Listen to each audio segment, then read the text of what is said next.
Okay. Yeah, this run, I typically time this JRTA just because I feel like it. It runs so long, why not add 3 more minutes to it? But official timing for this starts at control of the hero after a 3-minute cutscene coming up here. Oh. I'm missing the queue as well. Dr. TA.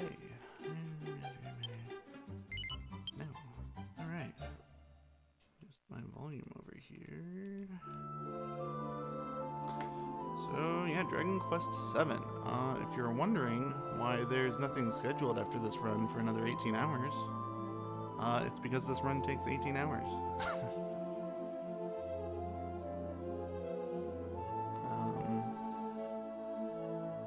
Is my audio a little, game audio a little too loud? I'll bump it down a little. It does look a little off.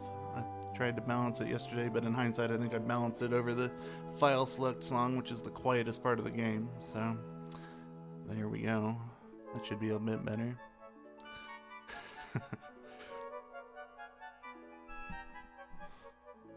But, turn this on. But yeah, if you've not played this game before, you're probably wondering why the speedrun is 18 hours long, and if you have played the game before, you're probably wondering why the speedrun is only 18 hours long. This is a very long game. It's not uncommon for a casual playthrough of this game for someone's first time to take about 100 hours to finish it. It's a 2-disc PS1 game, even though it's all sprite-based and there aren't many cutscenes. It's just a very large amount of content compared to the other Dragon Quest games. And either you like the game and the length is a good thing, or you get tired of the game and the length makes it hard to finish.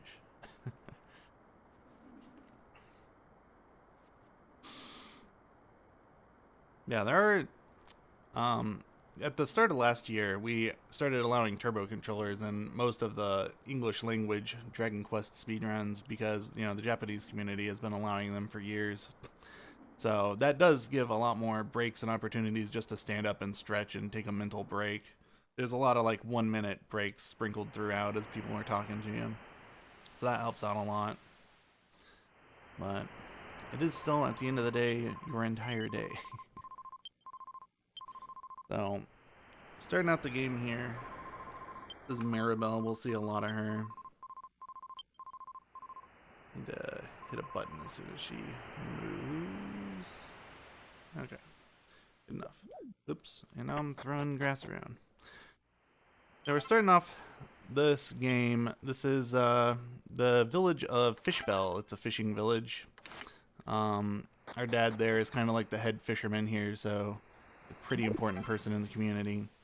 He's like captain of the ship that does all the fish harvest. And our setting here, we're stuck on this small little island that just has this village and castle on it. And there's nothing else in the world except for ocean. So, very small world. We're buddies with the prince of the castle. Just, you know, it's so small everyone kind of knows each other. We're gonna get summoned to the castle in a minute, just because the king doesn't know where his son went and thinks I might know. But first of all, we gotta go see our father off because they're about to go start the fish harvest. So, oop, I'm gonna accidentally throw that barrel.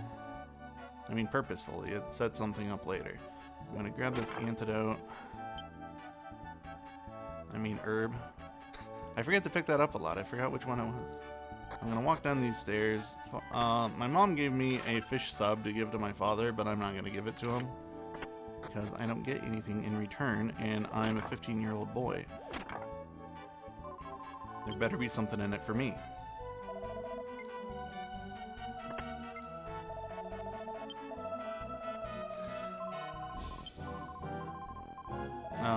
So yeah, we look down in the storage here, and it looks like Maribel's trying to sneak away on the ship. Because, you know, life on this little island is boring. I can't really blame her. But I'm also a snitch. So I'm gonna find her, and then the chef's gonna catch her and kick her off the boat.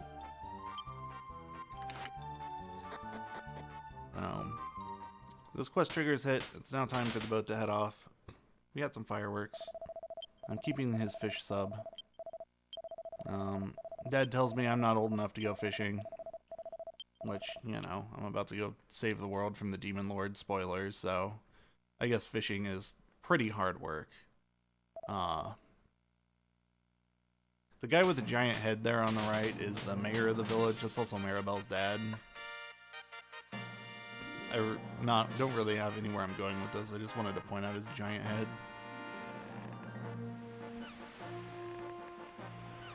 Yeah, there you go.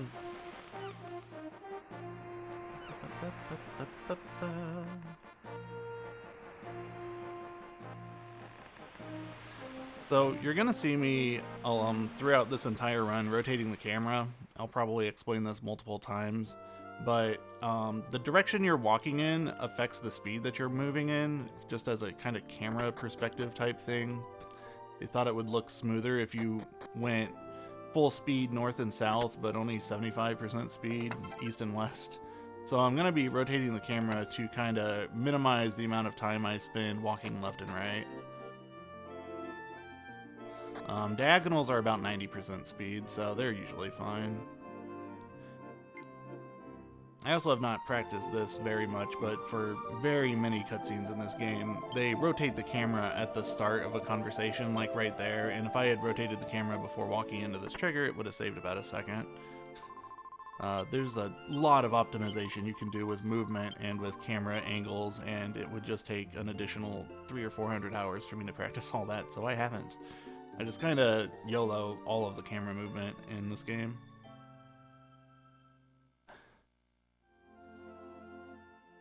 Okay, oops. I missed the shop. Maribel talks to us once or twice on the way out of the town. I also need to swap clothes with her. Don't worry, this is a normal thing that we do in this village all the time. Oop. Okay, general store. We're going to sell this hairband that we took out of Maribel's room. And we're going to buy 9 herbs. Because when they decided that Dragon Quest games should sell herbs for 8 gold, I think they underestimated how powerful that is. Especially when you can buy them in bulk like that, and especially when you have the bag which can hold unlimited items, which only 99 of each specific item. But yeah, we find out, Maribel finds out that we're summoned to the castle. She's like, hey, why don't you take me to the castle? I want to go shopping. So she's gone. And we're gonna head off to the castle to talk to the king.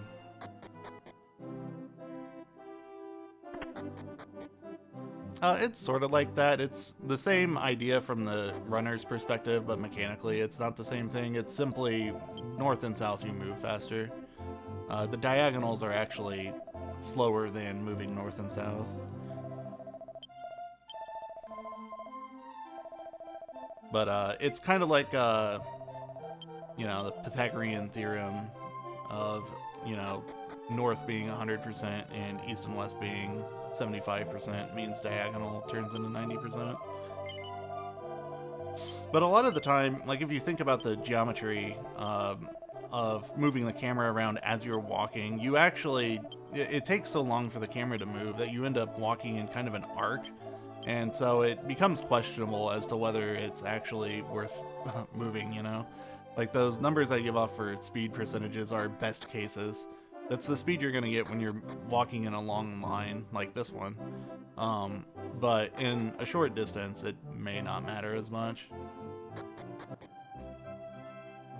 Alright, so yeah, we talked to the king there. The king's like, hey, have you seen my son? He ran off with my dead wife's ring, and I want that back. And we say we don't know where he is, and now we're gonna walk exactly to where he is. Which is the ruin up north. It's the only remarkable thing on this island besides the castle and the castle town, or the fishing village rather. And here's Prince Kiefer. He's going to be our best friend for about 5 or 6 hours, and then he's going to ditch us for a girl. he wants us to check out this ancient map. We have to literally use it from our inventory. And Kiefer has been spending the last few years trying to get into this ruin. We're not even really supposed to be here, but you know, he's the prince and no one can really boss him around. The king can try, but he just sneaks out anyway. And he's got this ancient scroll he found that has a picture of this statue with something shining brightly on the thing it's holding. So he's putting his mother's ring on top of the statue in hopes that something will happen, that it will open the door of the ruin.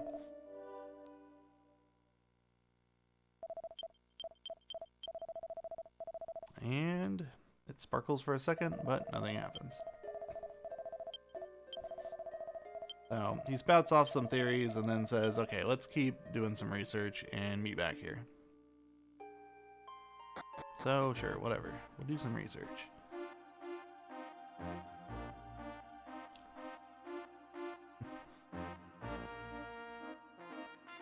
Yeah, I'm kind of curious how Kiefer's stats would lend to him being in the end game if he could stick around, but unfortunately he leaves. Oops, that's later. We need to talk to this lady first. There's a sparkle in the well. Yeah, we're gonna jump in and see what it is.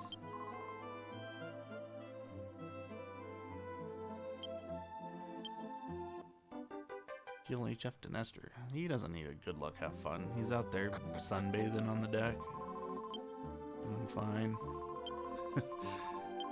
My dog, that is. Oops, and then I jumped in the well on accident. Okay.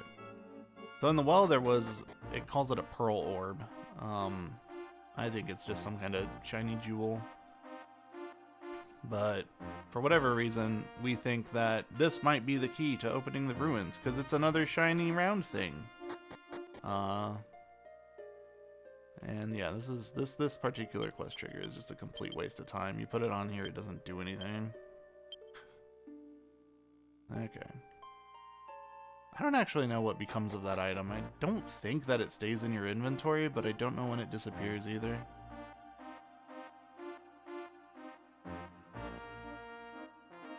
Okay, be careful not to walk in there. So, we're back to square one. Let's try some research. We're gonna go in here, and we're gonna go talk to this dude who lives on the cliff. Because everyone knows that in fantasy worlds, the smarter you are, the more you isolate yourself from people. And really, in real life as well. That's my excuse anyway. So, we're going to talk to this guy. I'm going to show him the scroll that Kiefer gave me earlier. He tries to buy it from me, and I say, no, I want you to look at this. So, he takes a look at it. He makes some comments about what Kiefer has tried, calls him an idiot, says he's going to try translating it. And in the meantime, I gotta go pick up Kiefer.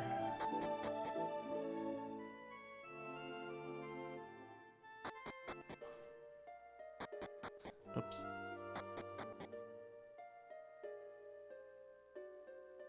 Now there's a couple of specific quest triggers in this game that are just real arbitrary and not intuitive at all. That pearl orb is one of them. Just the fact that you have to find that by talking to the old lady and then jumping in the well. That's kind of awkward. Now I don't talk to you, that's later. Door's already open.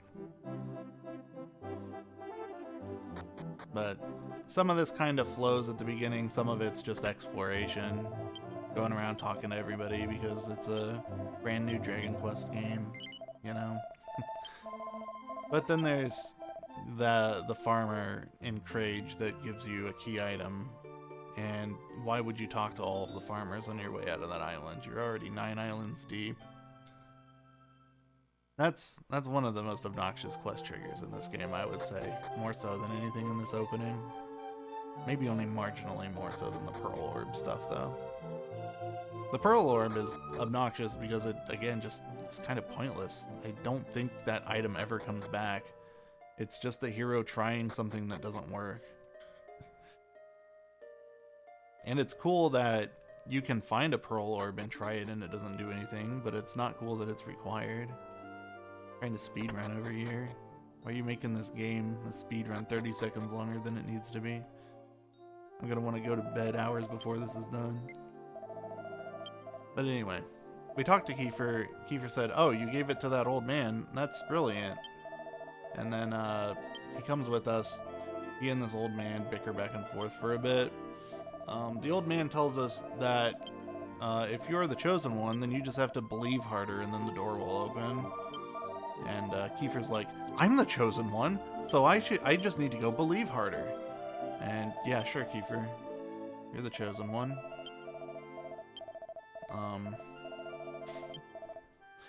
So yeah, and that text there is actually, in my opinion, like localized a lot more tryhardy than most of the script. If you pay attention to the script, I feel like about 3 islands in, they realized, okay, we're taking too long to translate this. We need to do a more direct translation. And a lot of the like personality and flair that some of the script has this early on starts to get lost. But like Kiefer and Maribel specifically have a lot more personality, I feel, in these early scenes. Though Maribel and the other party members don't talk much after the first couple islands. So that's not entirely on the localization.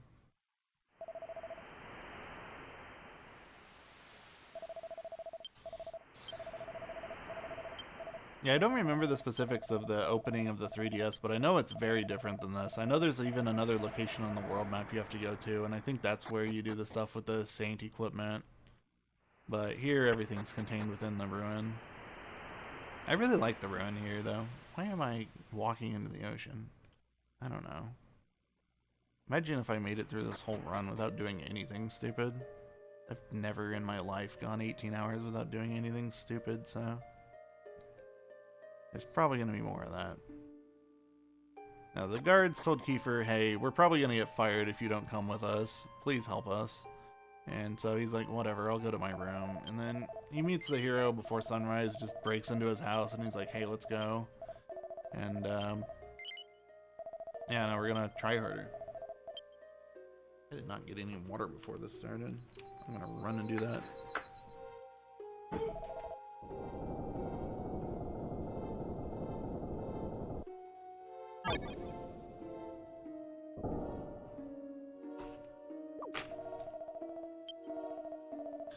Fortunately, this house has amazing water pressure. That's really important when you're speedrunning this game.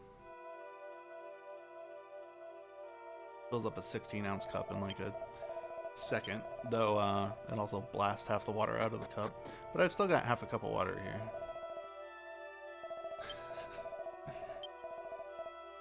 here. Okay, so yeah, believing harder did actually work because Kiefer's definitely the chosen one and not me, the hero. Oops, I accidentally read it. That's gonna waste some time.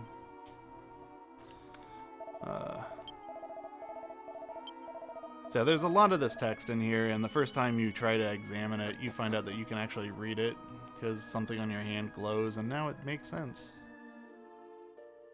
So that's the first sign that, well, maybe not the first sign that Kiefer's not the chosen one. But anyway. We're gonna go through this ruin just to explore it, and we're gonna be just seeing what's in here. There's gonna be a bunch of puzzles in here, starting with this one.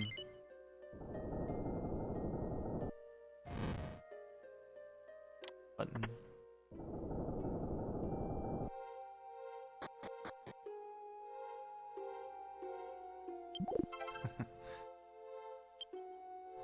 Okay, we found the Saint's helmet. There's going to be a Saint's sword, shield, and armor that go with this. And what we're going to do with them, there's these 4 statues in this room. Each one needs a piece of equipment. This one gets the helmet. And that's cool. I believe the text that tells you which one gets which piece is coming up in a couple of rooms, but we don't need to go in that room because we know the answer. This room is very difficult to do properly. Will I get it today? Yes. Okay. You lose about 5 to 10 seconds if you don't make that cycle and you have to climb back upstairs. But yeah, the hitbox on that door is kind of a joke. As long as it's not completely against the floor, you can walk through it. And I only get that successfully about 20% of the time. But usually I screw up early enough that I can backtrack and mitigate the time loss, backtrack earlier.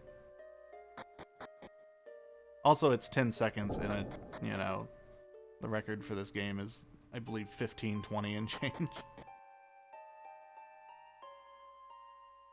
My PB, for reference, is 17 hours and change. I think 17:10 and change. I'm going the wrong way.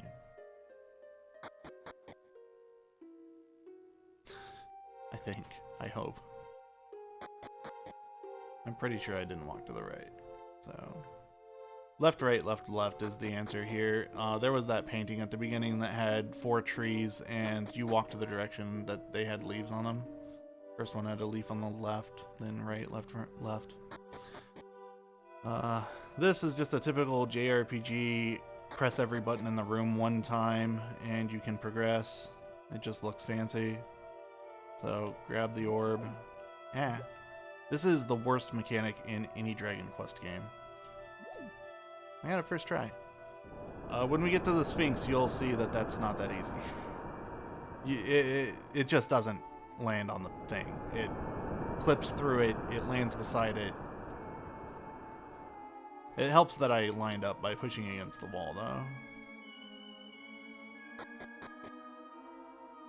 In the Sphinx, we don't have anything really to... Well, I don't bother lining up. There might be things to line up with. I'm going to need this raft later, so I'm going to scoot it. I'm going to go in here to a puzzle. Here you're just matching monsters to their elements. So, spinny wind guy goes on whatever color this is. Push you out of the way. Golem goes on whatever color this is. I'm not good with colors. Fire guy goes on red. I know what red is. Water guy goes on blue. Blue's easy for me too. Should have bumped you to the left before pushing you forward, but whatever. That puzzle was mostly clean. Okay.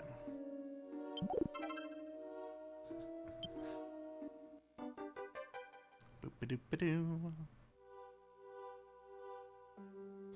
Got the Saint's armor, I think. That sounds right. Then we need to hop back on this raft. Grab this life knot. Raises our HP by like 4 to 5, I think is the range in this game. All the seeds in this game have smaller ranges than in other games. Usually the basic seeds, like strength seeds, give you 1 to 3 in a Dragon Quest game, but this game's so long that they only give you 1 to 2 in this game because you find so many of them. So I certainly don't worry about save scumming any of them. I just pick up a bunch of seeds and use them if I got them. There are specific people I will use them on, specifically the life seeds and the strength and agility seeds. Well, I guess the MP seeds too. You know, they all get used very deliberately. The strength seeds are probably the least important, honestly.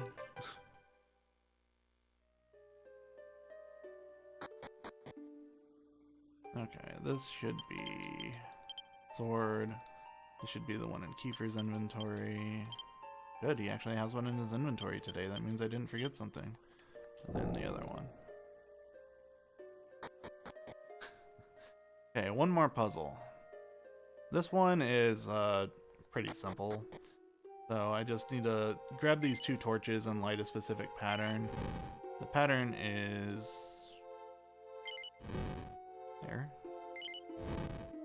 It's on a set of statues that you can't see right now. They're off on the north end of the screen.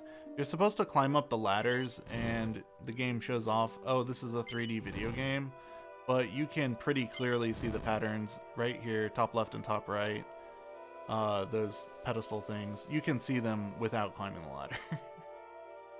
You can see them right now. Yeah, it's the red and blue. So anyway, walk in there. Gonna find our very first shard.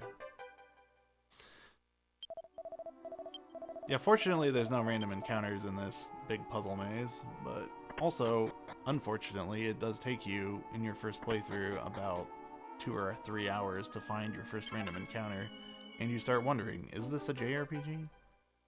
Did I accidentally download an RPG Maker game onto this PlayStation 1 disc? So yeah, we got 2 shards in here. Looks like we're gonna need another to finish whatever this is. Kiefer says, you know, well, we took us this long to find these, we can keep looking or go back to town. So that's kind of a hint that, you know, you are done here.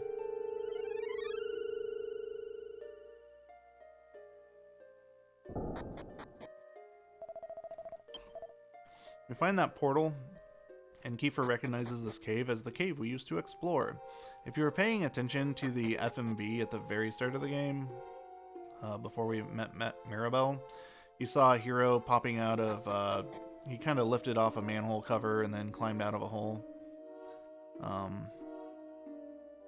Those black gloves were his. You can't tell from his sprite because he's not wearing them on his sprite. But right here is that manhole cover.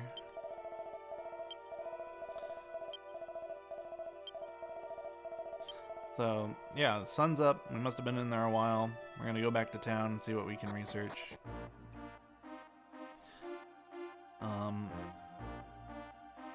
And yeah, Fishbell is going to have our next key item in it. Fish Festival song. Dad's back from his journey. He has the next shard we need, but first we gotta talk to this guy. So you talk to this guy, he says, hey, we found something weird in the nets. Volcano's got it, your dad. If you don't talk to that guy, Volcano will not mention it to you. Because he's fine, he's sitting here, he's eating.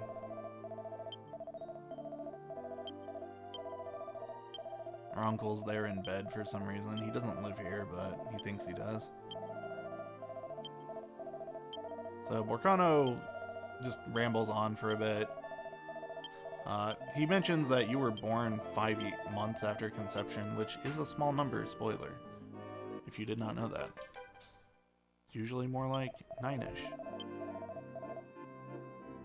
That comes into play later. I may not remember to mention that specific detail. It's just another sign that you're strange. I mean the chosen one. Hero.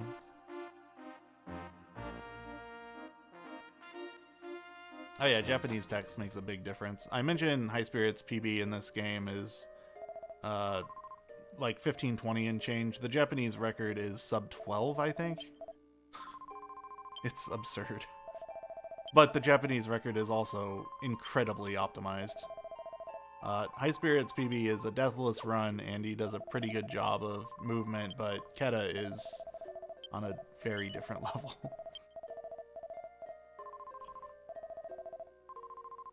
If you watch Keta's record run of the Japanese, I mentioned that, you know, I haven't bothered to grind out any, like, camera movement or, you know, spinning your camera before conversations, but Keta has pretty clearly practiced every room of the game. And I don't have that kind of time.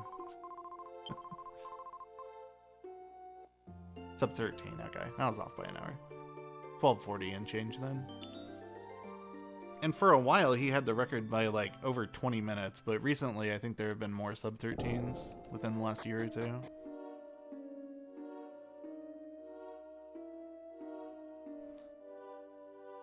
Okay. So I think it is possible for you to go talk to Kiefer before coming in here, but that if that is possible, that wastes a lot of time. When you can just try to skip him and he'll meet up with you. And Maribel tags along too for some reason. She just inserts herself into the team here in the beginning. But we are kind of the only children our age, so I don't really blame her for wanting to hang out.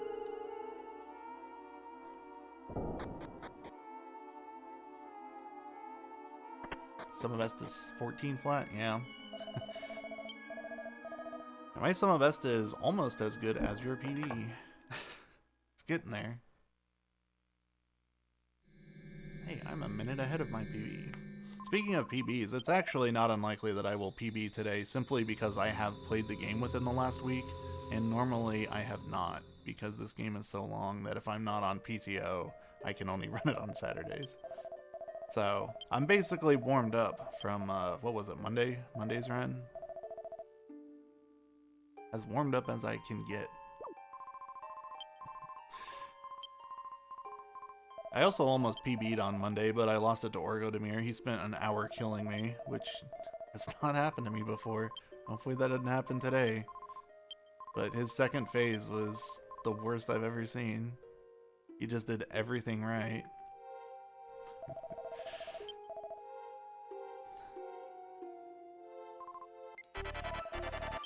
But I wasn't too sore about it. It wasn't going to be a new milestone. It wasn't going to get me sub 17, so...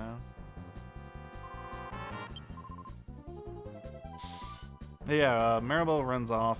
Oops, I didn't change the message speed because Hackerful's not here to remind me.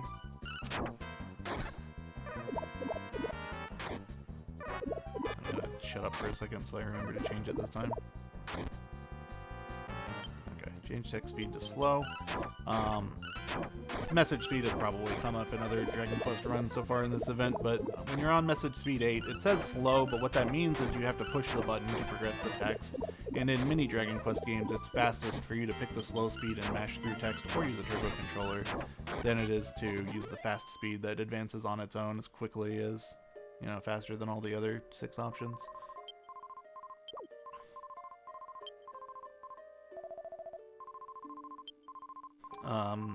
But yeah, we put in those shards and we kind of got warped to some other place.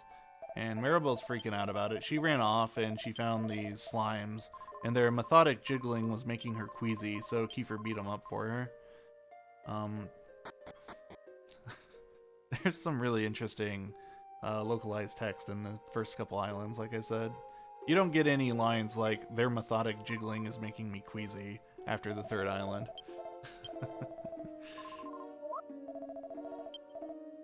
But yeah, so we're actually lost, which is weird because this island is so small that we've probably been everywhere on it. So for somewhere to not be recognizable, that's really strange. And now we're meeting a person we've never met before, which is definitely strange.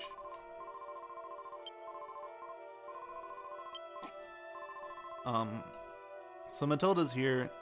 She's planting weeds, or placing weeds maybe, around the graves here. And Maribel's like, wouldn't you rather do flowers? And Matilda's like, there's no flowers around here. But Maribel happens to have some flower seeds on her and shares them with Matilda, and she throws them around the grave, and now we have a friend.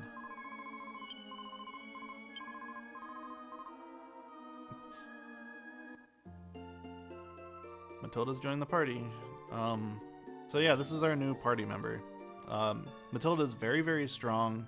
She'll pretty much wipe out any random encounter we get into the entire time she's in the party. And don't get too attached to her because she's gone.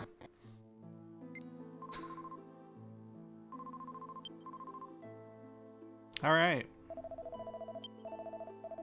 So now we're in Rexwood. Also, get used to that happening. Half the people who join our party are gone just that quickly. And do not come back. Or at least not in, don't join our party. Some of them do actually fight with you in battle. I'm not actually sure if Matilda does, but I think she does. But yeah, we'll talk more about guest party members later when we get one that actually fights with us. I walk in there to buy that club. The guy in there immediately tells me, hey, this isn't my house, but the guy who lives here is in the witness protection program, and he's living in my house now. And I'm just like, that's cool. Maybe you shouldn't have told me that. And he says, oh wait, you guys might be monsters. I shouldn't have said that. Like, no dude, you shouldn't. You actually had one job. So then I immediately go find the guy he's talking about. And it's a good thing I'm not monsters, or I would just smack the kid here and stab his dad. But, you know, we're cool people. Patrick speaks very strangely for a child. If you read any of his dialogue here, my father struggles to cling on to life as we speak. You know, like, his vocabulary is absurd. He must read the dictionary all day.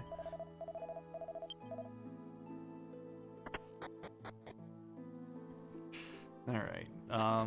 But yeah, his dad, Hank, was trying to protect the village. He went to that tower over there where all the monsters are camping out because the monsters have kidnapped all the women from the village. And yeah, he got wounded trying to get him back. So Patrick tells us that in the Colorstone mine here, there's a green Colorstone that could heal him. It is never established what the other colors of Colorstones do, but the green one is the one we need. Matilda's in here. She says she's in a hurry. She's not gonna help us.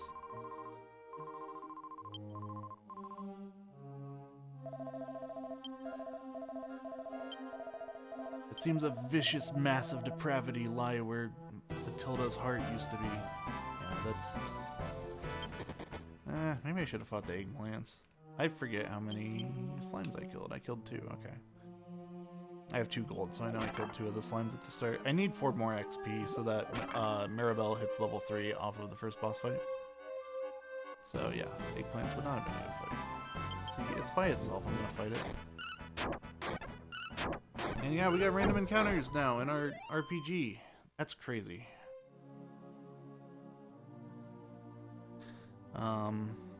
Yeah, I'll need 2 more XP. Other than that, I'm gonna run from everything. I don't know, I might fight if it's a solo encounter. I'm gonna fight 3 eggplants. Eggplants have lure dance, which makes you lose a turn if it works on you, but just in general, it's a very slow animation. Don't talk to Kiefer. This game introduced party chat, I think. Maybe 6 had it. But it definitely introduced the command being in battle.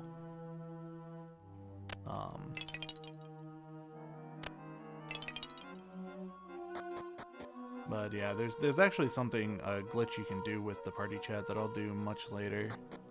But in general, I'm not going to be hitting it. So, yeah, these puzzles, you can already tell what I'm doing, but you just match up the colors, and whenever a stone is adjacent to another one of the same color, they shatter. Oops, nope, that's the present version of this. This one we just go straight through. And you can kind of cheese this. I don't think you're intended to do that, but... Or maybe you are, now that I think about it, because I saw those were in the corner. I don't know. And that slime's got shifty eyes. Also, I didn't get my other 2 XP. I'll get it outside the monster tower if I don't get it before I get to the green color stone over here. You know what? We're just gonna get it on the overworld.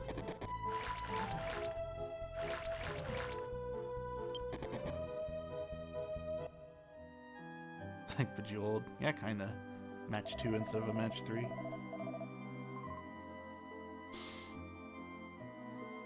As someone who's played a lot of Bejeweled 3, it's refreshing hearing you say it's like Bejeweled instead of hearing you say it's like Candy Crush.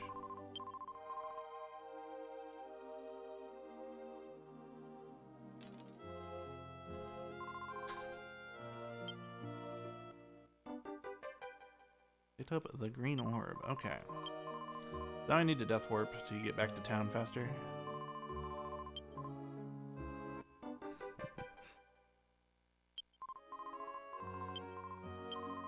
Matilda just shows up to punch this stone and get us a little sliver of it.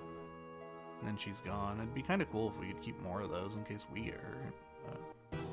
Whatever. Great, eggplants. We're gonna be here for 20 minutes trying to death warp.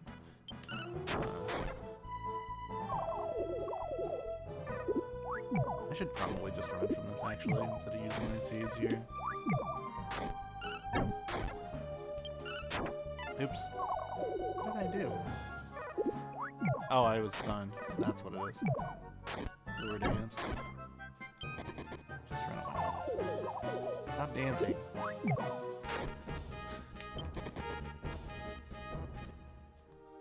Okay.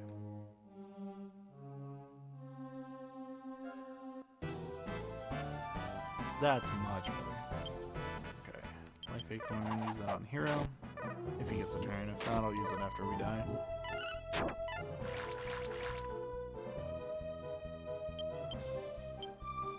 I'm just gonna have everybody use their armor. There are a lot of monsters in here that can stun you, as you can see. These two can both do it too. Oops. There we go. Probably should have taken Kiefer's armor off, but they're killing him fast enough. That was the whole reason I swapped Hero's armor with Maribel's early on, by the way, was just so that we could death warp faster here, so that it would unequip the armor. Oops. You're gonna see the camera zoom out a lot like that because I'm holding turbo cancel, and on the town maps, cancel zooms out like that. Alright.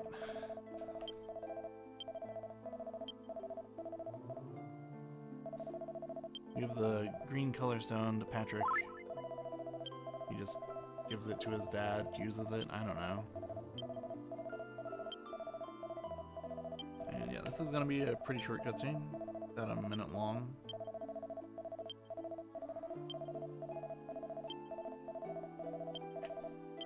My whole team's gonna get revived from this.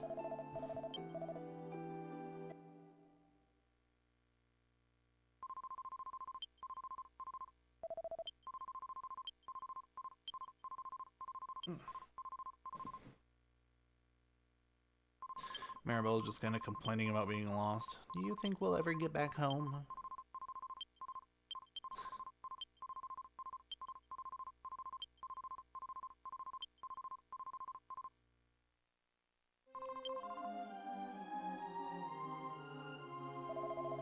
Then we have a vision here of, this is somebody who was around in the past. I don't know if it names these characters yet, but the soldier's name is Rex. He's the guy Rexwood is named after. And we'll find out later that the little girl is Matilda.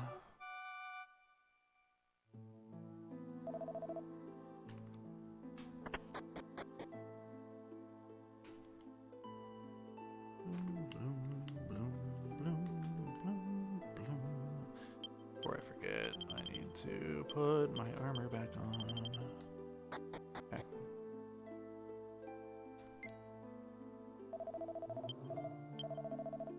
We're desperately clutching for life. He has managed to conquer death itself.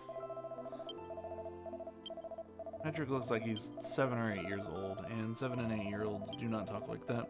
But, I don't know. Fantasy setting.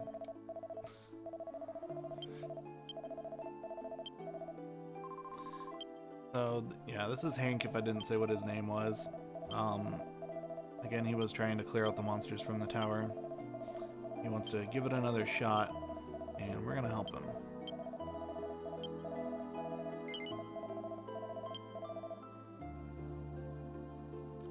He says thanks to that medicine, he feels stronger than a golem. Funny thing about that.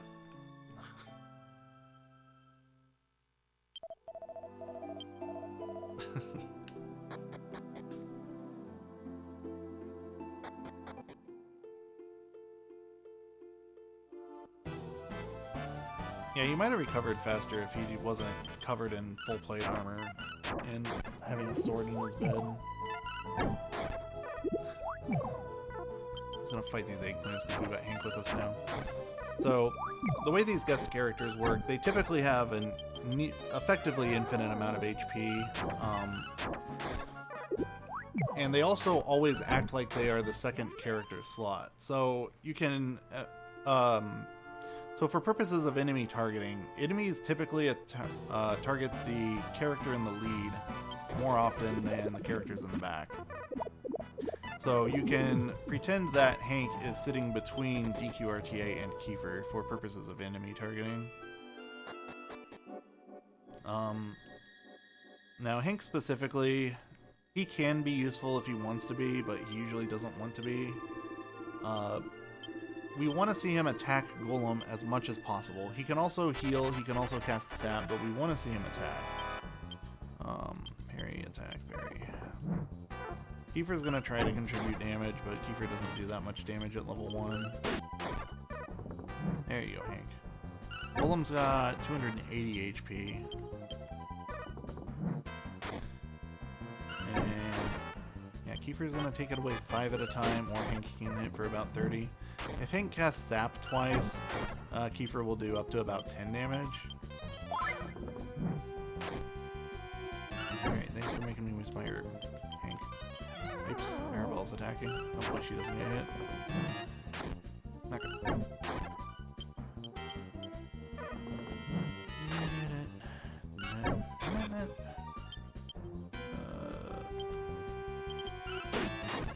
Hero.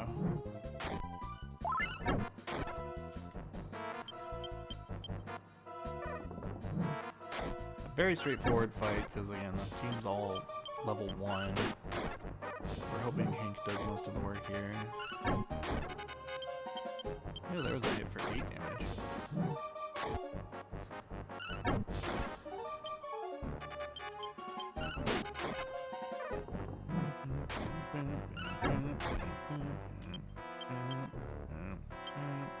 Actually don't need to heal here yet. Now I do. Oh yeah, Hank can also just do nothing. He likes to just do nothing. A couple of the early characters just do nothing pretty frequently. The woodsman we get later, well, also big fan of just doing nothing. Alright, that'll get everyone to level 3.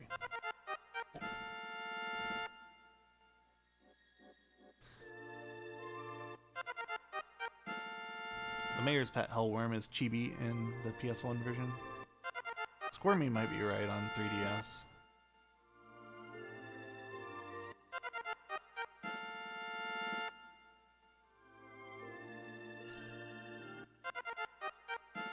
Alright, we also learn 2 spells off of this. Hero learns Heal, Maribel learns Sap, and usually, not always, when you learn a spell in this game off of a level up, it refills your MP, so that's pretty convenient. Now we have...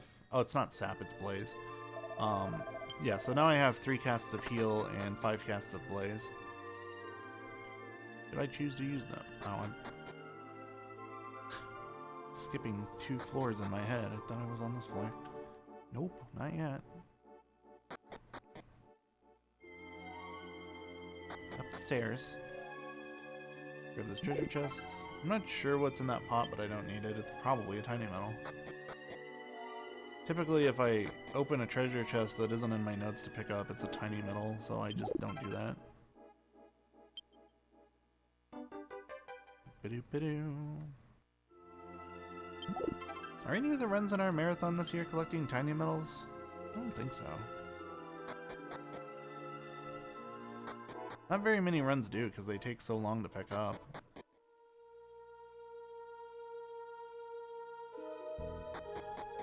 I didn't go the wrong way, did I? No. Punished for my walking mistake. Okay, we gotta wait first try, though. Oh, Dragon Warrior 4, of course.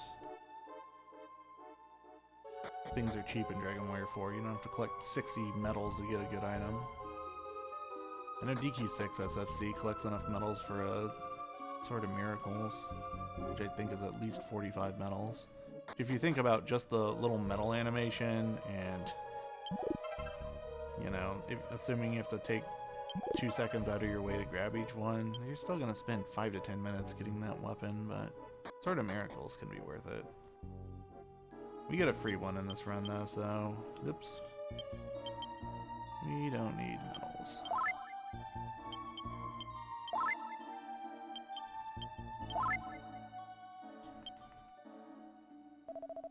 Plus, the Sword of Miracles in this game is just a beat stick. Nobody will attack with it and heal until the final battle. Okay, so Closser. I'm gonna put Kiefer on charge.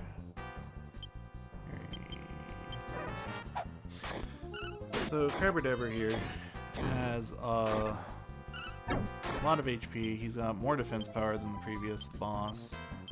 Hopefully Crab doesn't hit Maribel before Hero's turn. He's in his strong suit. He likes to defend, which reduces all the damage he's taking by 90% for that turn. He got Sap. Sap isn't too bad on this boss. Oops.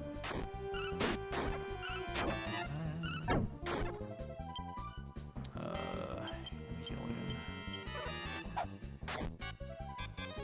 Okay. We gotta heal.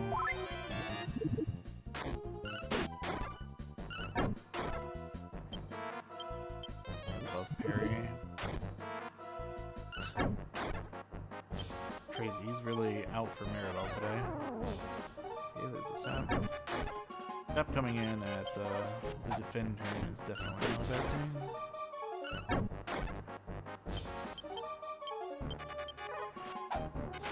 The Crab can also potentially heal a lot, but he usually doesn't do it very many times. He's got 50 MP and he's got Heal and Blaze, which are both 2 MP spells. So, I mean, he could cast Heal 25 times, but I've never seen him cast it more than twice. Ooh, good from Kiefer. Ow. Okay, Crab down. That was a pretty fast Crab fight. I also forgot to do the menuing before the fight. So, good thing that we didn't die. Or I'd have blamed that.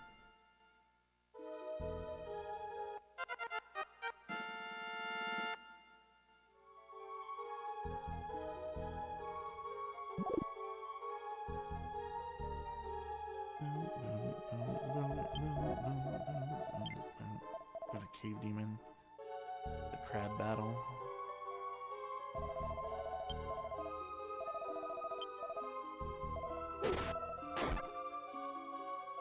Let's see. So, yeah, the crab says, man, if you'd have shown up here when our boss was here, you'd have been in trouble. And then the boss shows up. It's Matilda. Hank deduces that she's the sister of Rex. Maybe that's after this, but yeah, so Matilda just rambles about how monsters killed my brother and I got so angry I turned into a monster, because that happens sometimes in Dragon Quest. So now we gotta fight Matilda, but she doesn't really want to fight us. So typically she'll just stand there and stare at us while we beat her up, or you can even run from the fight.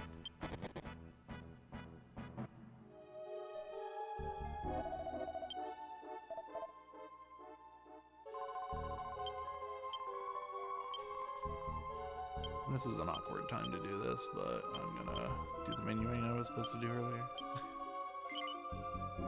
And you need to equip this. And Maribel was supposed to have this knife. That's fine, she didn't have any opportunity to attack with it anyway. Okay.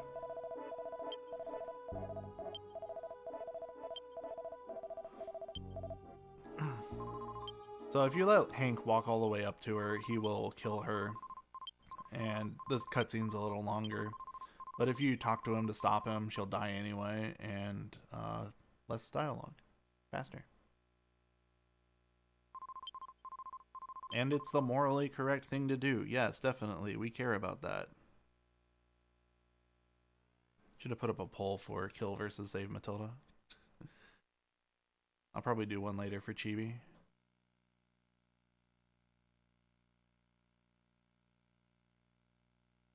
Alright. Common theme with these islands is that it's nighttime when you get here. There's clouds covering the sky, and then when you clear up whatever problem is going on, it becomes daytime. Not the case for all of them. Some of them are daytime from the start. But a lot of these, especially early on, are like that. So we're going to take Hank home.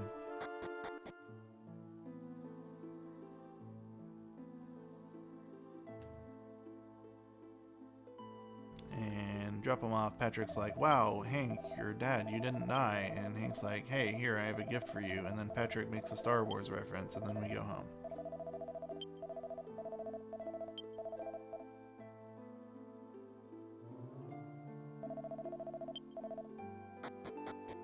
I don't know where he just walked off to with those cat mage bells, but he walked off with them.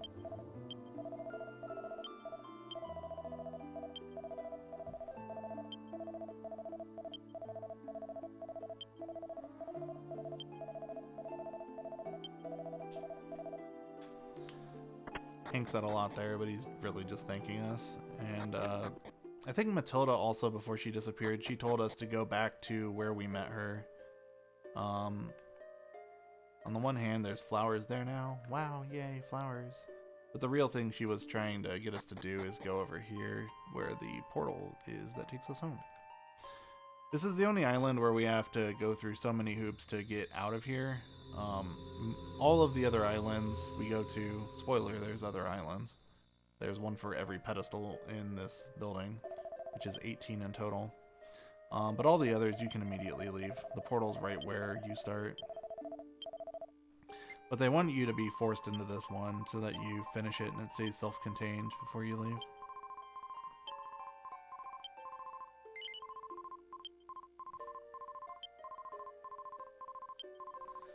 Okay. Okay, so we're gonna go get out of here because, you know, we've been gone at least a day. People are probably worried. Kiefer leaves first. We leave with Maribel.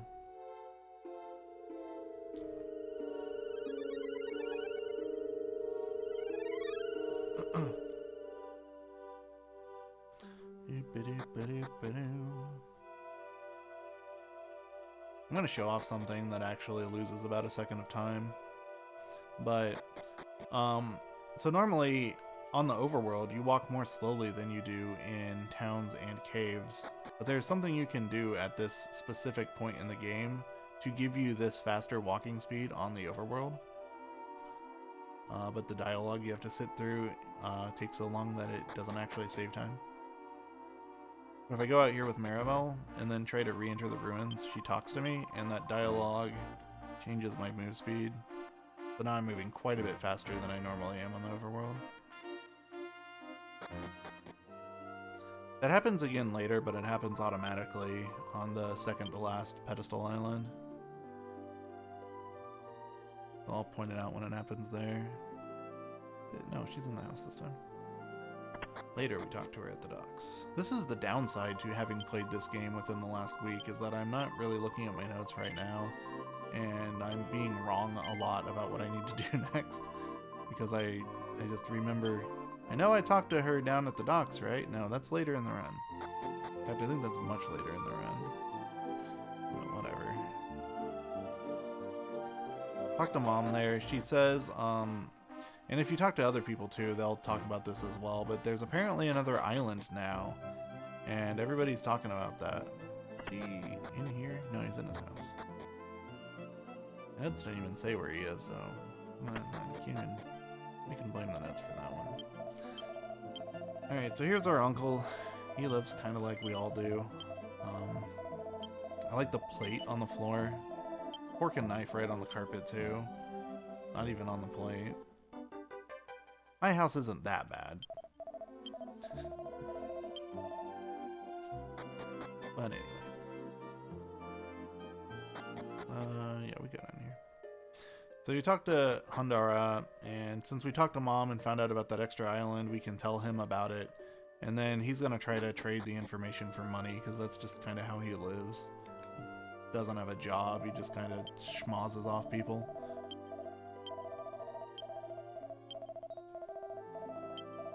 But we go down here, we talk to Kiefer. I'm not sure why Kiefer's here, but he's petting this dude's dog.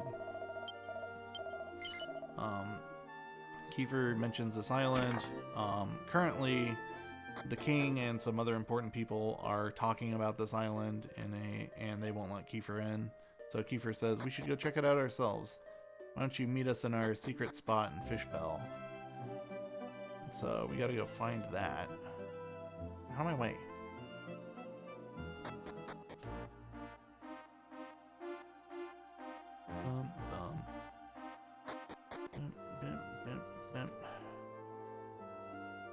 So we're gonna go over here.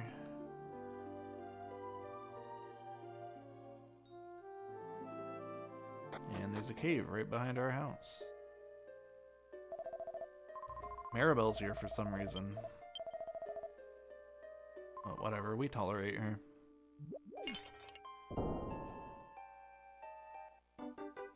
Another stone lid over here, just like the one in the ruins. Go down here, and what do we find?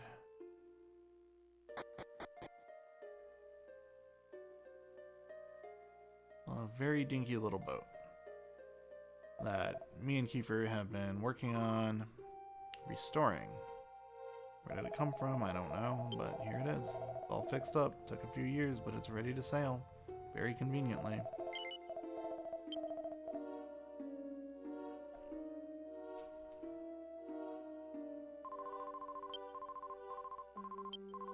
Maribel jumps on too.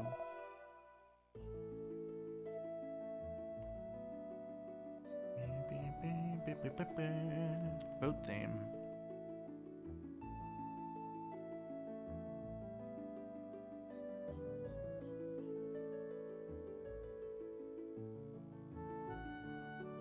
Okay, now we have a ship, which looks a lot larger on the overworld than it did a minute ago. But, yeah, we're gonna sail north. I don't know if there are encounters on the ocean right now or not. There eventually are, but I don't know if they're there right now. I feel like they'd own us if there were. The barrel has an agility seed in it. Can you talk to this guy?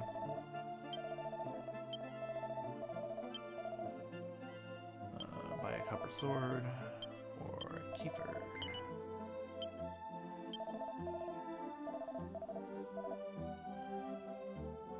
We go in here, and this lady in here has another shard. Looks just like the ones we've been collecting.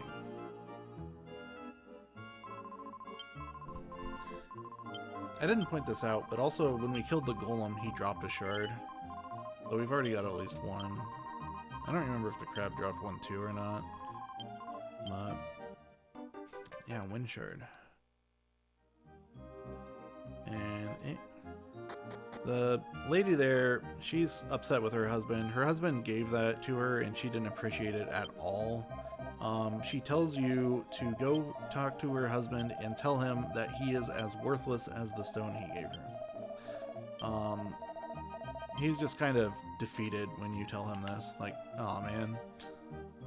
I guess that didn't go over well. But he tells you might be able to find more of those stones in the Colorstone mine. So, you come here, you talk to the guy. Since you've talked to the old man, he'll get out of your way.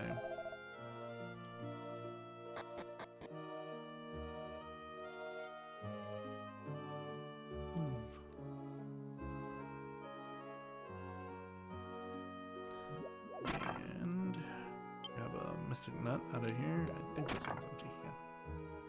Okay, so now we've got some stuff to do. Defense seeds go on Maribel.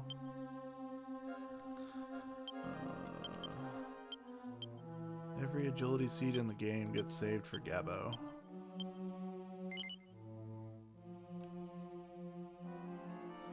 Okay.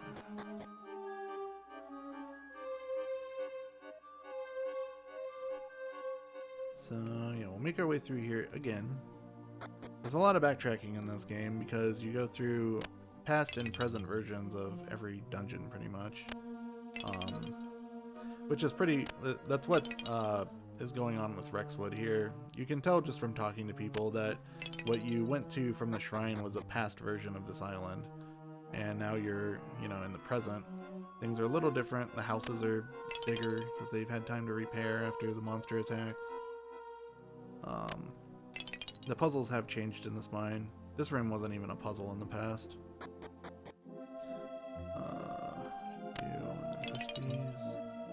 This room's easier in the present than the past. This room is much more complicated in the present.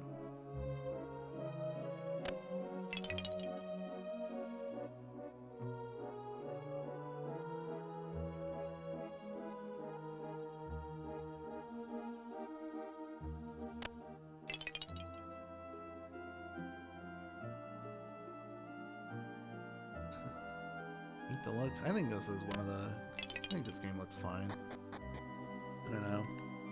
I like the look of this game more than the DS remakes of the, 4 through 6 games. They're pretty similar, though. That's just a personal preference. Some of the monster idle animations in DS bug me. It's very obvious that all the sprites are like 100 little pieces layered on top of each other. And it's not actually a full animation.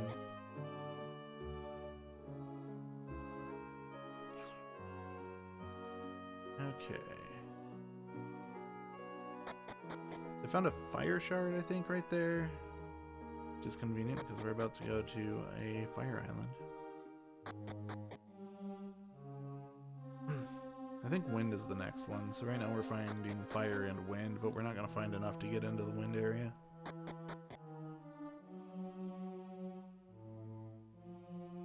Yeah, man, Final Fantasy VII's monster models are not defendable. They're not even textured. It's just solid colors on all of them. Looks really bad compared to like Final Fantasy VIII and IX.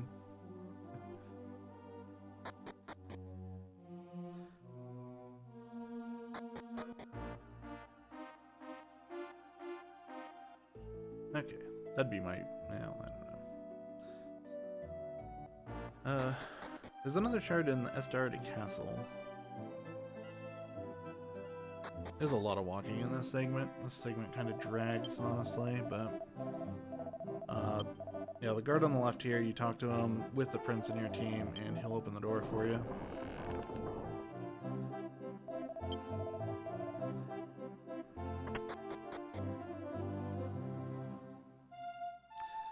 And we gotta do some walking. We gotta find the old man from the cliff. He's in the castle somewhere. You don't really know to look for him. But... here he is.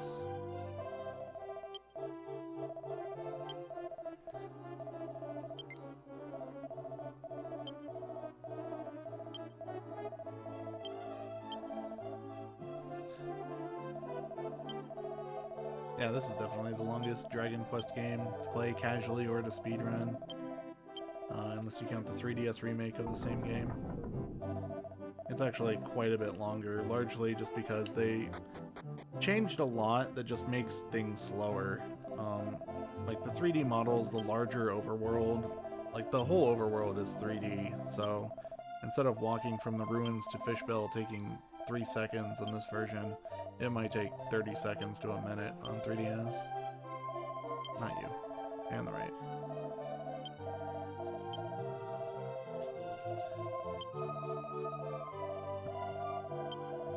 Yeah, I agree. I like the look of it. Especially the character models. I really like that the character models all have different models for different classes.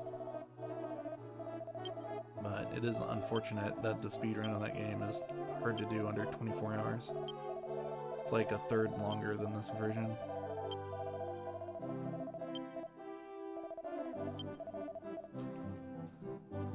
Okay.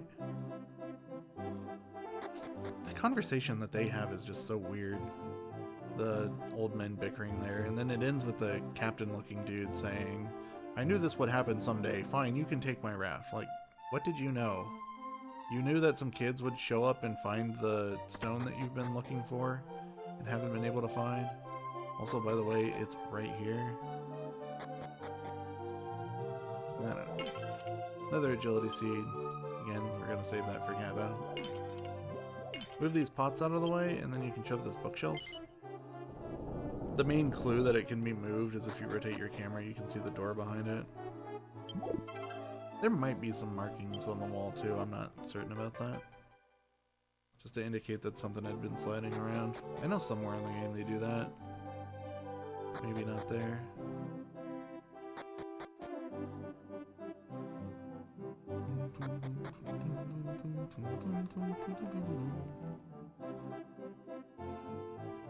Yeah, I still think the 3DS version is good. I just have no intention of learning to speedrun it because of its length. But it's a fine casual experience. There are reasons why I would recommend either version of this game for casual. So probably the biggest deciding factor should just be, are you fine holding a 3DS for however long it'll take to beat the game? Oops. Alright. We found the shard. I didn't talk to the old man because I've had enough. I want to get on to the next island. We're gonna do that. Yeah, I think the 3DS record is currently 22 hours and change, the English record. But only High Spirits and Purple Mario 920 have done runs of it, and I don't think either one of them have finished more than 5 runs. It's just so long.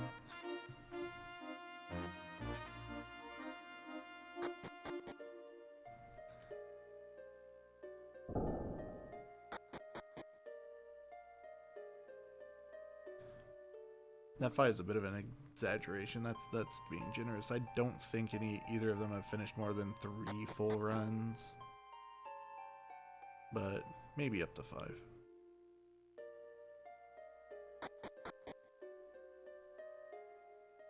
Yeah, it can crash too if you leave it running for too long. I know Mario resets his game at certain points in the run to mitigate that from happening.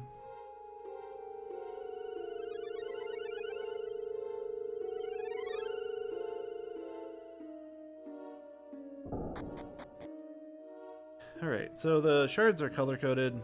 I've been referring to them as fire, wind, land, and the other one, but those colors also correspond to the room that they go in.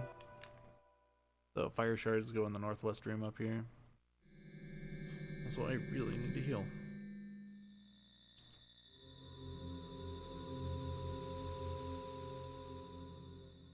Water's the other one. That came to mind, but I thought I had already said it.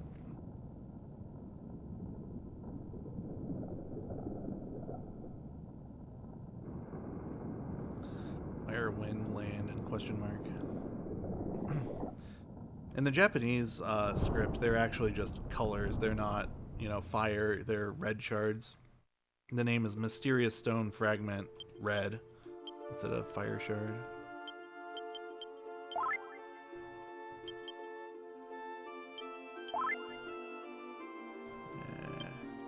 To heal up completely. I don't know. I want to fight whatever I can on the way to town here. When this island is over, we're gonna grind until Hero learns Return at level 8. And Hero get blinded. These guys in the cat suits are really annoying. Blinded Kiefer too. No, we're not saving the fish sub for anything. It just takes time to give it to Dad. It'll eventually find its way into the bag and never come out. Oh hey, cloth armor. Great. That's useful. That's great.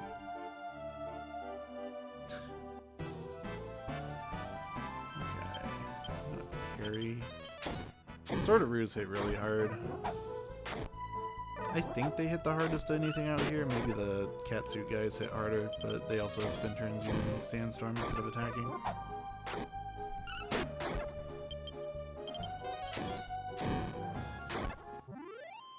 Should I do one more fight or not? I only have one more blaze. That'll probably be fine. Oops.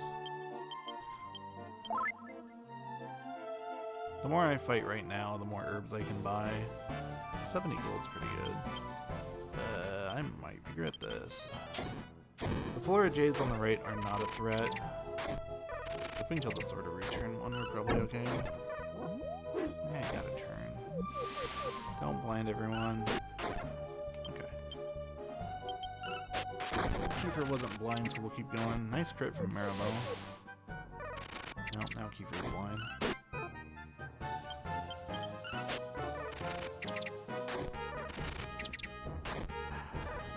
Kill someone and make me regret this, don't you? Kiefer, please kill the big guy. Yep, Kiefer is dead. Alright, we're aboard. Abort. Uh-oh. Alright. That revived my whole team. No. Whatever. We got the cloth armor. That matters, right? Leave me alone.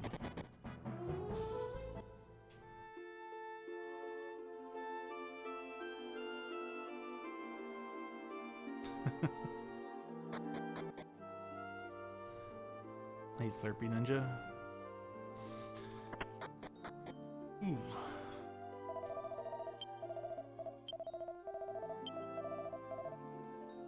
A lot of the priests and shopkeepers in this game talk to you before they give you their first menu.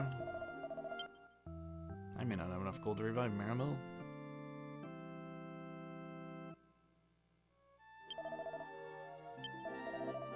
She 10 or 20? Okay. Whatever, we'll come back.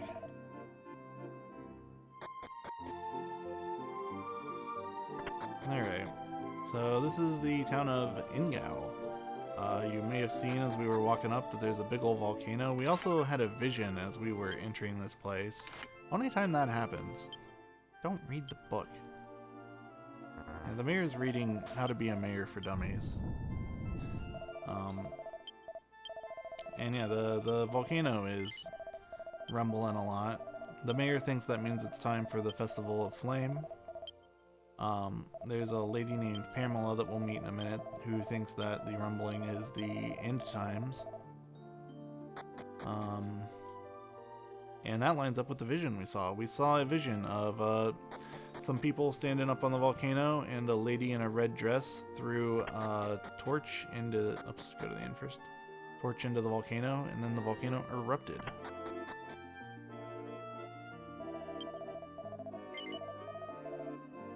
Oh, good thing I had enough money for that. Guess it's not free the first time. Now I gotta sell more stuff to revive Maribel. Whatever. This just means we're gonna have to do more grinding now to get the herb money that I need. So, yeah, Pamela's standing out here. She kind of describes the vision we had as well. She says that she thinks that the volcano's going to erupt and kill us all. Let's see what we can do about that. VII doesn't light screen first turn. That'd be nice, but I have come to not expect that. That's fine. I'm actually much more worried about Cavemon these days than Evil Mech. If Evil Mech light screens first turn, I just cast a bunch of uppers and wait it out. Though usually Maribel dies if that happens, which causes its own problems, but whatever. Surviving the fight is the priority there. That's still a few islands off. Yeah, all that's going on right now is Pamela and the mayor are bickering about what she saw and what she's saying out there. He thinks that she's just, you know, causing panic and doesn't believe her at all. So she's saying, you know, we got to cancel the festival. If we do the festival, something bad's going to happen. And he says, no, we can't cancel the festival. These trimmers are the god of flame telling us that we need to do the festival. So, and then the mayor being the mayor, you know, everyone's going to listen to him and do the festival. He stands out on his balcony and announces that we're doing the festival tonight. Pamela starts walking back and she's like, oh wait, I recognize you guys. Maybe you're the heroes. So, yeah, she's a fortune teller, so she sees things and seems to think that we are the ones who can save the village. Boy, I went from having a bunch of money to having no money in a hurry. Like, literally 0 gold after I revived Maribel.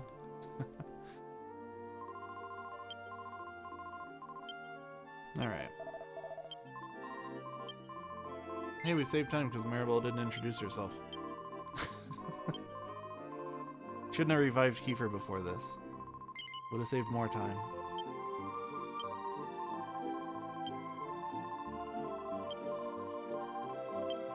Alright. Yeah, we talked to Pamela, and she tells us that she wants us to investigate the volcano, but the only way we're going to get access to it is during the festival. So we have to stay at the inn again to get access, or for the festival to start, and then we'll be taken up on top of the volcano, and then we can snoop around. Oh, 60 hours is a short, casual playthrough for this game, for your first time through. Last time I played this casually, it was like 70 hours, and I played it twice before.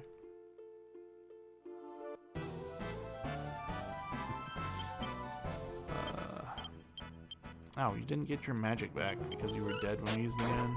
Right. Well, I don't know how this is going to play out then. So, like I said, right now, I need to use the inn. That's the next quest trigger. But I'm full on health, and I need to grind at the end of the chapter anyway. So I may as well just go kill some monsters, get some more XP and gold before I use that inn. And this isn't a backup, you do this anyway. Also, the more levels we get, the faster the boss at the end of the chapter is going to be, because Kiefer is going to have more damage. Ideally, we want like 2 fights past when Kiefer hits level 5. Or maybe it's whenever when it's level 5. I think that's it.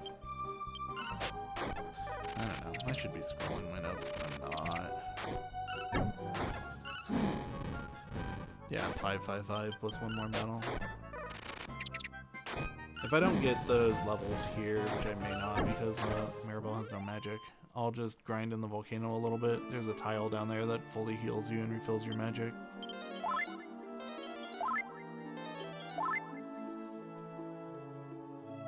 $200 hours because you didn't use a guide. That makes sense. As much as I don't like looking things up when I play video games, I would probably recommend looking at maybe some things in the way of like how classes work. Though, I don't know, the game might tell you which classes combine to make other classes if you talk to everybody in Dharma. If that's the case, then I might take that back. But certainly, if you get lost and can't find a shard for more than like 30 minutes, please just look it up. The further you get into this game, the more places there are for you to have missed a shard.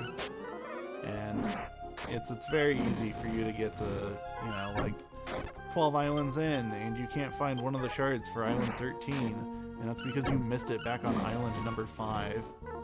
And there is an NPC that gives you hints, but they're not always good hints.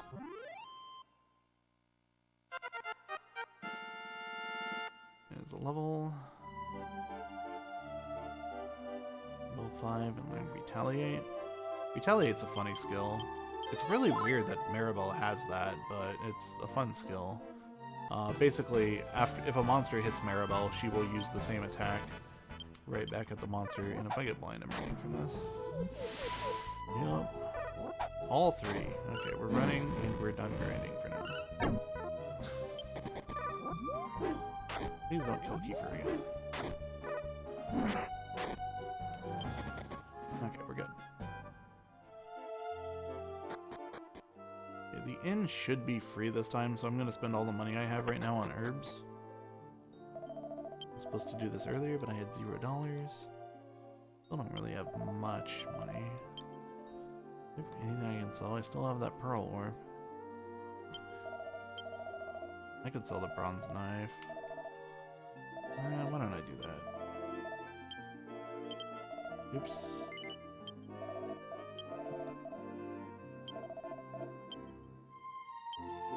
I think I am supposed to re-equip it on her later, but I never attack with her after that point in the game. So whatever. Give me a stack of herbs.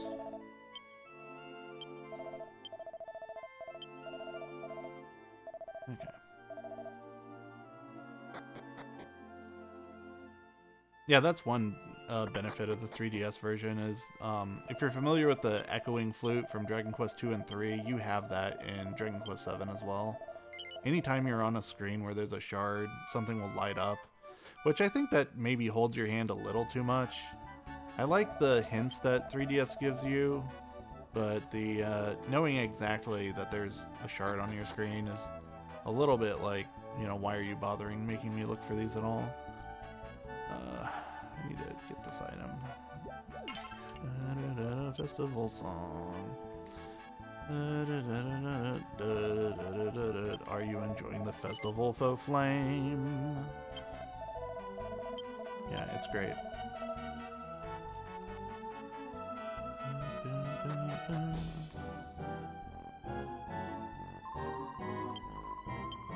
There are like 3 typos in this game script that I noticed. But, you know, if I had to type this game script, there would be more than 3 typos in it. If I had to type it and then proofread it and then proofread it again, there would still be 3 typos in it. Oops, he's over here. You got this.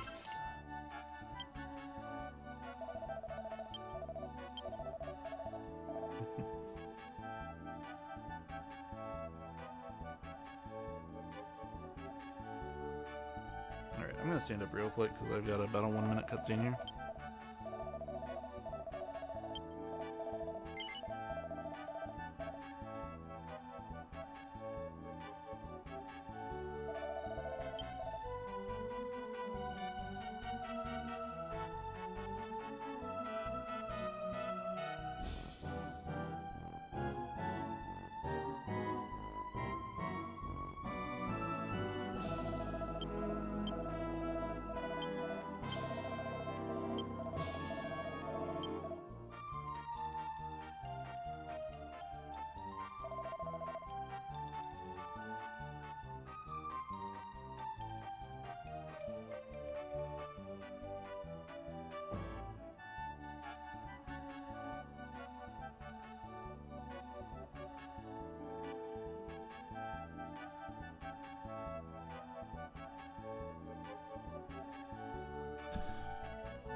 Festival song. I do not know if my voice is going to make it another 16 hours. We'll see.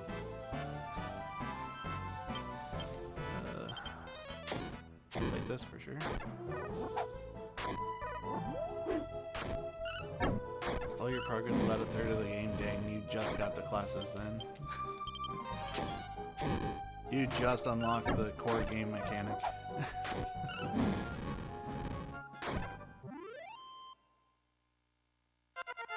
That's one of the weaknesses of this game for sure, is how long it takes you to get to the Shrine of Dharma to unlock class changes.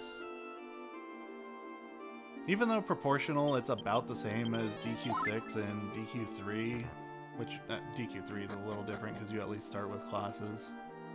You know, the fact that this game is long means that a third of DQ7 is longer than a third of DQ6. Tier 2 classes. The Dharma Shrine is the 8th island, according to my splits, out of 18. But then there's also like 4 or 5 more islands worth of content afterward. So it's pretty close to about a third of the way through.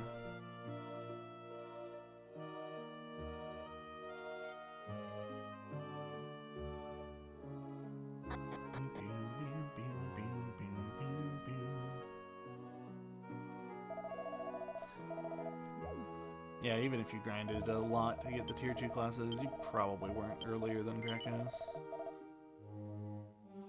Which Krakos is roughly halfway.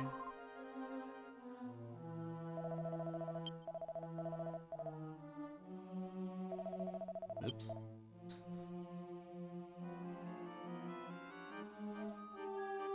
Okay. So lore update, you know, we started the Festival of Flame, which is this big procession where everybody grabs a torch and, you know, walks up to the volcano, and one by one they throw their torches into the volcano. And you'll remember that in our vision we saw a lady in a red dress throw her torch into the volcano, and then it erupted. So pretty clearly this is what was going on. And I actually really like that festival scene, because the mayor, like, he's really into this festival. He's like, and he's very excited that there are travelers here for the festival. When you talk to him the second time, he's like, "Oh, these guys don't have their torches. Somebody, come on, get them their torches. We need to get them set up so we can get going." And then you go to the top of the volcano, and that horned hat guy is standing there, and he's excited. He's finally gets to be first. He's always wanted to be the first person to throw his torch into the volcano, and it's finally his year. And then the mayor comes out and says, "Hey, guy, why don't you let our visitors go first?" And the poor guy just gets shoved aside, and then we take his spot, and then he makes the volcano erupt. Or wait, no, it's something like that. And you'll see that I think it's every 4 staircases I touch, somebody else throws a torch into the volcano, and you are actually on a timer. If you pay attention as you're walking up the volcano, all of the people who are standing in line will throw their torches in order, and the lady with the dress is at the back. And once she throws her torch in, you do get sort of a game over.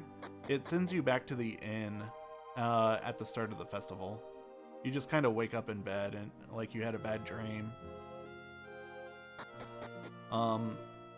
But there's roughly enough people in line. I don't actually know if the line out here moves. That'd be an interesting detail.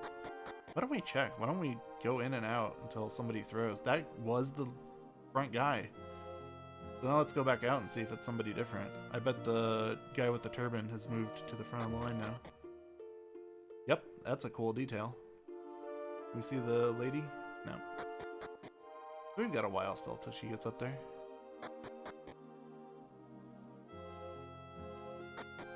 Never paid attention to that before. That's really neat. Then there's the guy with the turban. But yeah, there's enough people in line that you can easily get to the boss and visit nearly every room in the volcano. If you die to the boss, you go back up to Pamela and she heals you and you can go back in. And if you go straight to the boss, you should have enough time to get to him a second time, but you do not have enough time to fully explore again. If you die to the boss twice, the volcano will probably erupt. Okay, I'm gonna take an extra fight here because we're behind on gold. You for level 6 yet? Ooh. This is a rough fight. The fights in here are all tougher than outside, but at least we didn't find the worst enemy. Ow. Everybody hit him. Just heal. Hopefully he doesn't die. If he dies, we're in trouble. I did not think he'd get hit that hard. Heal Kiefer. Bit of the sort of ruse. I didn't pay attention because we got blinded, but it looks like that thing died, so Kiefer's dealing damage.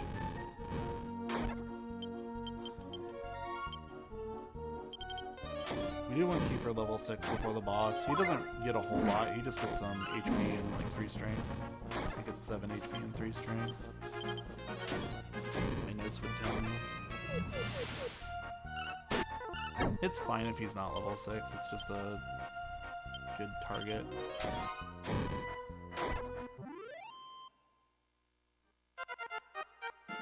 Do you keep levels if the volcano erupts? I believe so.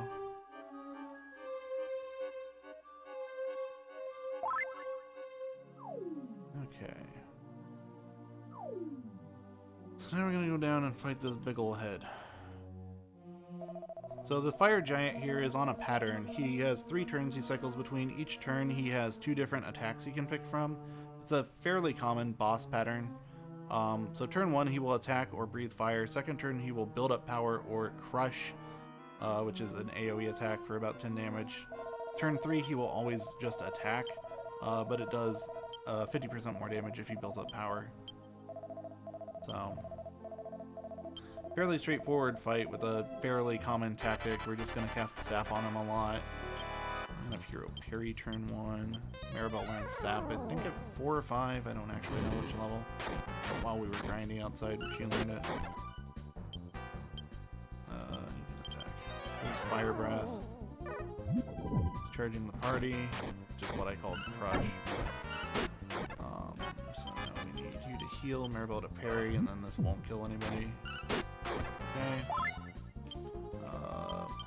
Kiefer manual. Just being really safe because it's like turn 3. Well, yeah, it won't save you. Actually, it might. Ooh. Okay, the parry did save him. Okay, whatever. You can herb yourself. Shouldn't kill you.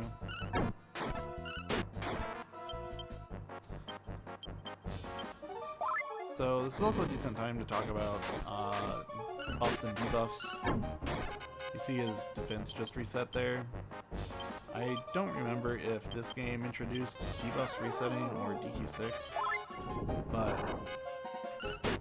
power is gonna parry on everybody. Yeah, upper and sap changes in defense power will last for 4 turns minimum, and then after that I don't remember how long they're, like, when they're guaranteed to wear off, but usually I count on them wearing off turn 5. They might always wear off after 5 turns. That was built up power.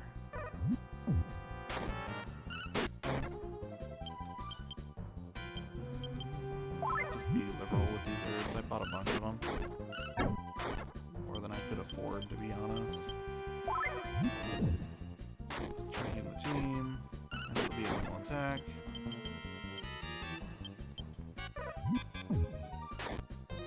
Okay. Fire breath. And we'll build up or charge. Either way, nobody's gonna die. Okay. Let's power reset again. You heal, parry, parry. Don't hit hero.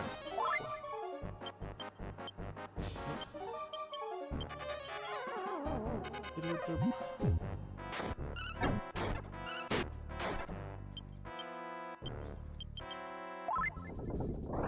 up power. Have everybody parry.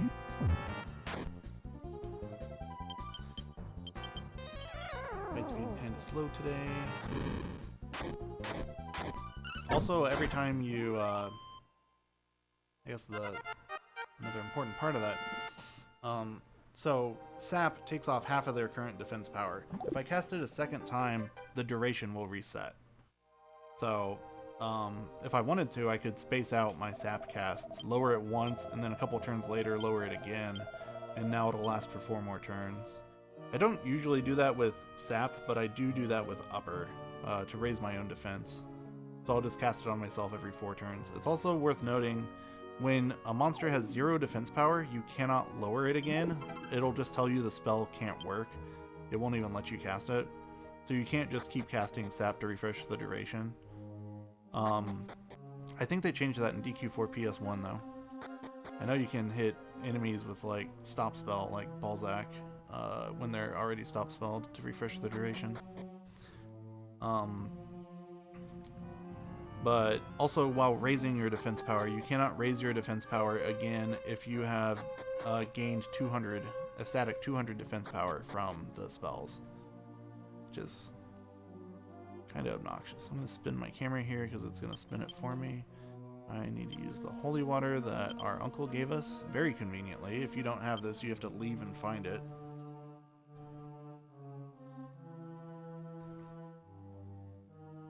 Okay, 6 didn't introduce it then.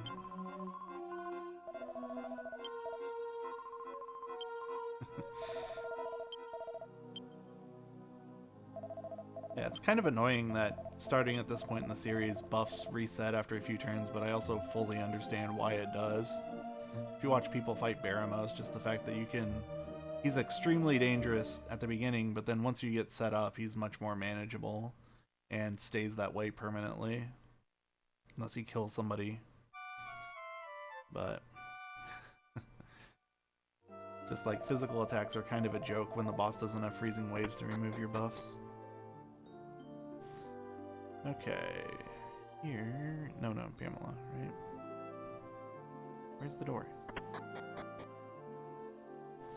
Okay. Talk to her.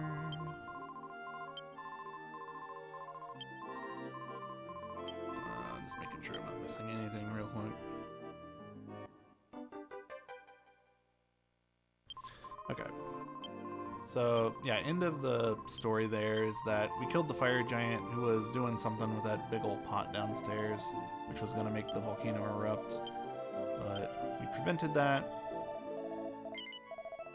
I didn't give Hero the knife either. I'm forgetting all my menus today. That's not good. And then, yeah, this, like, dark energy thing sprouted out of the pot that he had. And we used the holy water on it, and now everything's fine. The volcano has settled down, and the townspeople are grateful. More herbs.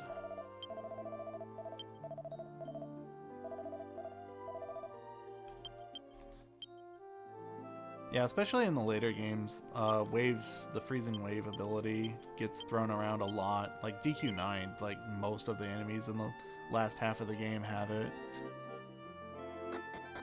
This game, it doesn't show up too much, though. Orgodamir has it. That might be it. It's both Orgodamirs.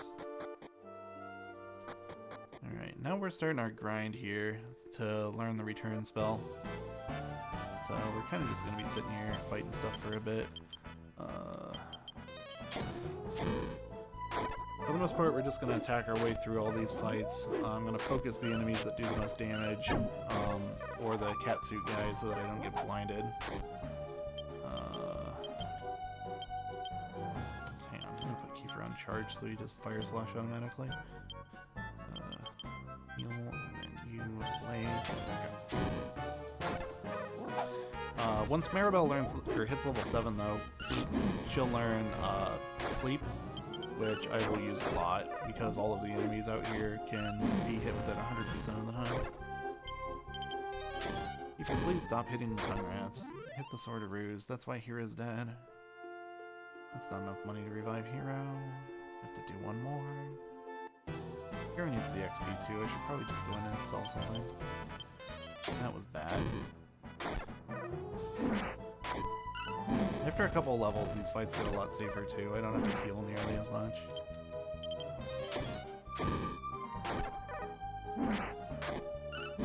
Oh, only Goblin and Corvus have Disruptive Wave. I'm probably thinking of all the knockdown attacks then that get rid of your tension.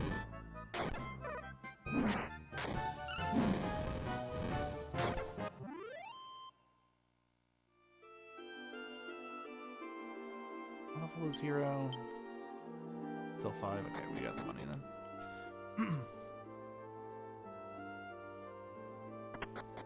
This grind's kind of annoying to me because of, like, it kind of reminds me of Chapter 4, or Chapter 2 in DQ4, its first grind a little bit, because it could go very smoothly and you could not have to make many in trips, but, you know, often if you just get the wrong enemies too much, you'll have to do an extra in stay.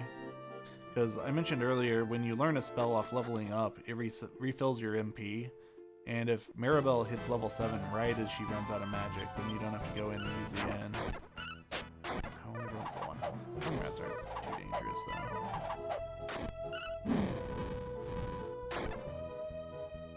Okay. Kiefer, plays. Tongue rats are actually a carryover from the first area of the game. I don't think that they're weaker than Forages. I think Forages are the weakest. They've got really low defense power and don't do much damage, but those two are kind of bottom tier enemies in the zone. Sword of Ruse and Foresters are the high tier, and everything else is kind of in between.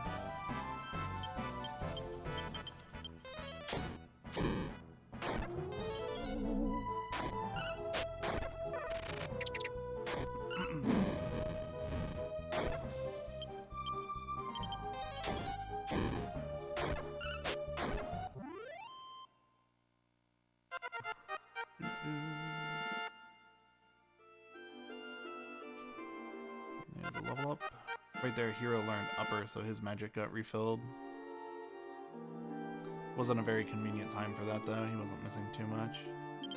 About the heal, it would have been nice if it happened after the next battle. It's my favorite? No, I'd probably say 4 is my favorite, maybe 5, even though I don't play 5 very often.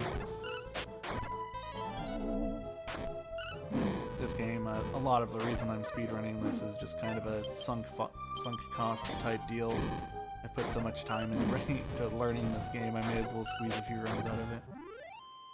I like this run a lot. It's just exhausting. It's really cool that, you know, over the course of this run, your team kind of evolves and, Maribel has magic. Your strategies for boss fights change, like, you know, every 3 bosses or so, your strategies change a lot. This isn't gonna end well. Oh, maybe not.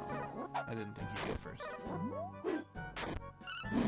Turn order is as much a suggestion in this game as any other Dragon Quest. If turn order probabilities haven't been explained yet, the typical Dragon Quest formula for initiative is everybody's agility, you know, value has a number multiplied by it, just a random value. In this game specifically, it's between 50% and 100%, and then it gets sorted. I also think that before that happens, I should use the end. Some number is added to your agility. I think it's not as big as the 15 in DQ3 SFC. I think it might be 15, half of that. I could check. I have a script that kind of calculates your chances of going first against specific enemies.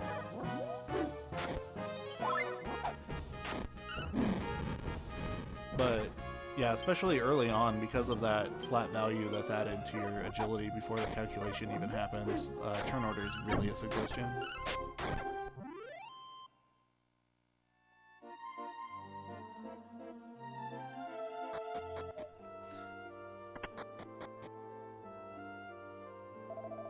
Okay. Which is why we will only be trying to have one fast character for the final boss, because there's only so much we can do to influence our turn order. So we're going to take the fastest character in the game, we're going to give him every agility seed we pick up, and we're going to give him the wind charm, is that the name of the thing the wind spirit gives you? Which gives you 50 more agility. And we're still only going to have about an 80% chance of going first against Orgodemir's second phase. And it would be so nice if it were 70 or rather 90 or higher. We were guaranteed that Gabo would go before that phase. It would be so much safer. Oh, yep, right after I use the end, Maribel levels up and learns sleep. Cool. If I were crazy good at this game, I would probably know exactly how much XP I have at any given point and know that, oh, I shouldn't use the end because Maribel's about to level up. But I haven't put that much practice into specific segments of this run.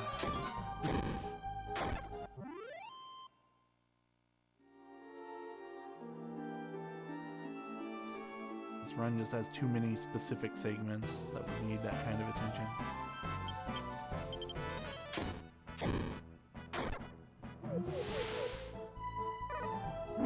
Okay, playing Kiefer, that's not a huge deal though. Hero's fine and Maribel's casting spells. Alright, Maribel has sleep now too, so I probably should have started the fight off by casting that. Well, late now. She's never night.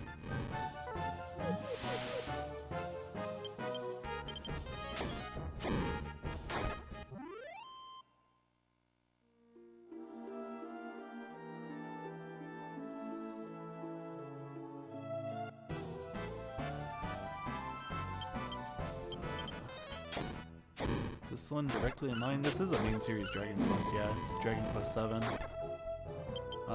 The games don't really have stories that tie together besides Dragon Quest 1, 2, and 3.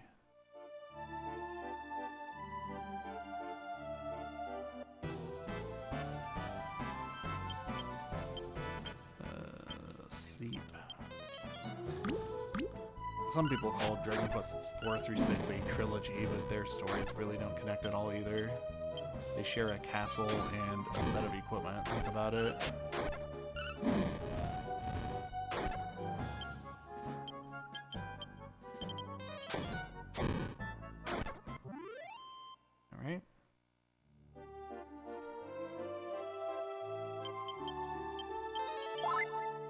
Oh, Warrior, not Quest. The series was originally called Dragon Warrior in the West because of copyright issues.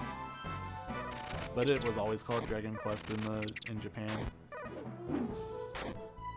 So Dragon Quest VIII was the first game in the West that got the Dragon Quest title because the copyright expired that Wizards of the Coast was holding.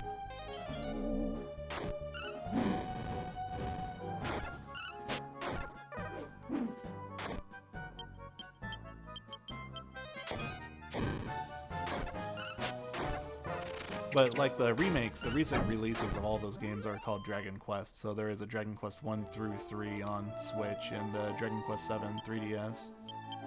This is the remake of this game.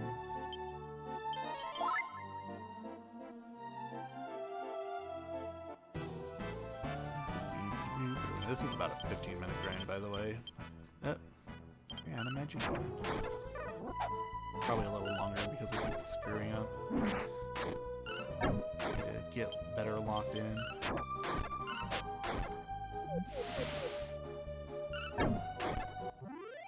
It's weird to me starting this run at 11 o'clock in the afternoon, or in the morning. It's kind of the afternoon for me. But after I've been awake for like 2 hours and having eaten breakfast, I'm used to not being awake by now and just autopiloting this whole section. Sometimes things are more difficult if you're thinking.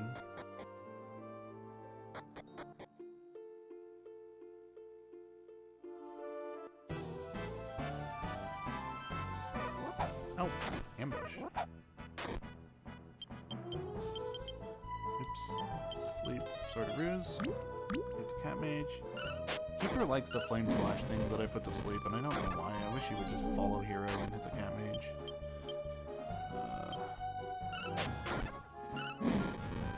Magic on this one. Oh, oops.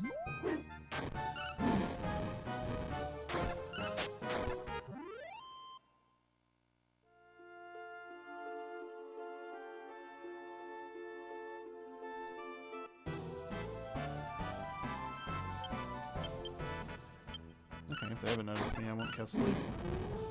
The flame slash will probably kill. Good.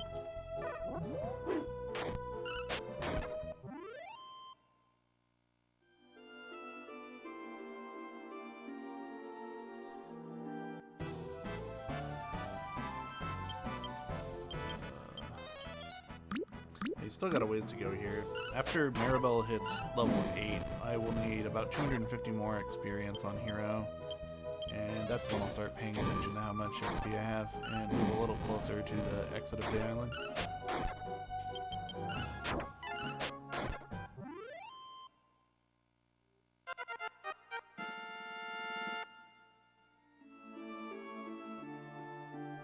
That's DQ Games trilogy, huh?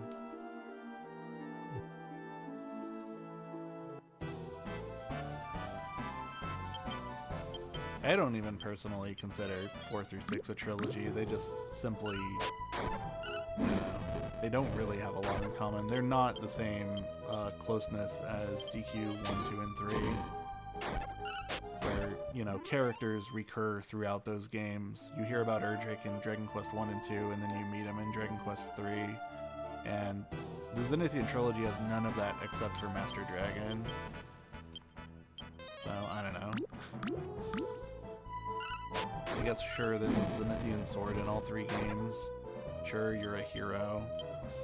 I mean, you're the only one who can equip the sword, but I don't know. What else does it really have going for you? The world maps aren't any alike. Dragon Quest 1, 2, and 3 also share Alefgard, the same world map. But, you know, 4, 5, and 6 are just completely different maps. They don't feel like the same game at all. Dragon Quest 6 to me just feels like a really weird game. It doesn't feel like a Dragon Quest to me. But that's a little more personal of an opinion.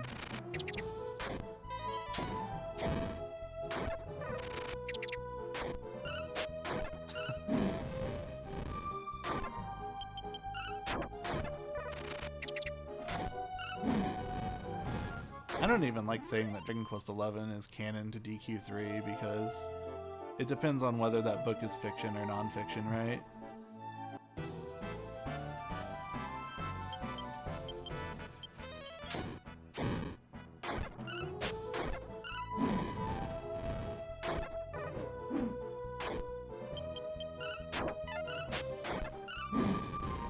if they're reading a fictitious story of the events of DQ11 to the hero, then, you know, is real life also canon to DQ11? Gotta think about it.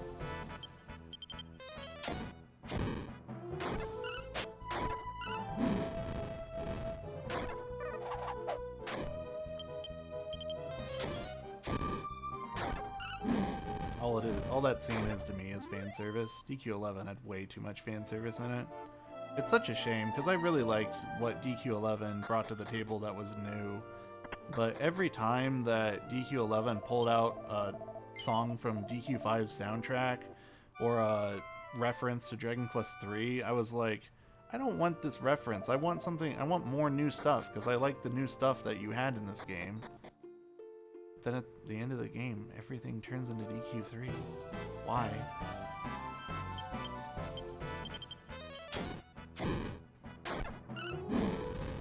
And it's not like they release Dragon Quest games often enough that I'm gonna want that, you know? Like, if they release a game every 2 or 3 years, then it might be fine for a game to be loaded up with references, but how long did we wait from Dragon Quest 9 to Dragon Quest 11? And then half of 11's soundtrack was just DQ5's regurgitated. I already have DQ5. It's over there on my shelf. I got 2 versions of it.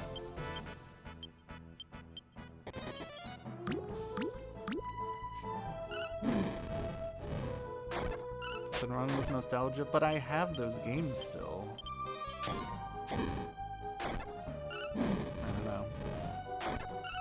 Again, if it weren't 10 years between DQ9 and DQ11, I would care less. I just hope DQ12 isn't a bunch of fan service. Because there's going to be at least 5 years between 11 and 12. Let's start this over. Sleep the cats. I'm basically just sleeping the largest group in each fight, as long as it's 2 or more enemies.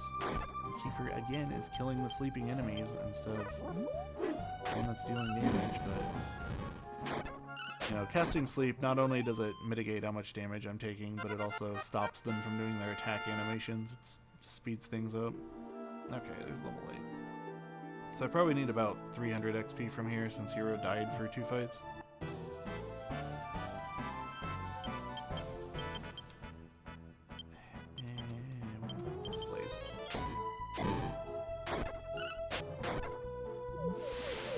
Yeah, DQ10's an MMO, kind of like Final Fantasies 11 and 14. They did recently make what they call DQ10 offline, which I think is just a lot of the content from DQ10 reorganized a bit so that it's solo playable, but it's still Japan only. There are fan translations for it out there, but I don't know,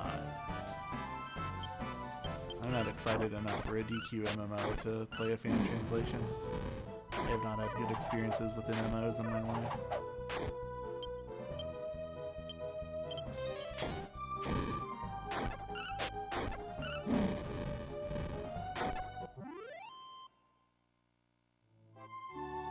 DQ12 will be the first DQ without Sugiyama. I don't know, it depends on what he contributed to 12 already and what he contributed to Treasures. I haven't played too much of Treasures. I've only gotten an hour or 2 into it, but I kind of doubt that Treasures has any unique music. It's probably all reorchestrated versions of existing music. It's a complete guess, though, but that's based on my experiences with builders, which I have played a lot of.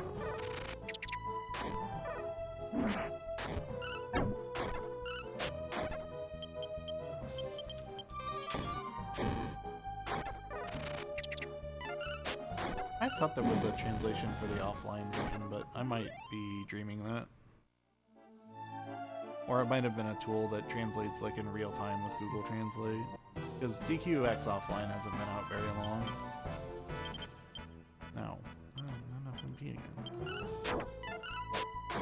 Alright, well this should be my last inn trip. So I'll just go over to the teleporter after I use the inn here. I should be paying a lot more attention in this grind. I just don't like it. I'm losing a lot of time here, though.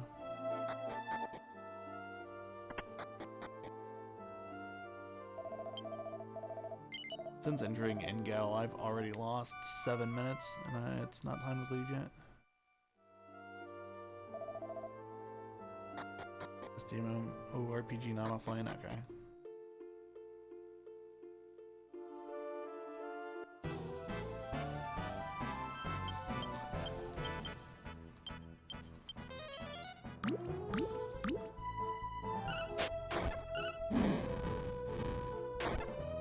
Privating third-party software. I doubt they can detect that.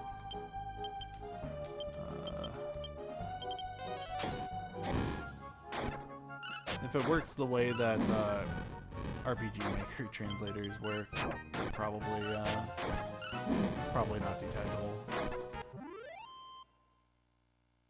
And it's also completely harmless, just translating text.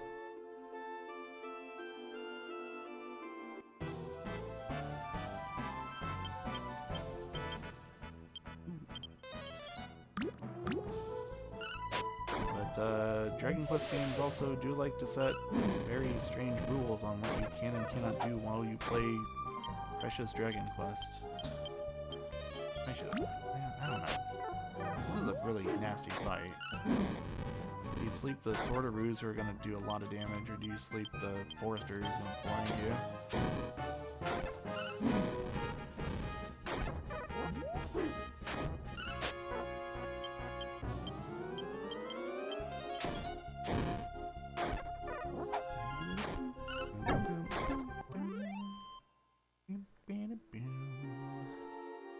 Dragon Quest is the series where it tells you you can't stream this game just to listen to the music. Right there on the overworld, or right there on the title screen. Like, leave me alone.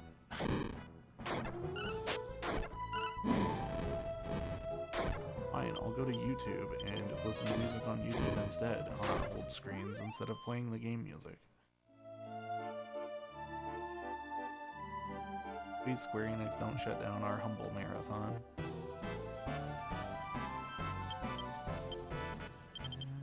Pages, what's good for damage? Yeah, we get rid of 2 of them before they got actions.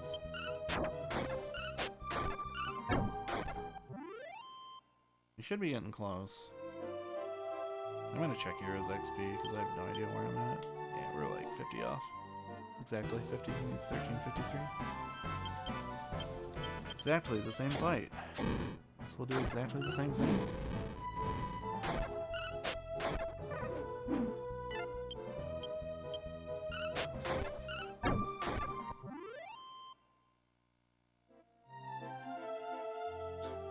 Well, that fight will put me 2 XP away, so hopefully we find something worth 1 point more, 2 points more, or exactly the same fight again. So I didn't cast Blaze, so I didn't die.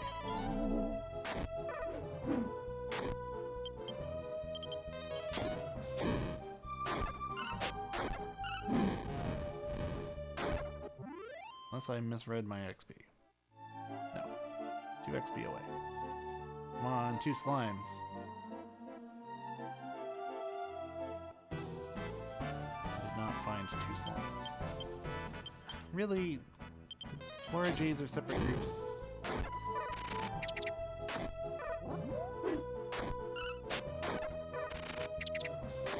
It's so frustrating in this grind. The game just doesn't want to put the enemies in the same group.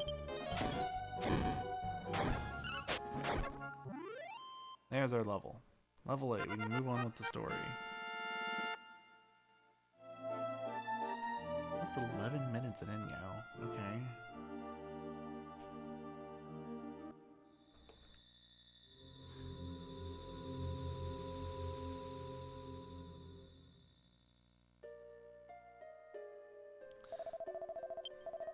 Alright, so we reflect upon how the volcano didn't erupt. That's cool. And even though that whole grind was to learn the return spell, we can't actually cast it yet. And I gotta walk, because the game will tell me a mysterious force contains the spell.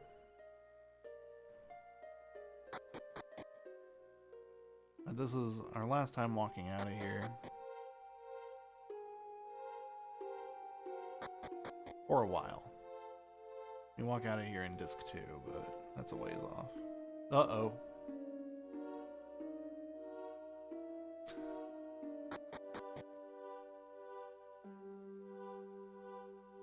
Don't forget the water seal.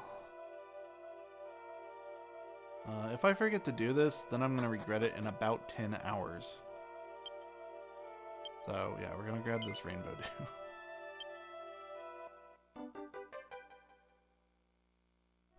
This is just some sparkly water from this pool where the water spirit's imprisoned, but we don't know that yet. Imprisoned, sealed away, hanging out? I don't know. I don't think they're really...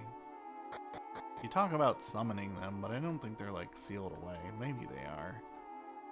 It's not clear. The estimate for this run is 18 hours. Hopefully less.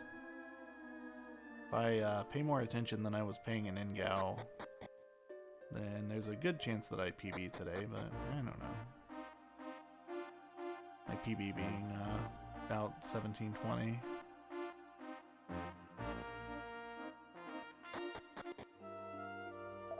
Okay.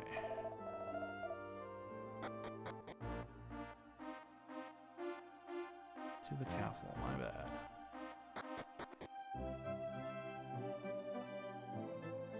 This is kind of a long scene showing up. This is the obligatory, you children are children and you shouldn't be saving the world. Leave this to us adults type conversation. It drags on for quite some time.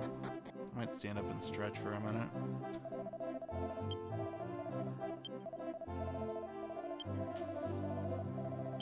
So the king tells Kiefer, hey, you can't do this. Maribel's dad tells her, hey, you're a girl, you can't do this. Because it's the 90s. And then your dad tells you, son, I don't care.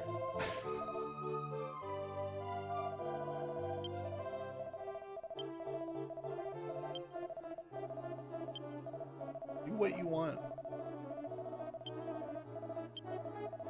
Just some good hands-off parenting.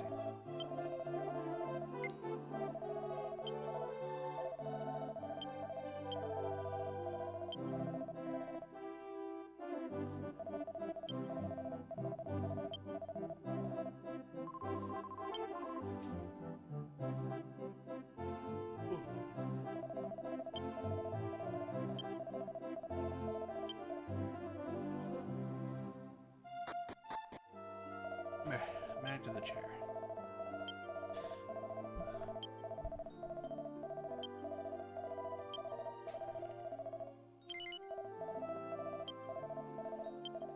It's actually a little faster though if you tell your dad you don't want to continue adventuring.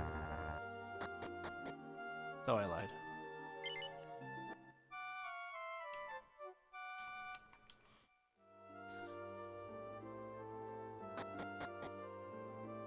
Alright, let's go adventure. Ah! Maribel.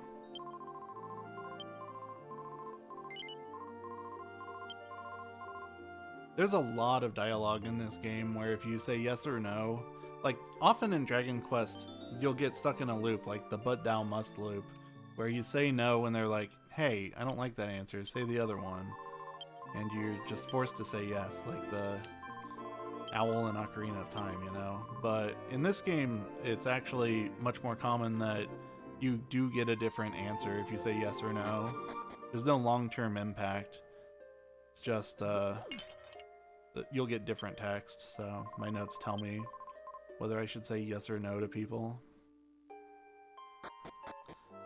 Yeah, Maribel can't lift that lid with us, so we're leaving to figure something else out, but Kiefer's here.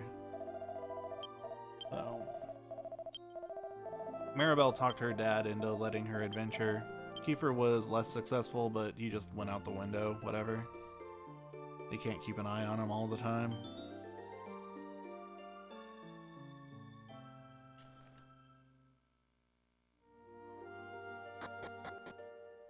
Alright, we're gonna walk past this pot without lifting it. Yeah, well, I lifted that one instead.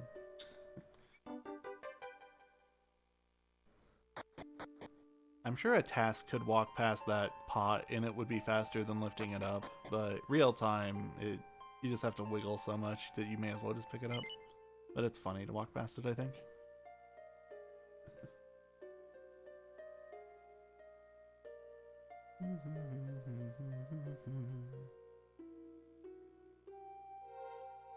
Now, there's definitely a couple of people, NPCs in this game that force you to say something specific.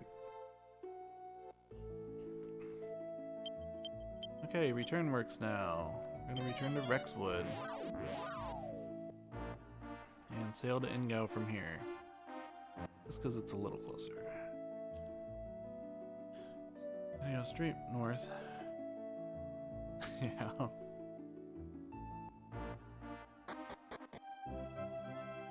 Here we are again in Engow in the present. We don't need to do anything here though. I'm just here to get this potion. That potion is part of my safety strat for Evil Mech and Cavemon. If I don't use them against those two, then they will come in handy potentially against Orgodemir at the very end of the game. But those are probably the only 3 places where I will use those, unless I'm desperate and need like some magic to cast outside or something. Alright. Yeah, on my way. We're gonna pop down here. Do I need to heal off that? No, because the next island's dialect. Grab this stuff. These chests are optional, but just because I revived so many times in Engow, I'm gonna grab them. Money isn't super tight in this run, especially after Dharma, because I'm gonna be doing some shenanigans to get extra money before we go into that whole gauntlet.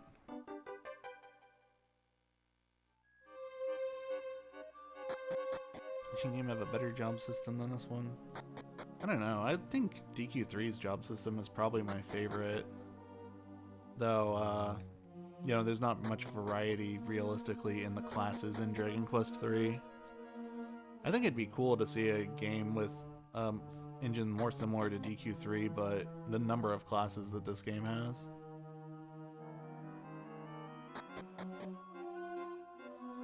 I really like, specifically in DQ3, I like that your decision to pick a specific class, it affects your next class. Like if you are a thief for 20 levels, then you switch to sage, then your sage has high agility left over from that, at least in the early levels.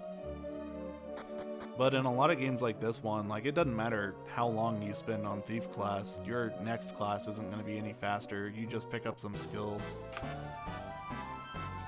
Same thing with DQ6 and even DQ9 too. The DQ9 you can get stat boosts from some of the trees.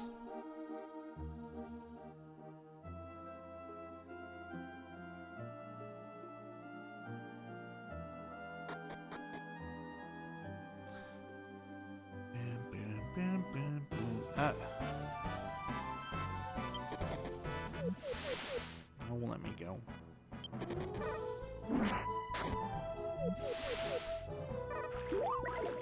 We should fight these, but I usually don't get more than one fight in here. This screen's one where it's not unusual, though. It's a pretty long screen. There we go. So yeah, just visiting the volcano to pick up some items and 350 gold here.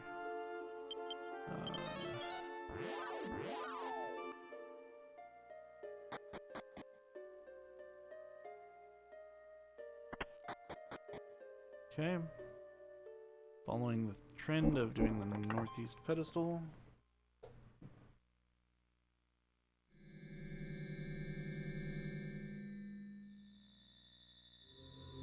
$15 toward SFC4.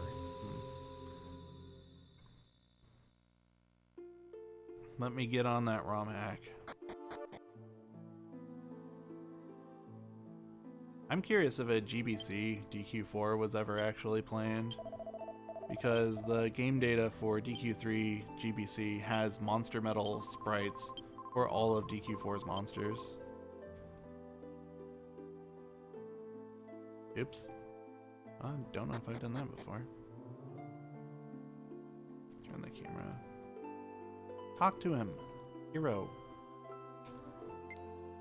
It's because he's sitting on something round. There's a couple points in this game where, especially in the Deja camp, there are stumps in their huts that act as tables, and trying to talk to somebody across those is very difficult. You'll end up talking to the wrong person when you're looking straight at the person you want to talk to. I'm pretty sure that's what happened there too. It's certainly why I kept colliding with it and then facing in a completely different direction.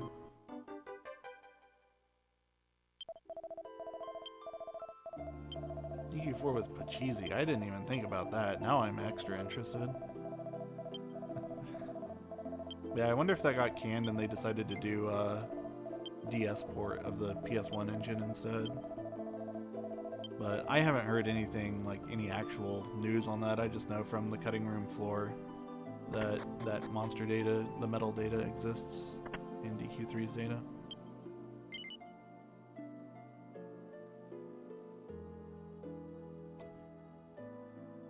I guess they did jump from GBC to DS. That's a good point.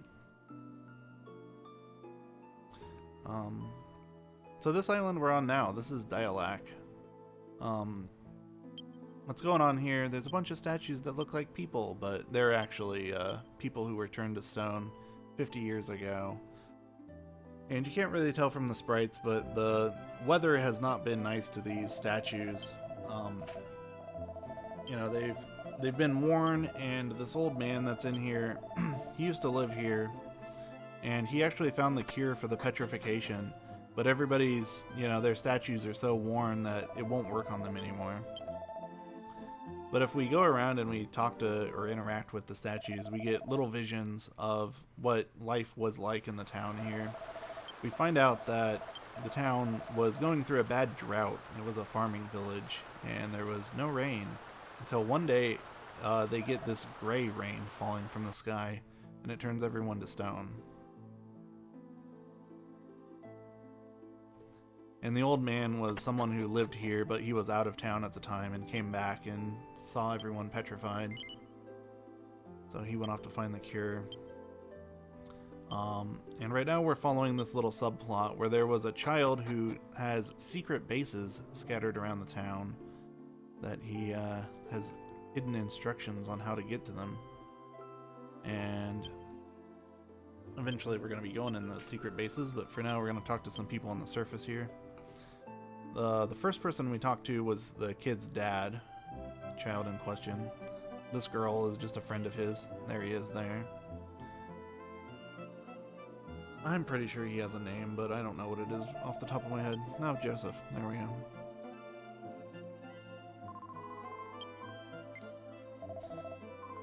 Oh, Rena even has a name too. Great. There have to be 100 named NPCs in this game. And my speedrun notes generally refer to people by name, just sort of to give myself a hard time if I actually forget their names.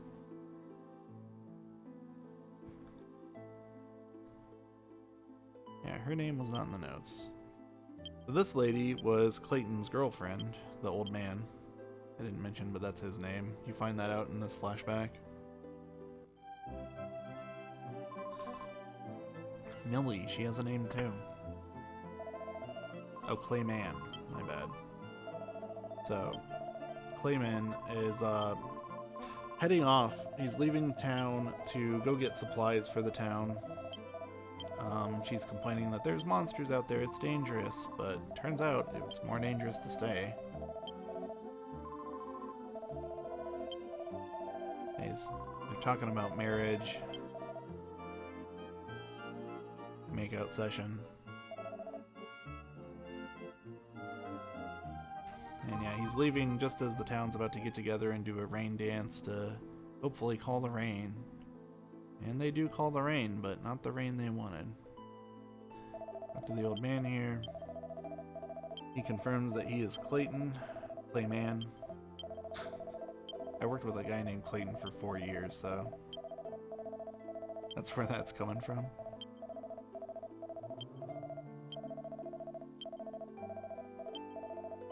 Yeah, he just talks about how on his way back from getting supplies, he saw the rain, and when he got to town, it was too late. And he kind of regrets not being here and turned to stone with everyone else because he failed to save them.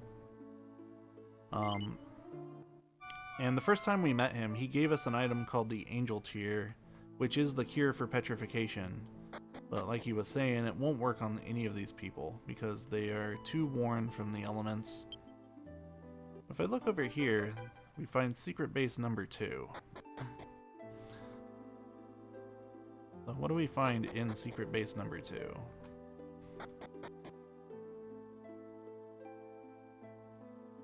There's a tunnel down here. We take this rope up here. It leads to the top of the rock in the middle of town. If we use the Angel Tear from the top of the rock, scatter it around to try to cure the petrification. It breaks the curse that's on the land. The sun comes out.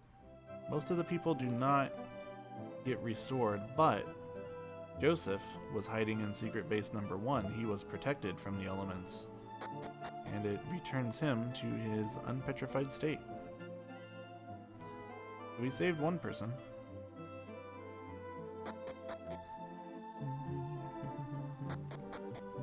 We use the fish sub. We put the Angel Tear, sprinkle it on the fish sub, and eat it. You gonna talk to Joseph? Rotates my camera back.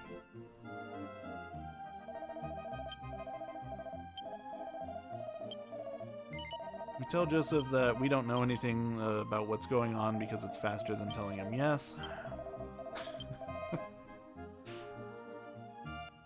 Joseph joins the party. I'm sure he'll contribute a whole lot. Oh wait, no, he'll leave in 20 seconds.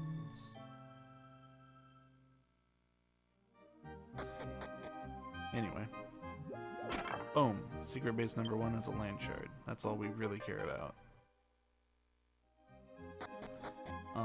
However, you have to finish all the quest triggers in these islands before the island will appear in the present.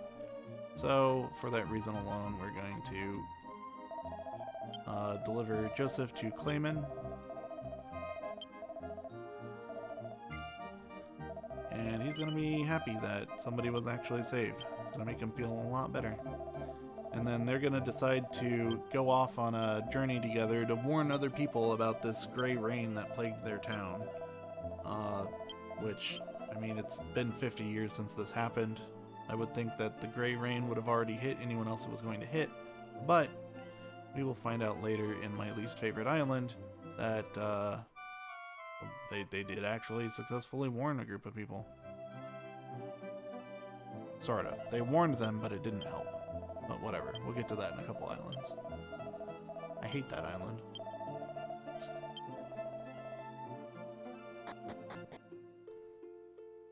Alright. Is that? Yeah, that's a split. I got my splits up just so I know what kind of a pace I'm on. Okay, so back at the ruins, now that I have the return spell, I can cast return from this room and not have to walk all the way out. Fishbell. I'm gonna hop in our boat and sail over to Sim City. We've played this game before. This is a town that you can actually build yourself. We're not going to do any of that because it takes a long time. But you talk to this old man. His name is Sim. And he actually outright calls this place Sim City. Make sure I'm not forgetting anything. Nope. Okay.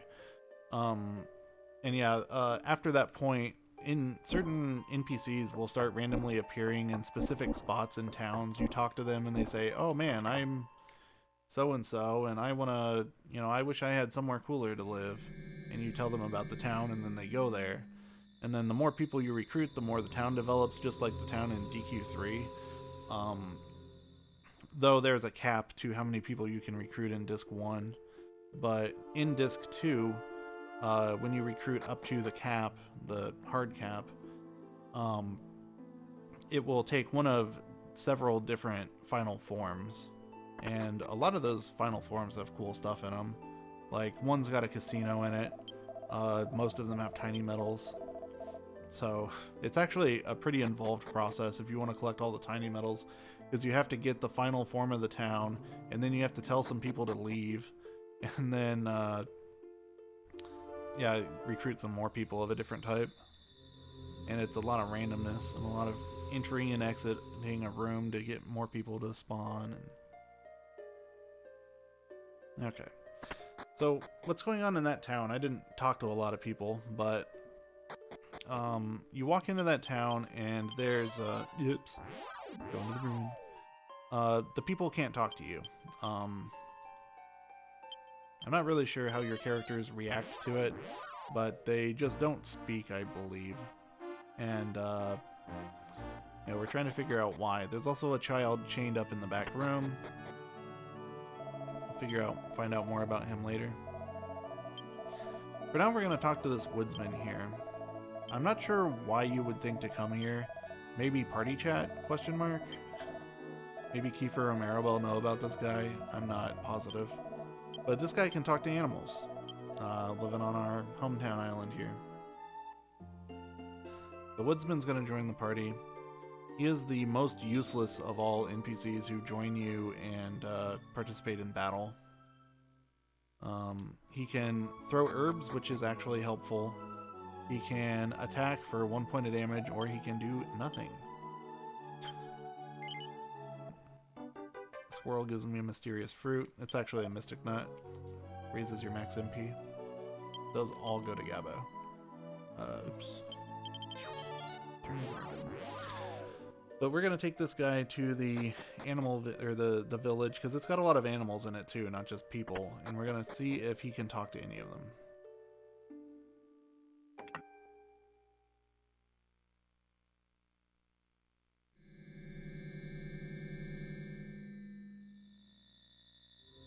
Yeah, Madam Party Chat tells you. There you go.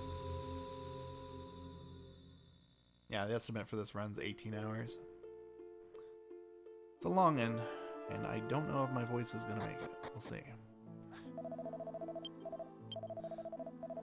So yeah, the woodsman says, oh, this is the town that's overrun by animals. And he tries to talk to this little dog, and he doesn't understand a thing the dog is saying, which he finds quite strange. So then we're going to go in here. And I believe I need to move Maribel's equipment. And then tidy everyone. I don't want to do this wrong. Yes. See a fish sub.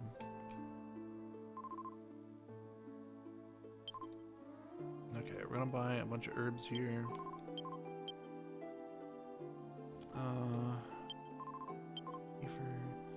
Eat for hero. That was not. Don't worry, I know what he's saying. 5. That's not 5, that's 4. It's like 5, but it's 1 less. Maribel.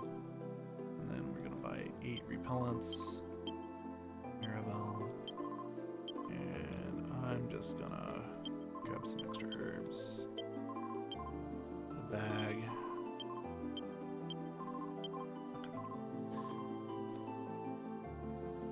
Door? There it is.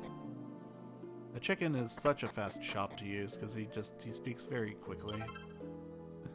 We grab this defense seed. That's kind of a safety item. Talk to this lady. So, I don't know what each individual person says in this town, but the gist of the story we're going to piece together from all these people is that well, first of all, I didn't mention, the woodsman is able to talk to the people, but not the animals.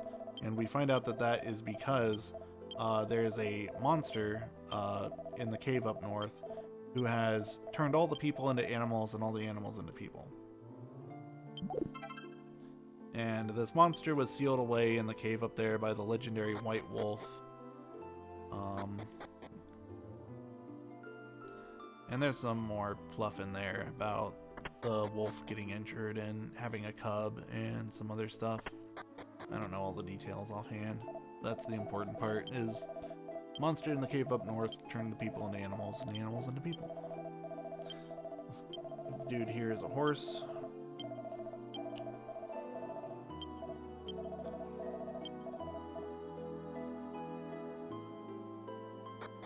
There are various tools.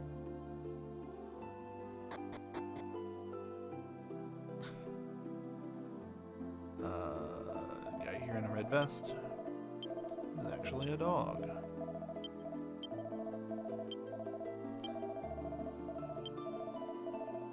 Here's the guy that mentions that the animals and humans were swapped. And it is very important that I hold no while talking to this dog. Because once he's done talking to her, he will ask if he wants me to recap the entire story. And if I say yes, he goes on for about a full minute. Nope, I know what's going on, man. I think you can party chat with him to get him to tell you the full story. But, yeah, you can kind of gather from that this child in here is actually an animal. It turns out he is the cub, the white wolf cub that was mentioned in the story. So he potentially has the power to lock the monster away. But the team doesn't really put that together yet. They're just happy they saved a kid. I was supposed to grab something out of here.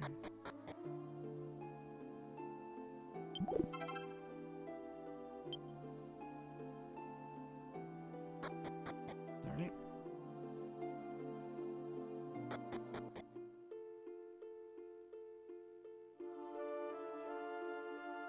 Yep, the child is Gabo. He will join us later.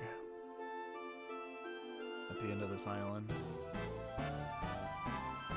For now, we're gonna go up and deal with the monster. Probably could have fought that. I don't know. Those guys are like the scary enemy from inside the volcano, but at my levels they'd be fine. It's stuck there every time I rotate the camera. I just shouldn't bother.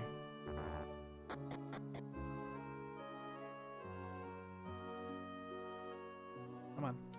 Fox. Collision in this game is so bad.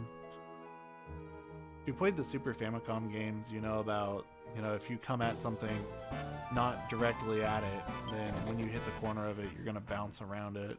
This game does that to an extreme.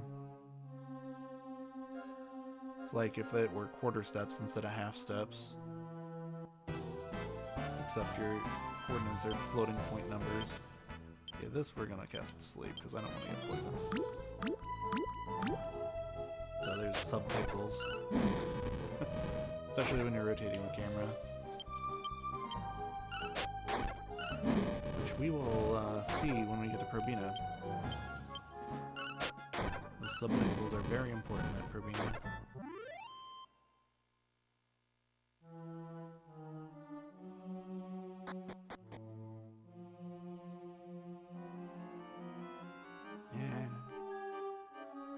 This room's awkward. I'm gonna bounce in here just to reset the encounter threat. Haven't discussed how encounters work in this game yet, but starting at some point on the Super Famicom, probably with DQ5, but maybe 6, they stopped making random encounters just be a random chance every time you take a step. Instead, when you get out of battle, it generates a random number, and then that's how many steps you can take before your next fight. And if you walk between rooms like that, sometimes, in most cases, it will generate a new number for you. So the more I walk, the more likely it's going to be that I get into a fight, or if I touch a staircase, it'll reset.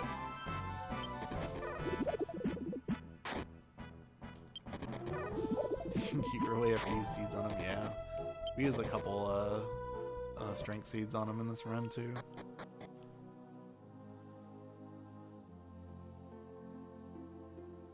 Pretty much before that Engow grind, you use all your seeds on Kiefer, your strength seeds, and then after that you use them on Hero, because Hero actually sticks around. How's my health looking? Kira does not need his magic. So in the boss room coming up, you can't use magic inside it. There's some kind of a spell that prevents magic from being used inside here. Really, an encounter right here. I was gonna pop in to reset my threat, but I guess really won't. Those guys can hit kind of hard, actually. They don't look like much, but that's some good movement right there. That's some real good movement. I'm just the best at movement. Why am I running an 18-hour video game that's like 50% movement? Okay, we didn't take damage, so we should be good just to go straight into the fight.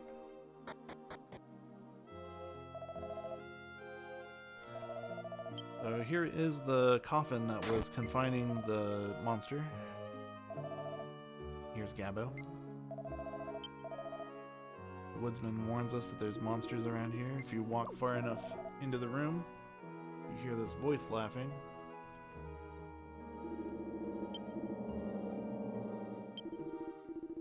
And it's our good buddy, Death Amigo. Or Death Pal. His Japanese name is Death Amigo.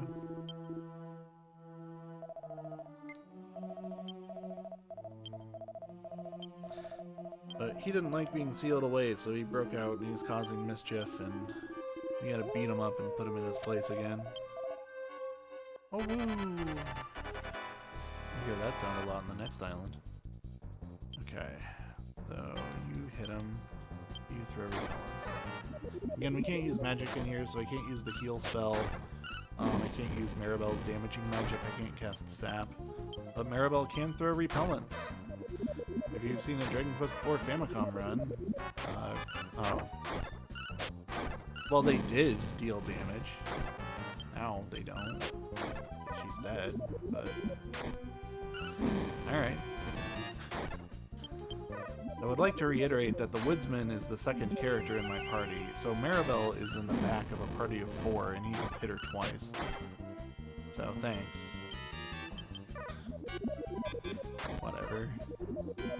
The hero. And heal her. Now this guy's got quite a chunk of health. You healed yourself. Oh, that doesn't help. Ow. Wind Beast hits Kiefer right now, it'll kill him.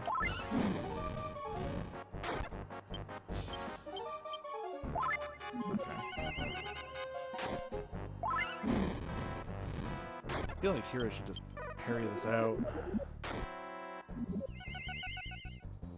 Maribel is mainly the healer in this fight, so with her out, I've kind of got to adjust my strategy. Hero has to heal instead. It's really going to slow me down. Hero's not dealing damage.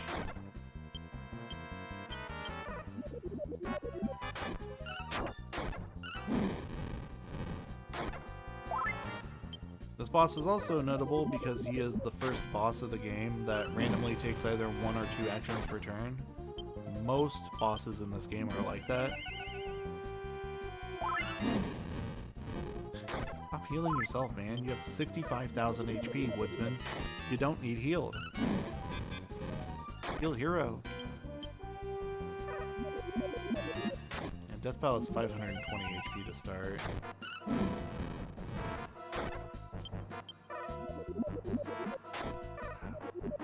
I should probably be a little more aggressive, especially this far into the fight. No. Okay. Herb Kiefer again. We only have 2 herbs left.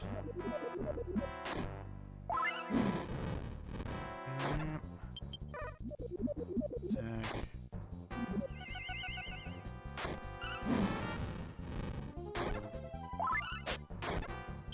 Woodsman healed himself again. Oh, Hero. Hurry and hope the woodsman heals him.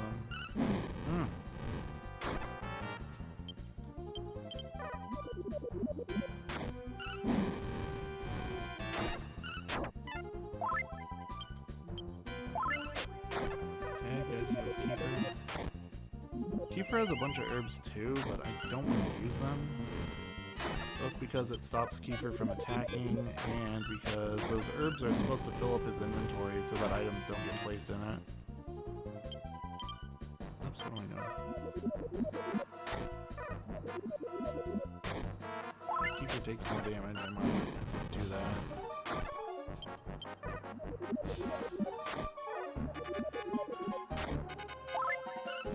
Woodsman healed himself. Thank you. There we go. Very slow fight, but we survived. Don't usually die to death pal though. It's pretty much as bad as that fight can go without you wiping to it. But if Maribel isn't killed, she is faster than death pal. So, well, only a little. She has like a 2/3 chance to go first.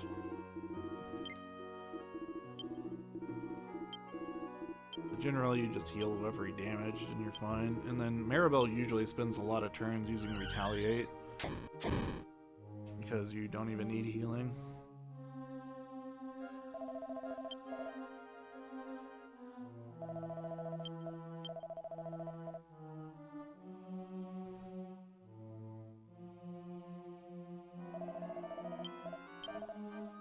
Yeah, it'd be a lot better if you immediately got a new character that took Kiefer's XP and stuff, but you don't. You don't get anyone to replace until like 3 or 4 islands later with Melvin. Assuming you get Melvin right away. For the most part, all of the islands in this run have to be done in this order, but there is one point near the end where like 3 islands plus Melvin's quest unlock at the same time.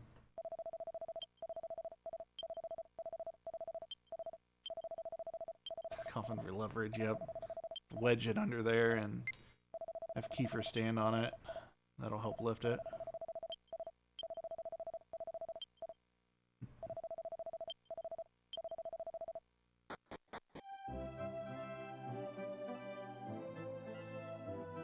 Alright. We sealed the monster away again. There's sunshine out. Gabo's running back here. We're gonna go catch up with him. Not that way.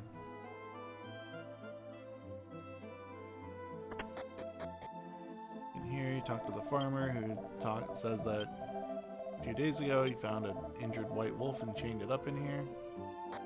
In case you hadn't yet figured out that Gabo's the white wolf. It doesn't entirely give it away, I guess, when he howls and then pounces at the guy. But just in case.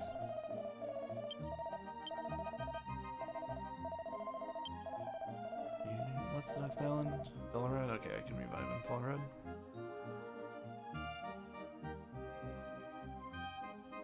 I don't know if the church is open here or not. It probably is at this point, but I'm not sure.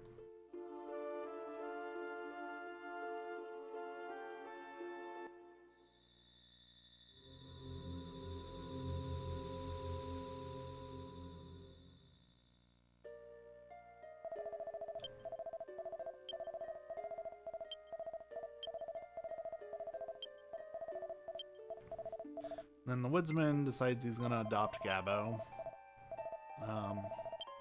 But after talking with Gabo, Gabo wants to go with us.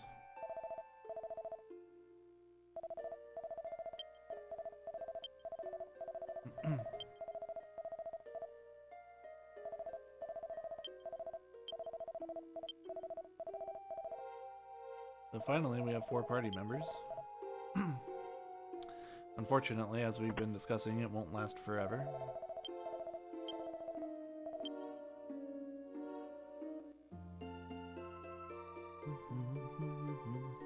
But Gabo is pretty much the party member that's not going to leave us at this point.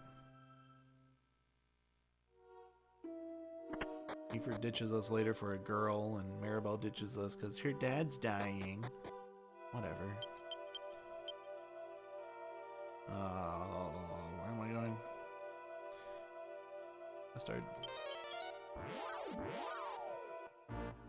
I don't know what this game's world map looks like. Straight west.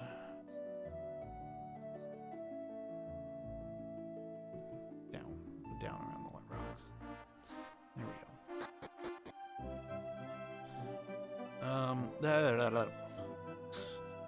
So this town has kind of embraced the event that happened to it in the past. There's all these animals around, and if you talk to them, it turns out they're people in fursuits. Those guys running around in circles, if you talk to the one that's standing in front, he tells you, like, he has a contest where you have to identify, I think it's like which animals are people and which one are not. And if you guess correctly, you get some kind of a prize, but I don't remember what it is. Oh, I should have revived. Oh well. Where am I going? I'm walking to the right like I'm already inside the cave. I need to do this. Fighting in here is optional, so it's fine that Maribel's down. But if I find an easy fight, I'm gonna take it.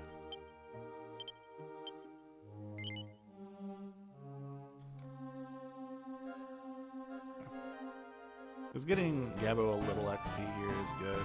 I'm gonna fight crabs.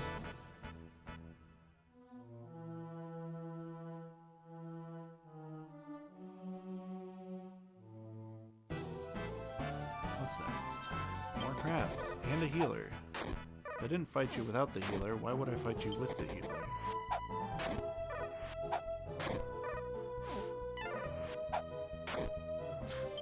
One of them's attacking.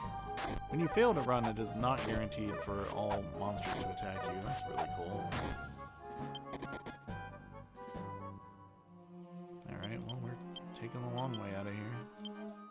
That's actually a couple minute time loss. Whatever.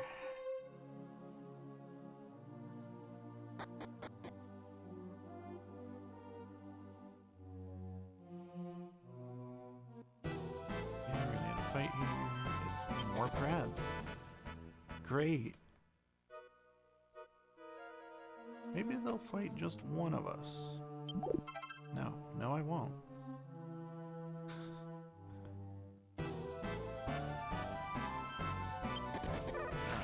No.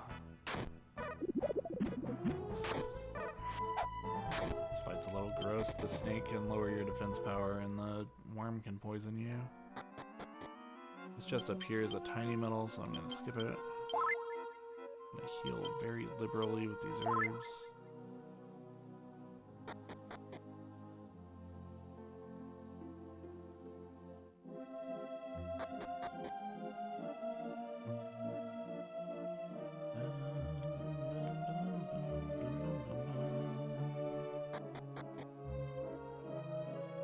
Crab battle.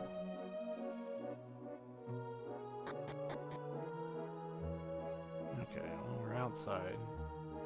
But yeah, with Hero dead, I was going to cast Return to get out of here, but with him dead, I can't do that. I'm gonna have to walk back through all of that.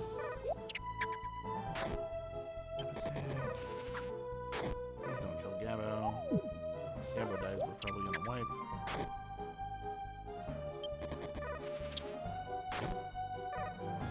Woke up and fell asleep again. Hey, Kiefer. Okay.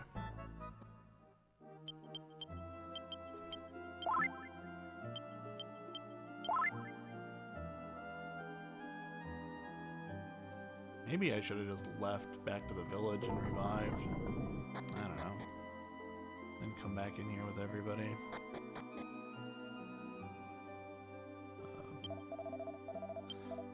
Alright.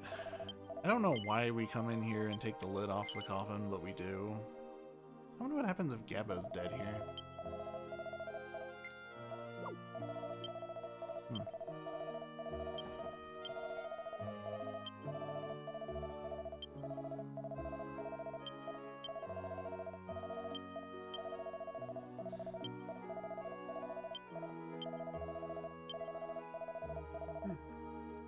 So Deathpal recognizes Gabo, and he says, "Oh, I'm sorry, I didn't mean to turn you into a person. Here, I'll turn you back into a critter again."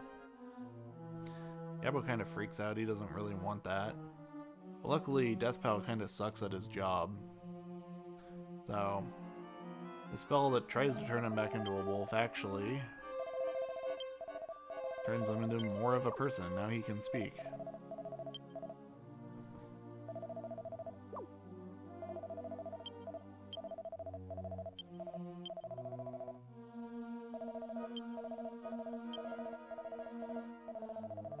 I can't talk with DQRTA, he's dead.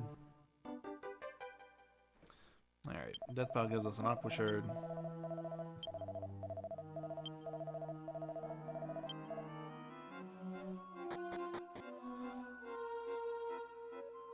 And we're out of here.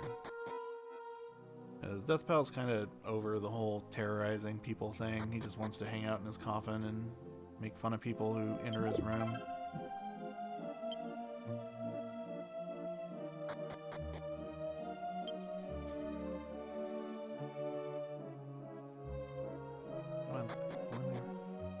Encounter canceling here.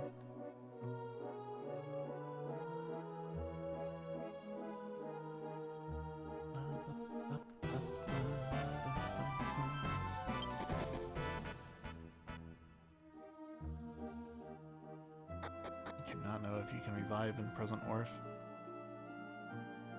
The priest might be in a fursuit somewhere. If that's the case, that's real bad. We're gonna go to the church and look.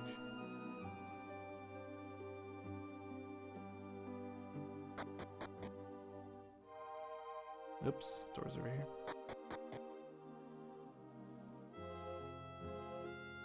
Secret items, bunny hood.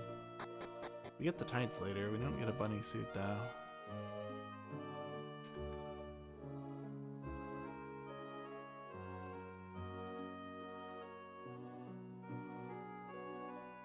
Oops. Where's this up? I should actually have fought that. Whatever. Gabo level 1 is fine. He just needs to not die to the Fall Rider boss. Alright.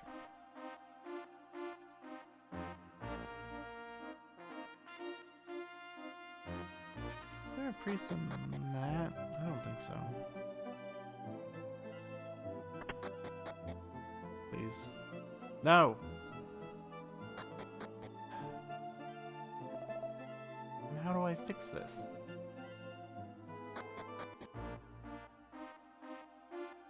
Sail over here, I guess.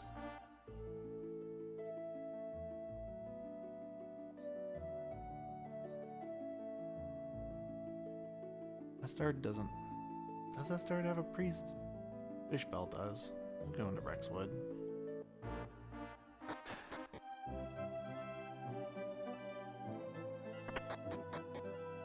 Help.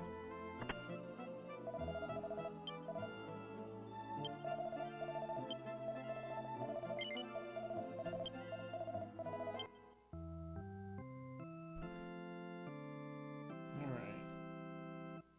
Well, the first island started off well.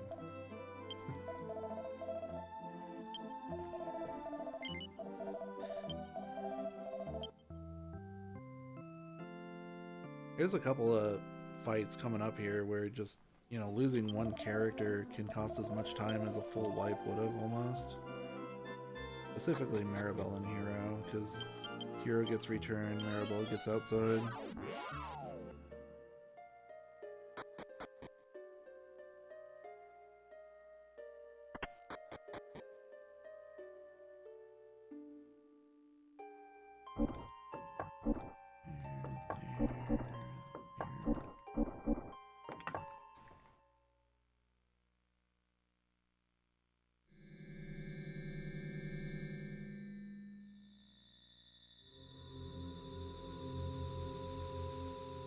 Alright.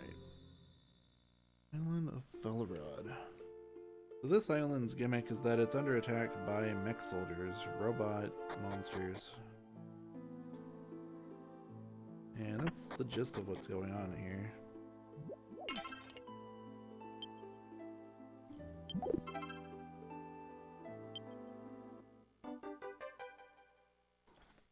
Fire shard.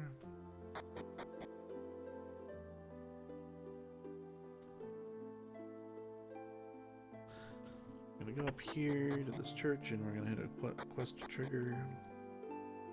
Steve's drop on this conversation. It's the captain of the guard down there on the right, Trad. Just giving these soldiers some orders on how to defend the town against the mech soldiers.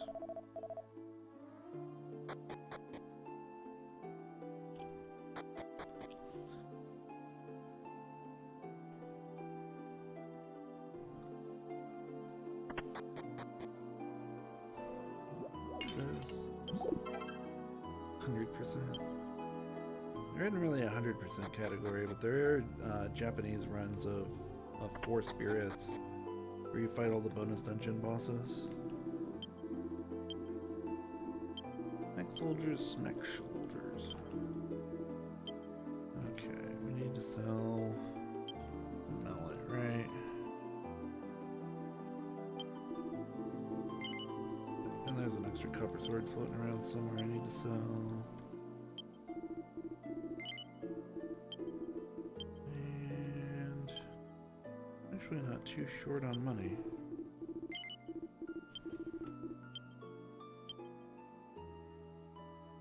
I think we're good. Okay, we're gonna buy an iron spear for Kiefer. This is the last weapon we will buy for him.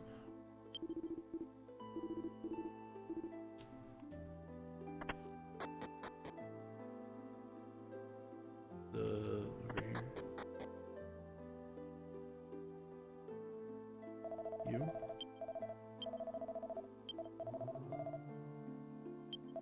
All I'm buying here is herbs.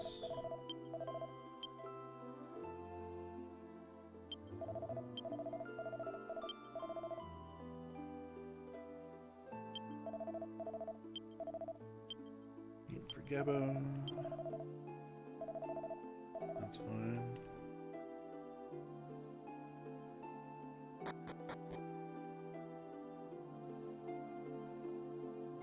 Okay.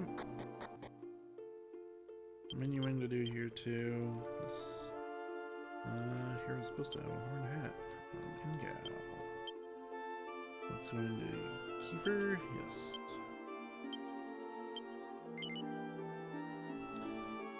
Heroes clothes go to Gabo. Any strength seeds we have get used on hero. Seed, get Maribel.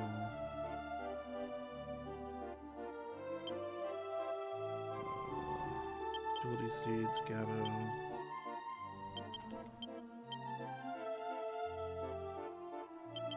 Seed, hero.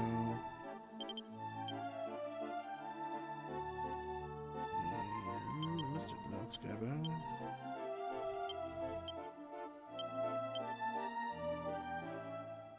Do I have notes on life acorns? I do not. One U. Okay. Did I miss anything? Yeah, leather armor. Where's that? That goes on Kiefer.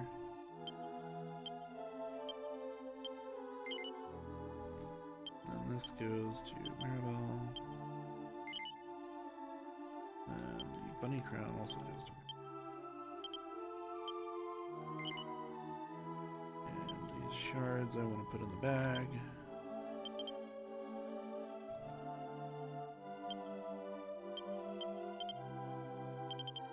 Here are a couple more herbs.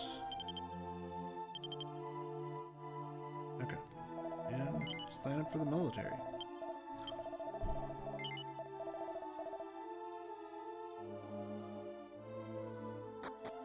Rain time is next island.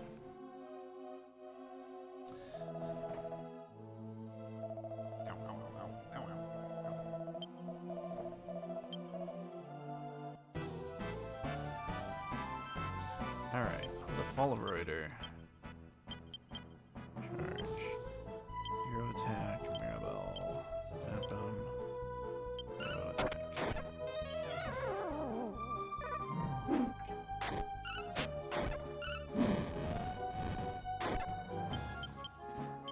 Oops. Attack.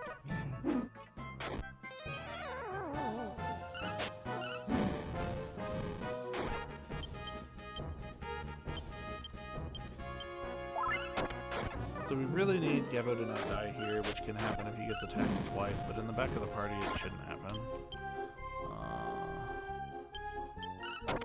Can, and it does, but it shouldn't. We saw Maribel get double hit. And she was effectively in the back of a team of 4 people. Oops. Cancelled out before.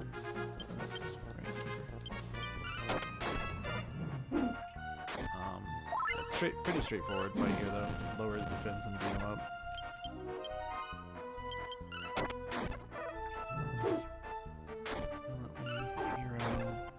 Okay, Kiefer got him. You can tell Kiefer's got him when he doesn't use Fire Slash.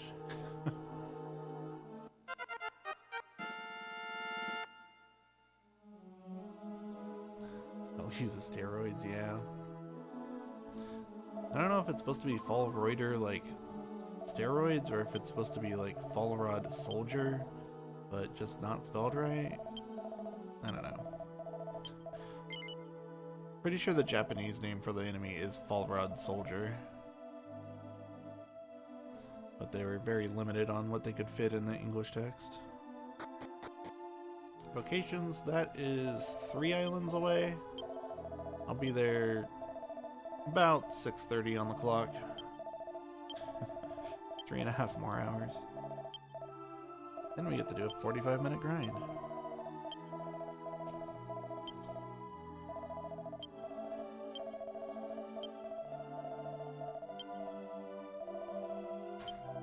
Oh, I'm talking to this guy over and over. Okay. So we sign up to join the army just so we can help these guys out. This guy tells us to go talk to the king before the captain of the guard shows up. But I believe he's actually already here. Or maybe he shows up while I'm talking to him. Yeah, he shows up during. Scale armor. That's a good defense power upgrade.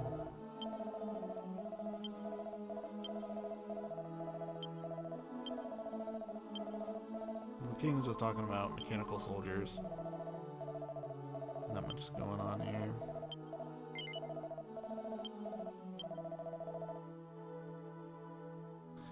Then the guard captain shows up and gives kind of a status report of things. The status is, things aren't good.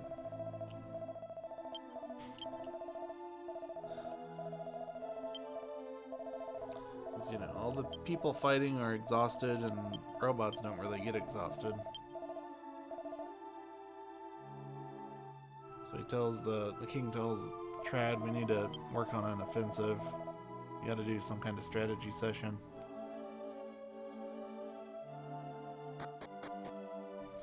We're gonna go down and do that. Now this is where the quest triggers and the silence start to get obnoxious. First, I'm going to talk to Trad, sitting here. There's a guy named Haynes who's sitting directly across from me on the left. He looks exactly like everybody else. I have to talk to him a lot to progress the plot, and he moves around this table. He sits in every chair except the one that I'm currently in. But anyway, it's strategy session. Trad is telling us, you know, we got to come up with some ideas. How are we going to stop these guys?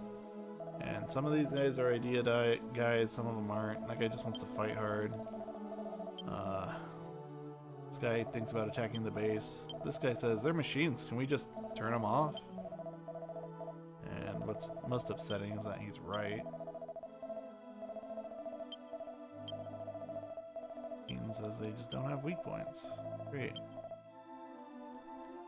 Yeah, the soldiers are kind of like actually thinking, you know, what kind of strategy can we use? Meanwhile, the mercenaries are more like, well, we just gotta fight harder, or what if we just turn them off?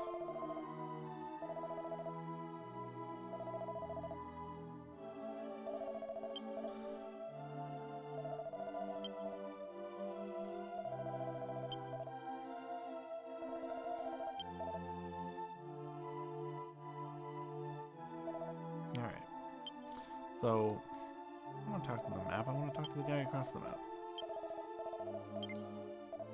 So Haynes mentions a guy named Zebit, who's Trad's brother.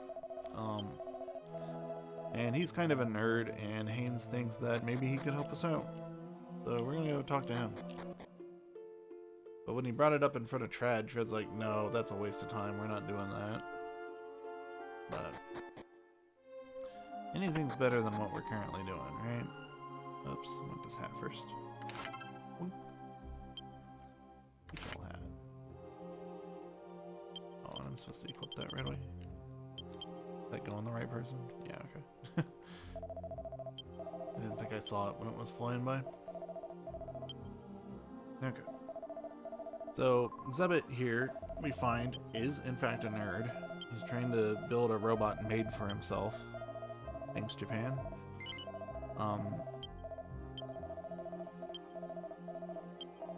But we ask him to help us out with these robots. We want to know what's the weakness. How do we stop robots? And he's not willing to help. So we give up immediately. As all good heroes do. Red slimes? I will fight red slimes. Fine. Okay, red slimes apparently have more than 14 HP. Maybe I should not fight red slimes. Maybe this will end up being a mistake.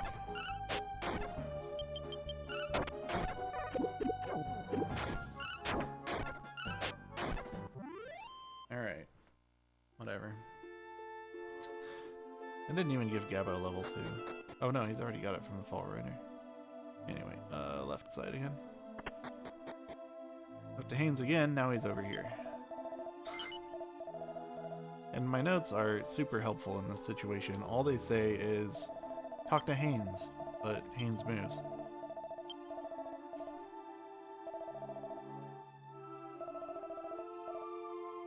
I say that like it's not my fault, like I wasn't the one that wrote my own notes, but it's entirely my fault.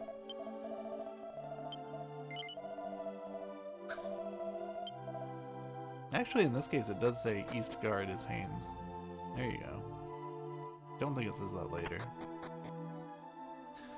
Okay. Yeah, we came back and we told Haynes that Zebit's not willing to help. Tred's like, yeah, I told you so. Go up on the watchtower for guard duty. Which that sounds boring. We're heroes. We don't want to do patrol or guarding. We just want to fight stuff. But fortunately, the moment we get here, a wounded soldier comes in. I do not know where this soldier comes from. He doesn't look like any of the soldiers who were in town, but it is implied that he came from the town. He's talking about Fall Rush falling. Press the pot somehow. They're usually a little better than that. Every once in a while I'll find notes in my speedrun notes that are just like making fun of me in the future though. Or being intentionally unhelpful.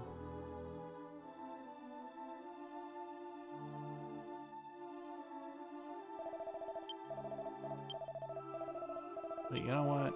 When you spend 3 months learning a game like this, sometimes things just slip in there. Now Trad's joined the party. Oh, he's gonna be so helpful. Okay. So, now we've got Trad in the party. He's the captain of the guard. He's a pretty strong guy. We're gonna go over to Zebit's house with him. And yeah, throughout this chapter, the whole time he's in the party, he's gonna be incredibly helpful and useful, and he's gone. Oh, nope. I was a little early on that. Now he's gone.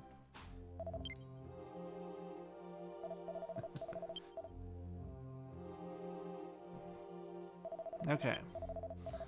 So yeah, after the town gets almost wiped out by mech soldiers, Trad decides, okay, yeah, we actually do need Zebit's help. I know he's being stubborn, but I'll go talk to him myself. That's why we brought him over here.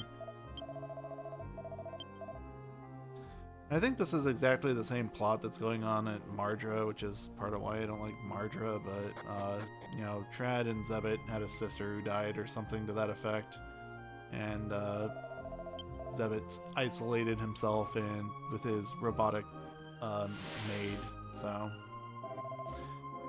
because of that incident.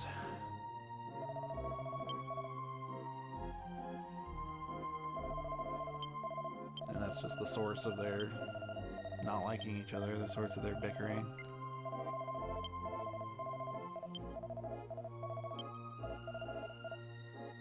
then this robot shows up and it's damaged and just kind of falls into their lap as this very useful thing that we can use to defeat the robots.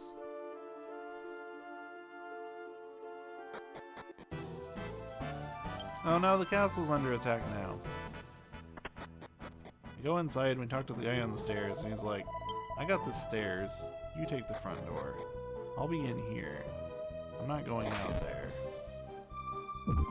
We go out here and we fight some mech soldiers.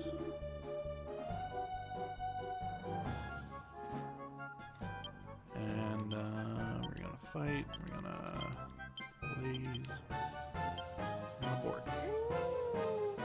Gabo is a Borky boy. I'm going to be using that a lot in this chapter to stun people. Because even though they are robots, they're vulnerable to being scared by loud noises.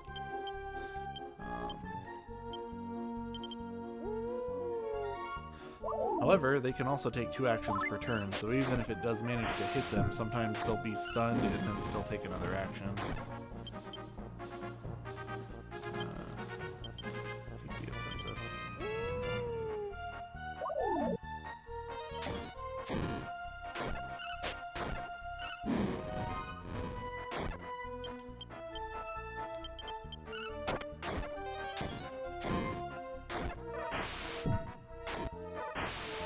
Not hero.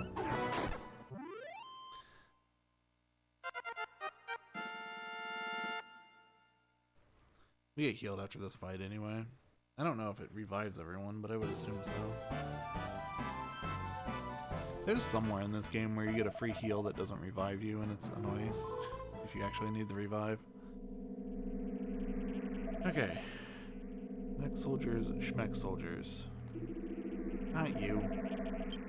Alright, so Zebit has, first of all, he says he has removed the word destroy from the robot's vocabulary, from its circuitry. So that happened somehow. But he also programmed it to emit a radio signal that disrupts the radio signal that they receive from the base where the mech soldiers come from. And it's effective enough that we just take a break. We're good.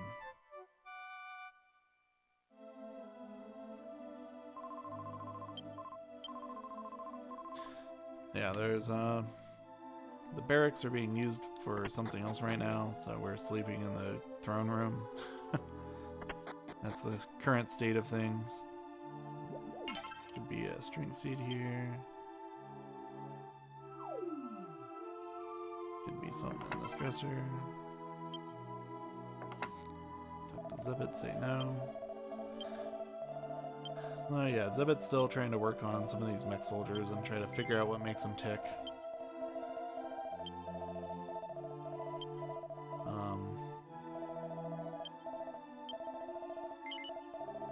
But we're gonna get a strategy session together here. Trad loves his strategy sessions. Project manager through and through. Keep project managers. It's you. Yep, top left this time.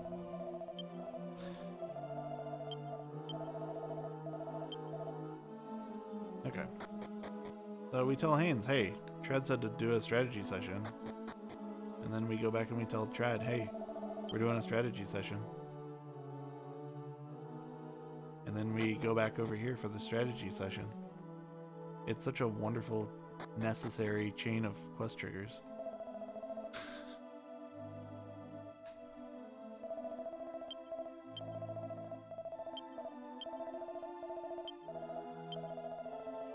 Ooh. Oh, my throat already hurts. Maybe we'll be fine. I don't need to say anything tomorrow. Wait, yes I do. I'm commentating like 2 runs tomorrow. We'll figure it out when we get there. Whatever.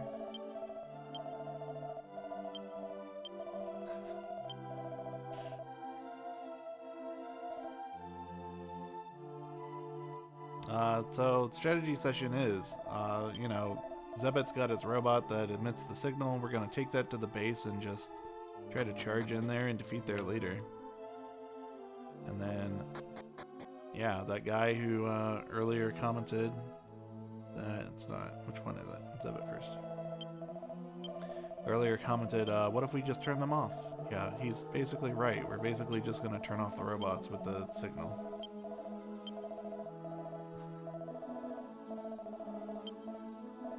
I'm commentating tomorrow.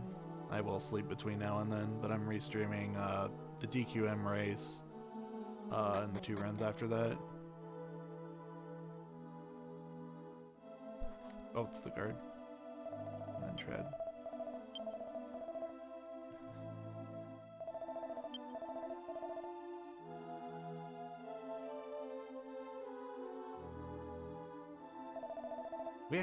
I need to ask a status update on one of the runners tomorrow. It was sounding like we might end up having another drop and substitute in something else, but it's not certain yet. So in here, no, we don't need to do anything in here. Does everybody have herbs? Yeah, send a string seed. Use that. Where does this wooden hat come from? Who wants it? It's a little better than the horned hat.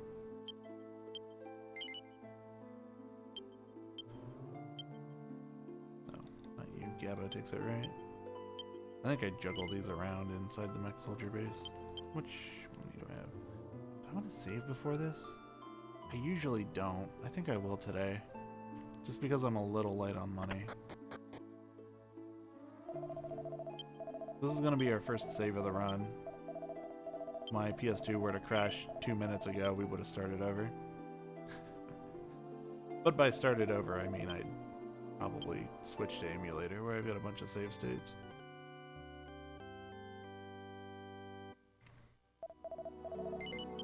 Saving takes so long on these PlayStation 1 games that you just can't make safety saves to plan for things like that.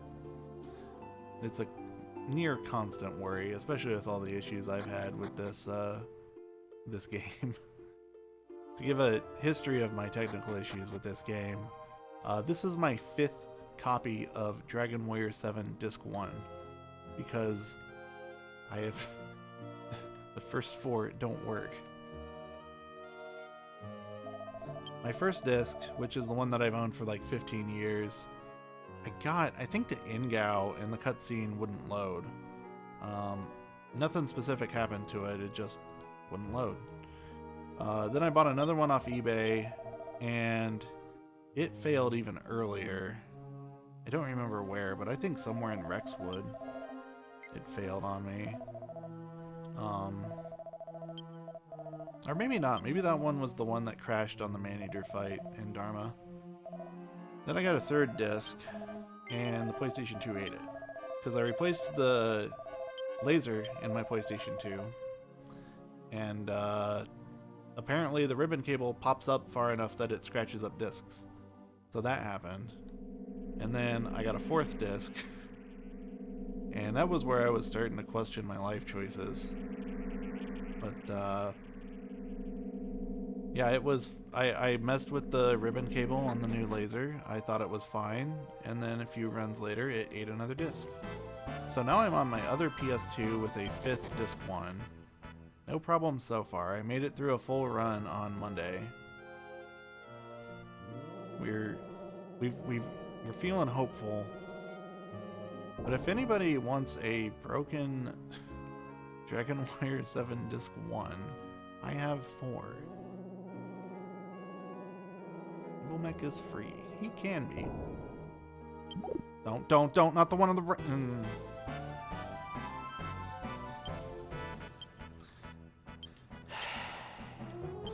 It's not free. Can you sap this thing? Can you bark this thing? I tried to take a little step to the left before I open the chest on the left, but no, we open the one on the right. One Gabo bork at him. Why is the whole team asleep right now? Can we not do that? Oh, we did. We did exactly that. Okay. Okay. Sure. Fireball. That's such a weird spell for a manager chest to have. God, Maribel still got the repellents in her inventory. Those need to come out and get replaced with herbs. Oh, yep, that's what I was expecting.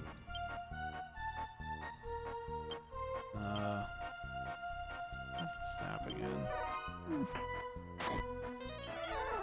Now I was too late. Cast it again. Actually, like, no, we're not walking out of here. I usually do not save before I come in here. I forgot I did that. Oh wait, I need to.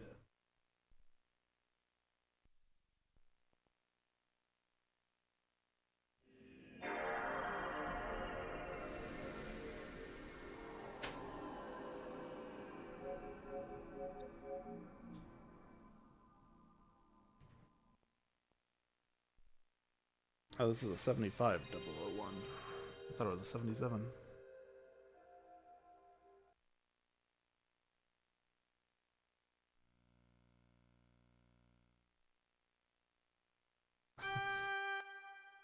I tried a couple of home remedies on the first 2 discs I had. It just made things worse. I bought a disc resurfacer.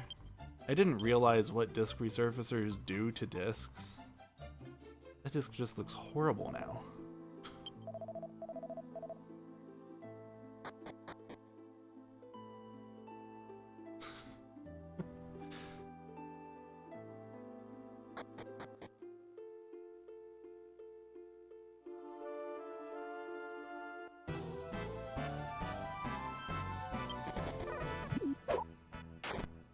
The worst part of it though is that there's a scratch somewhere on the disc that it can't read.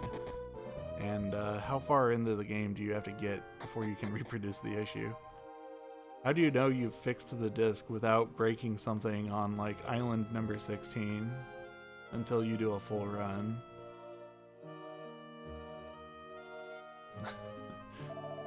I was just talking about how I've had a lot of issues with my discs for this game getting scratched up.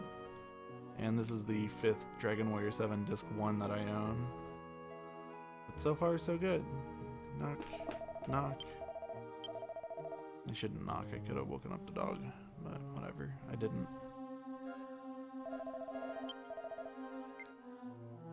Boom, boom. Disc crashing. I haven't had many issues with discs since the PS1. I have had issues with other PS1 games.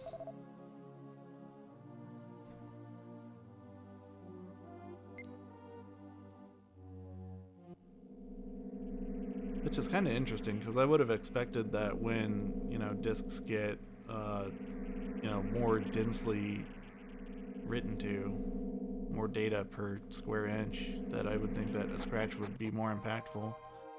But I feel like they also make the discs out of a tougher plastic so that they don't scratch so easy. I have a lot of PS1 discs that, being 10 years old with a PlayStation 1, they just look terrible because, children just set discs upside down on the carpet and then step on them.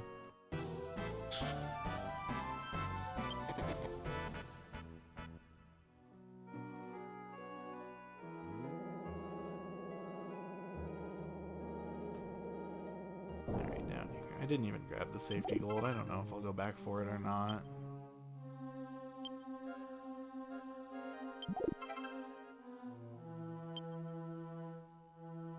Okay. Look at my notes while I go up the elevator.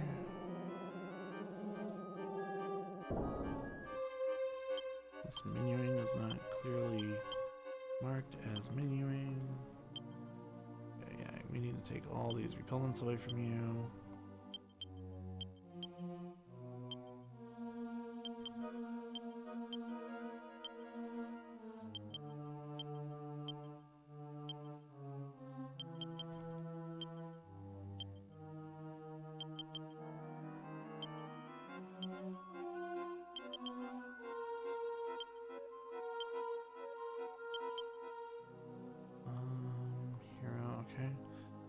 So, the wooden helmet I already did. Where'd the iron shield go? That goes to Kiefer. this power shield. Strength seed, hero. And then my notes don't mention this for some reason, but the potions need to go on hero.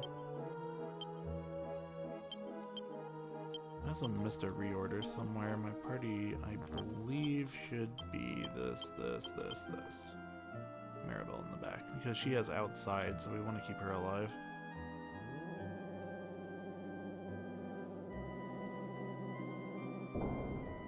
Oh, yeah. There's a canna box upstairs right next to 120 gold, and I didn't take a step to the right. The game defaulted to having me attack or open the chest on the right. So it's standing directly between them. Nice crit.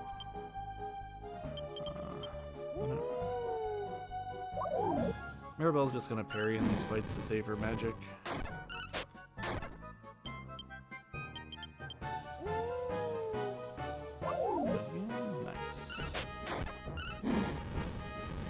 These guys have a couple of kind of dangerous moves that they'll use very rarely, but the thing that they commonly use that's obnoxious is Rain Slash. It's just about 10 damage to everybody, which kind of messes you up, because now you have to heal the whole team. Speaking of healing the whole team, I didn't do that. Looks like just Maribel and Hero need one.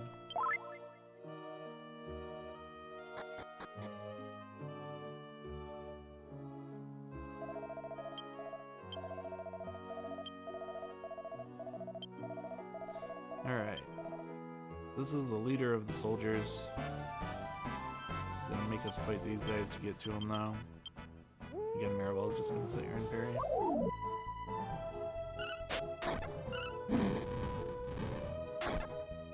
Each one should die in 2 turns. Hopefully Bark hits them every turn, but just like earlier, they can take 2 actions per turn, so even if they're stunned, they can still hit me. And Bark is not guaranteed to hit them.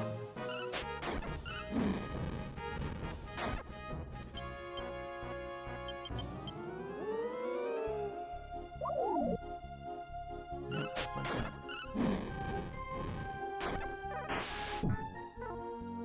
Okay, well that's lucky. They do miss a lot. So right now there's the robot outside that's generating that radio signal that's interrupting their connection to the base, and that causes them to sometimes lose actions in battle or miss their attacks. Alright.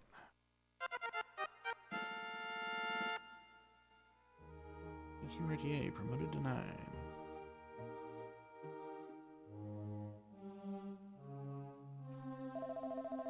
Alright. So there's 3 fights in a row here. Here's number 2.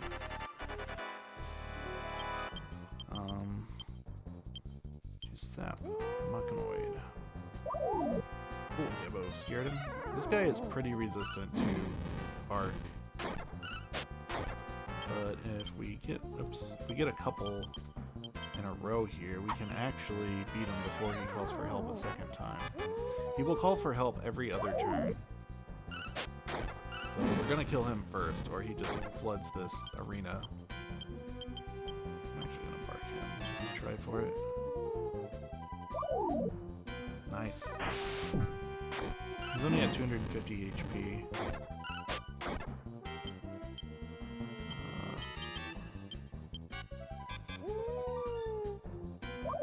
We got him again. Talkback's trying to bully us.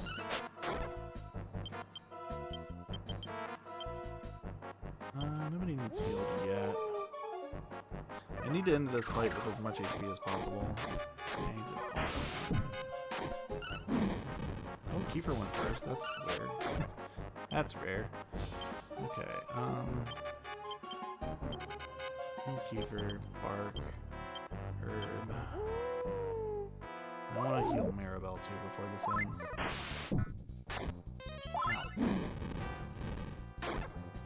That's fine. Bark, you heal yourself.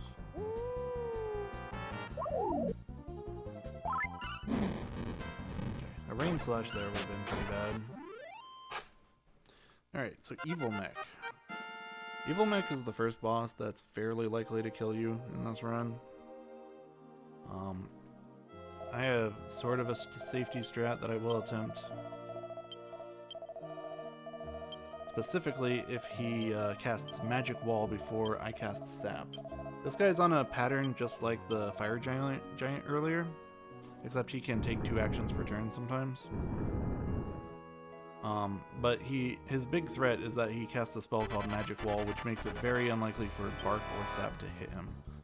So, let's start off casting Upper, Barking, and trying to cast Sap. His next action can be Magic Wall. He cast it immediately. Fantastic.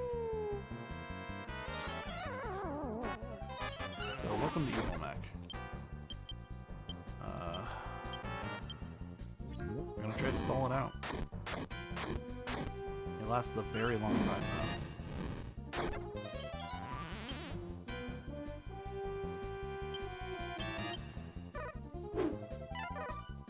Let's dodge.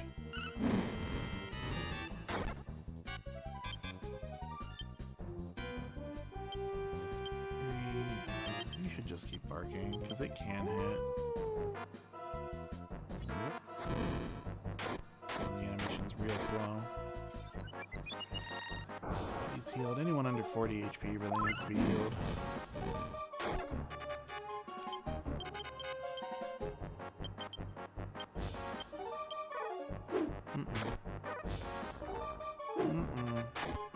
Whoa!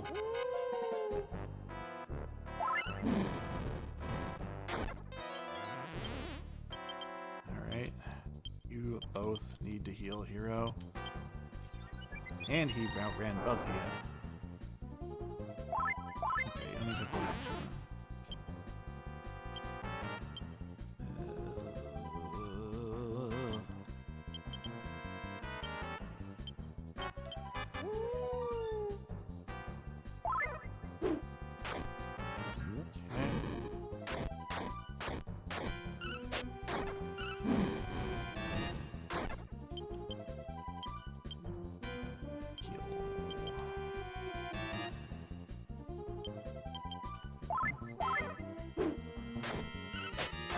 Should be wearing off soon.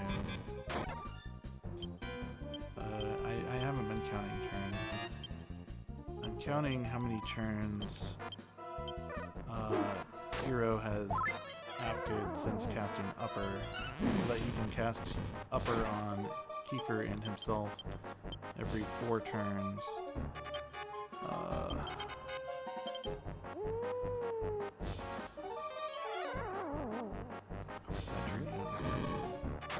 So that it doesn't wear off. Spell resistance return to normal. I was really hoping it would be that turn. I was hoping he would go first. Breathed fire. Okay. If he doesn't take 2 actions, do this. Oh, good. Okay, so he can't do Magic Wall this turn.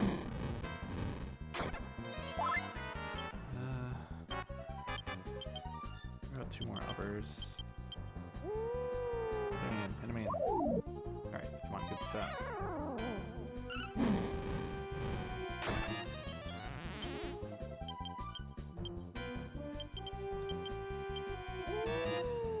If I cast any more magic on Maribel, I have to use outside, or a potion to cast outside. Okay, we got 1. I think we're just gonna try and be a little greedy and get out of this fight without using a potion.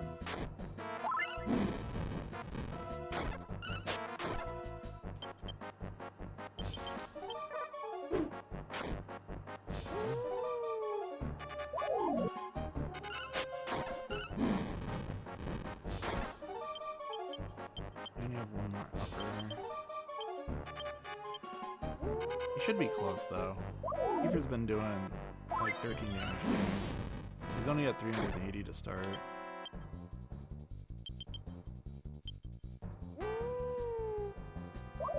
Arc is hitting real often now that he is on a magic wall. He can cast it one more time. He has enough magic to cast it twice. Defense reset. I'm fine being greedy here.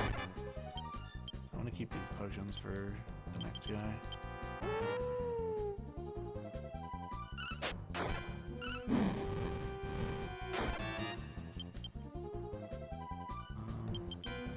Our defense power is resetting now.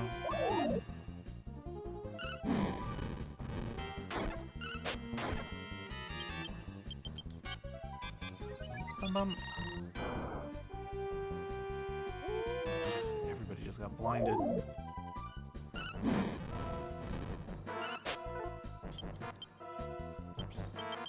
Well, why don't you blind him back?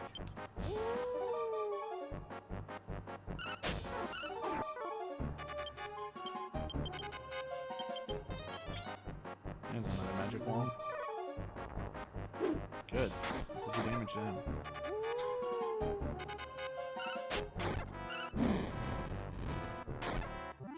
Okay, we got him. I could have been played even safer. I had 2 potions in my inventory. I could have used one on Hero and I kept casting upper on Hero and Kiefer, but I didn't.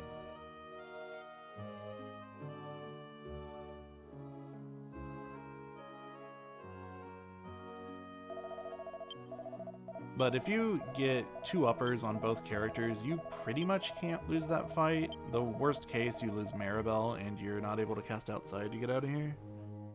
Which that is pretty bad. That's like a 5-minute time loss. More than you would expect.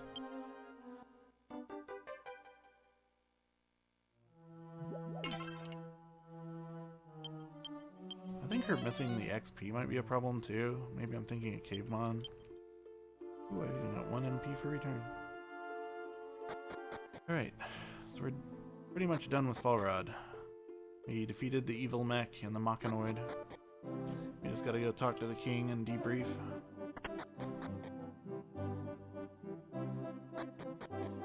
There's 2,000 hours of DQ7 left, yep.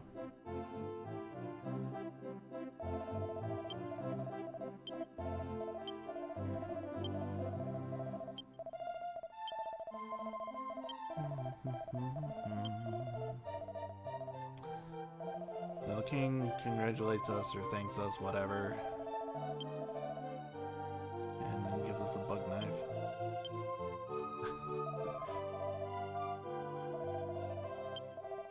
Tread and Zebit don't want a reward, so they just leave without getting one. Not sure where he's going. That's not the way to the exit. I don't know.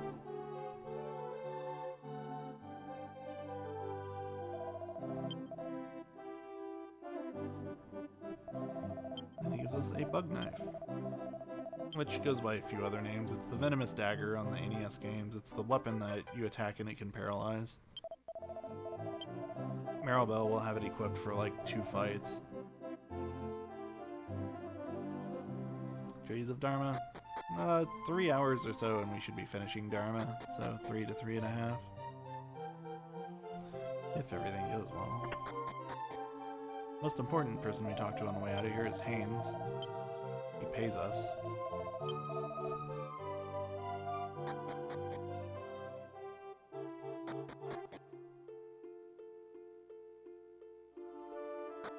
No, nothing to do here. It's in the present.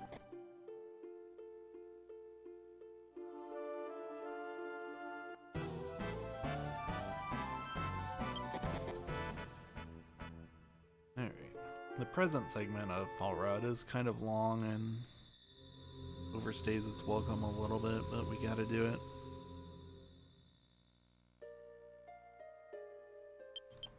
I don't have magic for outside.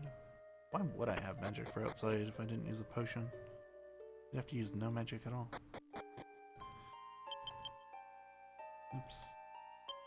Turn to Fishbell. Beyond southeast, past Sim City to Falrod.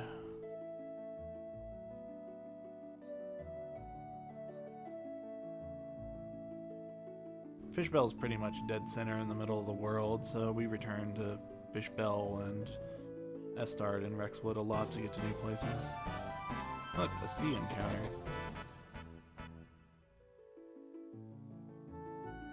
I don't get that very often.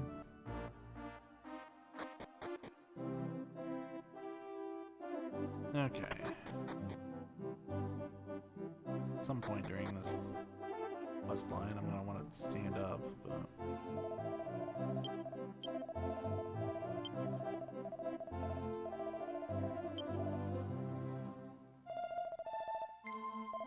Oh. So what's going on in the present is, the king knows about the mech soldiers that used to be attacking the area, and he wants to recreate them, because he thinks it'd be cool to have mechanical soldiers. But the technology has kind of been kept from him. The Zebet's house out west has been deemed a forbidden zone. But, you know, he's the king, so he's going to go explore the forbidden zone. In fact, the soldier walks in right now, and he says that the legendary mech soldier has been found over in the far west in the forbidden zone. We're going to head over there and try to beat him to it.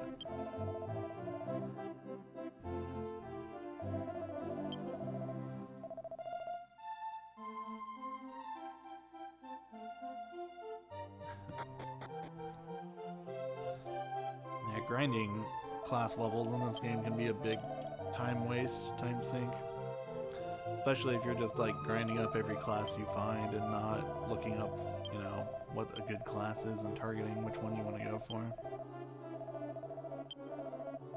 Especially with monster classes. With character classes, I believe in Dharma they tell you how to get the good classes so you can go for them. But if you just take every monster heart you find and grind literally between 100 and 200 battles for each one of them, it will take a very long time. It would be a big waste of time. Especially if you're into Lucky Panel and you get a bunch of monster heart drops from Lucky Panel. Grab this first. I think I usually go into the house first, but whatever. It shouldn't really matter. Might be a few extra steps walking here to the house than walking there outside.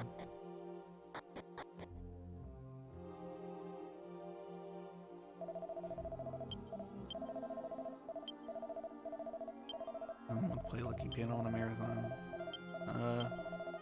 Depends on your definition of play. We will see Lucky Panel. I plan on walking up to the Lucky Panel guy and asking him to just hand me some rewards, and I expect him to do it.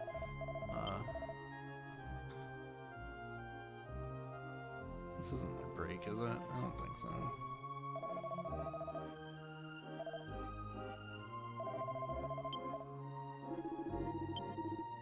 This probably would have been a good one. The one at the end of the chapter is good too.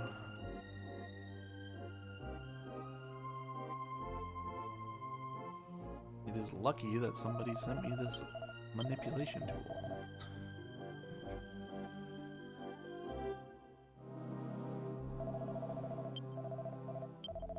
Some soup sounds kind of awesome right now. Oh yeah, plot. So Zebet's robot maid didn't really work out, but he converted that robot he found with the radio signal and all that, converted that into a new maid, and it's been making him soup ever since. He's not doing well, but the soup will help. The soup will make him feel better. He was laying in bed in there if you saw him. He'll be fine.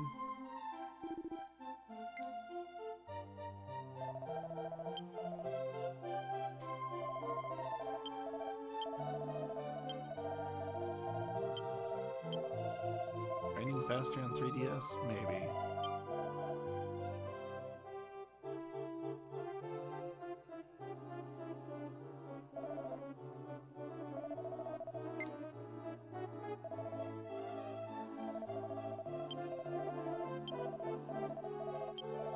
It would depend where you're grinding. 3DS is kind of broken in that with the, whatever they were called, monster charts, monster zones, there's a place you get access to right away that lets you grind classes in there on blue slimes up until level 40.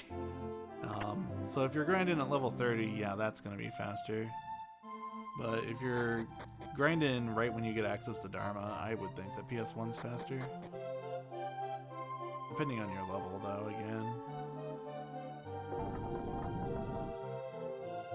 In the speedruns, I'm sure that it's the PS1 grind is faster than the other.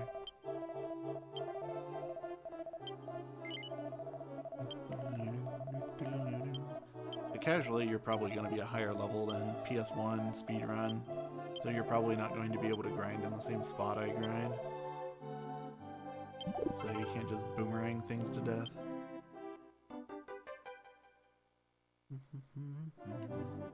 Oh, they also need less battles? That helps too, then.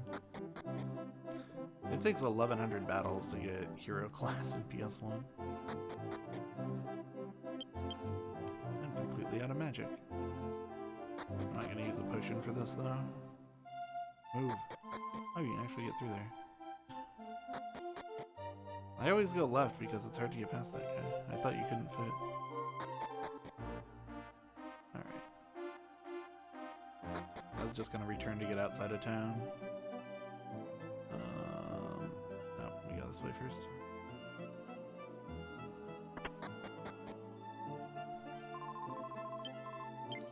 So what happened in the castle there is there's an old dude that apparently knew some things about that robot they brought back. So the king threw him in prison because he's withholding information. But really the dude just doesn't want the king to recreate the robot war, which I think is valid.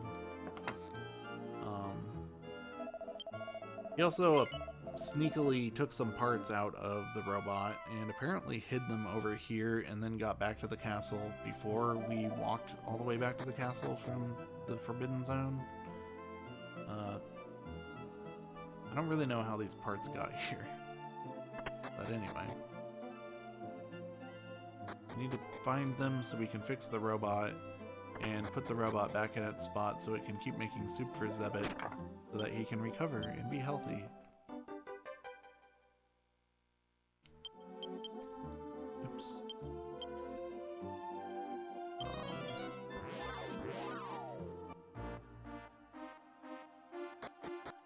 Which I don't know why this dude doesn't expect the king to just go get the robot again. That's kind of the flaw in his plan. But eventually we're gonna, you know, like, talk to the king and be like, hey, maybe don't make killer robot soldiers. Here's a list of reasons why. And the king's gonna be like, yeah, I can see that. Then he lets us take the robot back. I'm getting ahead of myself on the explanation because I'm going to walk away in the last cutscene and stretch.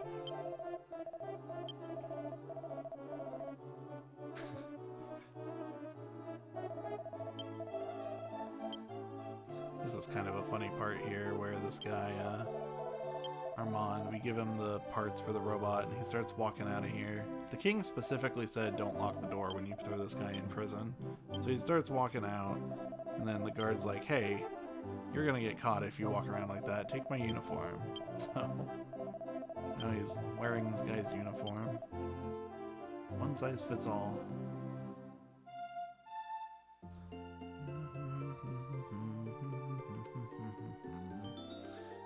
Armand has joined the party. Don't get used to him.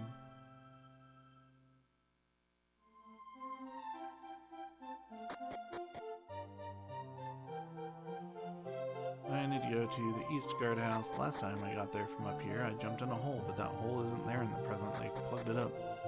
You have to actually walk down the stairs.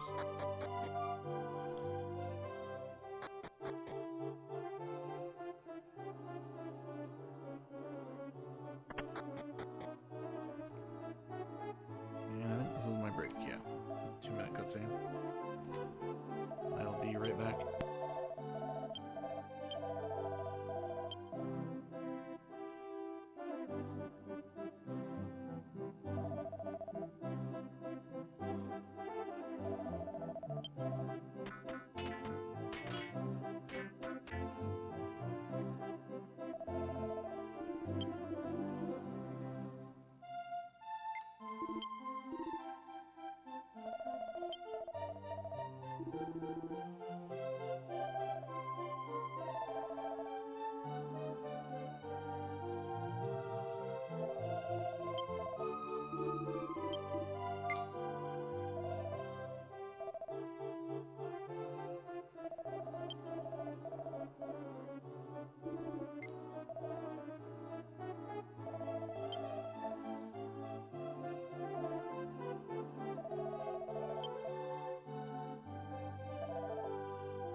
This is the island of Verdham. Verdham.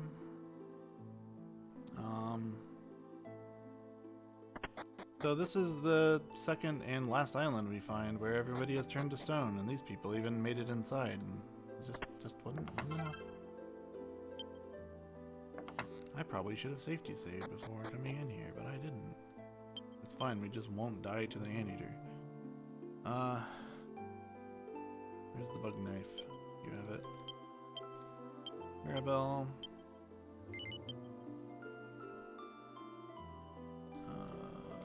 I didn't grab the tights.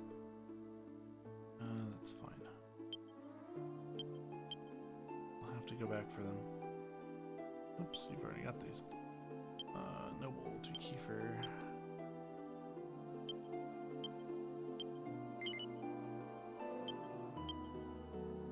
And here's the scale. Good.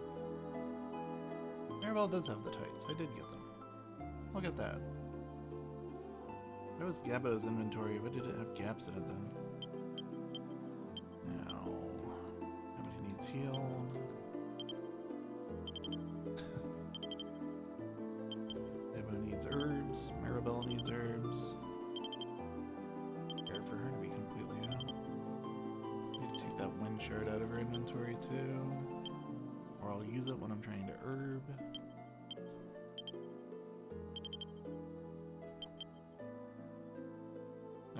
Still good. Anyway. The tights are just a couple points of defense, but I sell them later, and the money is what's really important.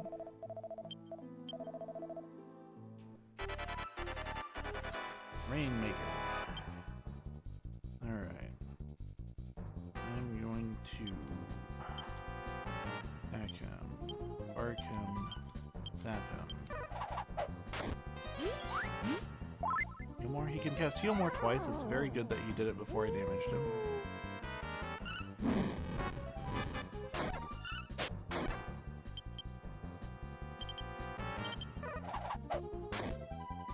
Oh boy, this is bad timing. Mirabelle's real low now.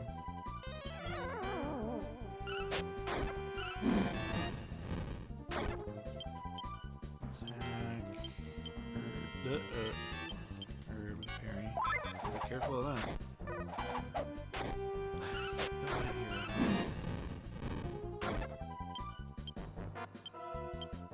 Again, gotta be careful of that. You herb Kiefer too. Okay, this is the other heal more. Good. This guy has an odd number of defense power? Yes, good. Herb. So because this guy has an odd number of defense power, after I cast Sap twice, he has 1 defense power left. Which means that I can cast it on him one more time, which will only lower him by 1, but it will prolong the effect. And when he's taking 2 actions per turn like this, his defense debuff wears off twice as fast, which is really obnoxious. Parry. Kinda low, but like not low enough I want to heal. Then he does Frigid Breath to punish me for not healing.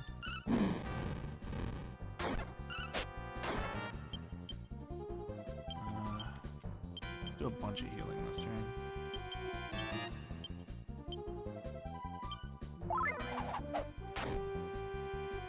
That might kill hero.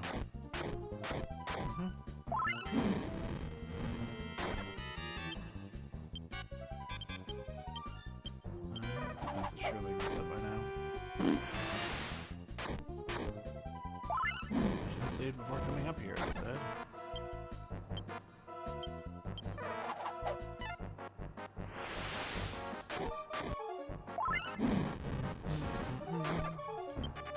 I hate this boss, I do.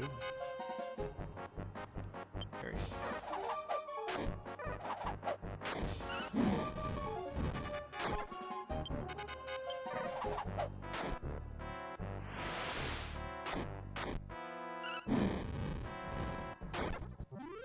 Okay. Survived.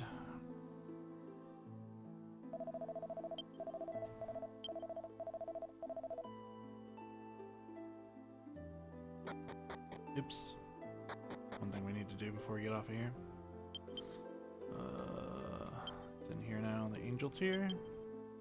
Restore everybody back to normal. Yeah, I could have prolonged that a bit longer. Kiefer had a bunch of herbs as well, though he could have outdamaged my herbs.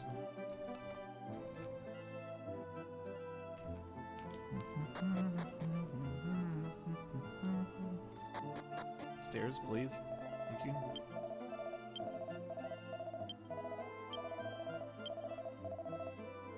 The fish sub. Alright. Everybody's back to normal. And, yeah, everybody's just kind of trying to piece together what happened. They remember the purple cloud. Some people remember that the gray rain was happening. Someone even comments that an old man came by the town at some point and warned them about it. Which, again, I'm curious about the timeline. Because, why would this happen 50 years later after the other one? I don't know. But it did.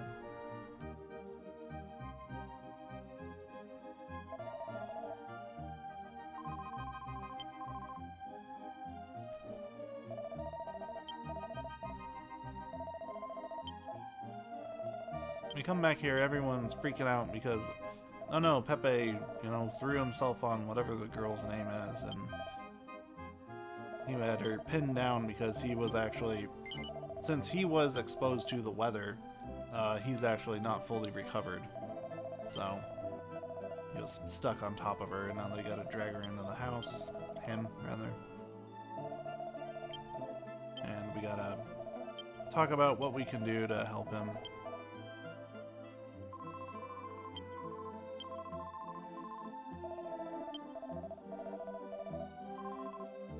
And this is where the island devolves into a big soap opera drama where nobody ends up being happy, and I hate it. So, you got those two people who just ran out of the house. They're supposed to get married, but the girl actually likes the guy who's in bed, and there's a maid in the main house who wants the turban guy because he's rich, and she's trying to break him apart. And it's just, I don't need any of this, man. Ultimately, the maid wins. Spoilers.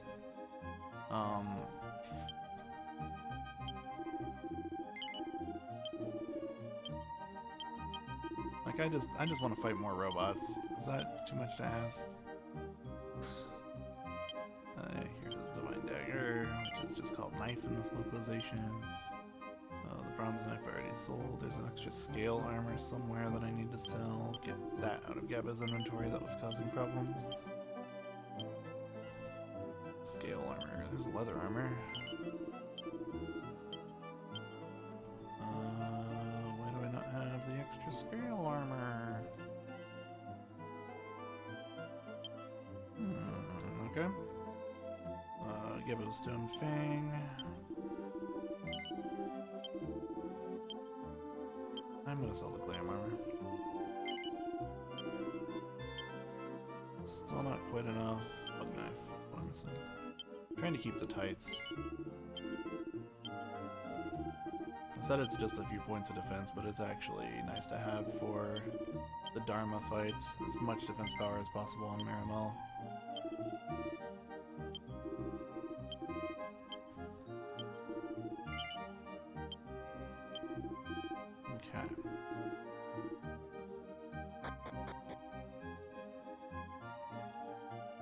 Gonna do the inn later, as I want a safety save before Cave Bond. Oh, I need some extra money. I have to revive 2 people.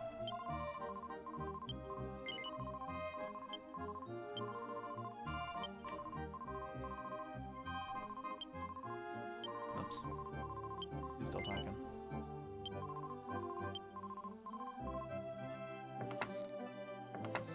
And I missed a trigger. She's supposed to be talking to somebody up here.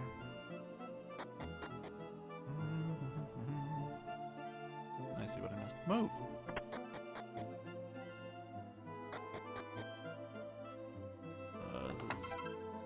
There it is.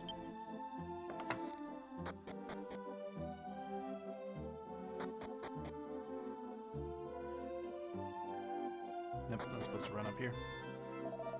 There's a cutscene here where he's talking to this guy.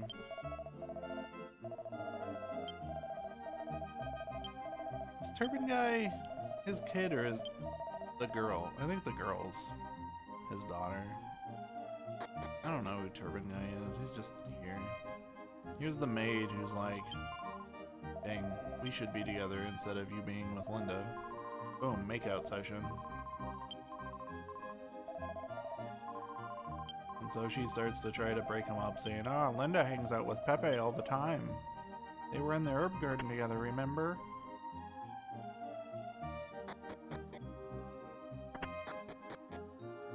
Nobody cares.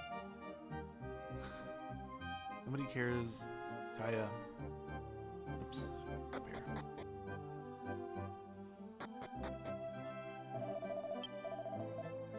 She must be like the innkeeper's daughter, and that's why she's in the item shop.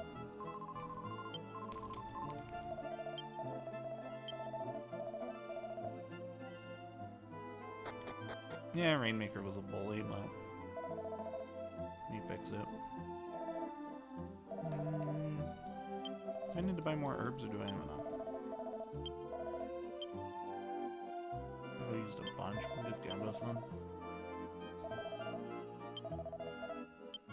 I need to find some change. Oh, I got these repellents I can sell.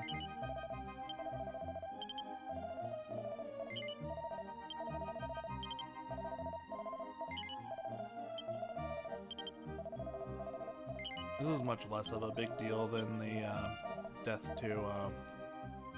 Pal.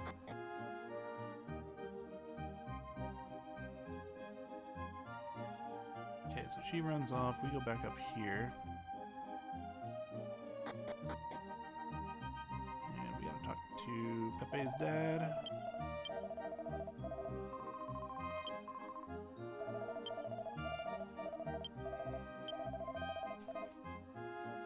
Pepe's dad mentions a potion somewhere in the world that can help him out.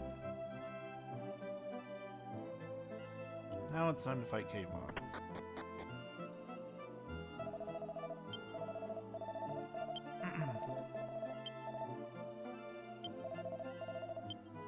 Oops.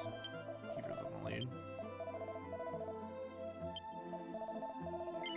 90 gold. Okay, we should have enough money.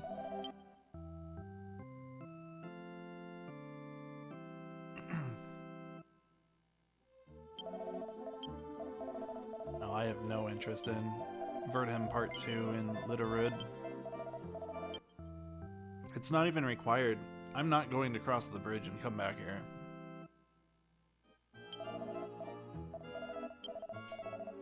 Should use the inn before I revive. That's going to cost more. Actually, no, this is good because anyone who died wouldn't get their magic back.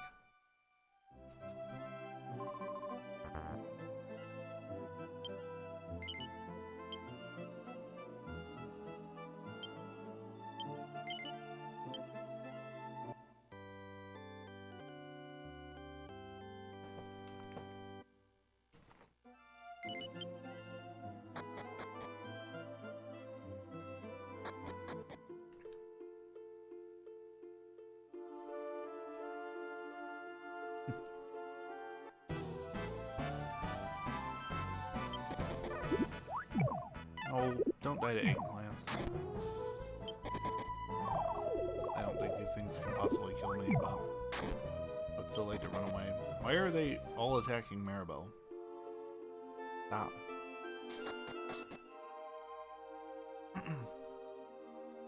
And then there's this guy. This boss is just kind of here. I'm sure there's something going on with him. I'm sure somebody tells me to go take care of him. But I don't know why. He has no connection to the main story of this island. It's kind of just like, oh wait, this island's nothing but soap opera drama. We should probably add a boss. And there was a boss at the start. We didn't need this. Please don't kill me, Maribel. I don't want to have to get up and hit reset. Don't make me stand up. Please don't make me stand up. Yeah, keep casting stop spell. Let's try triple run fail. Will it be a quad? No, okay. You're never guaranteed to run away in this version. The highest run chance you get after 3 fails, you get an 87.5% chance. So it's 50-50, 75, and 87.5. All in the hole.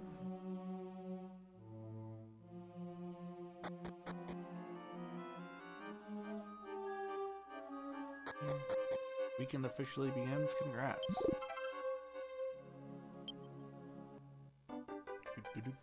Wind shard. Anyone need healed? Not really. Wait for the boss room. This cave is really mazy. There's also some parts where the ground will break and you'll fall down. I know I avoided one near the start. I'm not sure if there's more, but there probably are.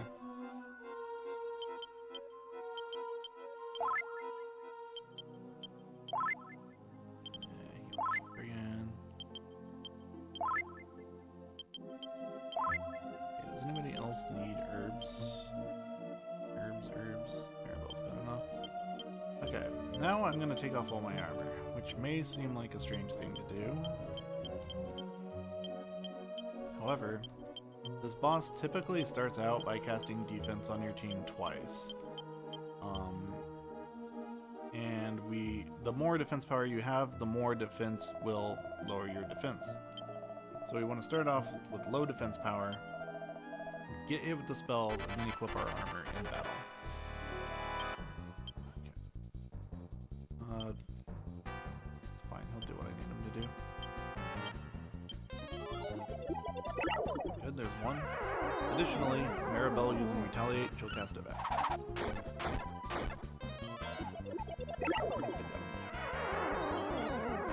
They're each about an 80% chance to cast it turn 1. And Maribel's casting Fireball, alright.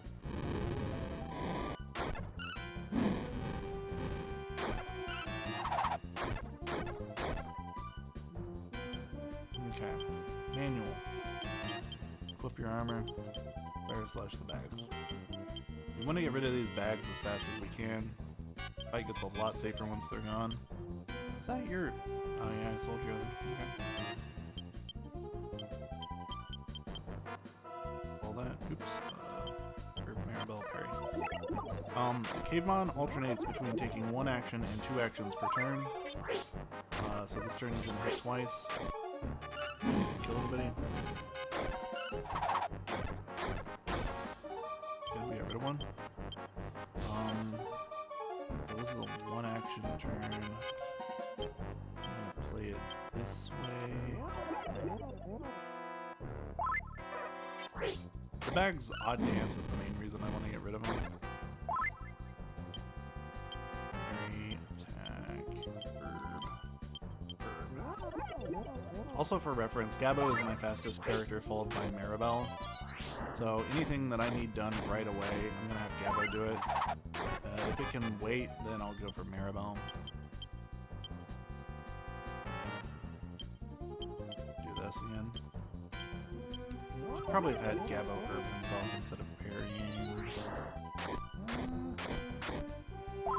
It's fine. Okay, bag's down. So the big thing we actually are worried about in this fight is Cavemon casting Fireball and Firebane in the same turn. I thought he was going to do it to demonstrate. Okay, team's defense power is resetting.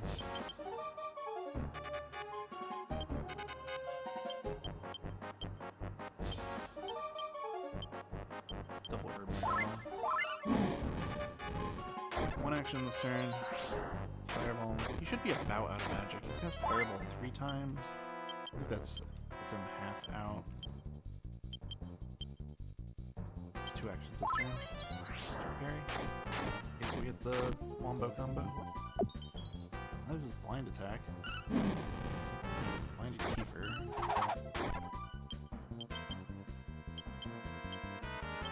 Gabo. Maribel. faster.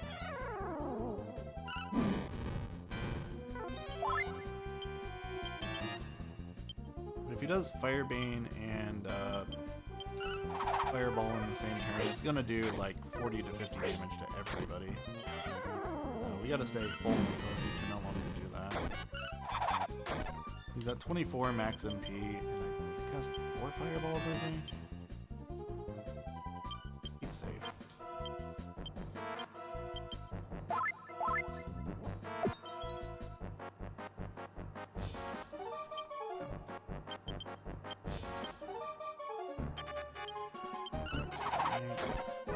I gotta mute because the dog's gonna bark.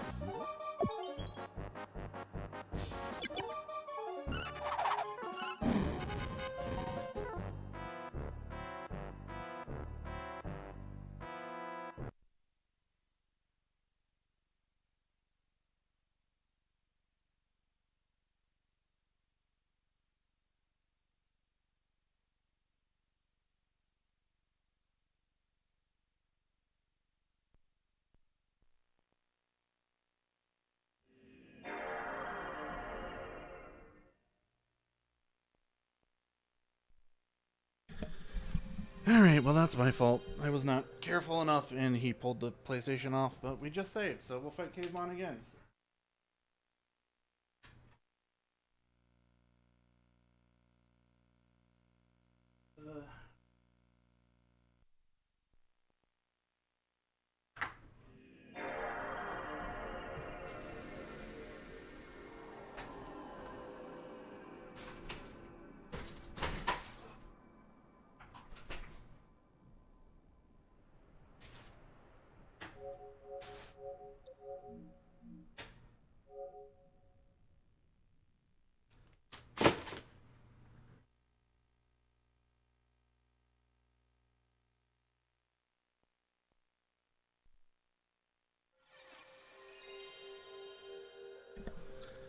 Yeah, I really need like controller extension cords.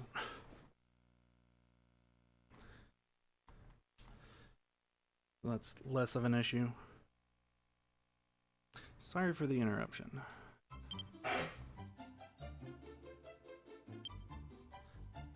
What? Where's the memory card?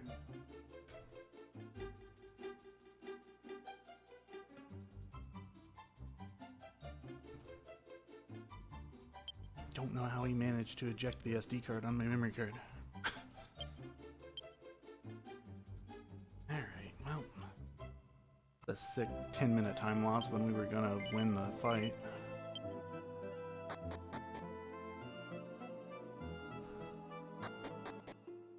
It'll make an interesting PB story. Not really. It really won't.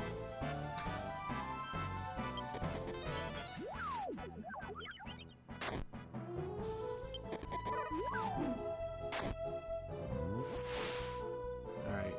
My headcanon is that he was gonna wipe the team with the Fireball Firebane combo. Right when that happened, even though I wasn't looking at the screen. He really hit me with triple poison. Okay. I've not bought any antidotes yet in this run. Luckily I have 3. I ran before. Oh, that's happened before. The second time that's happened. And last time it happened, it was not right after I had saved.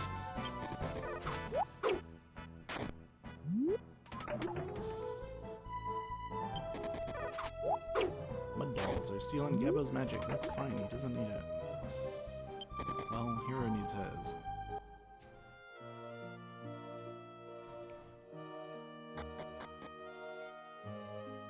To the left. The right. This way. This one. The other. The right, left. The left, left. The left, comma, right?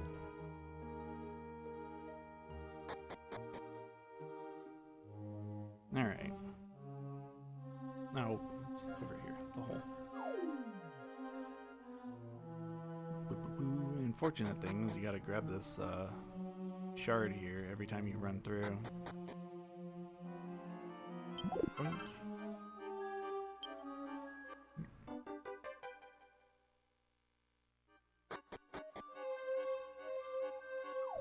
The dog's usually really good about not tripping over cords, but when somebody's at the door, he just kind of, his mind blinks, I guess. I don't know. I've actually been really fortunate with him about cords that, like, even if I throw something for him to go fetch, if it lands, like, behind the TV or something, he will not try to get it because he doesn't want to break something. But if someone's at the door, all goes out the window. But I also know that and should have put my controller down. But I was in the middle of a boss fight. It was really bad timing. Equip. Also, this package was supposed to come yesterday.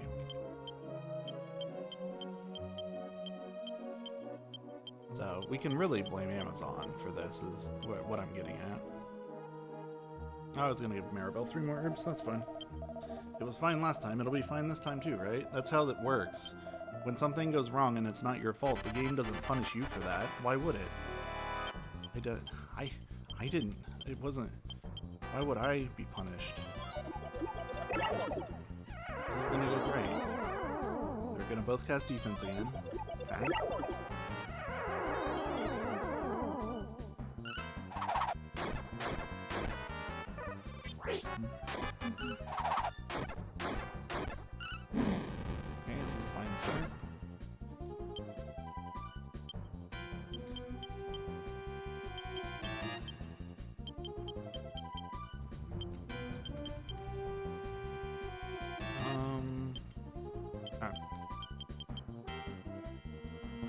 Actually, you herb. You parry as well. I'm afraid of it now. I'm afraid of the fire bane. I wasn't last time.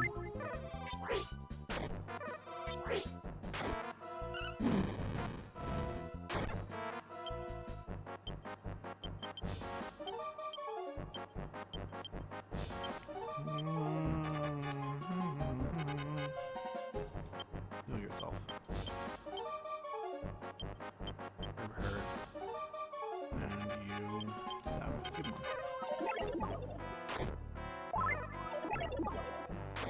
These bags hit pretty hard too. Fine.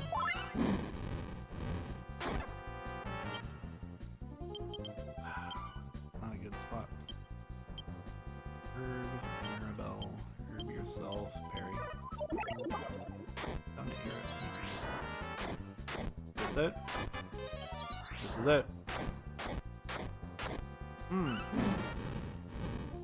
Ouch.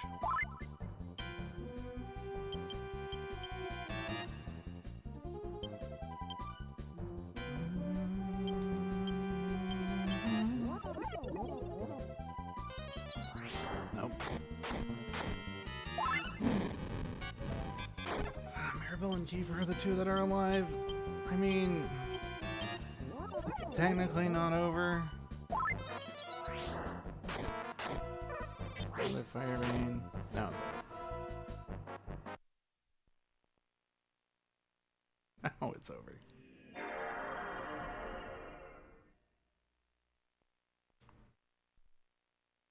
The game did, in fact, punish him for something that wasn't his fault. It was your fault. You did this. You got me killed to a caveman. I was fine. I had the fight in the bag. You ruined everything.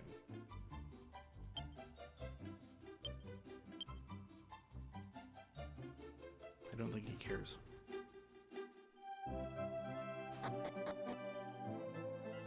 Yeah, he's got 24 MP, so he can actually do that twice. I believe Fireball costs 4 and Firebane costs 6.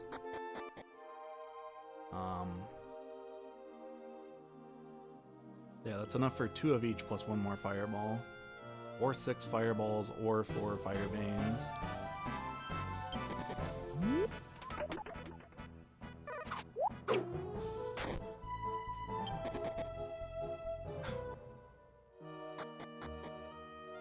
He didn't need the good luck. I needed the good luck for the dog.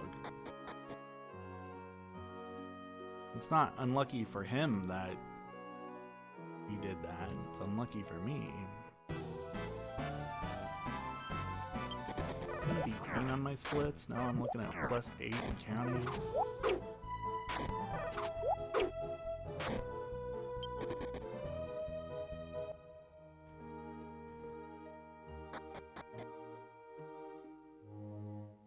Up in the hole. Need to herb somebody, don't I? Maybe after the poison.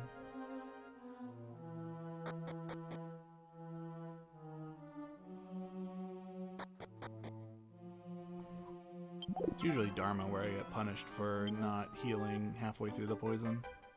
I think here I can wait till I'm all the way out of it.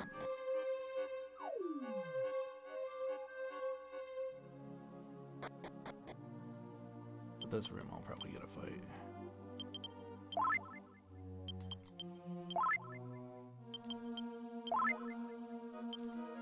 Yep. Not a crash, the dog pulled the PS2 off of the table.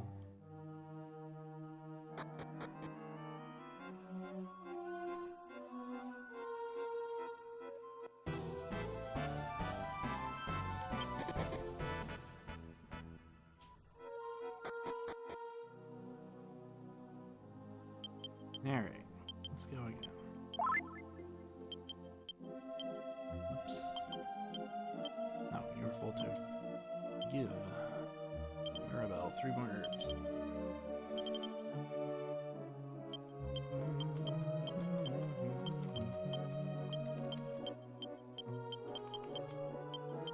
Remove all of this.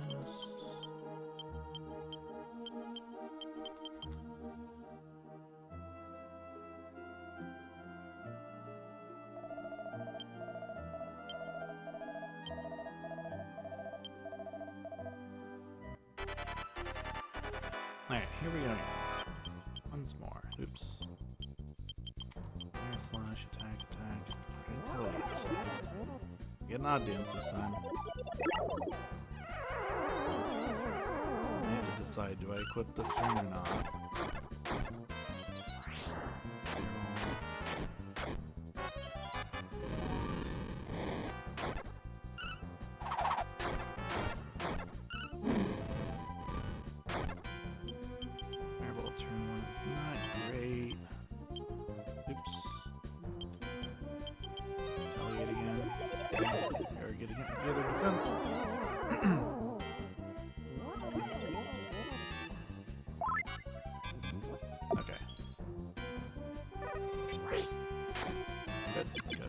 Good turn. Dazzled me. But he dazzled me.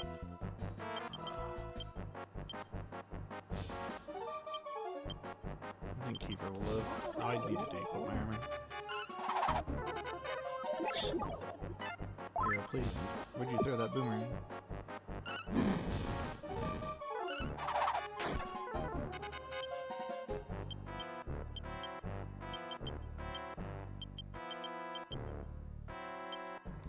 Double turn. Maribel.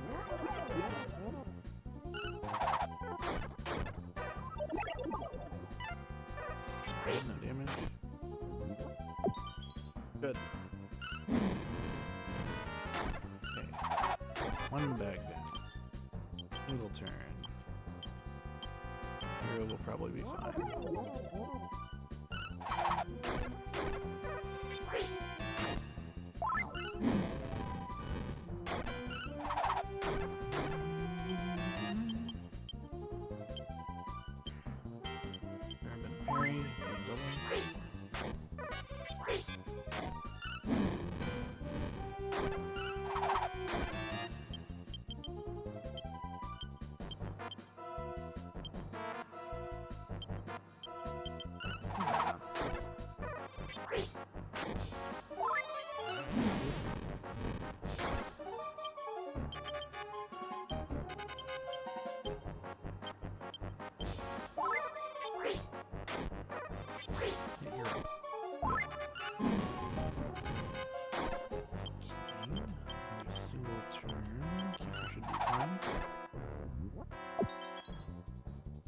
Everybody's blind.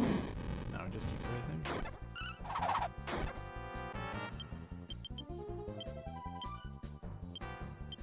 stabbed him, yeah.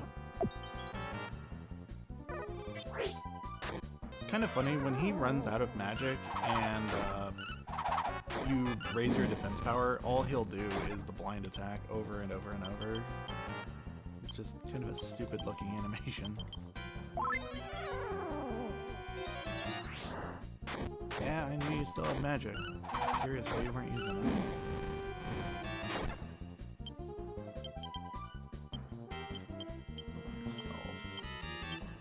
Mirabelle's more important than Gabo. Swap him. Okay. There he goes. Easy peasy. We only lost 14 minutes. It's fine. The dog's fault. I should be allowed to subtract that, really. The dog's fault, and Amazon's fault. Really everyone's fault but mine, I think. The game's fault. Second time.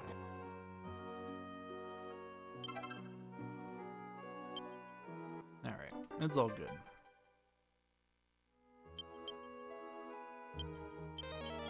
That's kind of the last boss that I'm worried about, that I feel like I can do anything about it. So, we're still on good pace.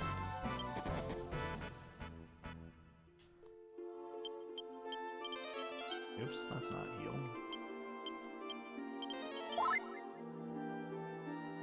The only other boss in the run that I'm worried about, there's nothing I can do about it.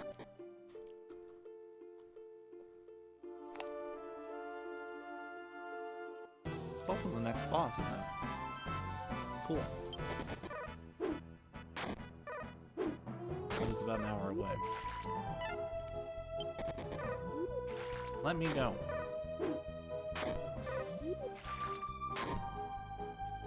Yeah, any of those dead guys next to that shard, they could have killed Caveman too. Well, actually, if you think about it, they couldn't. Or they would have.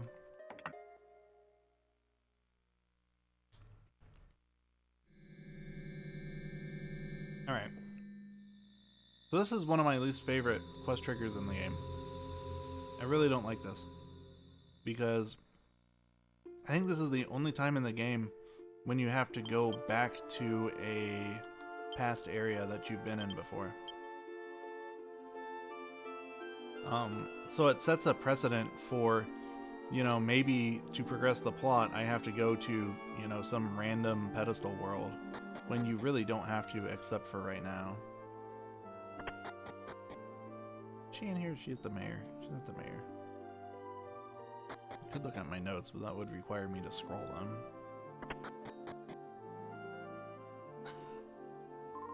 This is a pretty weak segment. This is part of why Verdum is my least favorite island, because you have to do this during Verdum. Plus the soap opera nonsense, plus Caveman, plus Caveman has no connection to the plot. Plus Verdum comes back. Verdum 2, Verd Harder. No, it's over here. In Litterud. Fortunately, very fortunately, you can just not go there though.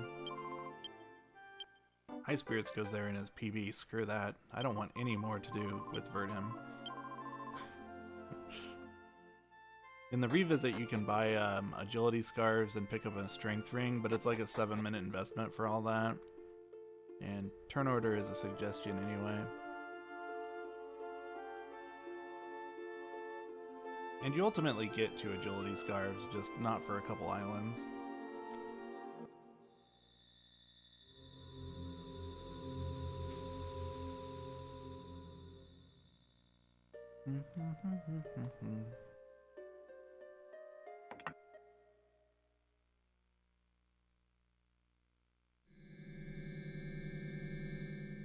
Yeah, I think I would have just liked it more if it sent you to present Engow instead of past. But if you go to present Engow, I'm pretty sure the lady there tells you, what? No, I don't do potions. You're thinking of my ancestor.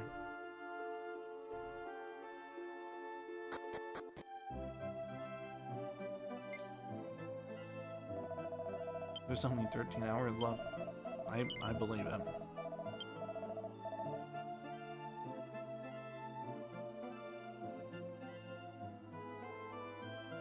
Okay. I don't know where that guy ran off to. If he was running here, he didn't take a good path to it. He did run off here. He's right here. Milo drug. Oh, my body.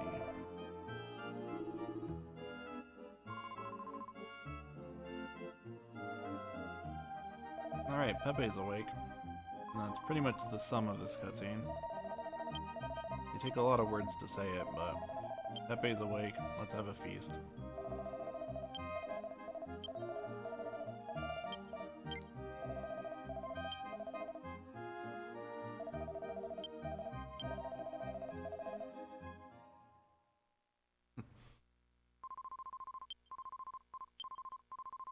Alright, there's the maid lady.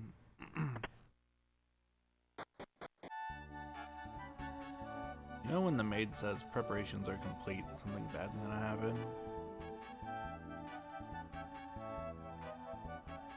That's you.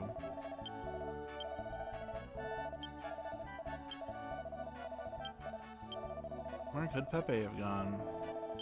I did not want to talk to you. Oh, he's over here with the maid who's trying to ruin everything. He's like, hey, Pepe, you should run away with Linda. Then I get her man. And he's like, no, I can't possibly break up their marriage. I want her to be happy. Except she does actually want to be with him. And, you know, just nobody gets to be happy in this entire island. Should have let Cavemon kill them all, probably. Oh, it's raining again. Look, purple clouds. I think that guy's just colorblind.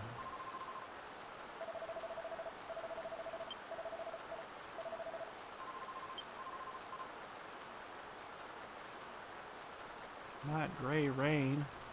Look how gray it is.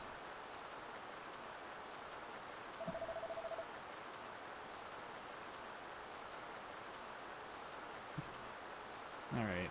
Feast is ruined. Everybody runs inside. Pepe and Linda are over here. Linda's like, hey, we should run away together. Pepe's like, no. You like that other guy. And she's like, no, I like you. And Pepe's like, I'm just gonna leave.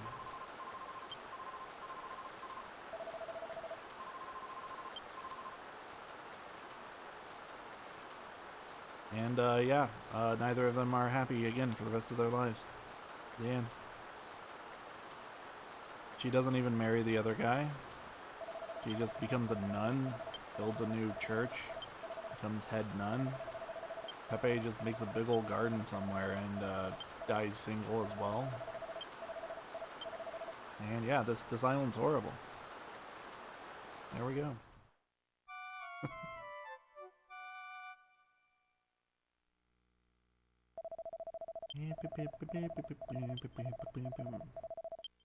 Back to the town 3 times. Oh yeah, this game has not begun to make me backtrack.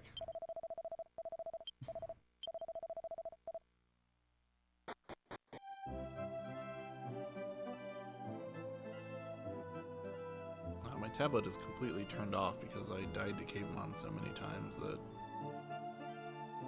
it's just like, oh, you're not using these notes anymore, I see.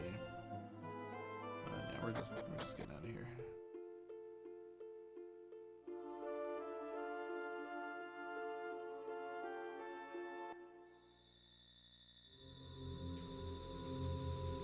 Man, I don't even know what the timeout is on my tablet. That doesn't usually happen.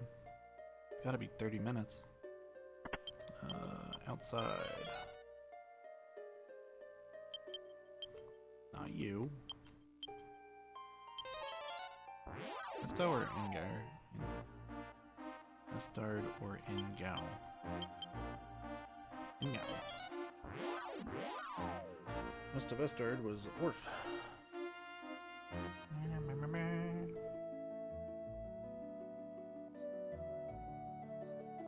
No. Why would I want to get off here?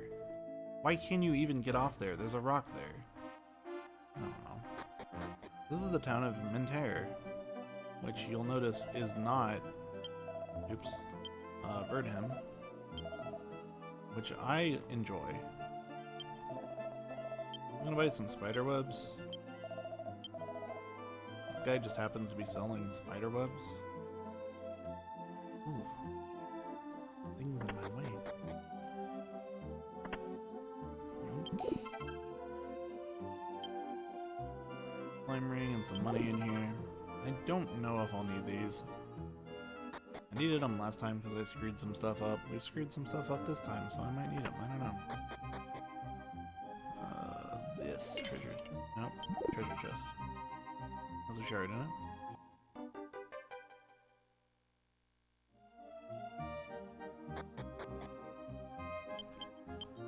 Return to Mentera.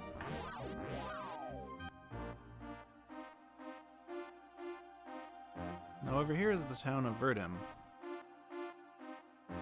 Very fortunately, the city got hit with a meteorite, and this is all that's left.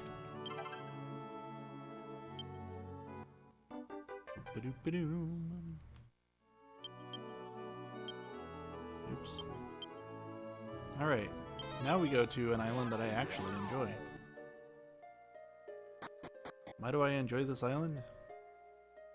This is where I get lunch.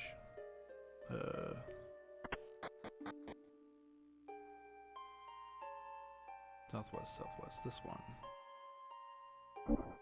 Bonk, bonk, bonk, bonk.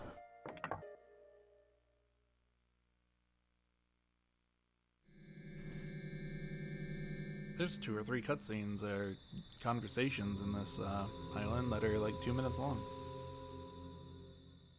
Throw some food in on the first one, eat it on the next one.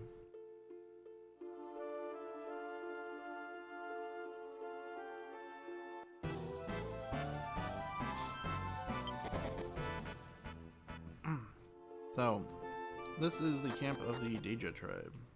Level check. Am I level 10? Okay.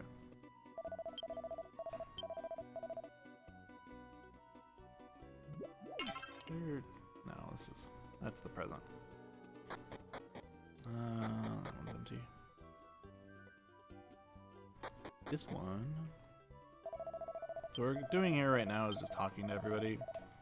This stump is one of the stumps I was talking about earlier, where it's impossible to talk to her across the stump. Keta manages it in the Japanese record, but I don't think it's possible. They patched it. Talking across circular tables is not possible. You'll talk to the guy on accident every time.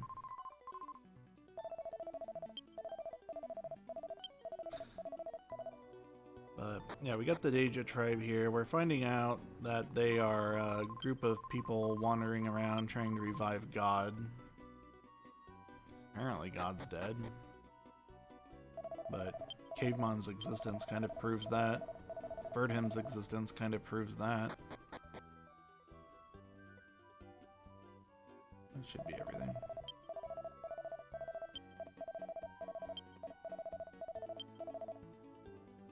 No? Did I miss someone in here? I thought you skipped the tents that are across from each other. Fine.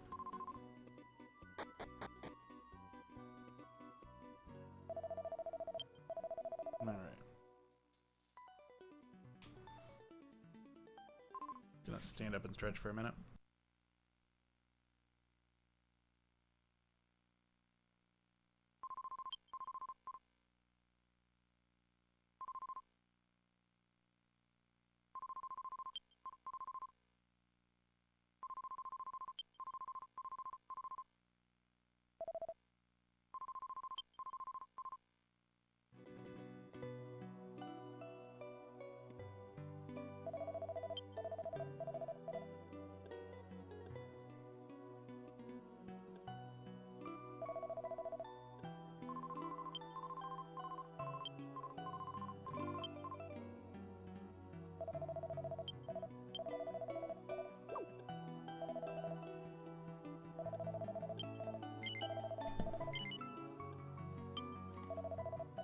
lie to the chief and tell him that I've got proof of, I am who I say I am here. Oh, that I'm not monsters is the proof. Okay. Grab this defense seed. Go in.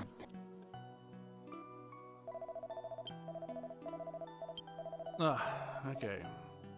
Kiefer is going to look for babes. Maribel's disappointed that we're not looking at her, and she goes off to look for a stiff drink. I believe she's like 16, but you go for it, Maribel. I don't know. She's just gonna get some Viva Grape, that's all. This is Layla, she's the new tribal dancer. The shtick with Reviving God is that you need a ceremonial dancer, you need a legendary Tula player, and you need the right time. And you need Viva Grape. We've got Viva Grape here. This lady's got all sorts of it. He hands me some. And I give it to Kiefer to give to the other girl. Who is currently taken, but Kiefer's also a prince, so...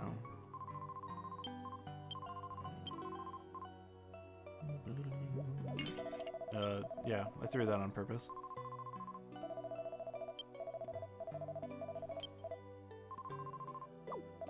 Layla and Kiefer are drinking their Viva Grape together.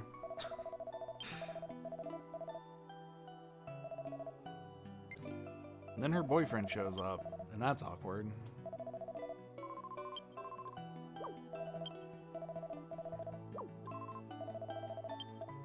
Jan asks if Kiefer is trying to seduce her. I say no, but that's a lie. That's exactly what he's trying to do. Even dragged me into it. They argue there, and I walk out of the tent, and there's... You cannot walk between this pot and the... Anyway. Kiefer's gonna fight this monster, and I'm gonna look for some lunch.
Alright.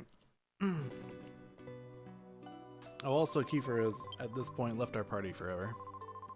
See ya, Kiefer. The monster attacked the village. The village guardian Dots there got messed up by it. Kiefer beat him up, so Kiefer's clearly the superior warrior.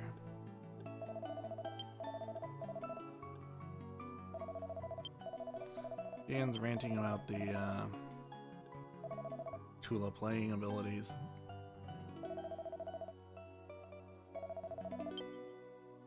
So most of the tribe here just seems like passively interested in reviving God, but Jan's really into it. He wants this to happen real bad. And we'll find out why later. But For now, we just keep moving.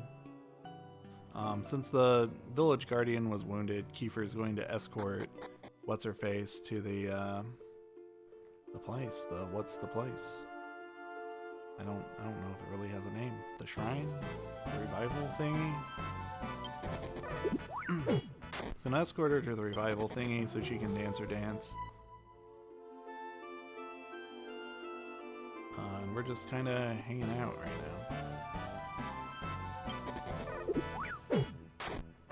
Automaton. Legendary automaton player. Please don't kill Gabo. Why have I still not run away from this fight? Okay, that had to have been 4 run fails. This isn't the place. I'm just encounter canceling. It's over here. I didn't think it was a shrine. What was that I said when the run started about this being an easy PB because I've already played this game once this week?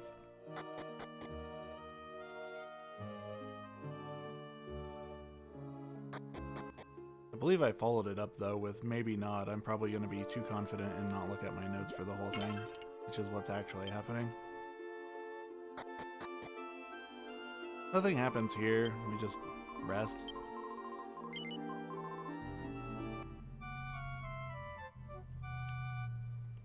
Could have talked to the kitty. I guess I could have. I mean...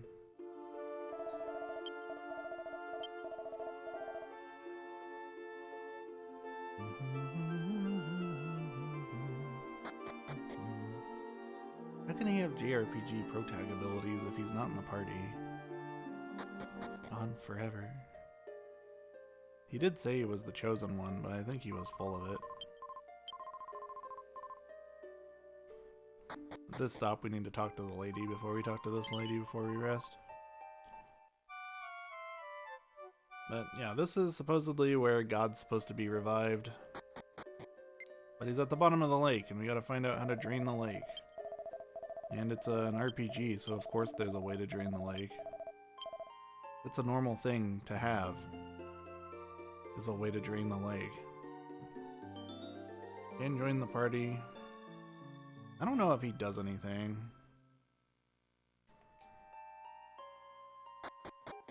He does later, when you're fighting Grakos. But I don't know if he even participates in combat right now.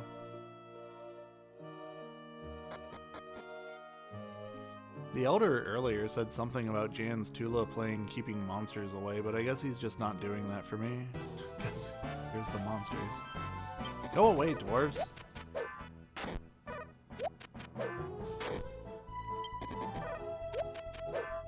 Stop it!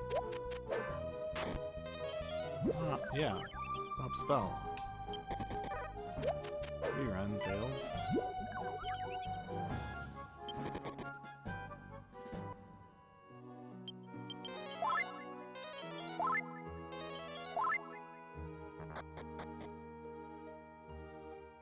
Alright, well, run through here.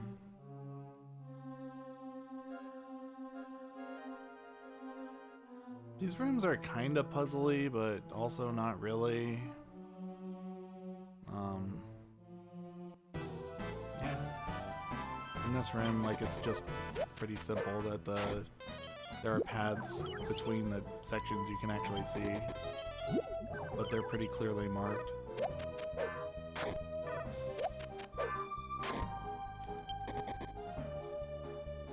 All the stop spells. You can walk through this, even though you can't see that on the back of the wall. That bothers me there, and it bothers me later in Coastal. So at this point in the run, the player has to look up the word asceticism to know what to do. Or you can brute force it. Someone's gonna make fun of me for not having known what that meant, but I stand by it. Basically, you go the way that doesn't have treasure chests. Asceticism means it does not like treasure chests.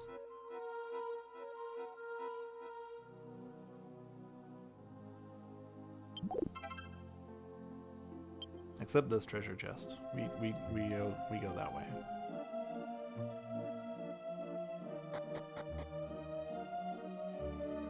Okay, this room,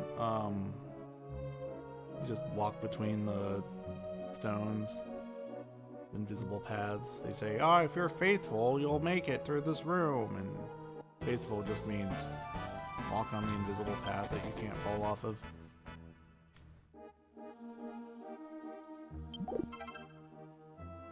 First wizard ring of the run. We will collect 4 of those throughout the run.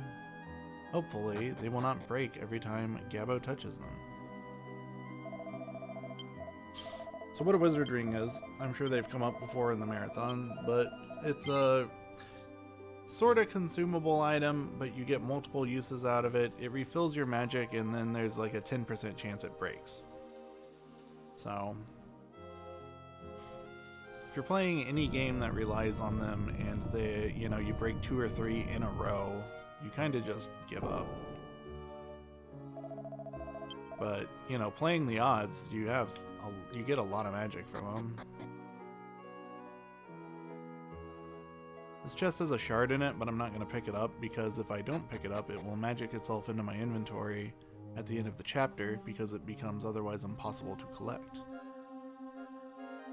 There was another shard too in one of the Deja tents at the very beginning.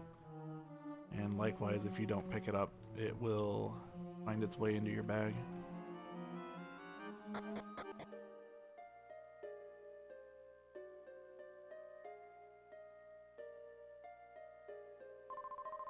Back to Beretta.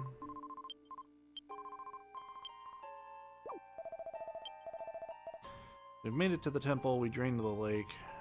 We're gonna read this stone thing. For whatever reason, this thing's gonna open.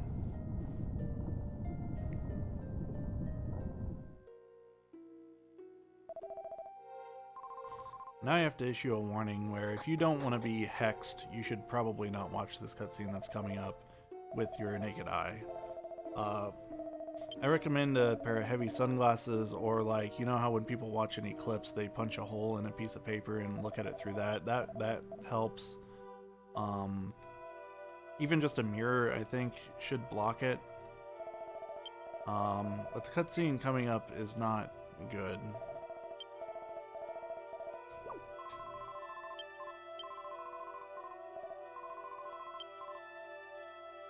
As soon as I walk out of here, I get to run off and get my food.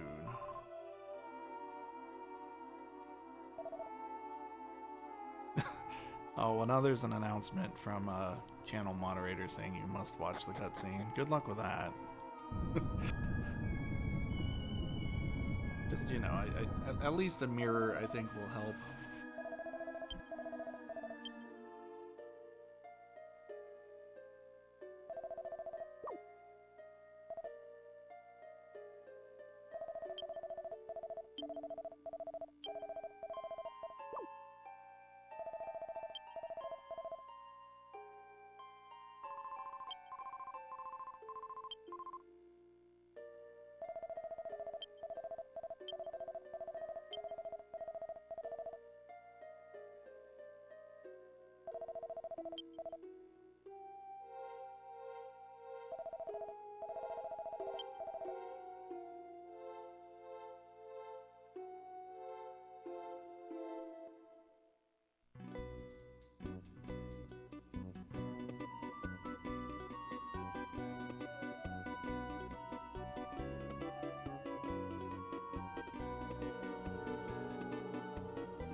I can't believe God looked at that dancing and that Tula playing and went right back to bed.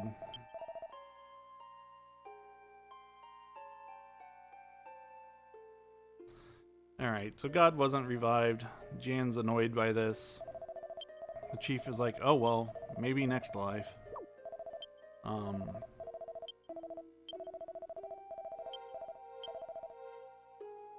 Yeah, apparently Jan has some kind of tattoo or something that indicates that he can't marry the dancer unless they successfully revive God.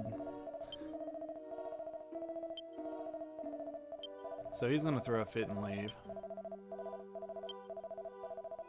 And Kiefer is immediately gonna move in on her.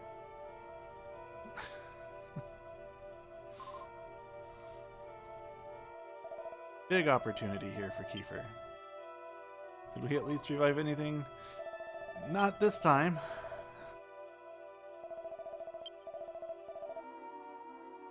We'll revive something next time we try this. We'll talk about what it is later.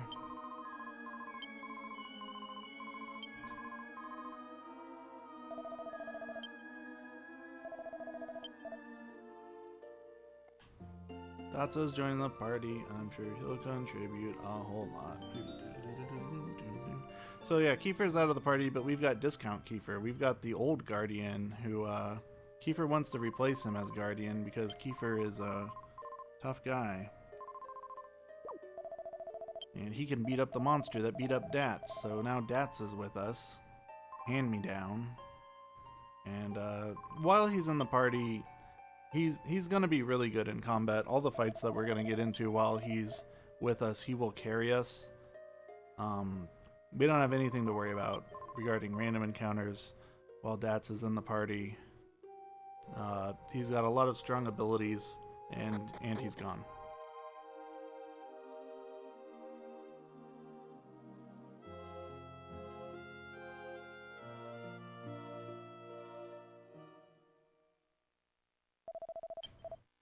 So we're celebrating with more Viva Grape. Celebrating not reviving God. Viva Grape is kind of all these people do. Ding. Maybe now it's done. My next split, exit Deja. Okay.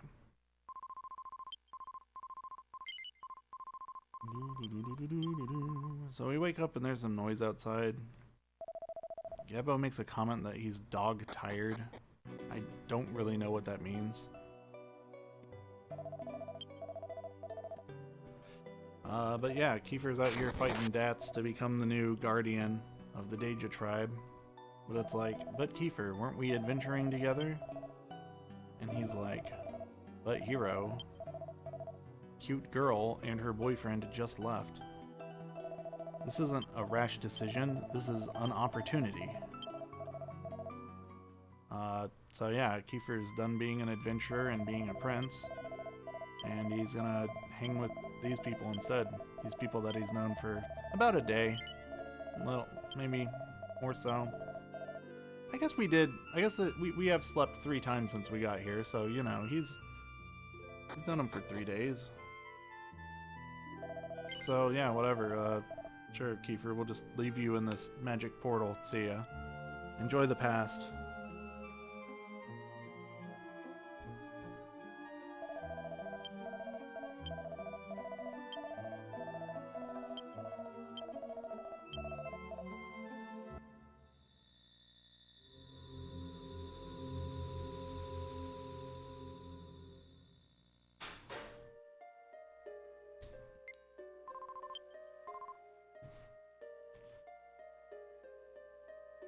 So overall, we are now, you know, -1 Kiefer, +0 gods.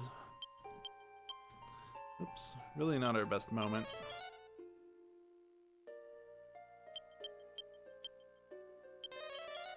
But still better than Verdum, I think.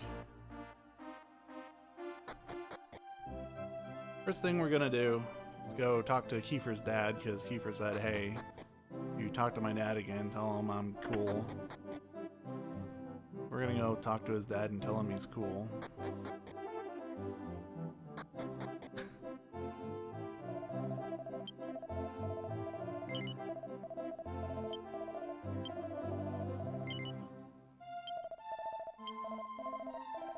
I've never counted exactly how many party join jingles play in this game, but it's a lot more than the number of characters who actually participate in combat.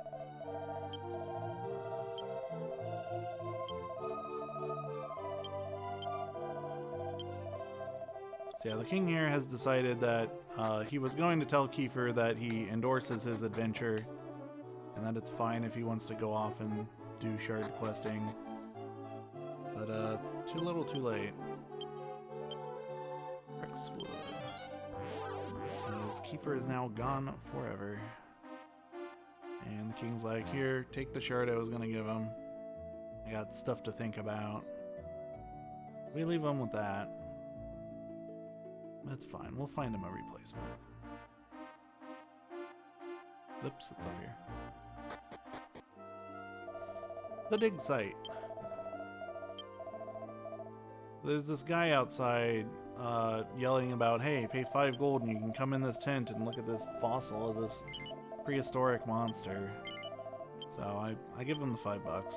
Go inside. And I'm not going to talk to this guy right now, but if you do talk to him, it turns out the guy outside the tent doesn't actually work for him. He's just scamming you. First one, right? Nope. Wrong. 5 hours in, first tiny middle of the run. Alright.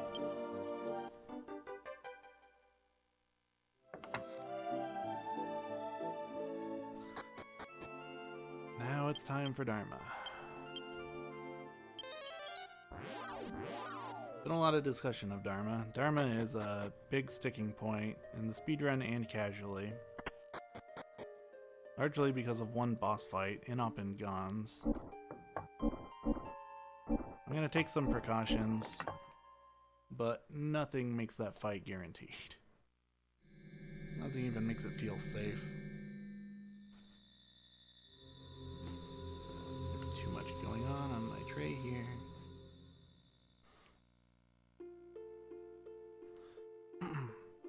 First thing I'm gonna do is go over here.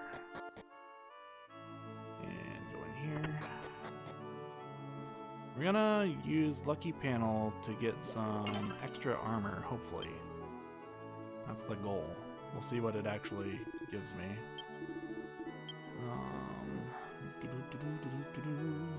Because I've got a tool here on my tablet that allows me to manipulate Lucky Panel into allowing me to know what the prizes, or not the prizes, but what the tiles are gonna be. I can't control what prizes come up, but I can see what the prizes are going to be and know if I want to win that board or not. Ultimately, though, this doesn't give you a whole lot. What do I need to sell? Do I have to sell the tights? Sell the scale armor. 3,000 gold's enough. Let me just get me up to 3k.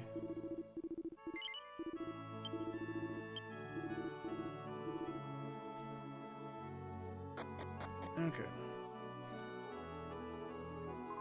Ah. Why are you here? Stupid round collision. Okay, so first thing first. Purchase tokens. 150, right? They got 155, but we'll keep some change. That'll be enough to play 30 rounds? Yeah, 30 rounds. So I'm going to save the game.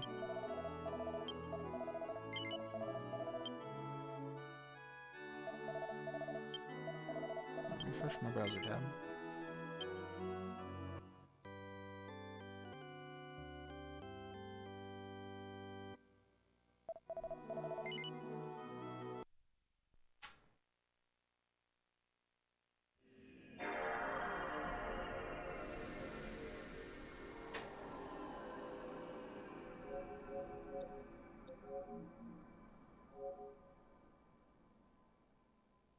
Okay, I did remember fast disk speed that time.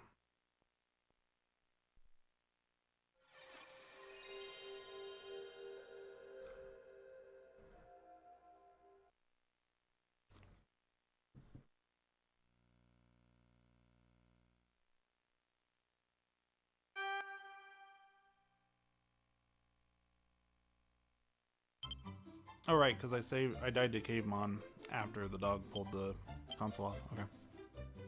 It usually remembers your fast disk speed setting after the second time you set it. If you're just doing soft resets. But I had forgotten that I had already set it a second time. So I'm gonna run down here as fast as I can. Start the lucky panel game. I think type this in. That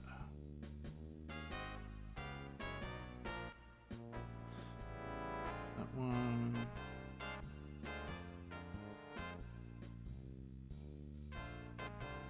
There are two swords that look like that. Search. Found it. Okay. Do I want this? No. I want the third one though. Third one real bad. And so the tool I'm using here is just a tool that reproduces the RNG of the game and how the board is generated. I did not create it. It was linked to me and I translated it. It was on a Japanese website. And the site it was originally hosted on is actually down now.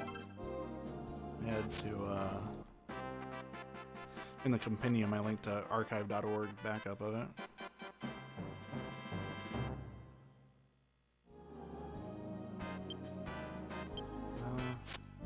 Take this one for the money.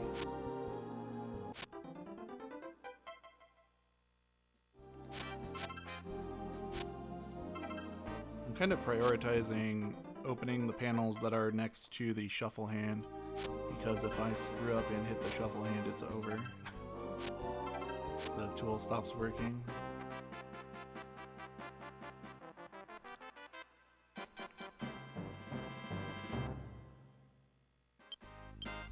Oh, next one's good. The steel armor is really good for hero. The armor or the weapon I'm gonna get from this, oh, the iron axe I just turned over in fact. Very good for hero.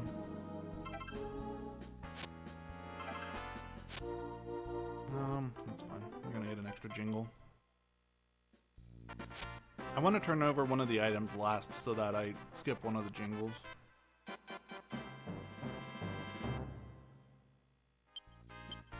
This one.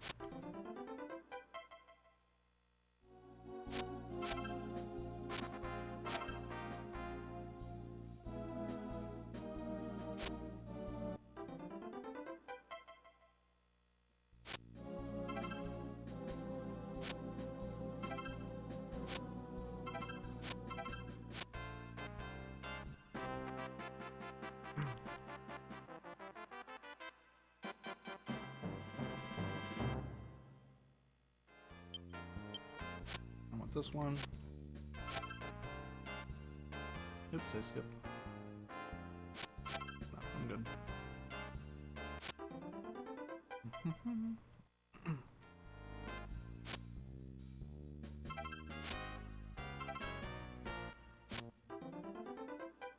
Mallet.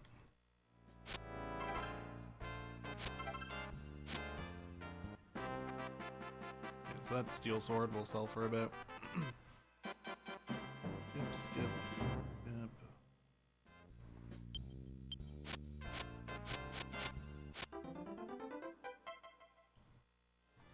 The next one that I actually want.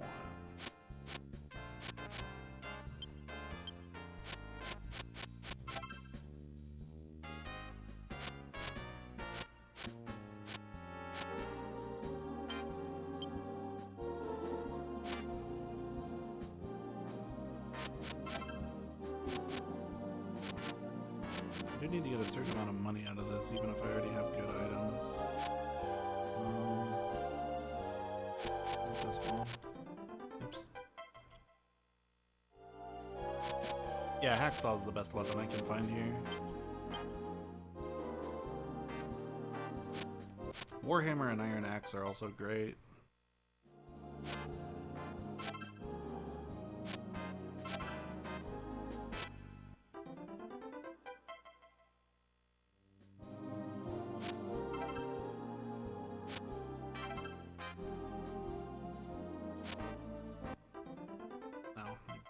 can finish this off.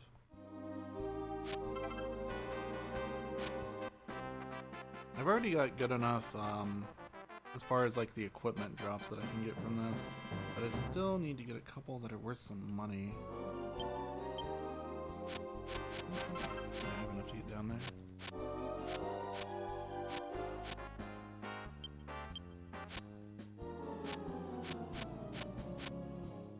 That one.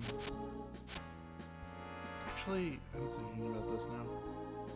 I think this gives more money than I give it credit for. It's calling me.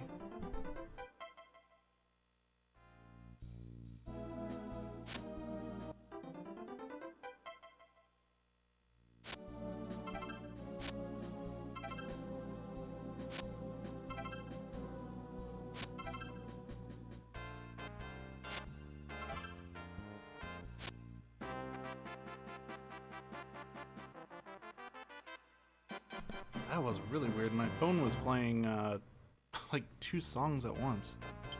My ringtone plus something else. I have no idea what else it was trying to play there. Oops. I need to try harder not to flip over items when I'm just trying to skip.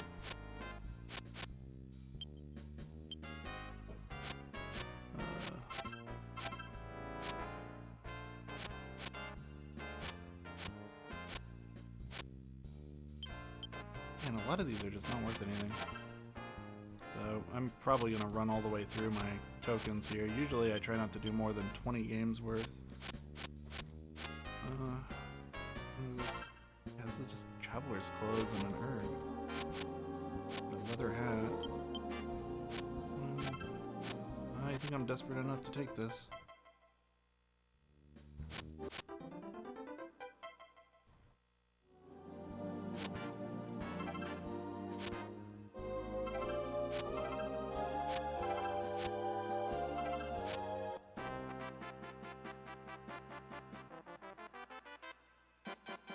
I'm quiet.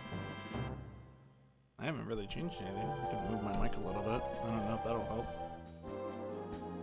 Or I can bump it up if I actually need to do that.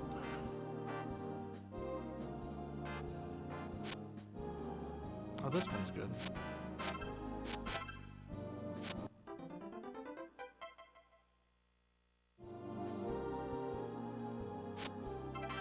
Oh yeah, the casino song's pretty loud for some reason too.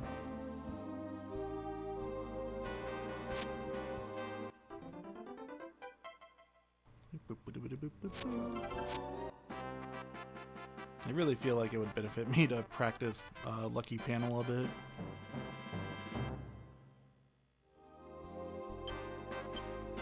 Oh, there's one good one here too. Okay, yeah. I'm getting the money now, it's just all backloaded. I could definitely improve how this tool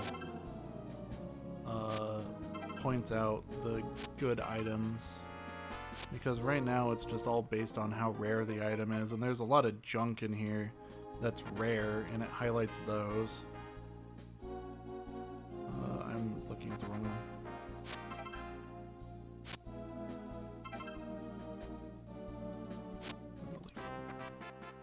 And there's also a lot of good items like Iron Axe, which actually is not a rare item, but it's very good.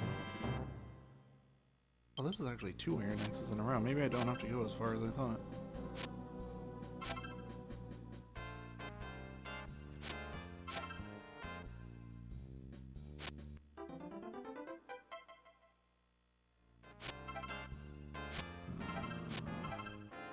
There's more I can say about this, but I really don't want to screw up and hit the shuffle hand. Because if I do that, the tool stops working. Iron armor.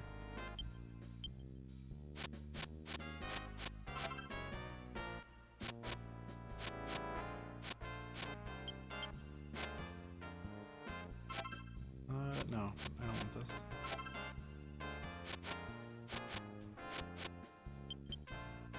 I want this one though. Hello, shuffle hand.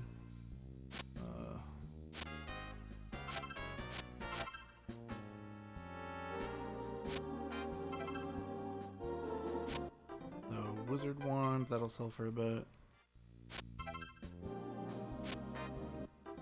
Horse poop. That will not sell for a whole lot.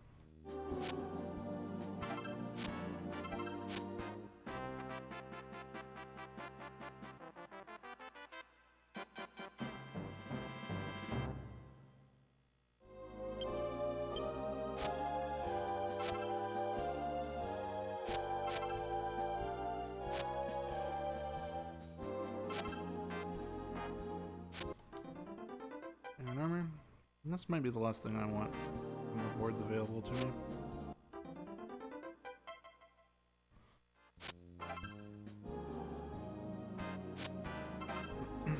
There are a couple of rare items that I haven't seen yet. I mentioned there are a couple of better weapons for hero. There's a Viking helmet that's very rare, but it's good for hero and Gabo. I would really like to have that on Gabo. That's probably one of the best things I could find. One more iron axe will get it. Besides that, I just need about 7 or 8 grand to buy some stuff. I think this is the last one we're doing.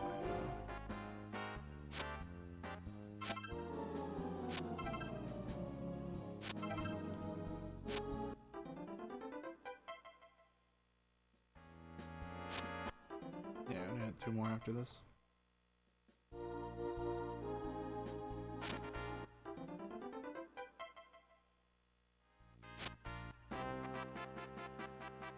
Okay.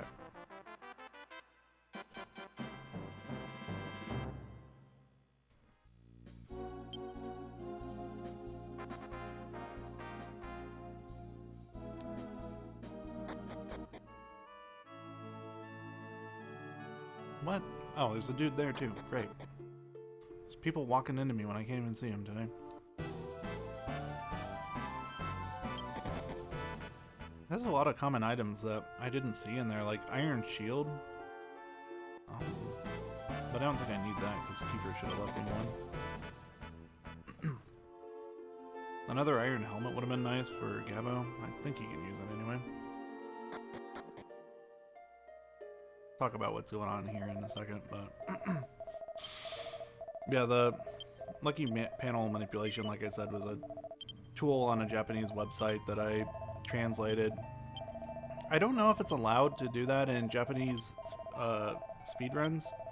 I know they recently started allowing manipulations in DQ4 PS1, so I don't know if that's extended to DQ7 or not.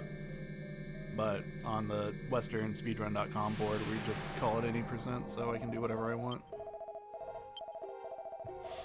But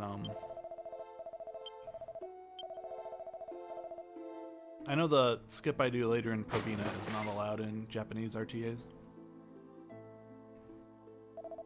But yeah, here we are at the Shrine of Dharma. Big plot twist, you go in and try to change your class and the dude takes your powers away and dumps you in prison.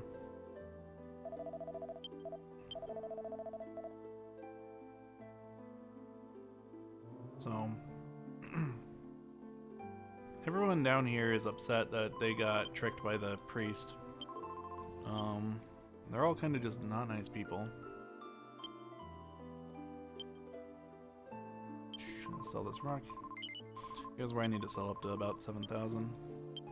But yeah, we're gonna spend about the next couple hours, not hours, but 30 minutes or so trying to get out of here. It might be close to an hour, really. I also just keep selling these iron axes. I got like 2 more iron axes than I realized. Okay. So what we're here to get... Actually, first of all, I want to tidy. Yeah. Tidy all.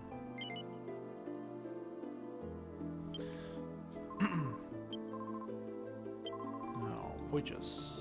Evade suit. Or Maribel. The second set of evasion clothes is something that I cannot get without the lucky panel manip, so that helps. This tray as well. I think if nothing goes wrong in your run, you can afford this. That's a little extra defense for Maribel there. I think that's all I need. Oh, there should be an iron shield in here somewhere.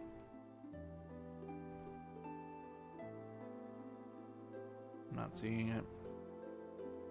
Kiefer had it. I'm blind.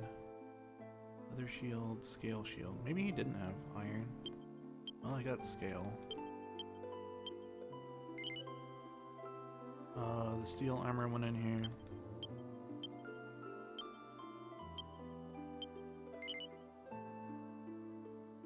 Last page is iron axe. These seeds can go on Gabo. We need him as fast as possible. Are there any other seeds in here? Mystic nut for Gabo. He's a wizard. Wizard ring. Speaking of wizards. Actually, no, not you. For iron. I think there is a weapon I'm missing, and I think besides that we're good.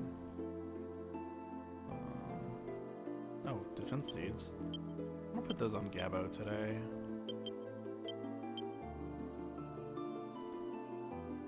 Because Gabo likes to go 100 to 0 in the boss fight. That's a U. Probably do want to equip that, but I'll equip it in battle. Oh, I got the wizard staff too. I wonder if there's uses for this.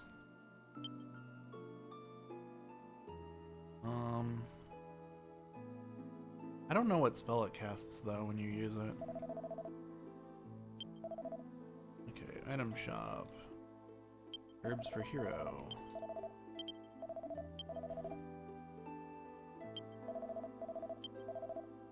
Herbs for Maribel. And then all the items that we pick up loose in this chapter will go on to Gabo. You can buy 9 thief keys. I'm gonna buy a bunch of extra herbs.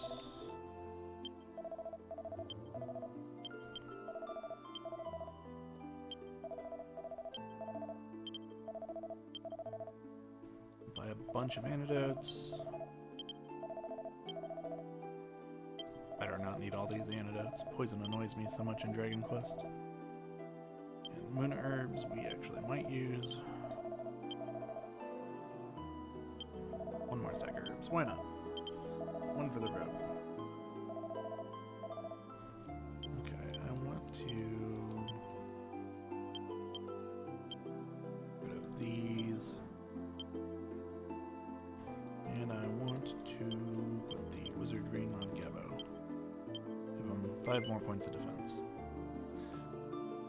So coming up in about 20 minutes or so, there's a boss fight where all the damage you're going to take is physical attacks, but they get critical hits constantly.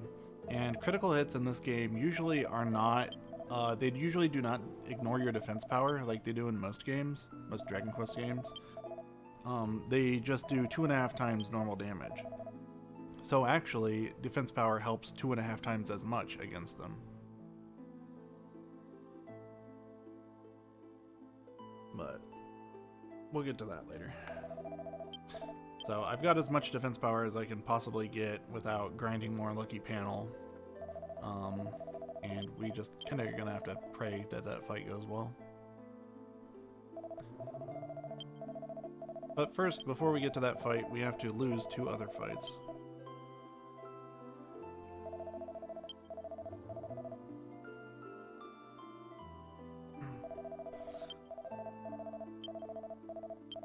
Yeah, this section's really rough, especially the boss that I'm referring to. Okay, I'm gonna just have... Oh. Everyone. You know what? Use this. I want to see what it casts.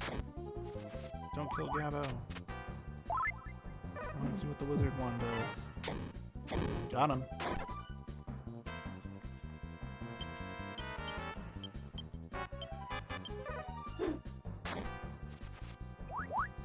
It's also an option to flee here until you die. I've kind of stopped doing that just because usually when I flee Suifu in the middle, who does the most damage, doesn't do his action. Maribel punch. So instead I just use an item out of my inventory that doesn't do anything.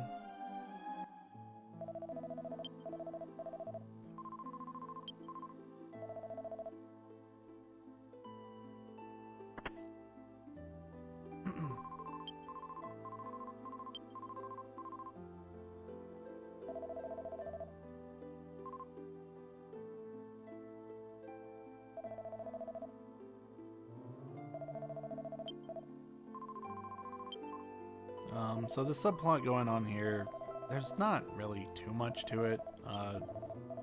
Kasim is trying to help Zaji and Neris get out of here. And Zaji is very much, leave my sister alone. And so we have to deal with that drama. This is Flower. He's gonna join our party and totally help out. What are you growling about?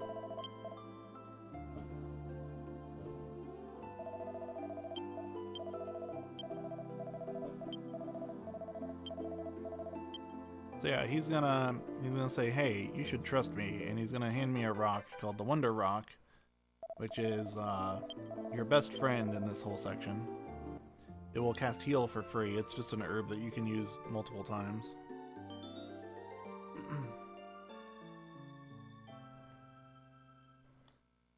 And yeah, that's gonna be Gabo's main role in this section.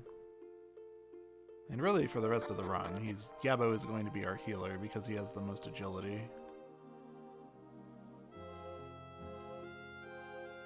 Even though none of his other stats really lend well to being the healer.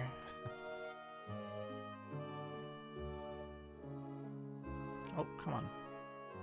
I should probably have healed there. It doesn't matter if I lose one or two people here, but I need to not wipe. Ow.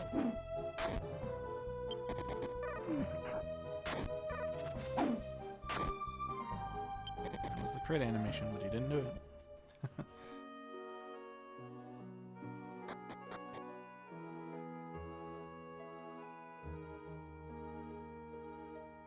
Poison, poison, poison.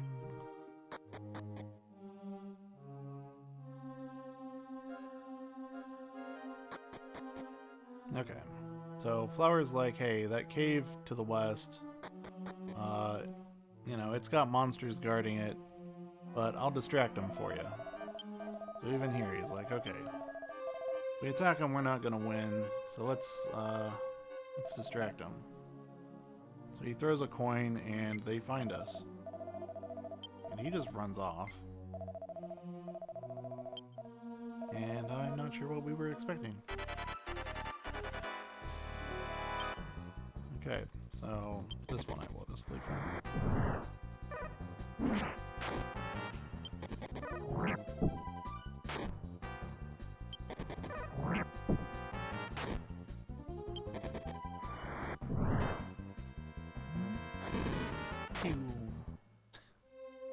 Okay, so those are the guys that I'm most worried about in this entire speedrun.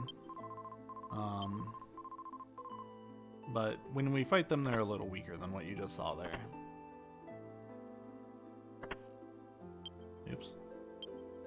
Oh good, a book about useful plants.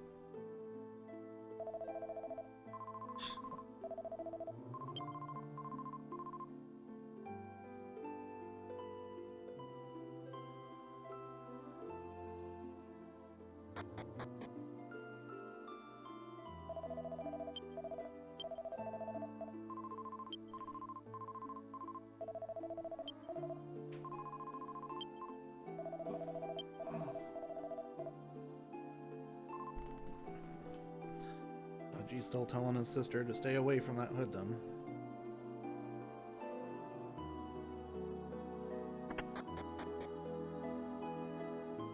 Not that Kasim has really done anything wrong. That is a very important item I picked up, the World Leaf. That is our revival item. Oops, it's here. Then a life acorn to raise my max HP. Where am I at right now? Okay. I think this goes on Hero. I might put it on Gabo though. Let's see what that does.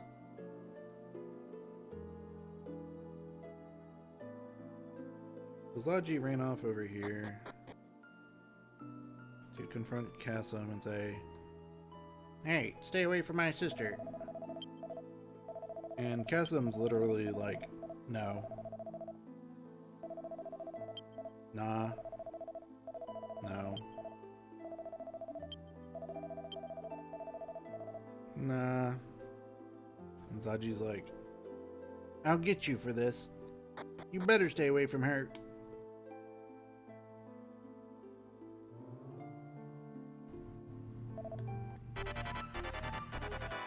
Oh, and I didn't mention the soul sword. So those demon dudes earlier who were flying around were offering up an item called the soul sword, and anybody who takes the soul sword and kills 5 people with it gets to leave here. And Sweepu isn't a big fan of that. He's the boss down here, and the guy that just like murdered me in front of the town. So we walk through here past a trail of 3 corpses. That dude has the soul sword and he's killed 3 people with it. Bonk. There's 4. So Sweepu's like, okay, I'll get him myself. Gets Chasm to help him.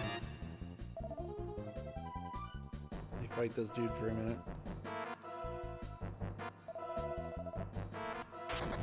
Boom. They kick him straight into Zaji. But instead of stabbing Zaji, the dude just slowly walks over and tries to hit Neris with it. He kills Zaji instead.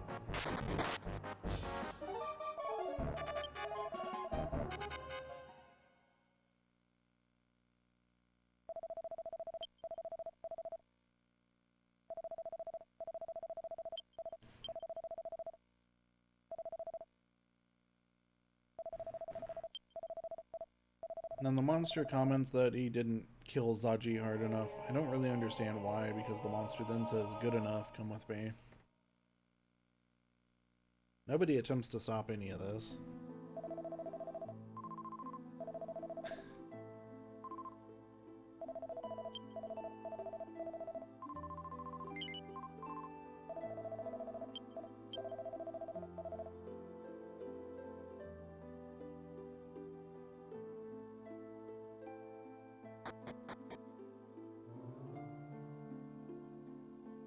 Alright. So now Chasm and Neris are going through this cave. Trying to get how much cash do I have? Good. Just trying to get through it to get back up to the shrine. Try to get some help.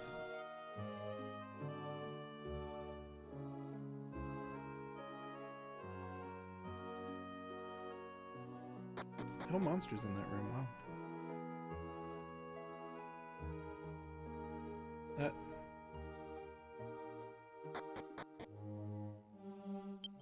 probably good, but we'll heal with herbs.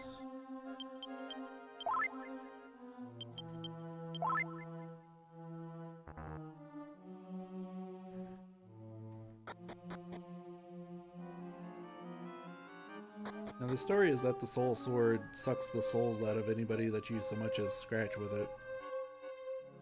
But apparently it didn't do enough to Zaji, but then he decided, you know what, 4.5 is good enough.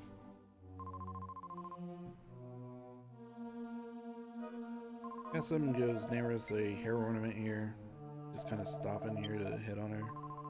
Apparently the monsters that killed us just aren't here now for some reason.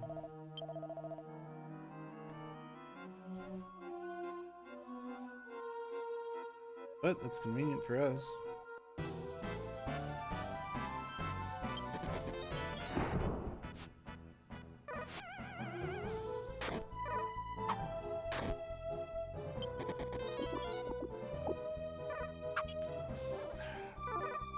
These pod people are kind of like a extension of the demonite enemy from earlier in the series. They've got a lot of moves that they just fail to use with the funny animation. Move!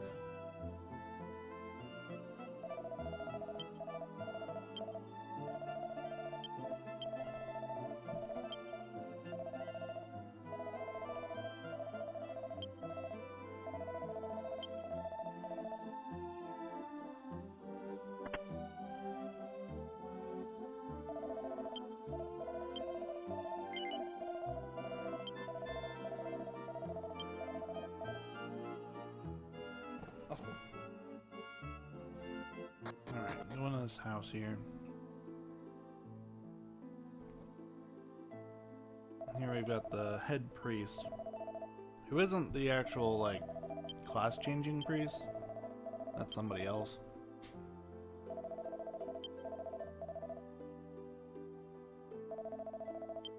Second most head priest? I don't know.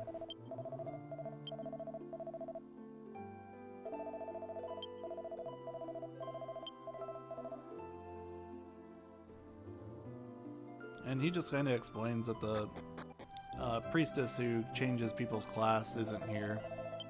The monsters took her deeper into the caves.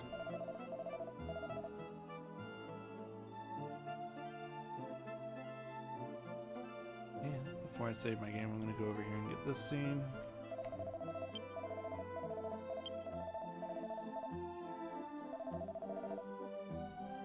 There's a very good chance we'll be watching it again, if not.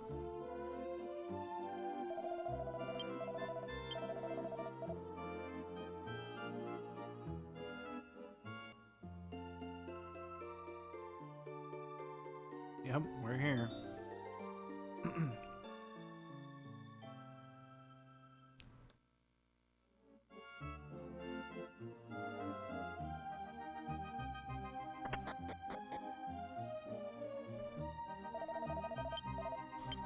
Save the game here.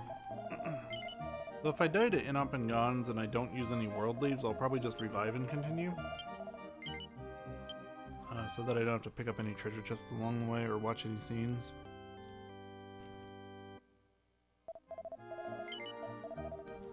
But the save is still important, because if I don't save here and I die to them, then I go all the way down the mountain.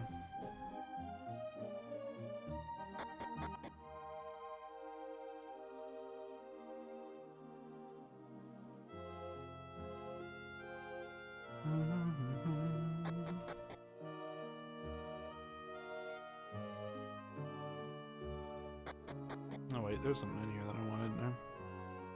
I'm skipping it because of the sickle, but there's also a seed. That. I want Gabo to not die in one hit. Did I put the iron helmet on Hero? No, I didn't.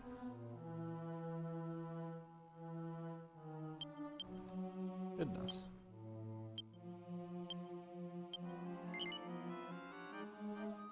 I don't know why I randomly thought of that, but... Seed Gabo, Life Acorn Gabo.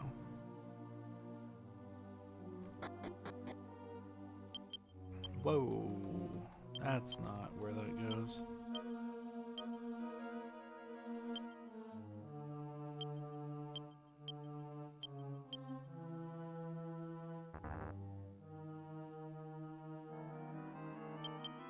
Actually, put that on Maribel. Put it in the back. Okay.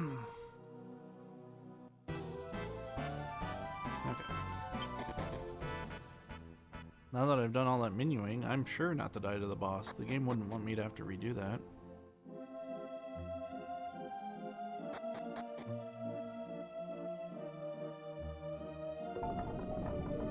Grab this.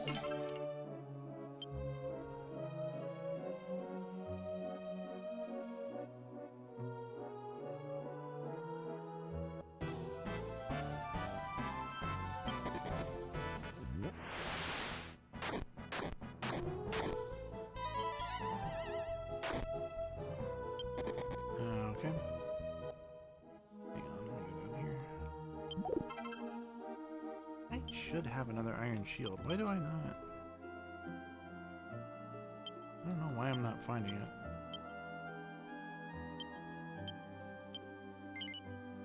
Oh well, got one now. Usually you pick up the shield on the way out just to sell it, but whatever, I'll pick it up here. No. Up here.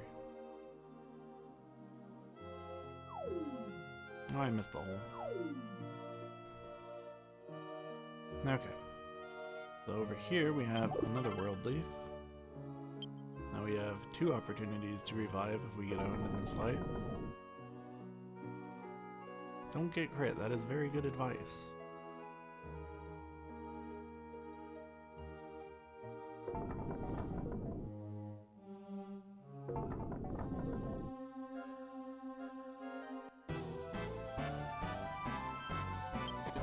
Alright.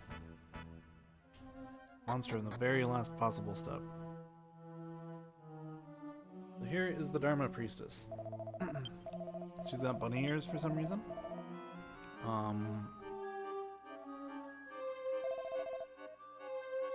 Kassim immediately tries to kick the glowing pyramid. Doesn't work. You gotta solve a puzzle here. You just gotta push these things off onto the right places. Whee!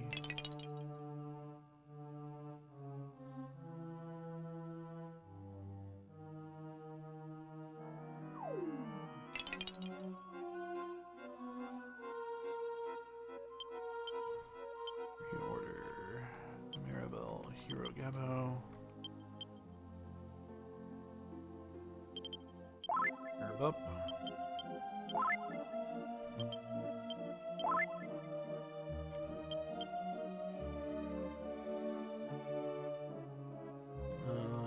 You should not have this.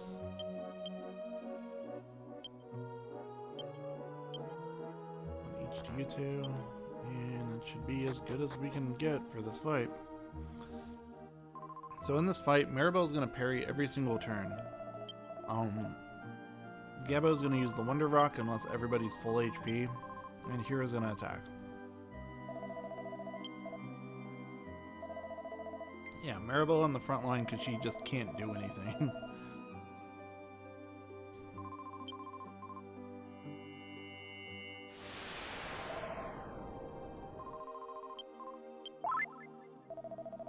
Because again, all of our powers are gone right now.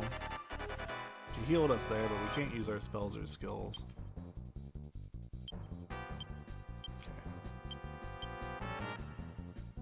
Okay. So, Hero equips the Iron Axe because it's a single target weapon. And will... I'm trying to burst down the guy on the right, basically. Oops. What am I doing? Ow. And that's gonna happen. A lot.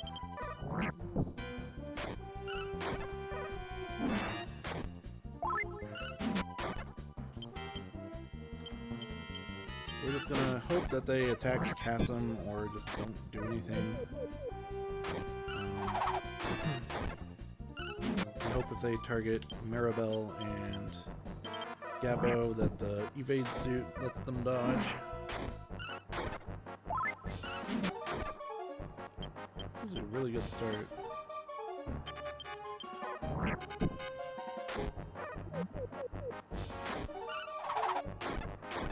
Well, this should be dead soon. Oh, I attacked with Maribel. That's cute. Oops. Good way to throw.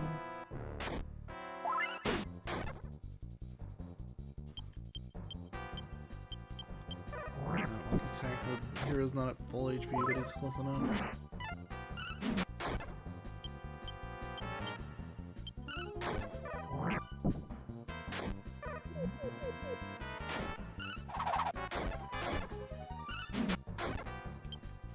Okay. Fight gets a lot more winnable with only one dead. I know Kassim's hit this guy a few times.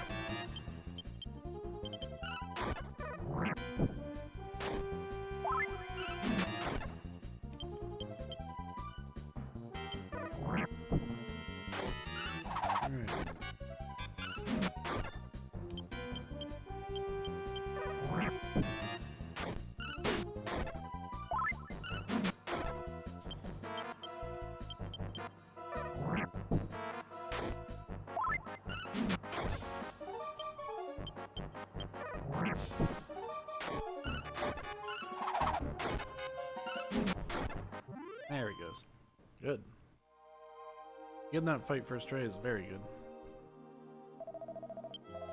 If you die there, it's a long walk to come back here. It's like at least 8 minutes lost every time you die to them, and it's very much a not safe fight. They were very nice to me. They didn't get very many critical hits. You usually get at least twice that many critical hits.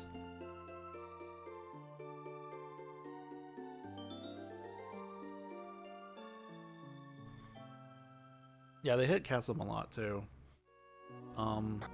I think, this is just kind of off the top of my head, but I think the odds of them attacking Chasm is about 30%.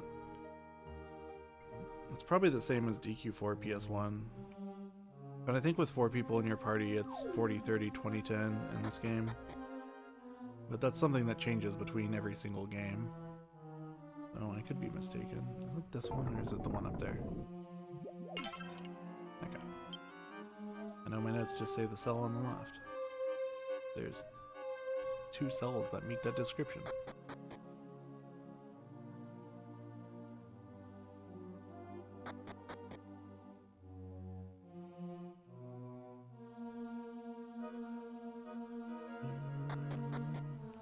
We do have to walk all the way out of here. But there are no monsters on the way out. So I don't have to try to encounter cancel on these stairs here.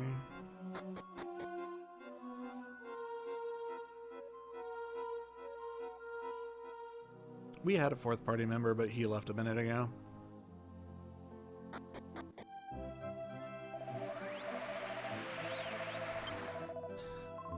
We're not going to get another permanent 4th party member for like 4 or 5 more hours.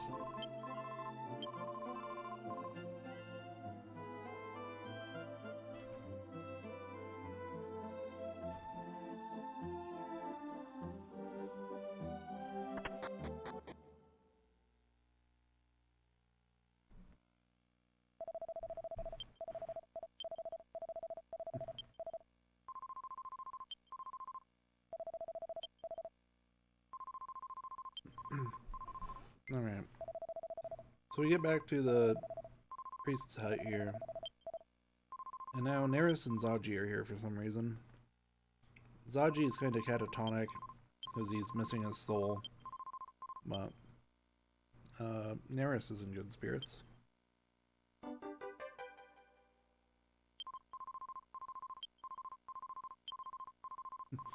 18 hours is the estimate for this. Hopefully I make it. So far, so good.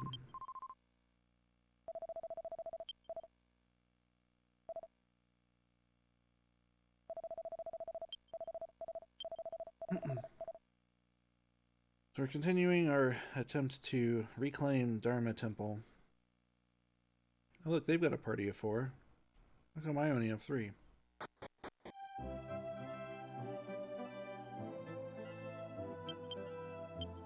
Temporarily, the Wonder Rock goes to Arabelle.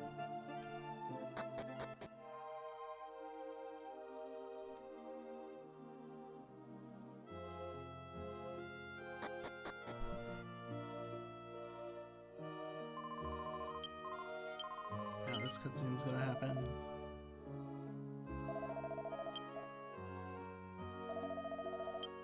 Hey, North Rex.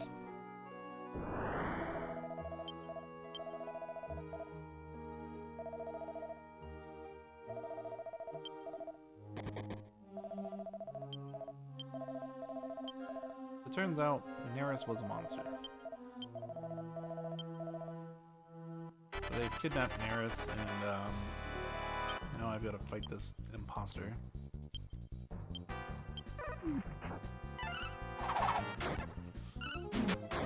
This guy's really not a big deal. Yeah, you can cast Bang. I think he's also got Fire Bane, but he doesn't have much MP.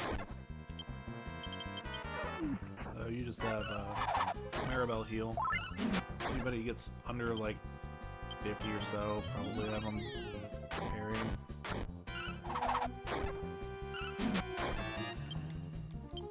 I'm gonna double parry this turn.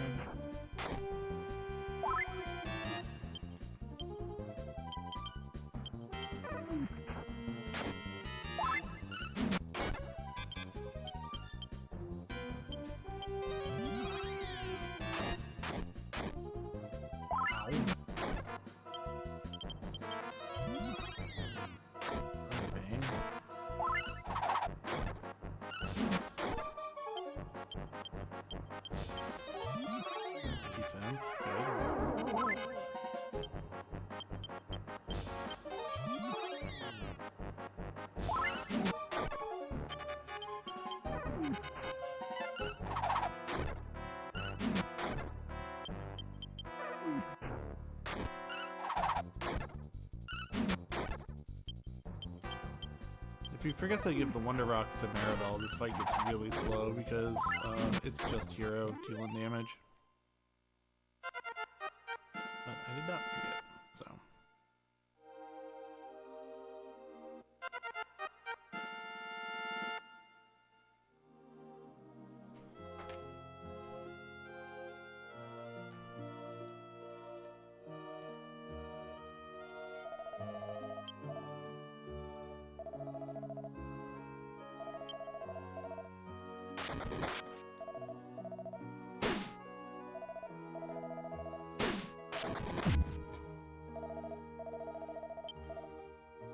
So here, Kasim gets the great idea.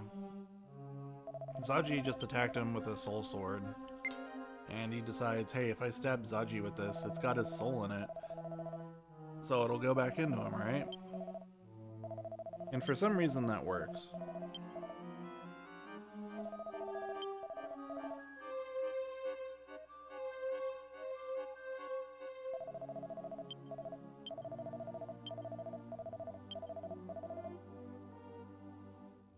So let's open this door.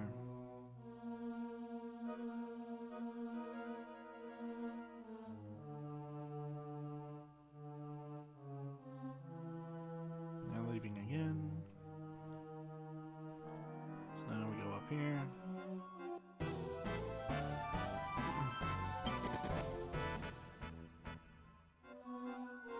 Up, up, up, up, up.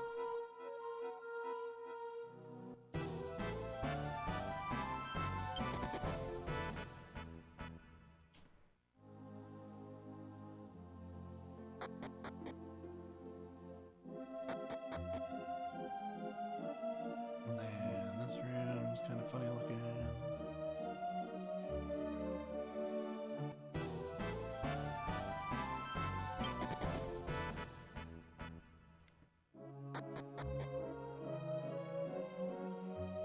So in this room, there's an altar up here. If you step on it, you get your spells and skills back. But if you pass it up, you eventually get them back anyway. I'm not sure when. But somewhere between here and like 3 rooms from now. I would assume the moment you leave the room.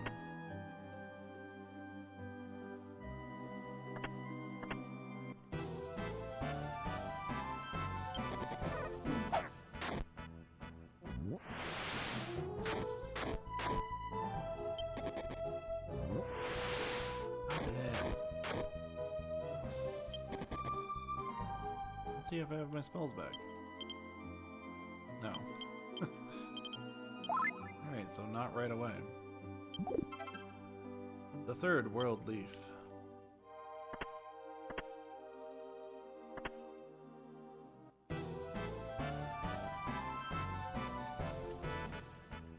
Lee. Beak-rat calls for help. We're gonna have to fight some beak-rats later, and it is obnoxious that they can call for help.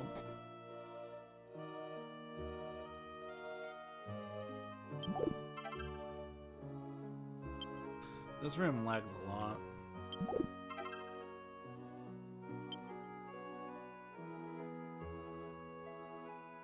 Go down the ladder.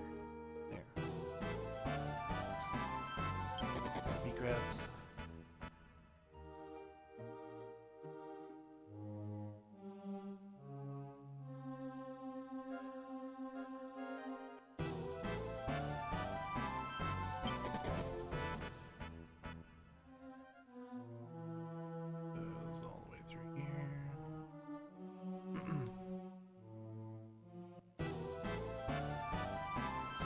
Messing with my eyes.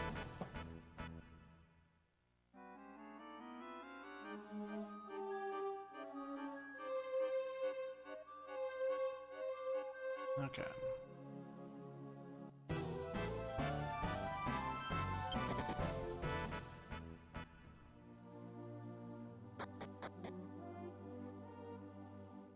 We are now here. So right now I need to sell the wizard staff. I need like 2,500 gold. Iron armor.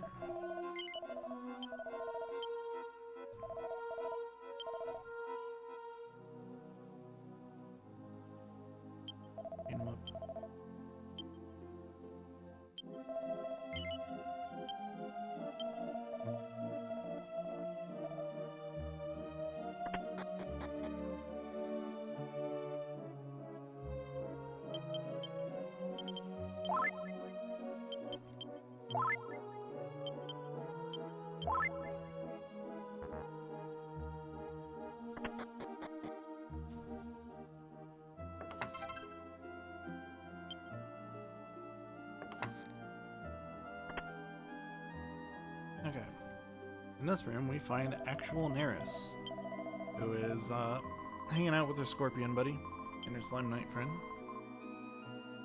And Zaji's gonna be like, "Leave my sister alone." Like, God, Zaji, let her have friends.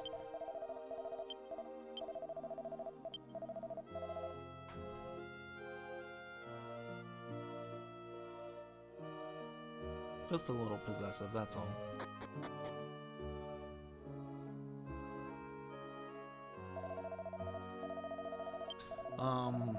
I didn't talk about this floor. So, this is a tournament arena, and the monsters say if you win 5 battles, you get to face Necrosar. I mean, marry the king's daughter. I mean, you get to go home.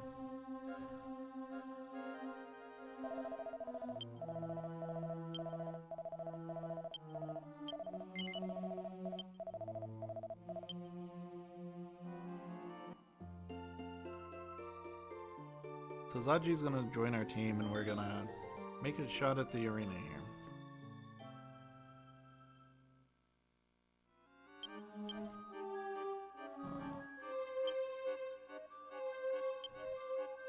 Equip the kitten shield, agility seed, Gabo, 1 leaf for each character.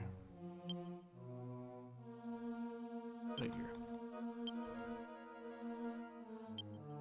Let's take Nut, Gabo.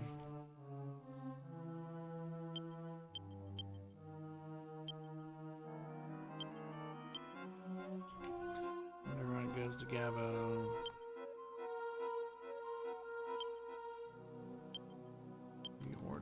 Hero. Gabo, or is it Gabo Hero? Doesn't matter too much, but may as well be consistent.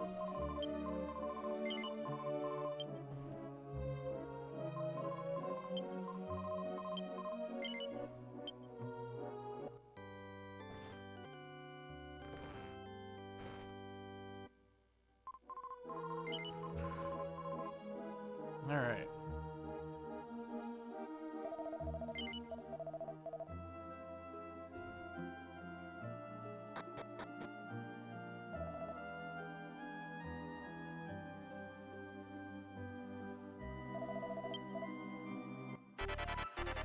Wiggle sounds right, yeah. Okay, so these 5 battles. Oops, let's equip the blade boomerang. I do have my spells back for these.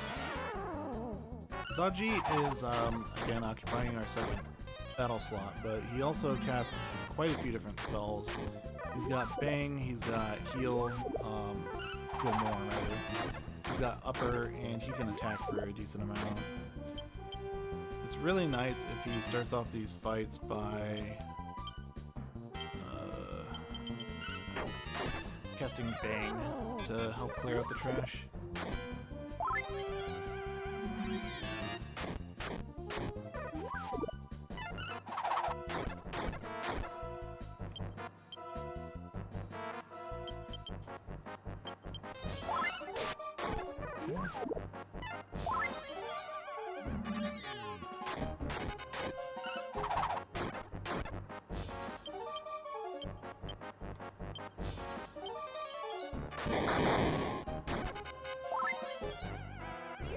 Please don't hit me with Pinnacle.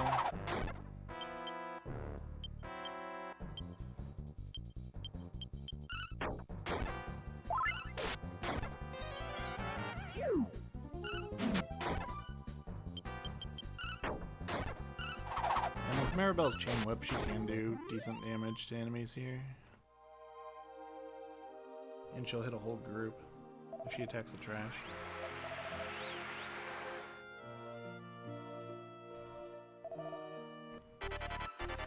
Where's Sia?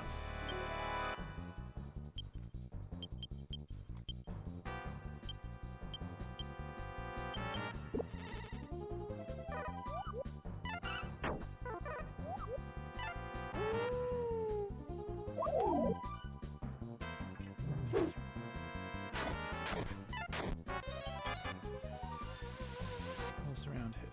No.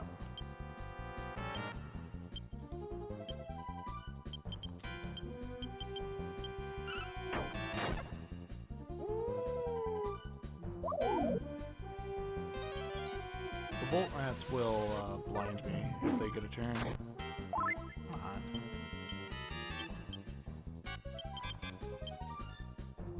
Do not let him get one. We also really need to blind Garcia.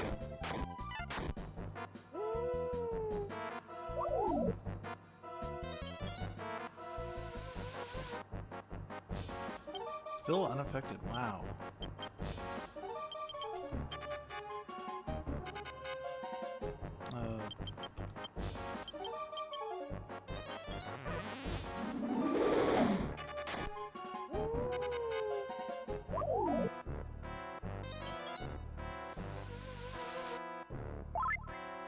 Still unaffected.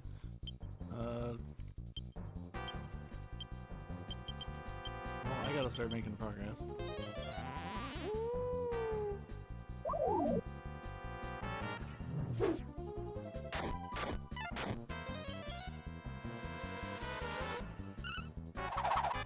There it is.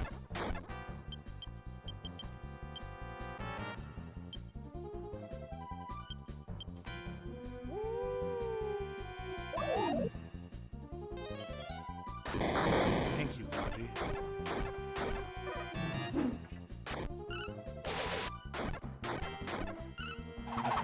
Finish him? No, Zaji must have punched that one.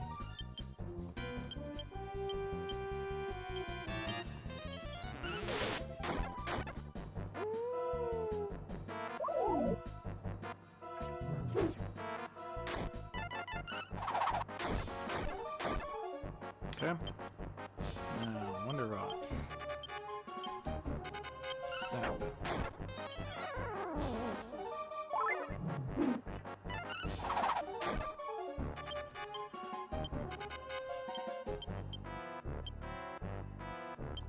Wizard Ring. You don't have the Wizard Ring. Ooh. Gabo has it equipped. Whoops. And you don't have your potions. Okay.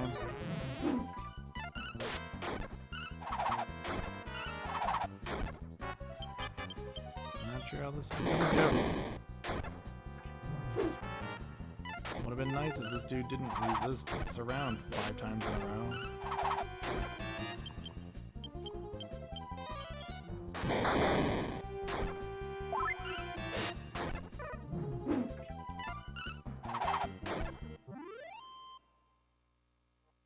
Hey, the Sid. Thanks for the GLA chef.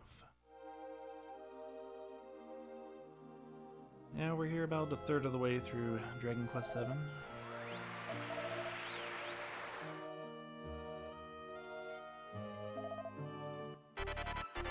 Working our way through the Dharma tournament. This is not good.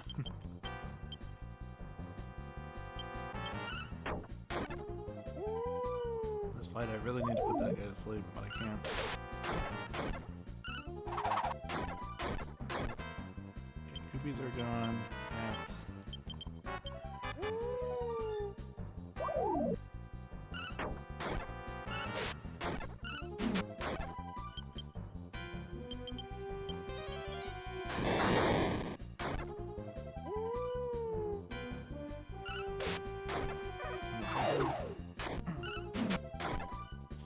Zaji.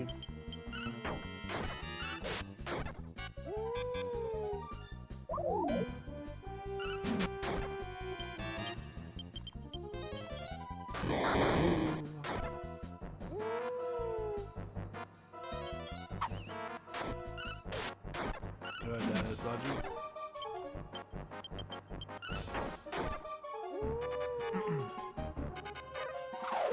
When enemies cast area spells like Infirmore there, if they target your guest members like Zaji, the spell will only hit him. So they're basically treated as a different enemy group or ally group. This guy's gonna be the problem.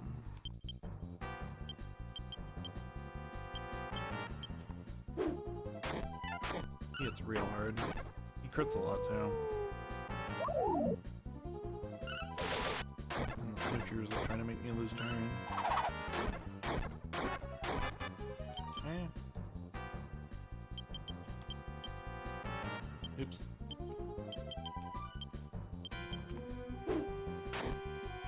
Good, Wind Beast hit Zaji.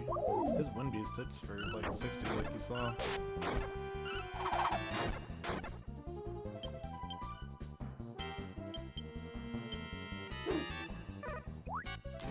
Punch.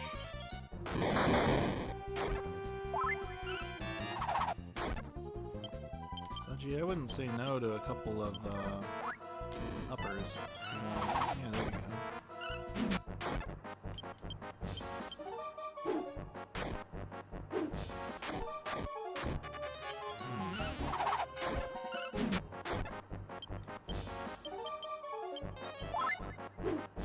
Heal more. Oops.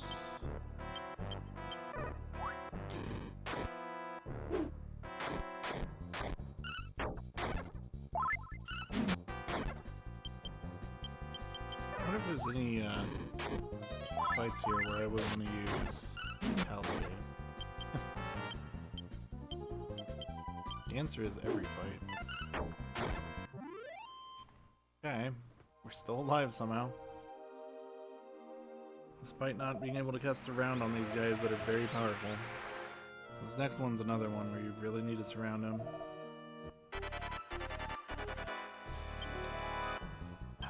Let's get the beak rats that call for help.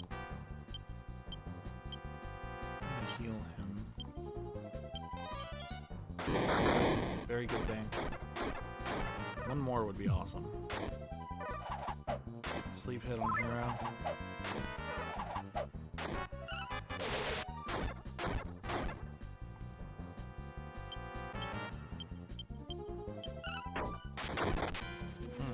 It's not good.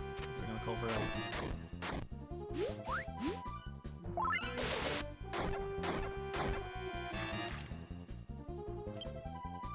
Licked him when he woke up.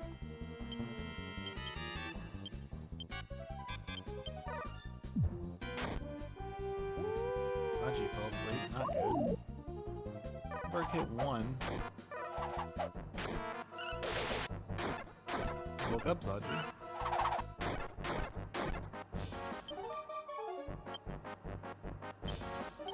The axe.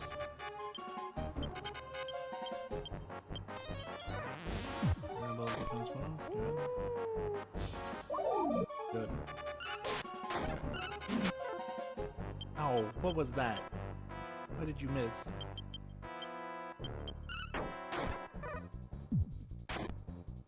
Gabo's asleep. Called for help. Now what?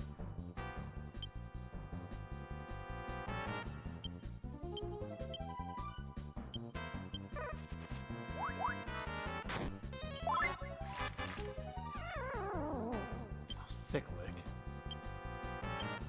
Oops. I'm just gonna equip the blade boomerang so I keep doing damage to the main target.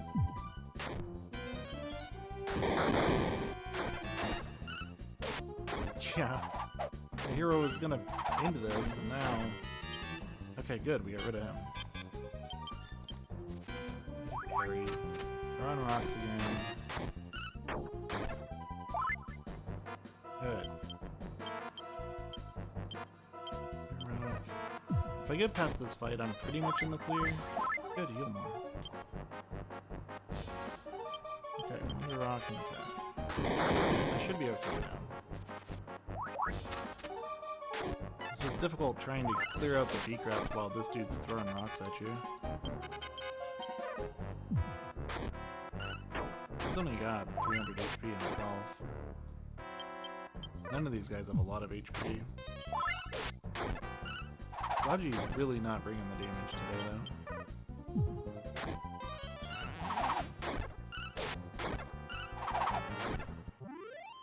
Okay. Good, we made it to Daenerys.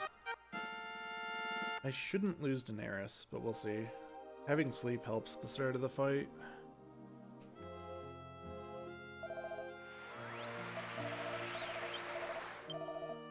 That'd be so great if Maribel learned a spell at whatever level she just hit. Refilled her magic.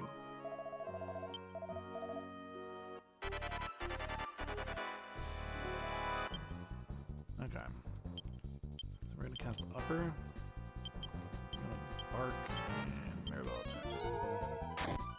Yeah, that's what Neris does. Storm is the big threat here.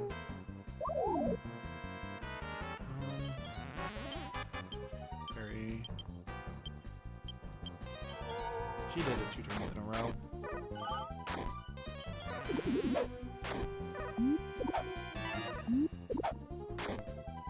Whew. Just gonna have her not use Snowstorm again, right?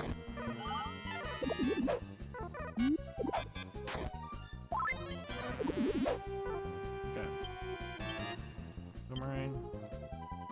You can heal yourself.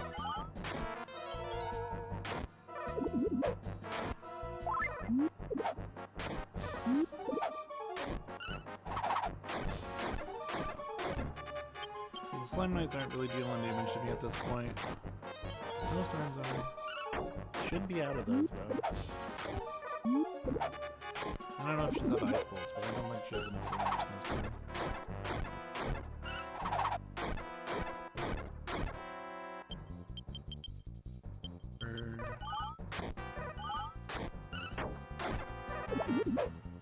Good. So I just need to count to 4, make sure Hero's Uppers don't completely wear off. Pay attention to Zaji. If he uppers me, then I need to reset my count. And actually, one of the things that can screw up this fight at this point is if Zaji casts upper on a hero too many times and his defense maxes out.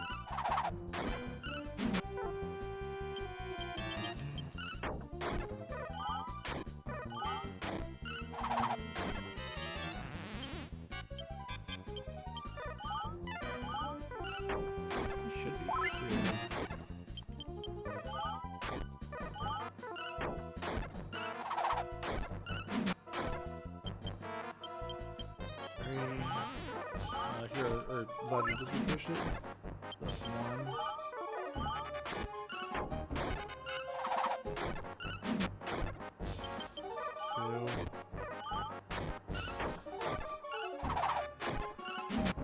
2. 3. And we got her. Okay. Hey, thanks for the raid, Almegas. 132.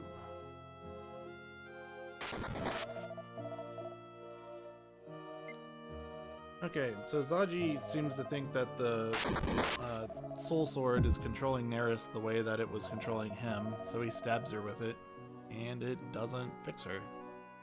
As it turns out that she just actually sick of you not letting her have friends, Zaji. Good job. You just murdered your sister. She probably lives. I don't know. We're gonna safety save before the next boss, because he can be awful. Are we? I have enough gold to revive, right? Let's just go for it. I got all 3 of my leaves. There's a very low chance that I use all 3 of my leaves and then wipe. But yeah, we'll just go for it. The safety save's really far out of the way. All this distance that these monsters are walking me, I have to backtrack to where I saved before starting the tournament. Backtrack through all of this. Oh yeah, whatever. We'll just go to the boss.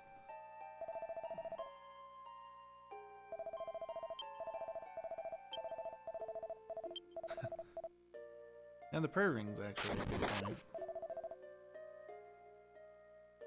Speaking of, give that to the correct person. I don't usually use prayer ring in this fight though. Okay, we do need to take these spider webs that I bought earlier. These are one-use items that will entangle an enemy if they're successful and make them lose a turn. Where's my moon herbs? Should have 9 of them.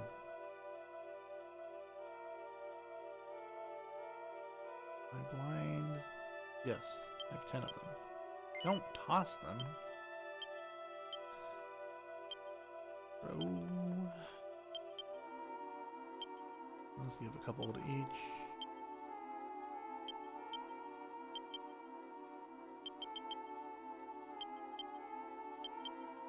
Oops, not for that.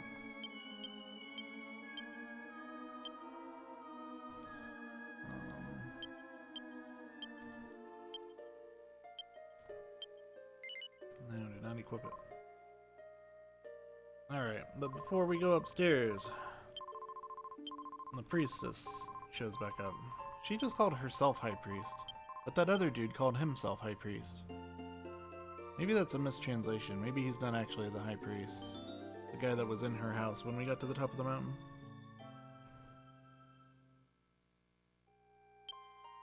Okay. Oh, it... Hold on. You do need to use this. Alright. Oh, I smacked right into that torch. Treasure chest with the string seed.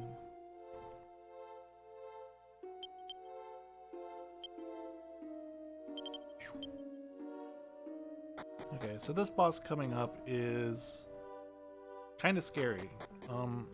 We take DQ4 strats with him, just get him to sleep, pin him down, don't let him take actions. As long as we can do that, we'll be fine. Thinking on it, I want to touch that wizard ring again.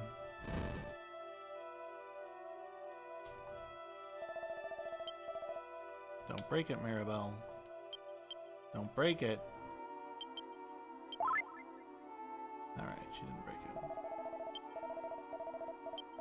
So this is Antorio. Antorio has 700 HP. The priestess will actually contribute a good amount of damage usually. She has a similar skill set to Zaji, just snowstorm instead of bang. Yeah, I'm going to throw spider webs at him, I'm going to bark at him, I'm going to try to put him to sleep. That's Firebane, that's not his most dangerous skill. His dangerous skill is the attack where the ball flies off his staff and attacks me. Okay, he's double locked right now. Oh, he's also got our friend Magic Wall from Evil Mech. You remember back when Evil Mech threw up a wall so that I couldn't lower the defense anymore. This guy can do that too, but it's too late. Already we have a very good chance of winning this. Oh, yeah, he's still tangled up. Now he's scared. Now he's asleep. We're bullying him. He should still lose a turn to... No, he didn't. Okay. Thought the bark would still make him lose a turn. Maybe the sleep got rid of it.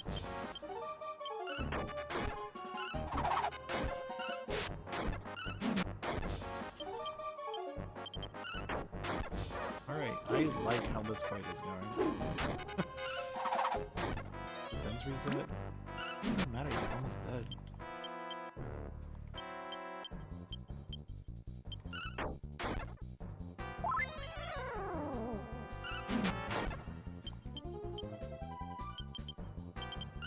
I'm gonna sap him instead of sleeping him.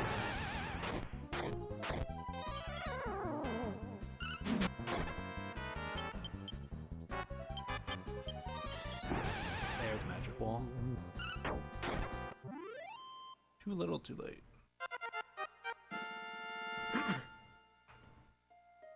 Alright.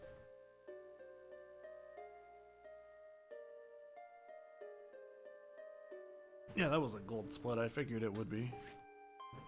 Just from how fast that Antorio fight went without a safety save. Even though half that tournament was really slow because I didn't have the wizard ring on the right person.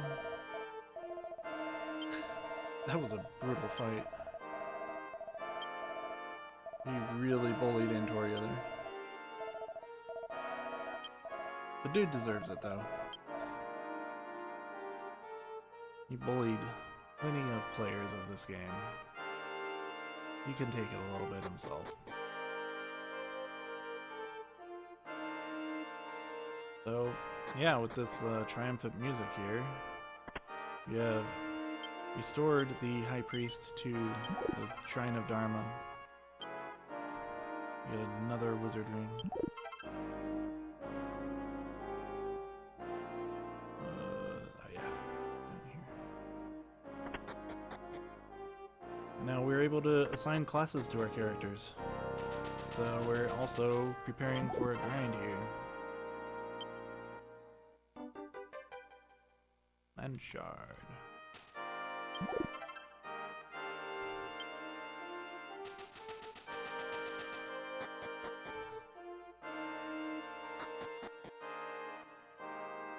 Now we'll go upstairs. Changing classes will also refill all my health, so it's part of why I grab that when I do.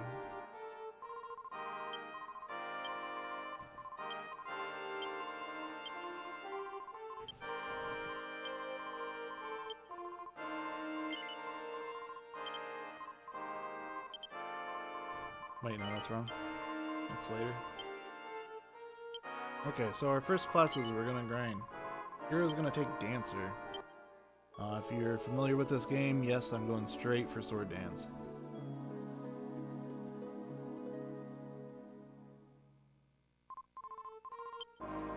I don't really care about anything else the Dancer gives me. Gabo is gonna start off on Thief. This is to get the knockdown ability.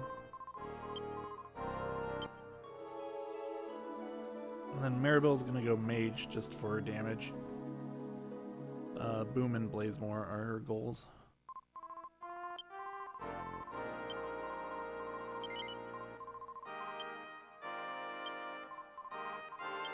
And then, no, not Warrior. Mage. And yeah, after Hero gets halfway through Dancer, we're gonna swap him to Warrior so he can finish getting Sword Dance. And after Gabo gets knocked down, he's going to switch to Heal Slime class. And he's going to be our healer for the run. Horde Dank. Okay, one thing I got to grab out of here real quick. Both of these chests.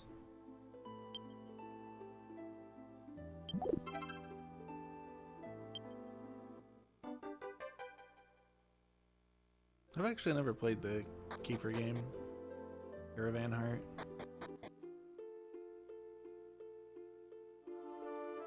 I know nothing about it. Ambushed.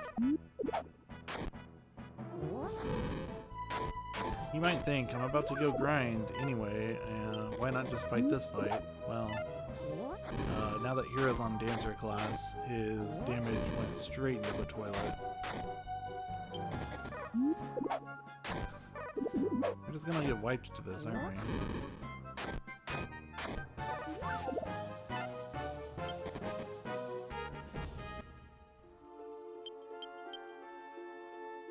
No. No.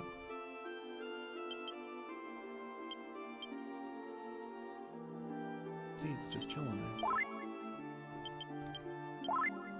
Yeah, the hybrid classes, or hybrid moves, I think were a decent idea. Though they were just difficult to get. And Sword Dance specifically is just ridiculously overpowered. Ultra Hit's powerful too, but you have to grind for several hours to get it. Sword Dance we're gonna get in 30 minutes.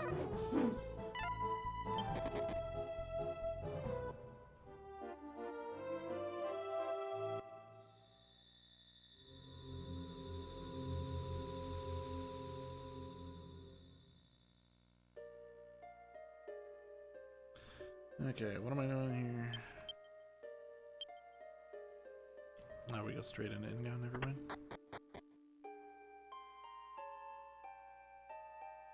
So yeah, if you got any errands you need to run, now is a good time to do it, because for the next 45 minutes you're not going to miss much. We're going to be grinding in here for 30 minutes of that time, and as we leave to go change our classes into those other two classes I mentioned, we're going to start on the quest to get the magic carpet, but we're not going to finish it. So right now begins about a 5-minute grind to get Gabo knocked down. Make sure you have your blade boomerang equipped. And throughout this grind, I am quite literally just using auto fire when I'm not in, or when I'm in battle, and then just walking north and south. There's not a lot to explain here. I could probably, you know, like very marginally optimize this grind by, you know, picking more commands, but I don't know. Actually, I'm supposed to have changed Gabo and Mirabelle's tactics, so that's not even true. They're about to be on no magic.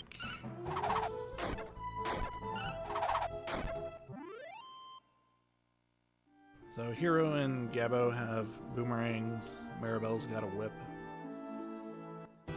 Mirabelle's whip usually doesn't help, but sometimes it does. I've considered putting her on no fight instead of no magic. But I don't know, it might have helped there.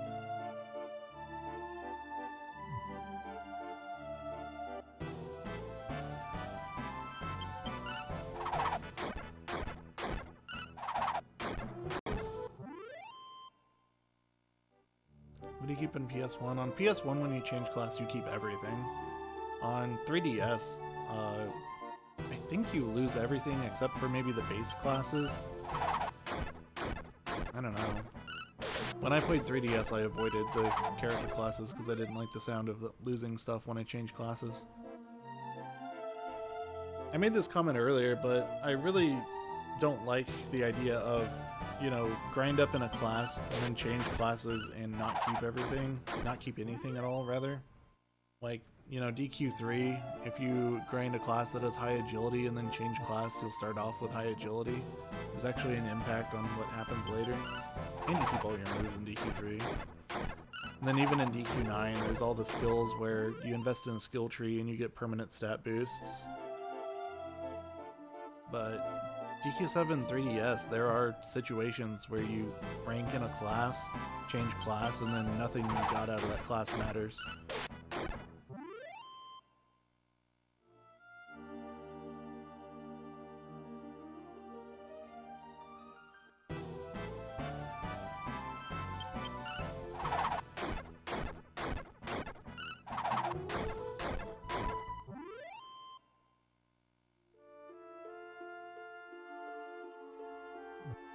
But yeah, what you're about to see here with this grind and the next one in a few hours is a pretty small amount of classic grinding, really.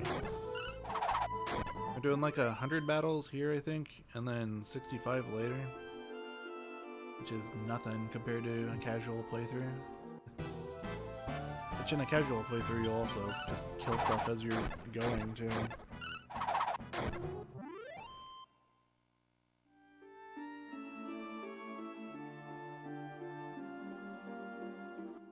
Should be pretty close.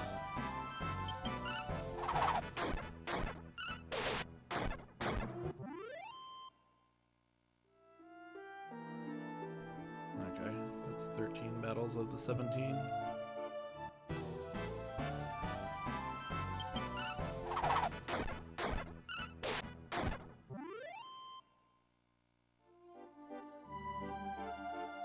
Dumbria hearts, yeah.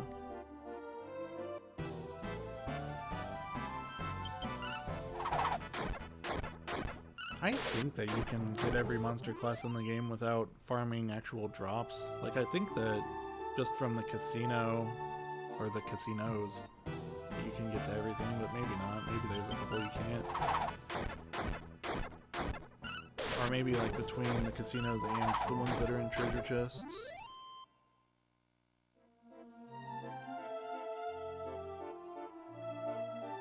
Is that 15 or 16? I don't know. Either this one or one more. Okay. And I was off by one.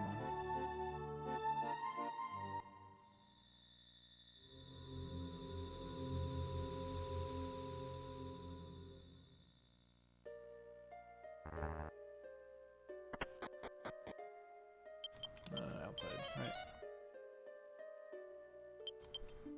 Okay, so return to Falrod. I mentioned we're gonna start on the quest for the magic carpet. I'm gonna do that now.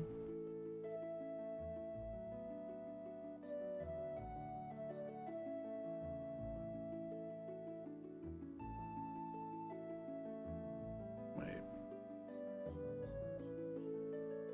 I might have screwed up. There it is. Thought I was going somewhere else. I was sailing to, let me go in here first. What's the name of it? Amelia.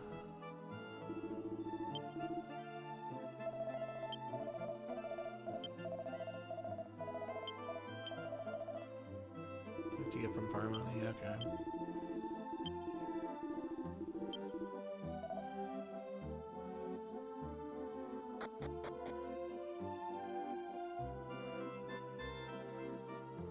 Something I buy here, right? Oh no, that's later. That's like ways later. And in here, there should be Pirate Church.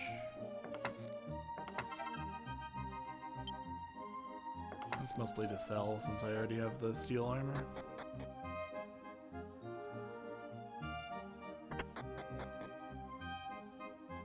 This guy.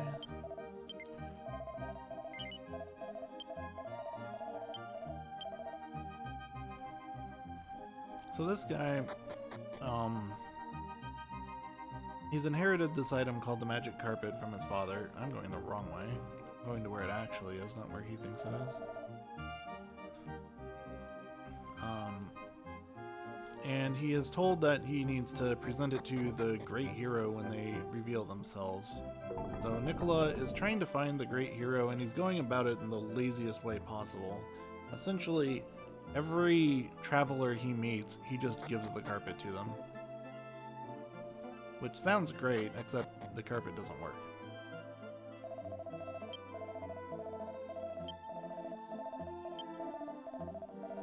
So he gives a spiel here saying that there's a, there was a hero that helped fight the Demon Lord, and he used this carpet to fly everywhere in the world.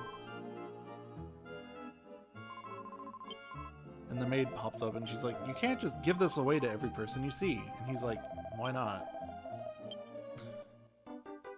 We got the carpet.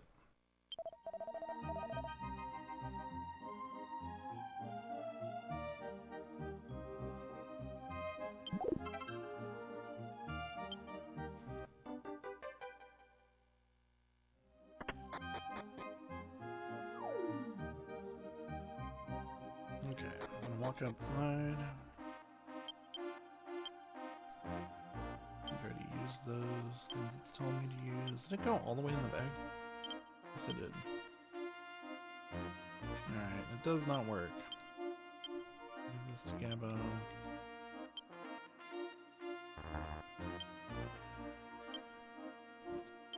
Oops.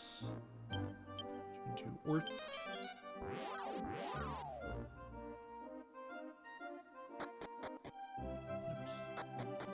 Oops. Oops. Sail south to Dharma.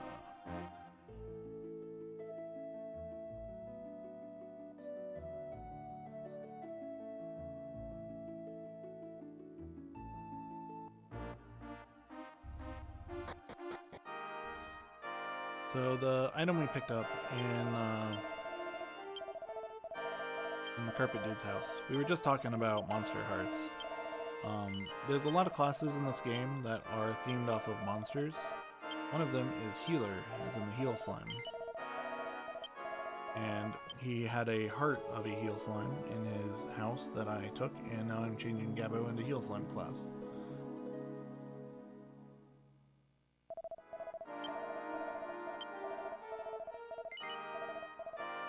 And ultimately we're going to have him master this class, but not quite yet. For now, all he's going to do is get heal all. But then later, after we get Ira, we're going to do another class grind where Gabo will finish off the class and get heal less.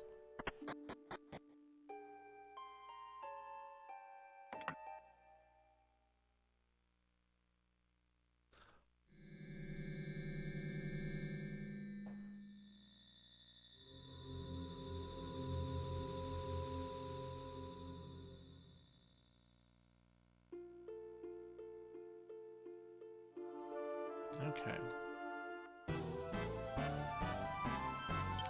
There we go, more grinding. This section of the grinding takes about 10 minutes, and then the next section takes about 15 minutes.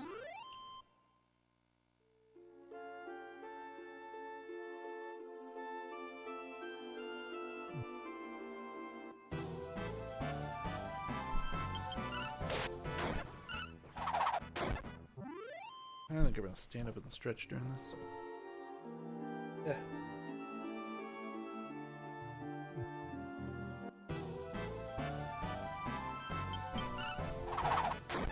I was standing up, feels good.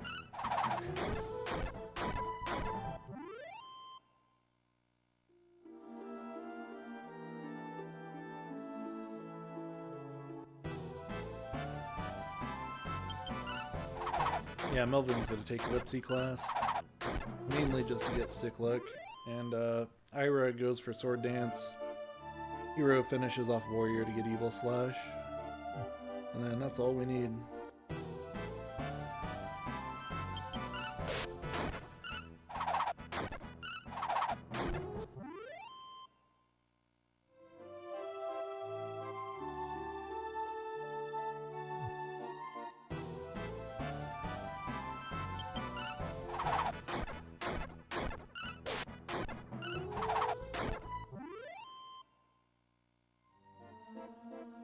I'm very tired and I don't know why. I actually slept last night.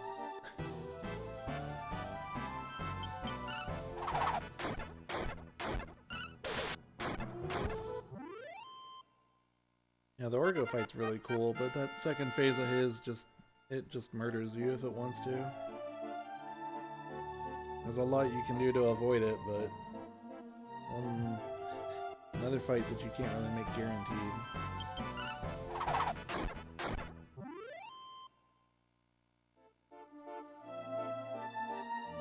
Gabo gets heal.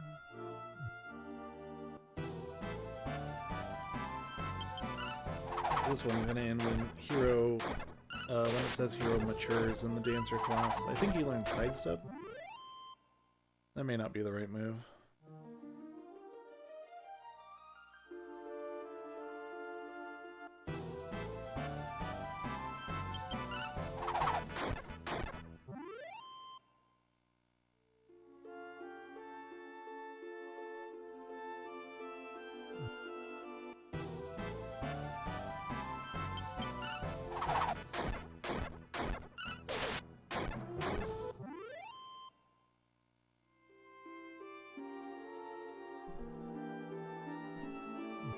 Maribel learns return. It's not really helpful though. Hero and Melvin can cast return all they want.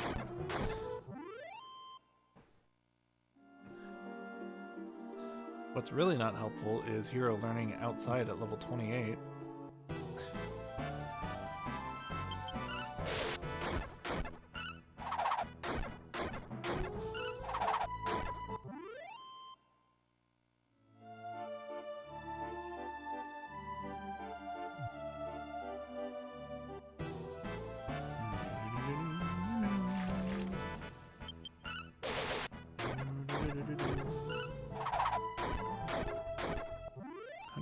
Fights total is what we're doing in this grind, plus again 65 later,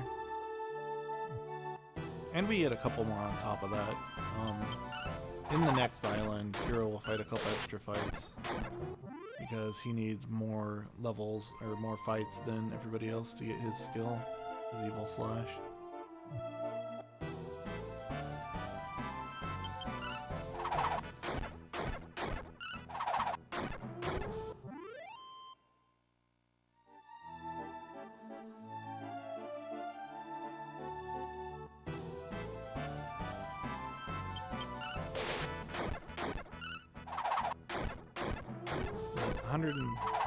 Fights total. There are monster classes that take more than 180 fights to master. And even just advanced classes, I'm pretty sure. Like Hero, I think, takes more than 180.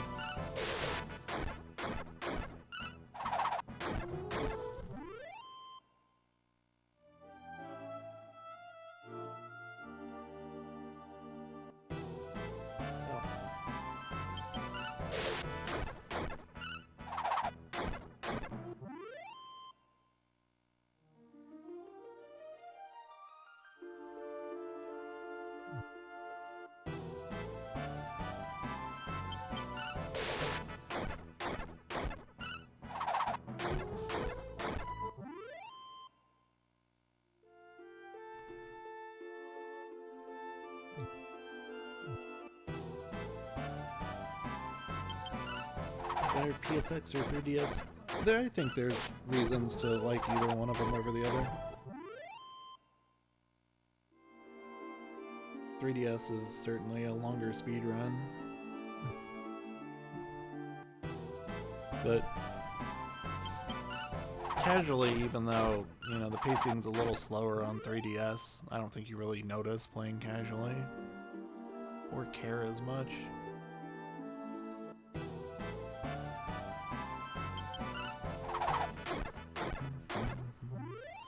There's also a lot of like engine differences and other little things on top of that.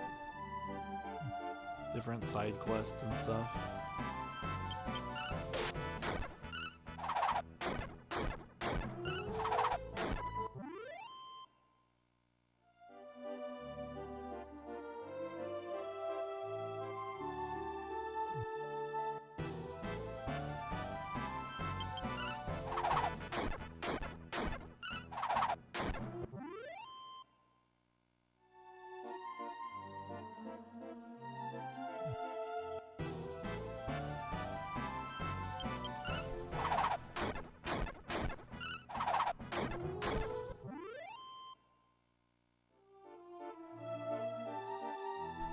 Airball became magician. That means we're 10 fights away.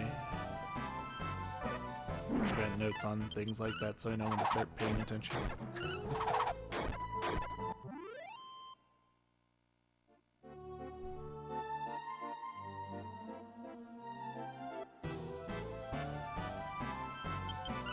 This next fight should give Gabo a class level.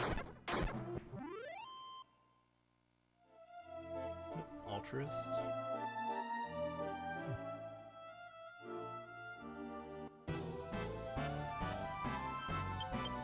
11 fights to go.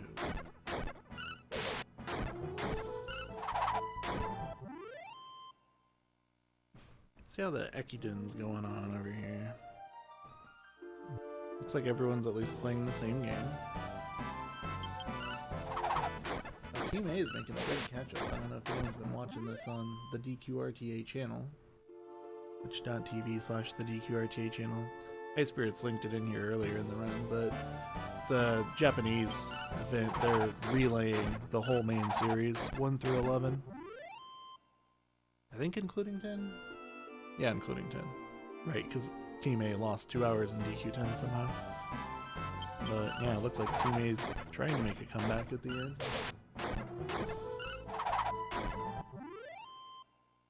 Oh, there was a lead change. Actually, Team C must have lost a ton of time since I last looked at this thing. Like 12 hours ago. Team C was ahead by an hour a couple games ago. Now they're third place. Alright, I need to go over to the portal. I need to change class again, and I don't think we have any quest triggers to hit this time, right? I think it's just straight back in the grind after we change Heroes class.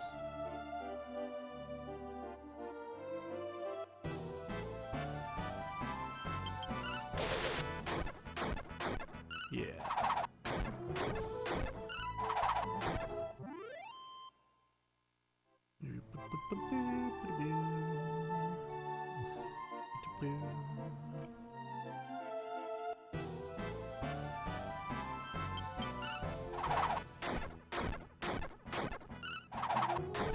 I mentioned this very early on, but recap just some of the minor things I'm doing here.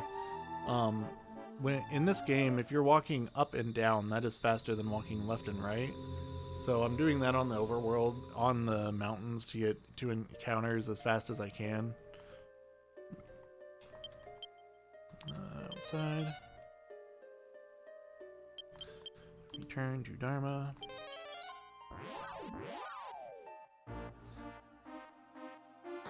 So pretty much I should just be walking up and down in those hills until I'm one battle away. And then, just hold turbo, right? Yeah. It's like making your warrior in DQ3. Why are you growling? Dog hears a motorcycle outside and he's gotta growl back. Oh. Woof. Indeed.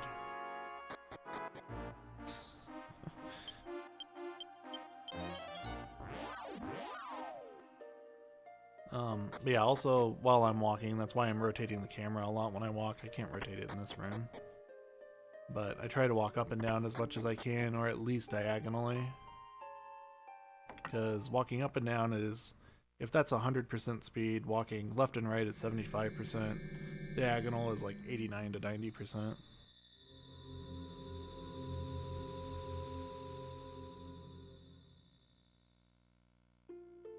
I didn't split.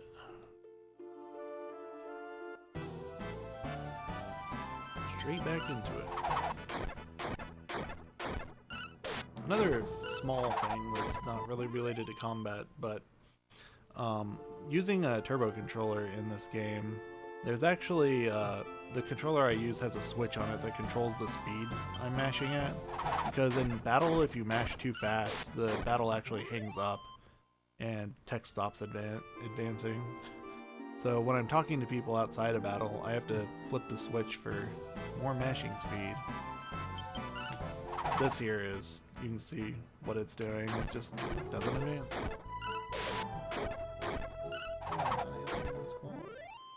Stop calling me.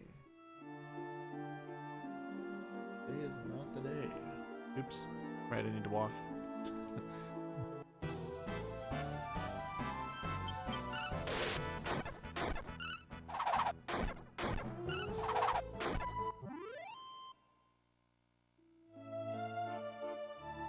Hope that's not the census continuing to harass me. Apparently, I've gotten roped into a every 6 months for 3 or 4 years census survey about crime, and it's like, leave me alone. I haven't talked to a cop in 6 months. Just write that down and move on.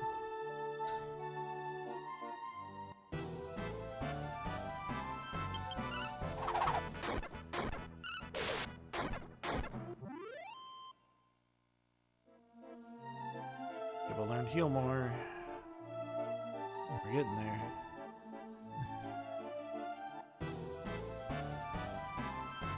About 10 more minutes of walking up and down, doing our very best Dragon Warrior 1 impression. Hey, copper sword. I had a grind once where they dropped like 3 of those things in the first 10 or 15 battles. Like that first grind section where we take 17 battles for knockdown. I'm pretty sure I got 3 copper swords once. Nothing here drops anything useful. Copper swords sell for 75, and that hopefully will not be useful at all. I don't know where one's blocking left and right. Maybe when you play it.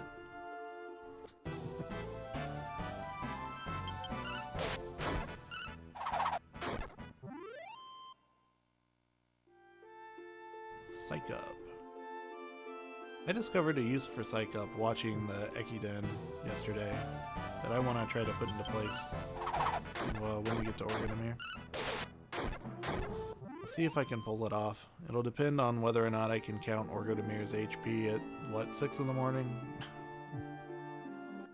Spoiler, I probably can't.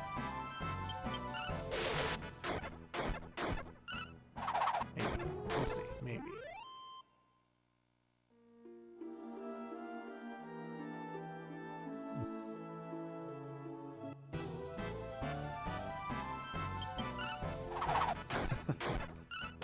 I don't know if I can say that.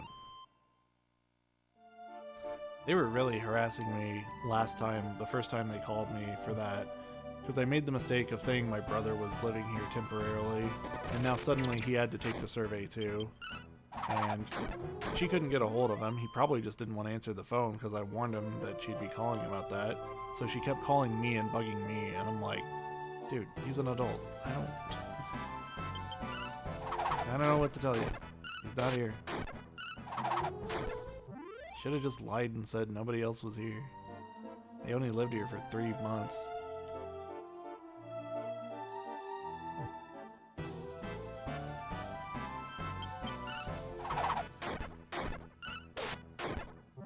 Like, there is no way that most of the people she talks to are as polite as I was.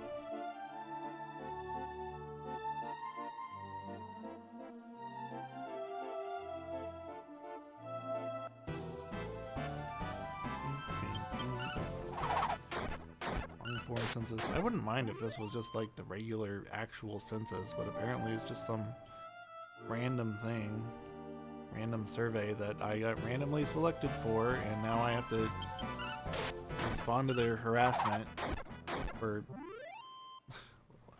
she said I had to do 7 of these surveys spread 6 months apart. Like, come on.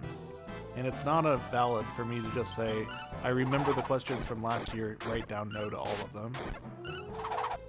It has to be a 10 to 15 minute phone call, and just leave me alone. And if I ignore the phone, they'll knock on my door, and that's so much worse.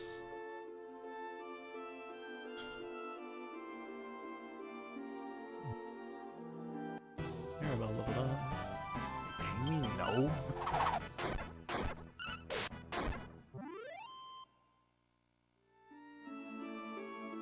But I got a letter that said I'm legally required to reply to this.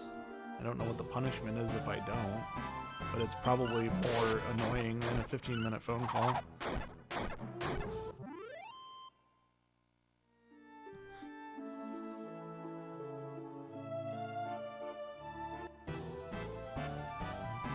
Man on my clock. We still have over 5 minutes left of this. Hey look, another copper sword.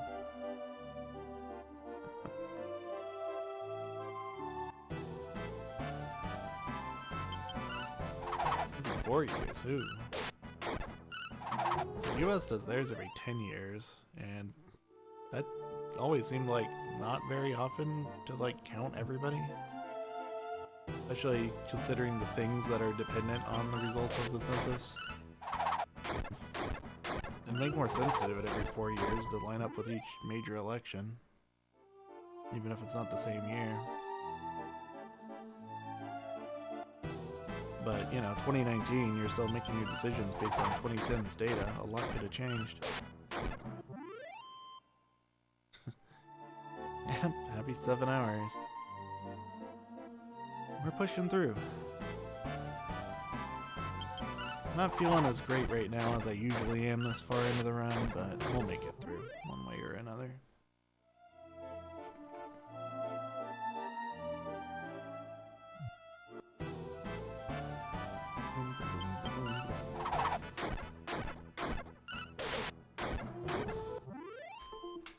Headphones still working?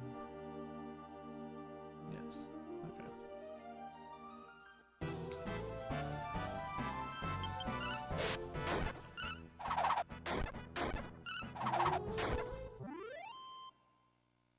Great feeling. I just have kind of a headache right now, and my throat's been sore for this entire run. But that's at least not getting worse.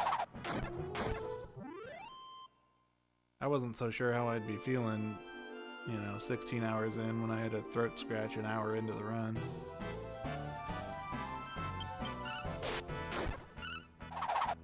One more thing I haven't commented on. The reason we're grinding in this exact spot is because by the time we finish this, Hero and Maribel will both be level 13, and this is the latest point in the game where, earliest point in the game where characters who are level 13 can get credit for kills toward their class levels.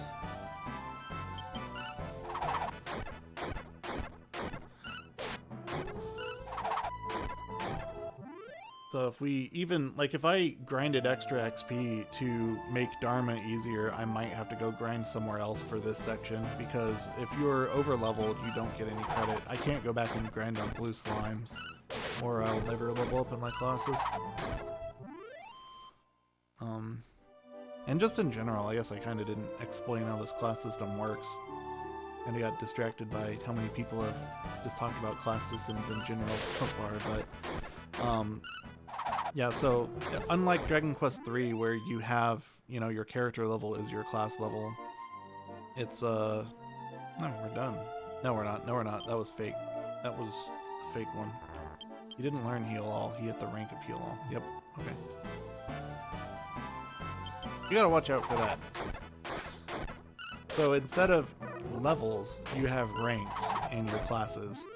For example, Gabo's rank is now the Heal All rank. Right there, DQRTA hit Guardsman rank in Warrior, etc.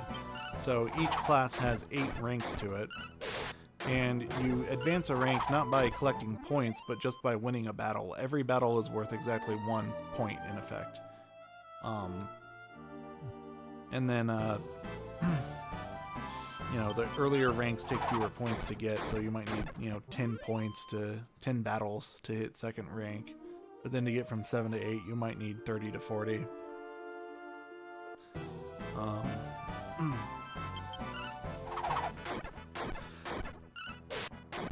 And then once you master a class, you're pretty much, there's no reason to stay on it anymore unless you like the stats on it. Every class multiplies all of your stats by different scalars.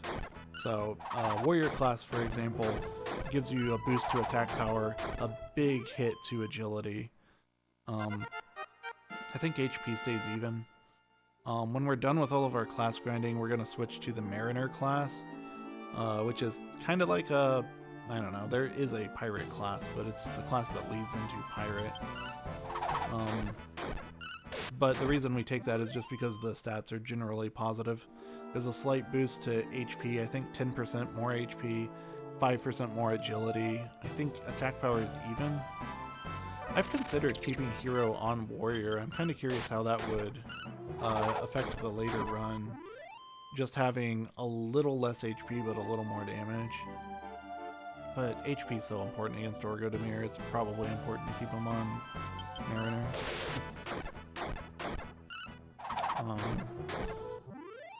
But also in the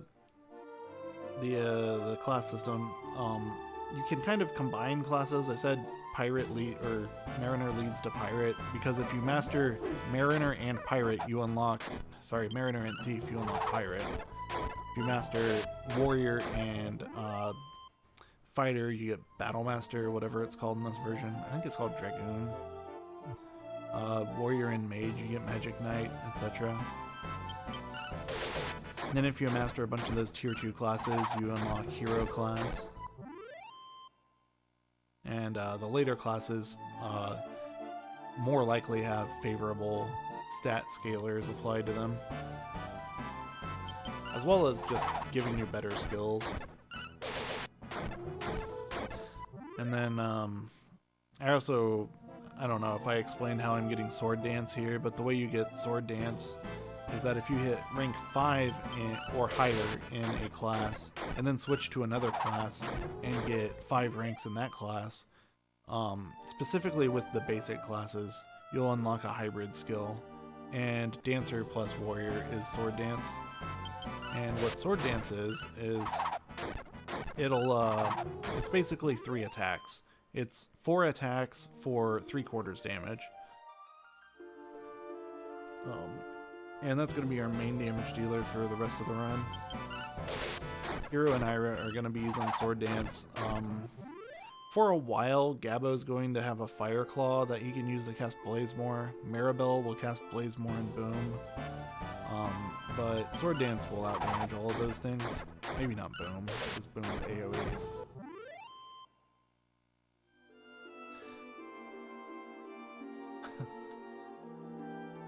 Be here in 6 hours. Well, I wouldn't be done.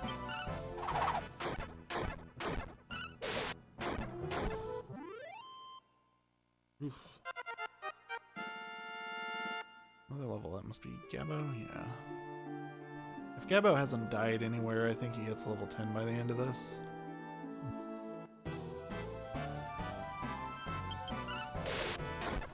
Gabo is a really weird XP curve where he gets stuck on level 4 for a long time before speeding back up and catching up to everyone.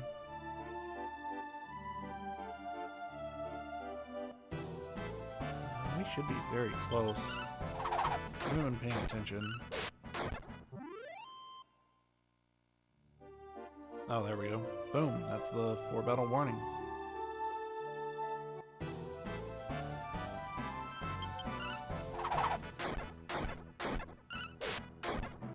What is this dog looking at me like this for? I'm sorry you messed up my game. Is that it?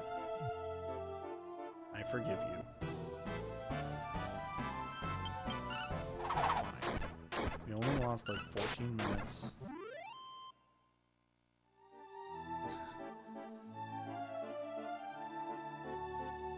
As long as I still get sub 17, I forgive you. We'll see how it goes.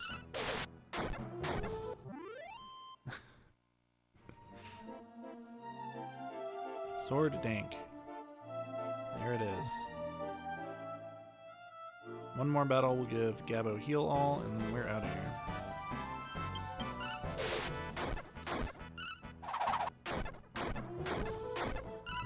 It for the class grinding for now. We'll come back later after we get our final party together. We'll do another grind that's about half this long. But for now we're good.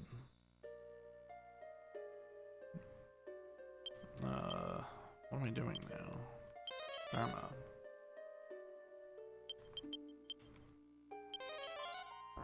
Now we're gonna go change Maribel and Gabo to Mariners, and Hero will stick on Warrior for now. Once he learns Evil Slash, he'll switch to Mariner as well.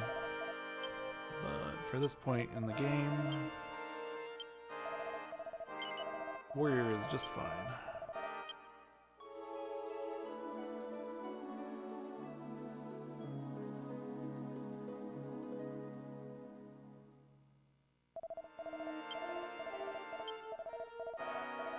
What are my next cutscenes? Dune is next. Dune has a couple, I think. Obviously the anime cutscene, but I think there's at least one more conversation where I got a chance to stand up and refill my water.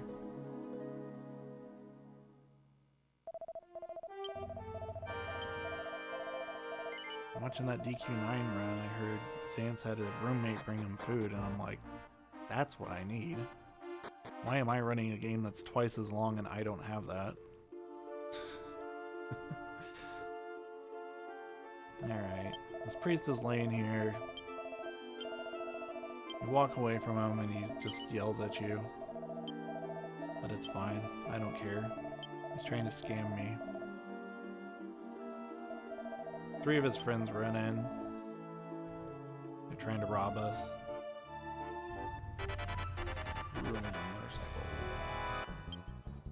Alright, manual. Sword Dank. Knock down. Boom. Do not confuse Maribel. That's not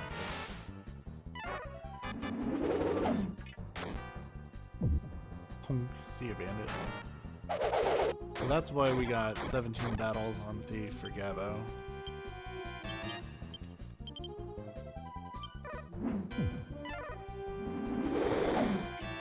There's a couple of fights where we're gonna do that. I just stole all of my hero's magic.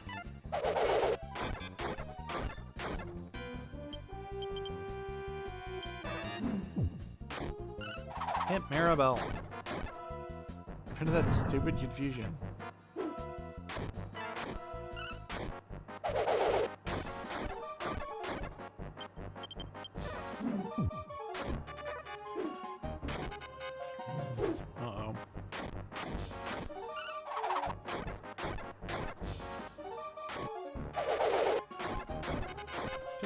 Please, nothing. Come on, Gabo. Okay. Did that hit take off her confusion? I don't think it did. Nope. she goes.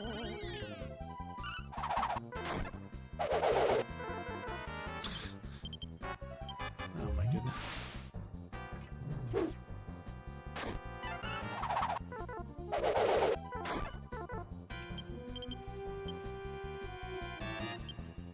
I'm using a world lead for this stupid fight. I don't care. Okay, he's dead. Still fine.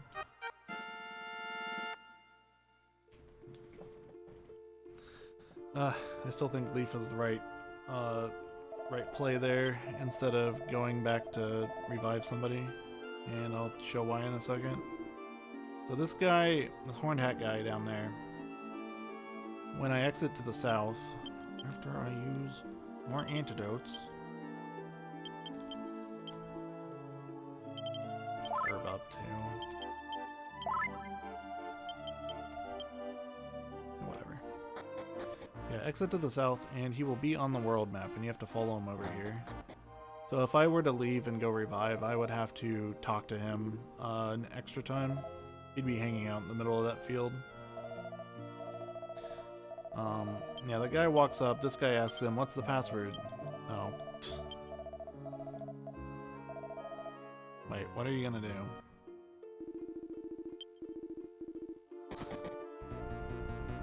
I picked the wrong answer.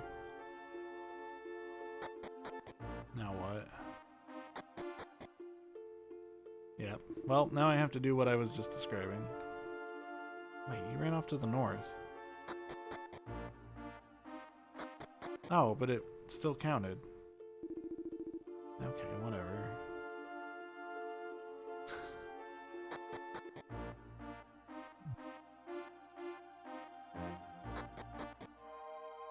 So yeah, the guy asked him what the password was. The guy yelled, "Go to hell!" So, turns out that's the password. Guess I didn't need Horned Hat Guy after eavesdropping on him. Okay. Whatever. Nobody seems to care that I'm in here. Just gonna go fight the bandit leader.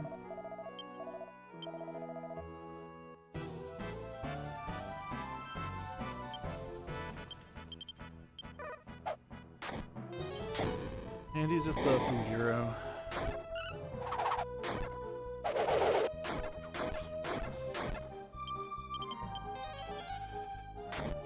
He has boom though.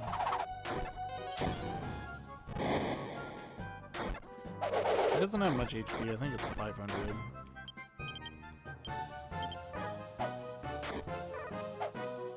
Oh, he took 2 actions.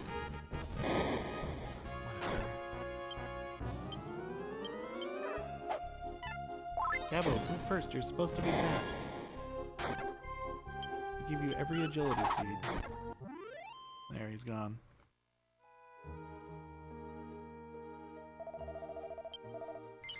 Fortunately, in this run, it's not very important for characters to get experience points off of bosses. If anybody dies to one boss, like, it's not a big deal. If it happens over and over, they can fall behind.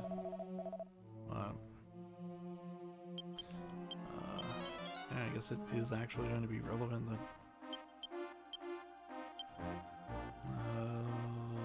I'm going to revive. I pay to revive. I could use a leaf too, but I don't want to. Oops, Thor's down here. Fortunately, because we did all that grinding, we've got quite a bit of money. You only get like 20 gold per fight, but you take 109 fights.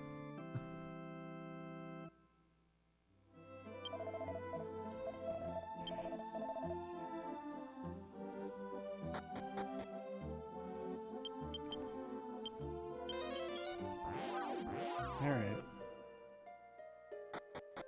Bandit leader gave us a shard, so we're gonna go back to the ruin.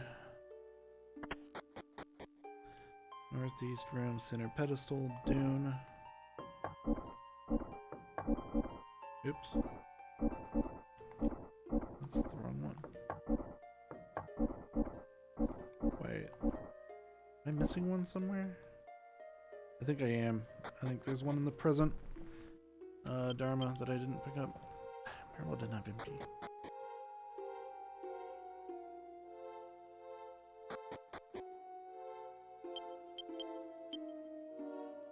You don't have MP.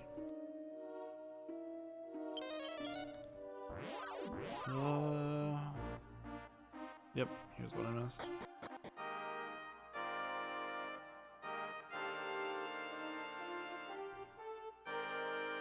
I skimmed over this because I don't do this shopping in this zone anymore.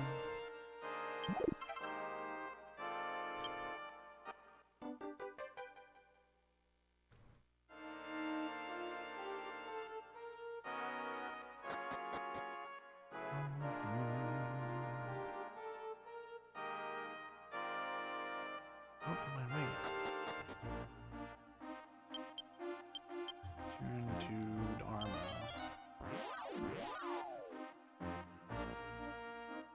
Not Dharma.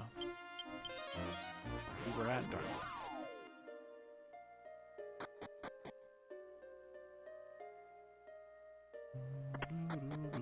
Wasting time. Boom. Boom. There it is.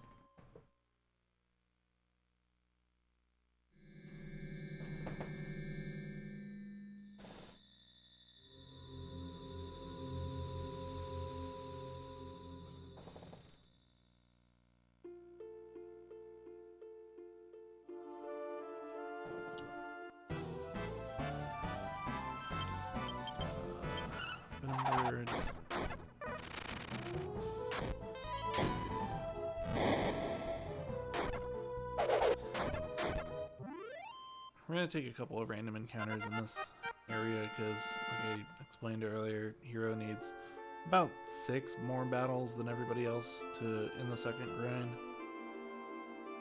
So we'll make up for that just by getting some random encounters along the way.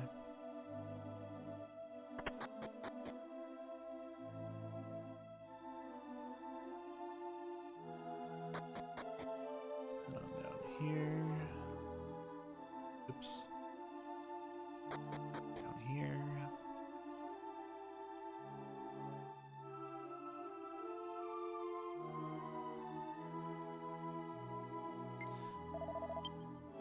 So this is the island of Dune. We're in the castle right now, obviously. We go downstairs just looking around, and this guy shows up and harasses us. Turns out the castle just recently got wiped out by monsters while the queen was gone. Hadid's upset because he thinks that she just left to put up a statue somewhere and abandoned her people. We'll find out later it's not quite that simple, but it also kind of is. But first, Hadid recommends that we go down to this village over here. Yeah, there were apparently a lot of people in this castle compared to other castles we've seen.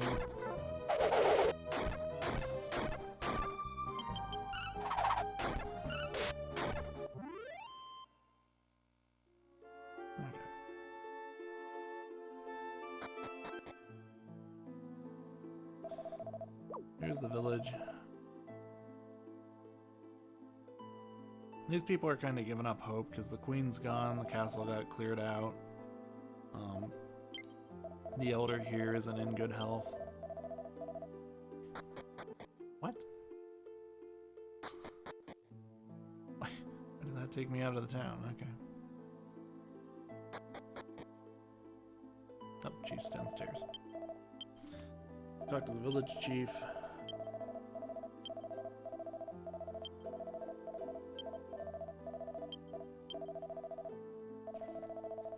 He's just kind of talking about stuff I've already explained about the monsters being in the castle.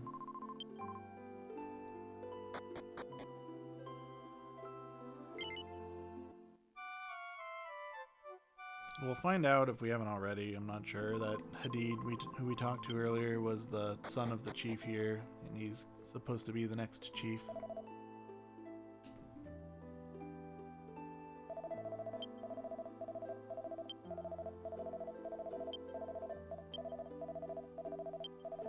Oh.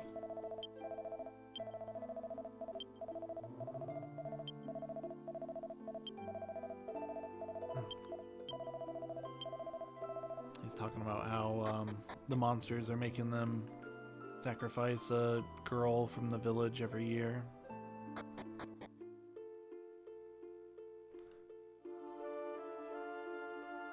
Pretty common Dragon Quest plot, really.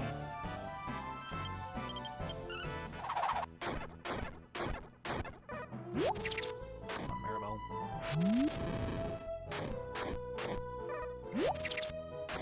Come on, Maribel. Or go last, whatever.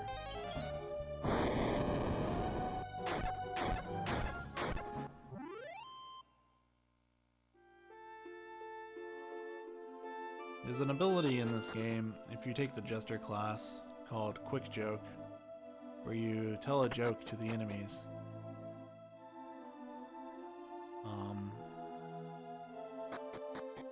High Spirits also has a command for it in his chat.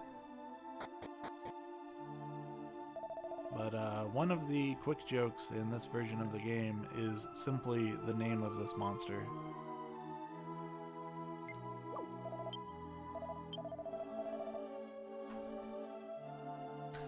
The Bone Rider.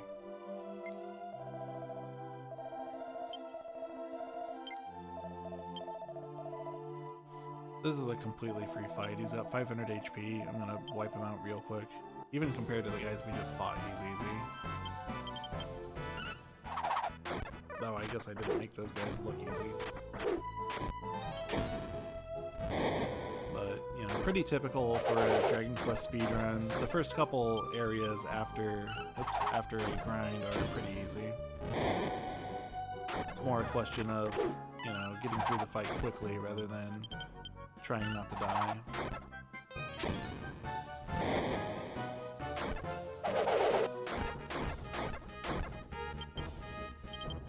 That's not correct. Got him. Whatever. Alright, there's a cutscene here where we're gonna talk to Hadid and get him to actually communicate with us. And he's gonna ask for some help burying the bodies in the castle while the sandstorm outside is going on. That's what that noise is.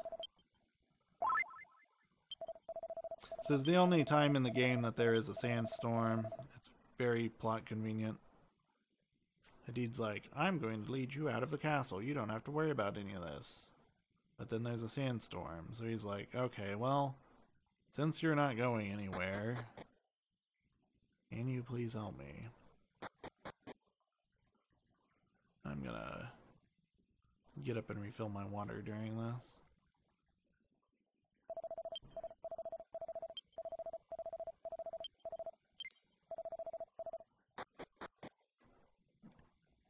Oops, thought it was above me.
Alright. Didn't quite make it back in time. But we're fine.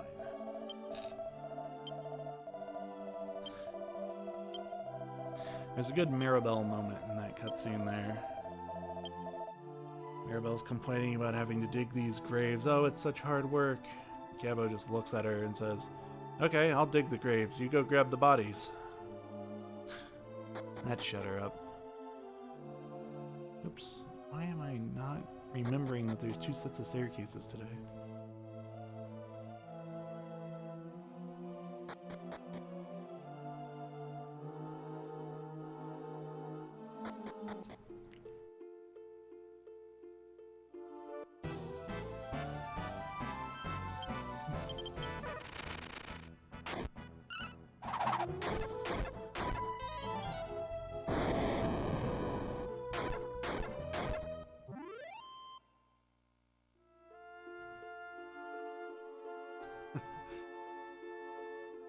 Really? Poison again? Okay.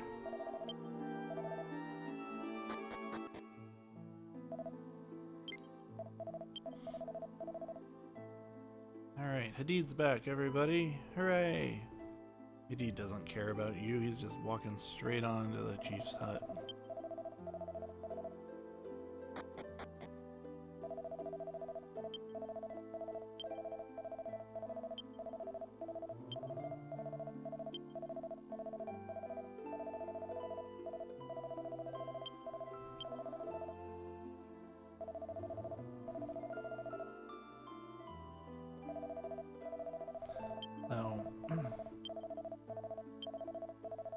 So when we killed the Bone Rider, he also dropped this necklace that Hadid recognizes as belonging to the Queen.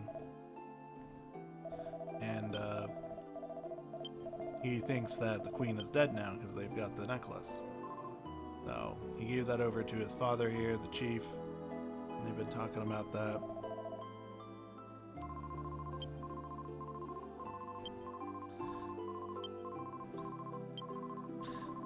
Hadid trash talks the Queen so much that his mother, sick and elderly, crawls down the ladder and says, "Shut up, be respectful. The Queen tries, okay?"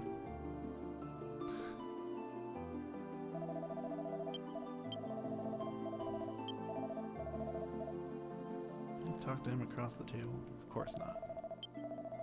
Tables are impossible. Yep, we're 7.5 hours into this run, almost halfway. The English record would be real close to halfway.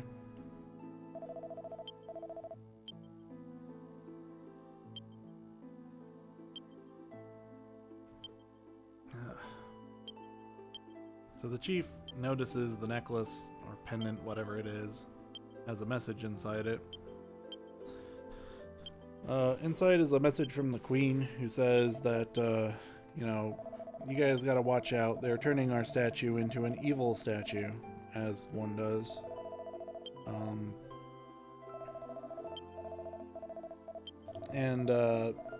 Yeah, there's some hubbub about the river nearby. It's, I think the water's not moving in it, or maybe it's moving fast. It's one or the other. But also the sacred beast, Tyrannus, is missing. Nobody knows where he's at. So we'll have to find him, sort of.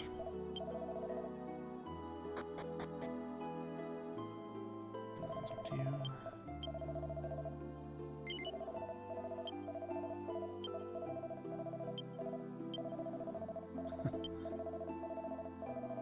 Yeah, the Japanese record is like 3 hours faster than High Spirits English PB. A good amount of it's text, but also the Japanese record holder is just extremely good at all of the PlayStation and SFC games. He had the record for this game and the DQ4 PS1 remake at the same time.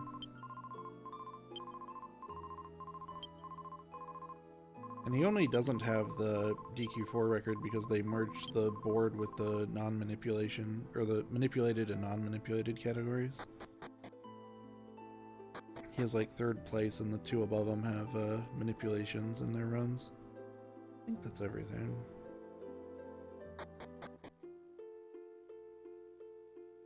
What I was doing there at the end is the chief gave me this item called the Dune Charm, and if you show it to people, then they'll actually talk to you. And they were just saying some more things about Tyrannus, and I don't actually know what they say, so it must not be important.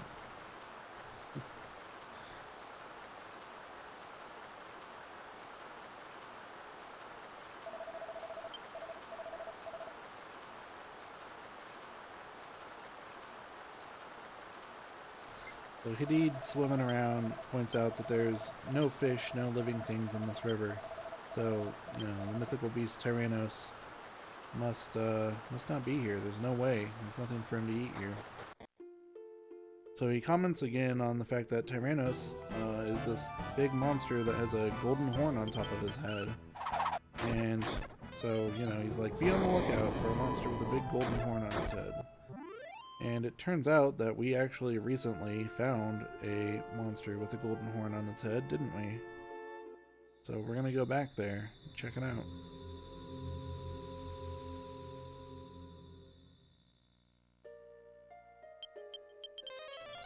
That's return, not outside. Good job, Mirabelle.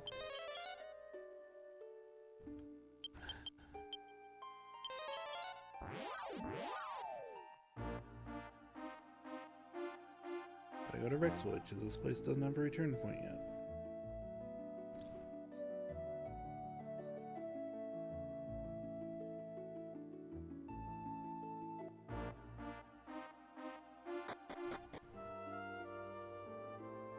So the dig site had this monster with a giant golden horn. And there's this nerd over here who would like to know more about this thing. I talk to him, he'll start talking to me about the skull. We have to say yes to this guy like 4 times before he'll finally join us.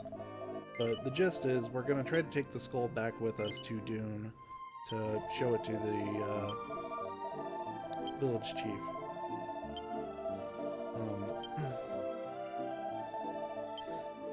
I'm not really sure what this proves, because we're bringing this back to the past from the future, so this doesn't really tell them that Tyrannos died. It's just that he'll at some point die, but whatever. Tyrannos might still be out there somewhere in the past. There might be, I don't know. I don't know.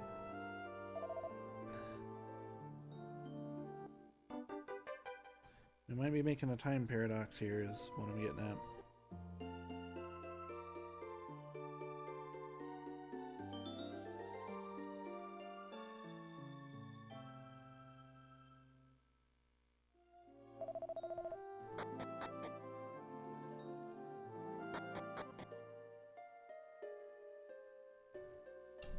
Oops. Alright. So they just cutscene your way back to the past. You don't have the freedom to just walk around with the scholar.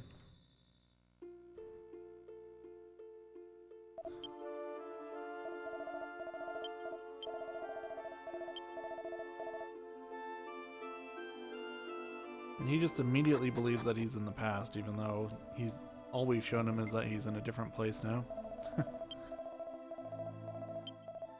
But now he really starts believing it, because he starts seeing this architecture of the Dune Castle, but none of it's ruined.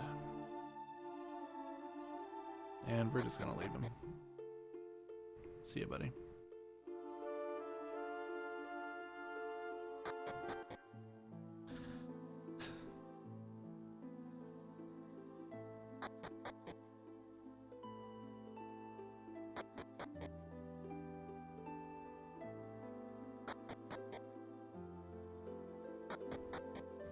So, back in the Dune village, the chief has slipped into a coma.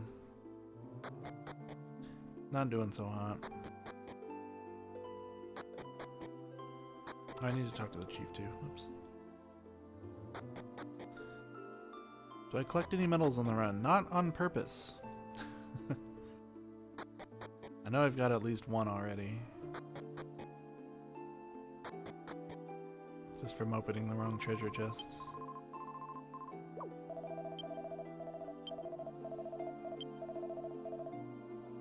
This lady's judging Hadid for being out and about while his father's dying. Once again, he's just gonna silently go upstairs and talk to his dad. Snacks or drinks? Sorta. I drink water throughout the run.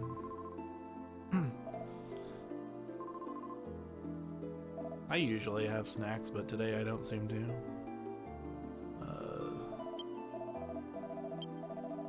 Had some Hot Pockets earlier, if that counts as a snack. I bought them for Dragon Quest VII runs, so...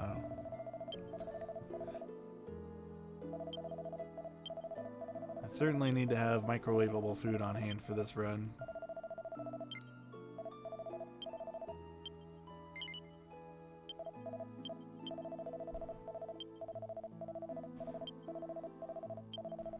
certainly not making it through the run without eating anything.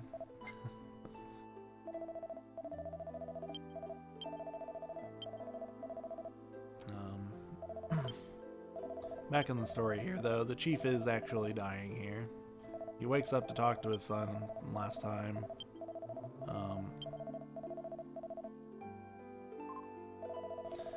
Tells him that he needs to be the chief, watch out for the people, and Hadid reluctantly agrees. Like, okay, I guess I'll stop hanging out in the castle and actually pay attention to these people. And now we're going to have a funeral for the chief.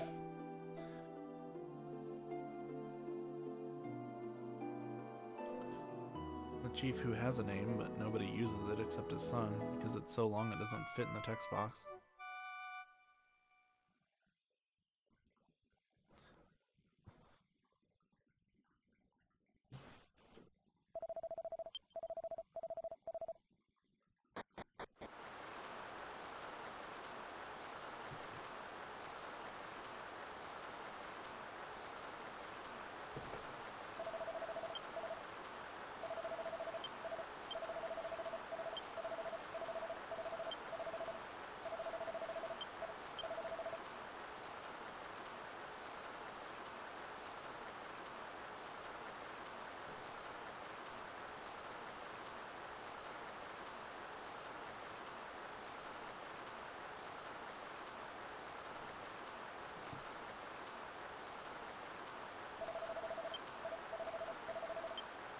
It really bothers me that this river flows north. We're fairly far north on the world map, but this river still flows north, not toward the equator.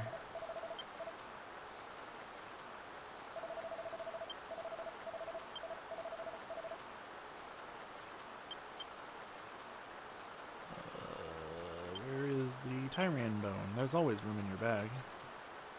Throw this massive dinosaur skull into the water and just see what happens.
Right.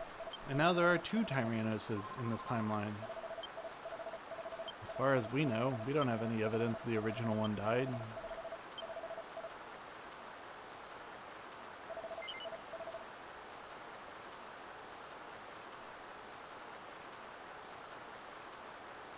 Oh, what do the medals do?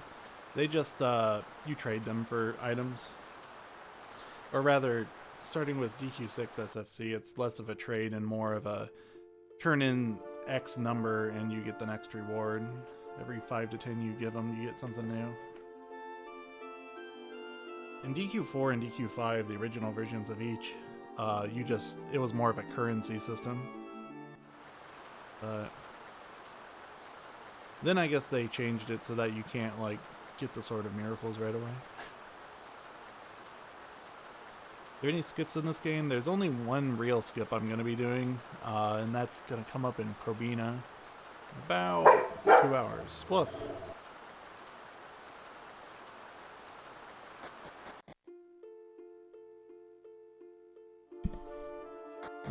But yeah, it's only going to skip like 5 minutes. Oh, now we get the Sphinx theme. Oh, Purple Mario's ready with it too.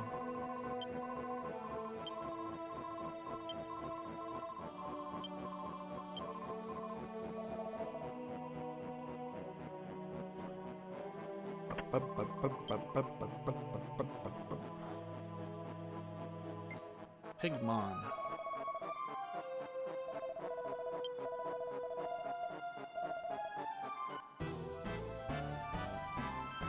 That was supposed to be on charge as well.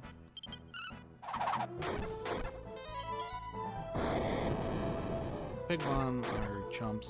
We just turbo and beat them basically. By turbo, I mean sword dance.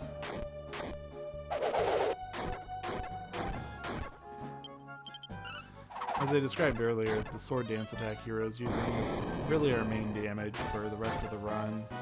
It's dealing damage equal to 3 attacks, but spread over 4 hits.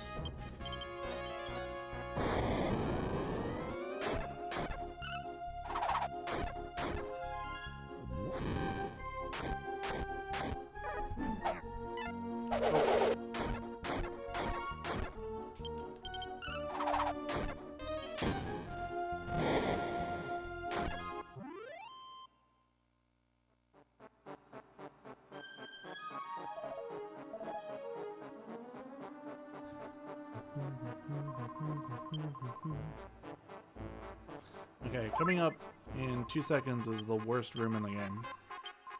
This room is awful. This should not exist.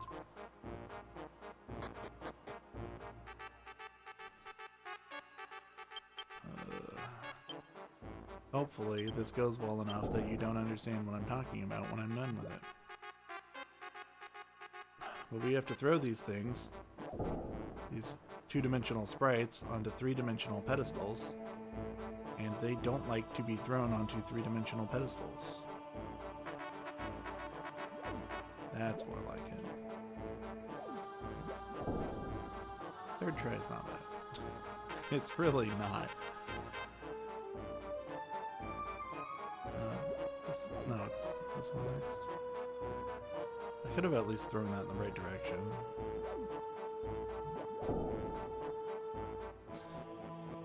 I gotta be careful too, because there's staircases that you can't see that I can fall in and have to start over. Under those walls. Really? See, they just like to just clip inside. Like that. It just clipped directly inside. Okay, we're fine. We're moving. Grab the strength seed. I'm also grabbing this defense seed, even though it doesn't really do anything.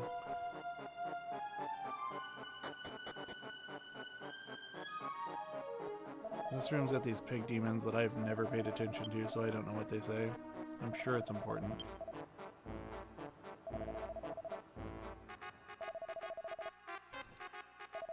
Well, there's Hactical. Hactical, you forgot to show up 7 hours ago to tell me to change my message speed, so I forgot for a turn. Need you to know that.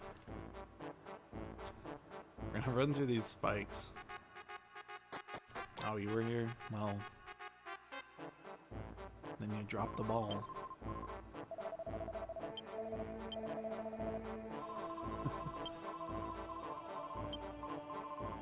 Oh, I missed the split. Oh well.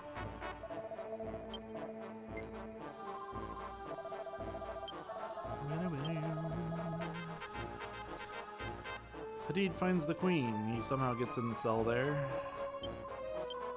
And he runs off to solve everything on his own. And the queen's like, can you help him? Because he's gonna die. We're like, sure. A black key.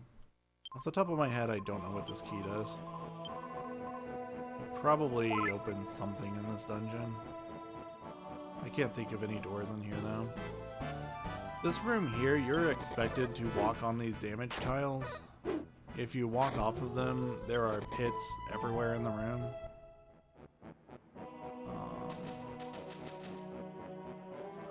Nope.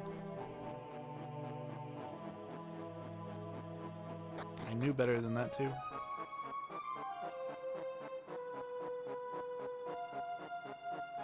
Oh, come on.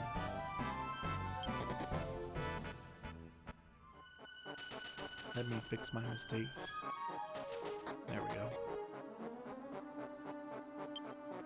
Now we're fine. We went to south and the west chests here. I should probably have bought this. I still might, if I don't take much damage.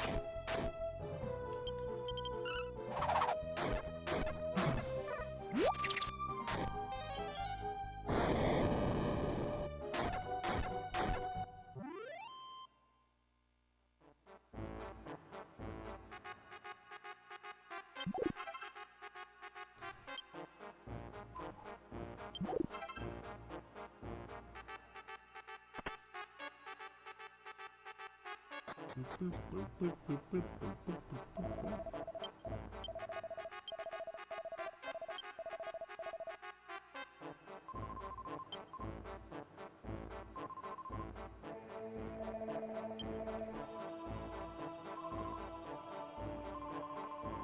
Nobody cares what Pigmon has to say to these ladies. Yeah, pray to the Demon Lord.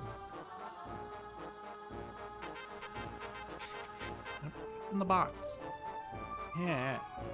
Box. Why is collision so bad at this game? Alright. It's fine. Maybe that's the door it opens. I don't know. Alright, Pigmon.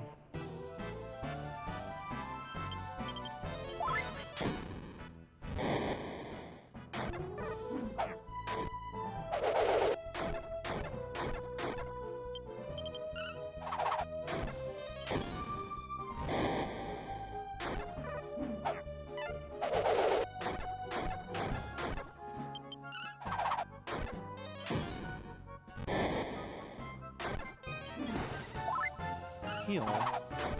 I'm gonna survive because of that heal. No, okay.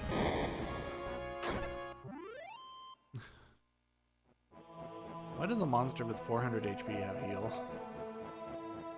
At least give him heal more.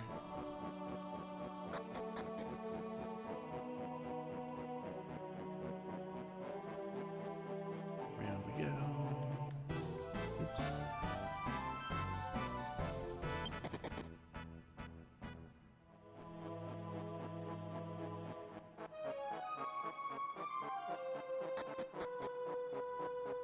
Alright, that seems a little awkward. Yeah, we're in Dune now.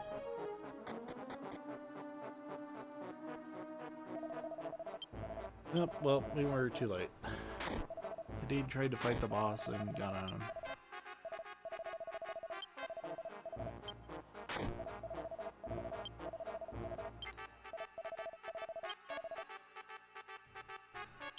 He says he'll take us down, but he doesn't actually commit to it yet.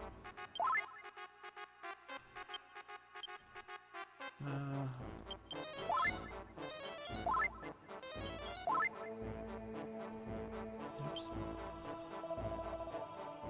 This is Seto.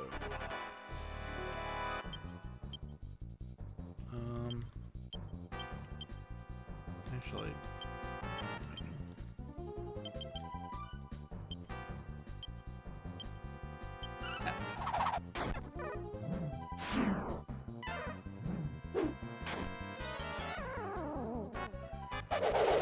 This guy's got 900 HP.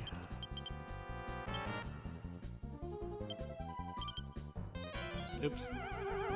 Spell. I'm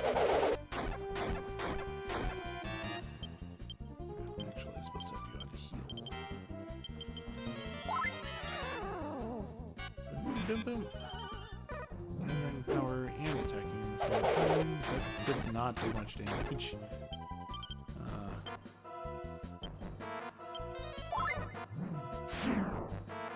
Seriously.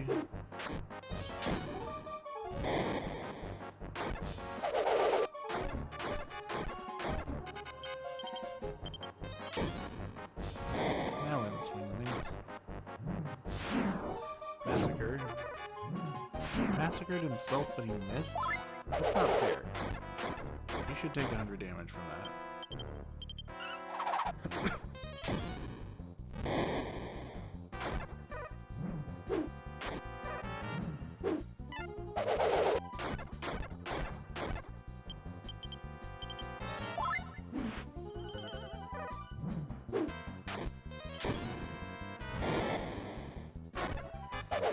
limit today is 18 hours, which we're on a good pace for.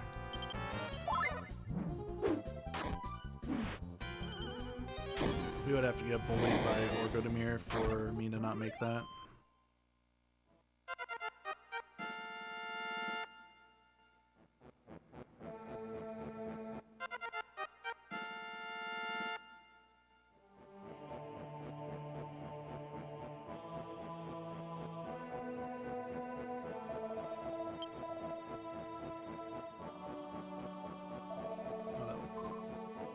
Skip it. Alright.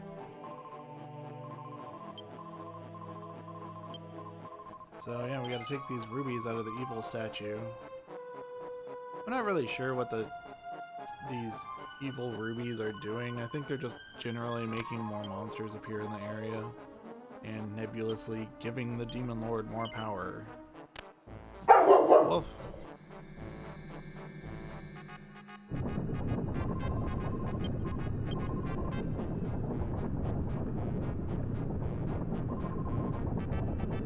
Sometimes you gotta woof.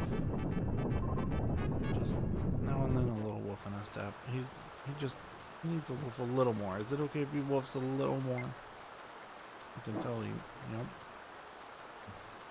You getting it out of your system?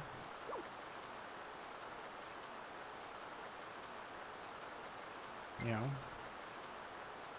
Is there someone out there and you're not out there and you're jealous? Is that what you're woofing about? Don't worry, we can go out there in 10 more hours. Just... yeah, that's not gonna happen. We can do it tomorrow.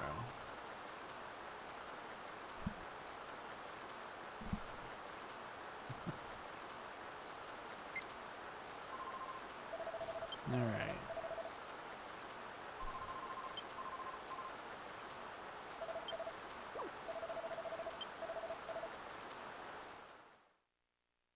So yeah, we removed the rubies, but they were load-bearing rubies, and the statue fell apart, I guess? I don't know. They built another one. But... yeah.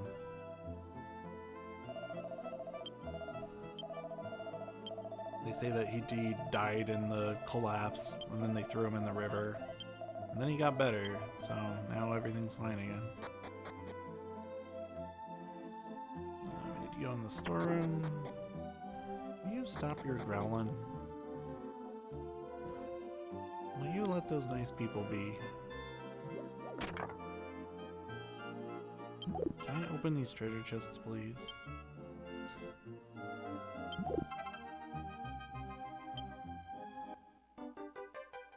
I'm not actually sure what stops me from getting these earlier. Maybe there's somebody standing down here.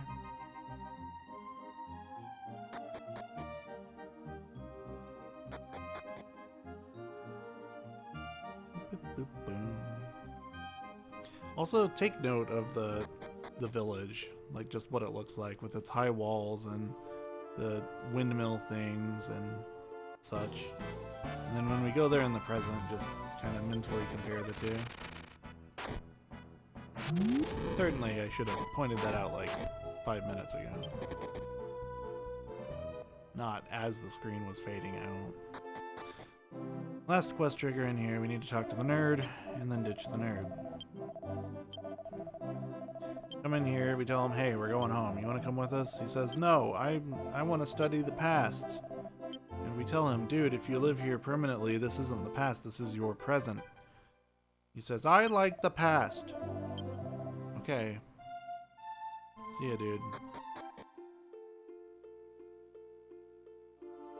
And that's like verbatim the conversation that was there if you didn't care to read it. Everything, all these conversations, I'm not giving summaries, I'm actually voicing them. So, I mean, it just takes a little bit off of you, the viewer, having to not read so much.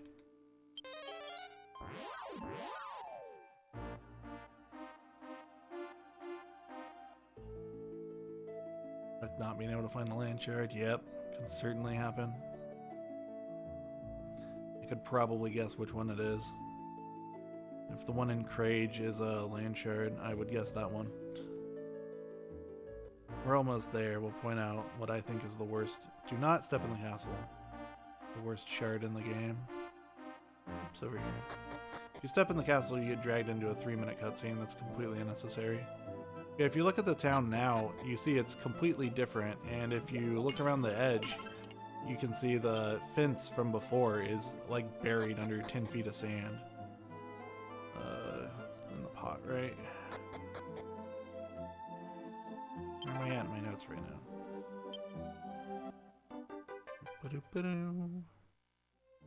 There it is.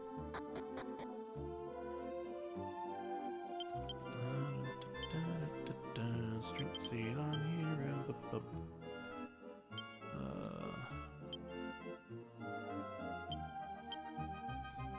Gabo. And seed. I'll also put that on Gabo. Speed ring is Gabo, right? Nope, Maribel. Oops.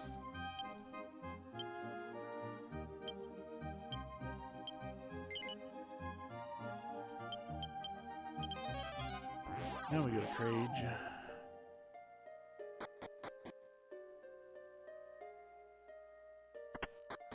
Wait, yeah, the tall fences and all the other tall standing structures and buildings are now buried under the sand. Southwest, this one. Oops. Happy 8 hours, everybody.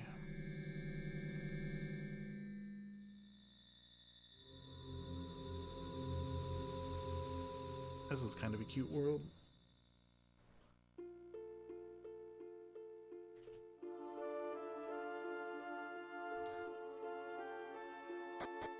So we go in here.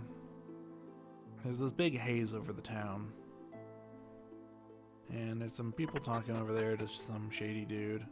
We talked to the mayor here. He just kind of gloom and doom here. Says the villagers have been consumed by a poison. It's just starting to get him too. You guys got to get out of here before something bad happens. And he says, actually, before you leave, there's this strange girl who lives up north at the sacred tree. Can you go check on her? So we decide to do that. We're gonna leave those guys alone for now.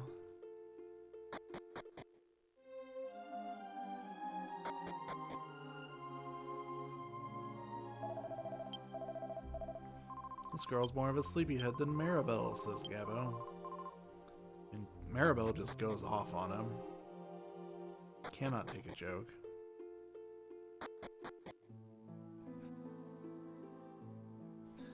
Now these guys are here. Get out of the way. We're off to cut down the sacred tree. And then he says, do your best, you idiotic demon lords, as they're leaving. Somehow this dude has managed to convince everyone in town that they are the demon lord. And as a demon lord, the first thing they're going to do is chop down the sacred tree. Do it, the demon lord fears nothing. This girl comes out and she's like, hey wait, why are you chopping down my tree? Boom! Oh, talk to the best guy. He says, hey, do you tend to get in my way, me the demon lord? Who's interrupting our battle? And then Red Vest says, I'll destroy all of you. Firebolt. What? That's odd. Ha, what do you think you're doing? That's nothing but a fake demon lord. Blaze Most. What? How come I couldn't use the spell? Ah, looks like it's my turn. Explodate. That's weird. Have I lost my touch or something? It's almost like these people are not actually the demon lord. So now this dude's gonna try to fight us instead of them.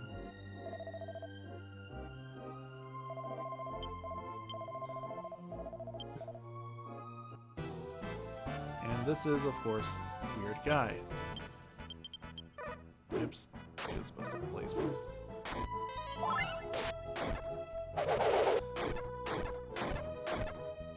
I should have thought she was already on charge. No, she is. So weird guy only has 200 or 350 HP. He should be dead in 2 turns if I don't accidentally take Maribel punch him. But I did. So he'll probably be dead this turn. I'm macheteing Gabo.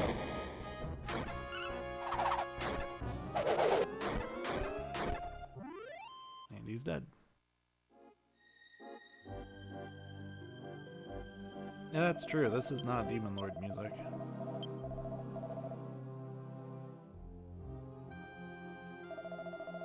Guess that wasn't a match for you after all, but don't forget I'm the true lord of all that's dark and corrupt. It's not like you've defeated the Demon Lord. You didn't do too badly, I admit, but you're nowhere near ready to fight me. Not bad, I enjoyed the show. I guess I'll let you escape with your lives. He hasn't turned them into Demon Lords, he's just made them edgy.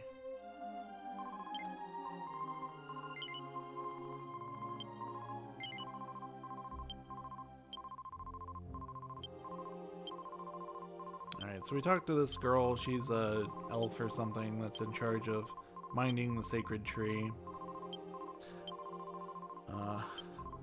He complains about the Demon Lords trying to chop it down. And she's kind of sick because the poison's starting to affect her too. Wake up in the morning and now there's a convenient jug here. He says, hey, I need some holy dew. Can you use that convenient jug that wasn't there last night? Do you go collect some? Let me do that. Oh, you have to literally use it as an item.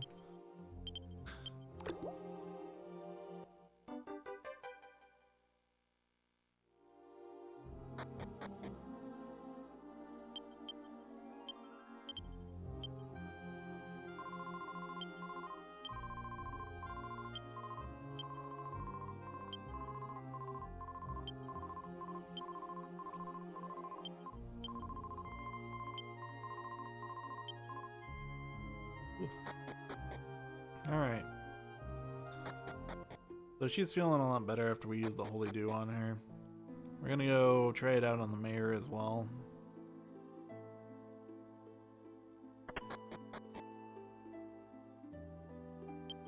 Oops.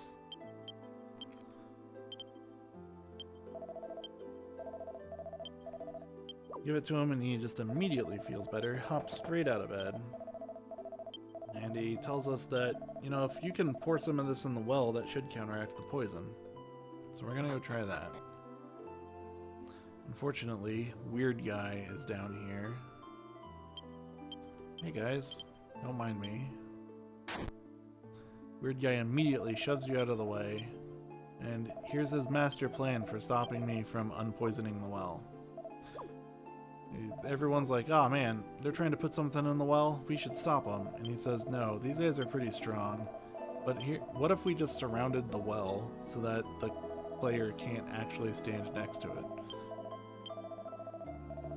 So now what do we do? He says, you really gonna kill the villagers to get to the well? And it's like, no, but I'll kill you. Like, but for some reason that's not the hero's response. So we're gonna go talk to the elf girl again.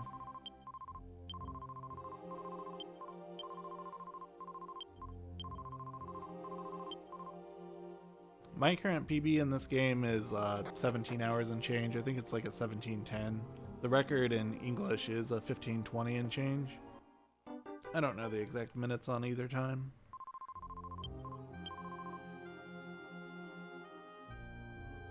Yeah.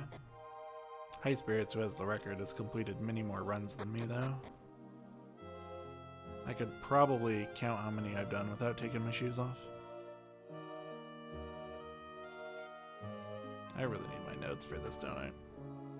This dungeon's kind of awful. You just can't see anything. There it is. This is a dungeon that would be a lot better if you could rotate the camera fully.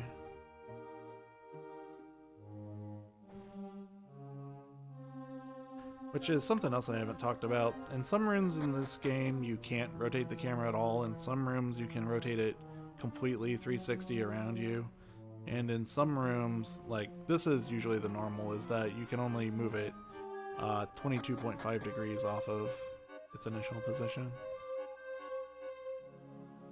Go down here.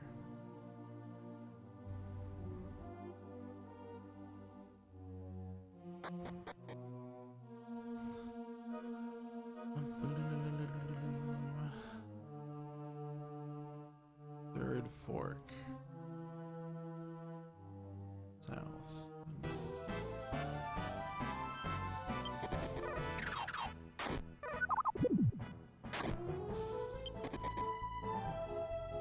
You can count to extremely high numbers without taking your shoes off. That makes one of us. I can count to like 7 or 8. Time saves? You mean just like what makes it faster than playing casually? There really aren't a whole lot of skips in the run. I mentioned earlier, but there's a skip I'll do at Probina that saves like 5 minutes. Besides that though, it's just knowing where all of the quest triggers are and the routing we use to get the abilities we need with minimal battles.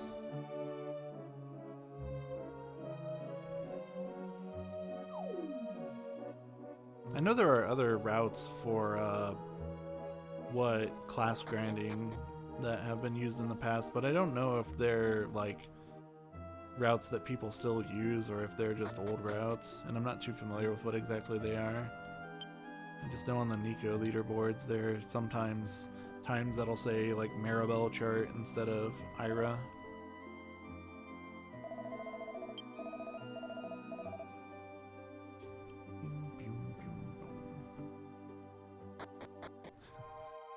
Yeah, pretty much. We really don't even skip a whole lot. Like, there isn't that much optional stuff in this game.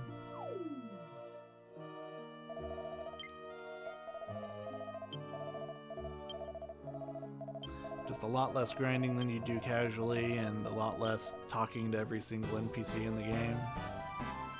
There are a lot of people in this game.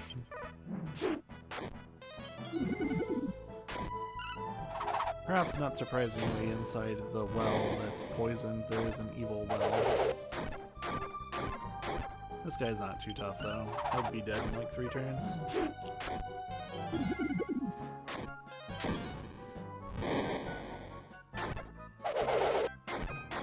Am I gonna turn? Did I parry this turn? Probably should have. I didn't.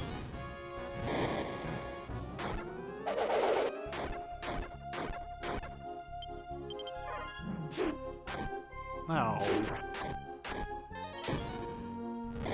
me not leave him.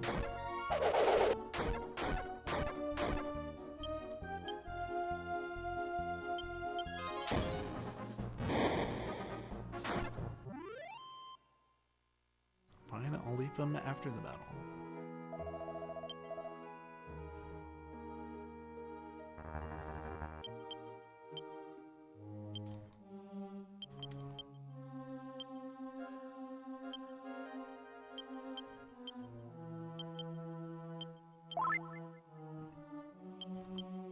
Okay, the Holy Dew. Drop it in the well, which is inside the well. And the mist up here immediately clears up. Everyone starts to slip out of the funk. They realize what they're doing here.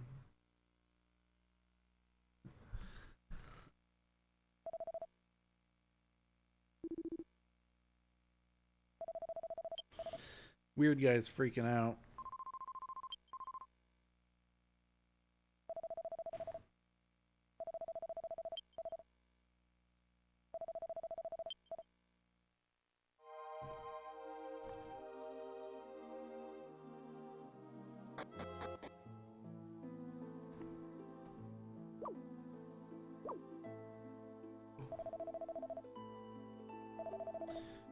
Now weird guy's upset.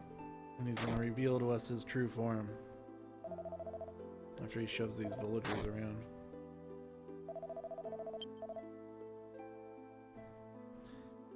Weird guy was actually Wolf Devil all along.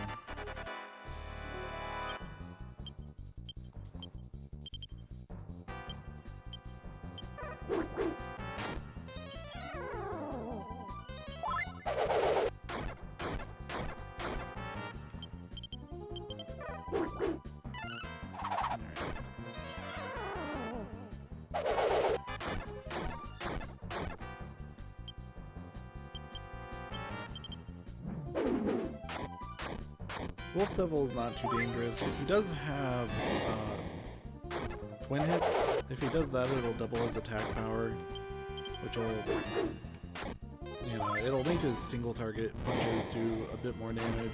It doesn't really add much to quad hits, but yeah, he's already gone.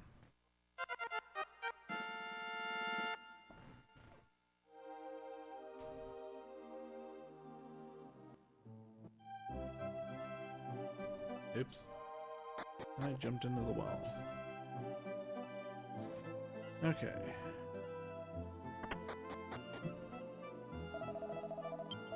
That's pretty much the end of the story of this place. I'm gonna stay the night here. And here comes, in my opinion, the worst shard in the game. And it's not a land shard, so it's not the one the person in chat was talking about. I'd say it is a fire shard, but this farmer right here, you talk to him and he gives you a fire shard. Unless you're talking to every single person, you would never have guessed that he had something that you needed.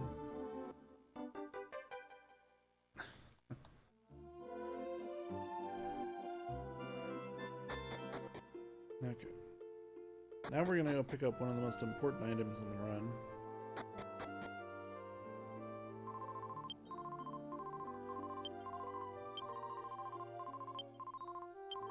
Oh. So the elf girl here talks about the sacred tree and talks about how it's going to become the world tree one day. And indeed, in the present, if you are ever completely out of world leaves, you can come back here to get another one. But she also hands over a wooden staff made from a branch of the sacred tree called the Bless Staff. And that is going to cast Heal More when I use it in battle. Which is pretty crucial to Gabo's MP management.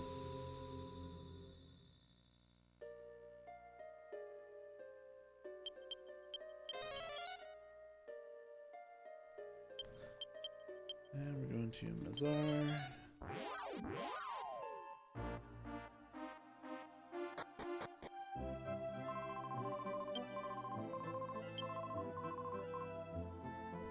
We step into town, and Maribel immediately starts screaming about something that happened 2 hours ago. Which is just a lot funnier in the context of we went and did 2 islands since the thing that upset her.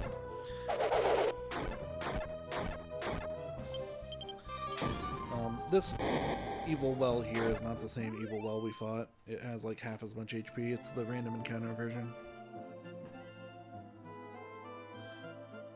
But beat him up so we can go down here and grab this.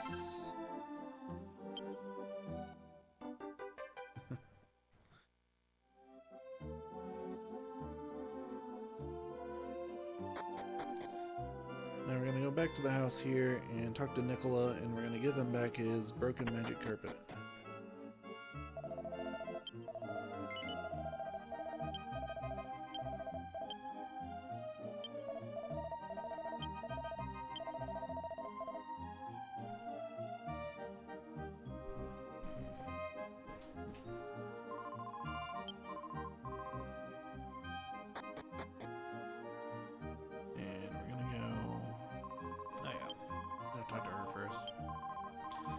So this is where the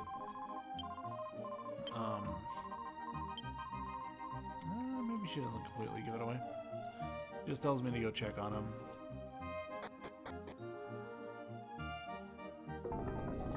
But in a minute we're gonna find out that the maid actually has the real magic carpet hidden away.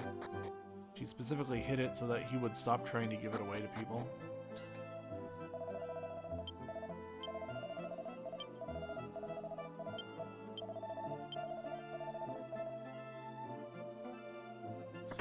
We're not going to talk to him.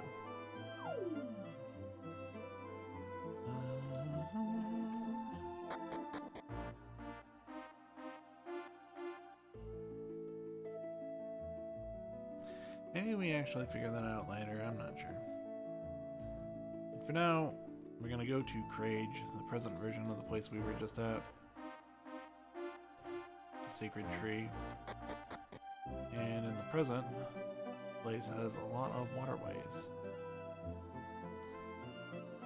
Sir, thank you.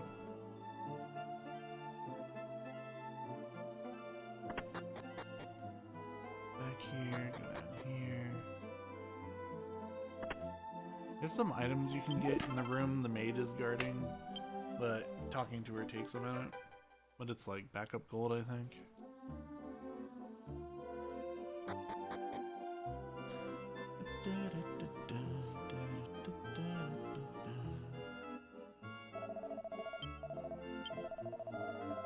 Call by the same number again.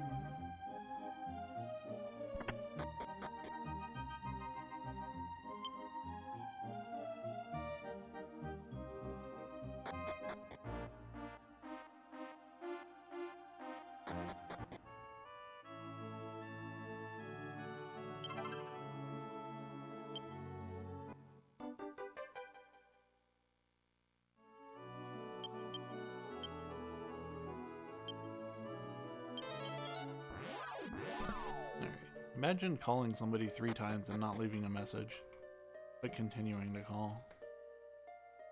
Northwest, that's this way.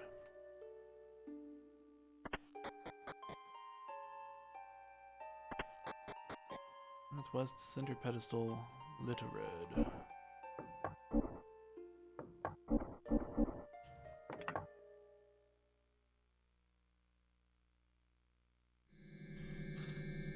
Edging closer back to PB pace. We're only 6 minutes off now.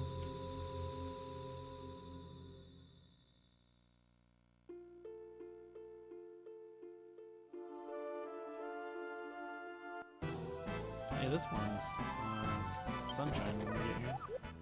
I guess it's not the first Dharma's like that too. Maybe even Rage, even though the town's really dark. Maybe they only do the nighttime thing on like the first 3 islands. I don't know. I don't pay attention to stuff like that. Okay, first thing we're gonna do here is some shopping. We need $8,000. So there should be a pirate shirt in here somewhere. This thing I can sell. Oh, I already have most of the money I needed. Okay, easy peasy. Magic. Wait, it's not that one. It's not that one. Is it? Nope, it is.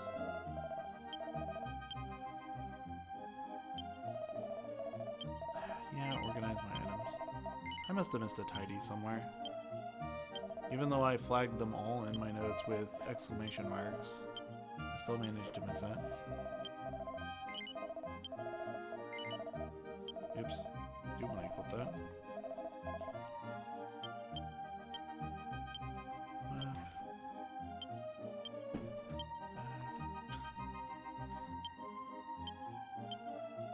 The dog is being ridiculous.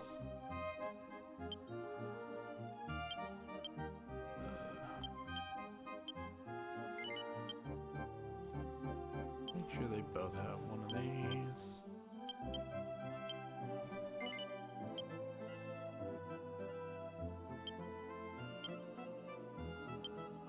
Plus staff as well.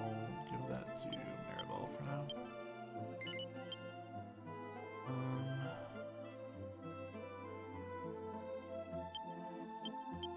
So swap it.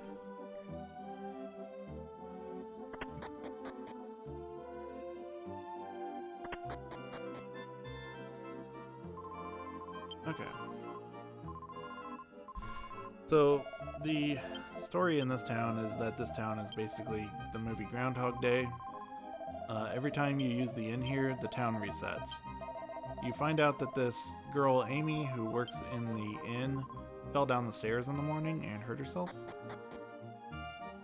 And it keeps happening. Well, they don't know it keeps happening, but if I stay at the inn here...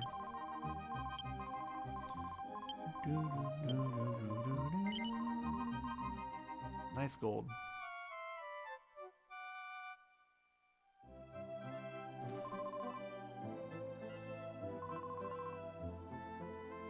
So Amy starts stumbling and falling down the staircase. And then at this point, if you had explored around the town earlier, you would hear about a couple of things that had happened. There's somebody who lost their wallet and you can help them find it. There's somebody who broke a statue and needs to glue it back on. And at least one or two other things that happen that are very clearly things that if it weren't like this tomorrow, like it probably, you know, something's going on. But then you stay at the inn, and then you find out that person lost their wallet again. You find out you walk up to that statue, and the horn breaks off it again. And the bridge ceremony was supposed to be tomorrow. I just stayed the night, and he's still telling me that it's tomorrow.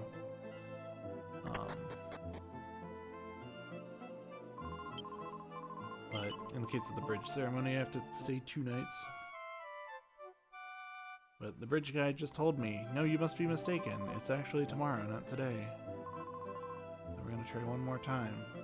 Amy's gonna fall down the stairs again. Makes you wonder what's so special about the player characters so that they don't get caught in the time loop and forget everything every day.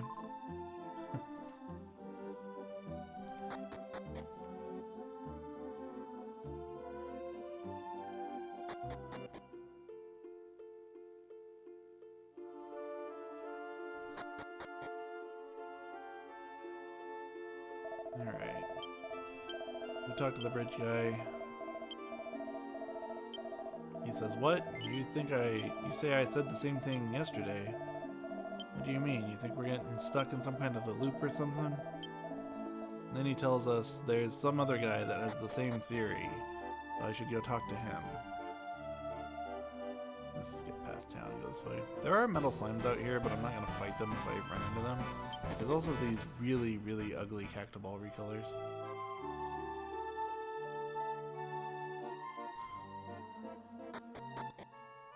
And those are the only 2 enemies of note.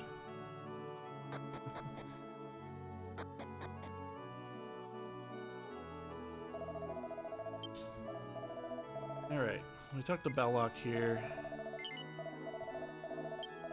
And he's gonna believe us. Because he was currently wondering something quite similar. And he gives us the key that opened up the back of the clock tower in town and tells us that clock was built to symbolize time. Which, yeah dude, it's a clock. That's what clocks do. He wants to know if the clock malfunctioned. I don't know why a clock would, you know, just actually break time when the clock breaks. But once again, the frustrating thing is he's right. So.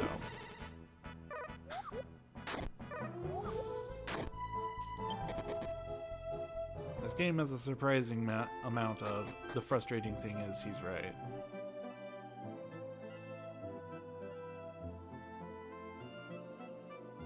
Here's the clock tower. We go in the back. This is the door that's locked. And we turn off the clock. And again, for some reason, when you turn off the clock, you turn off time. Oh.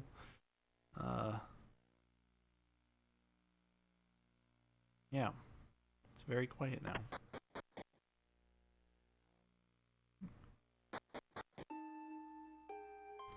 But this painting over here turns into a warp portal for some reason. The painting of the clock tower, but I don't think that explains anything.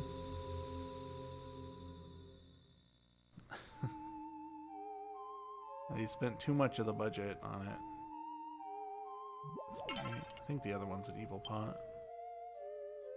Alright, here we go.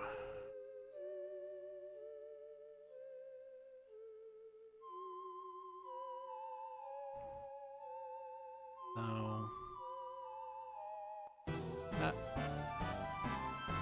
yeah, now we're in here.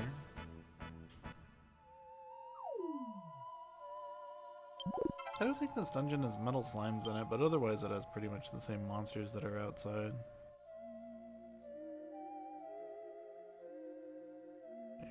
east. This is basically the Sabrina Pokemon puzzle from Gen 1. A bunch of teleporters that lead to more teleporters. You having fun teleporting yet? Alright, and then we get up here. There's a clock, basically. If you read the statue, the stone slab that was right where I entered this area, it says something about turning back the clock face or something. And what you need to do in here is just walk a circle counterclockwise. All the way around the outside.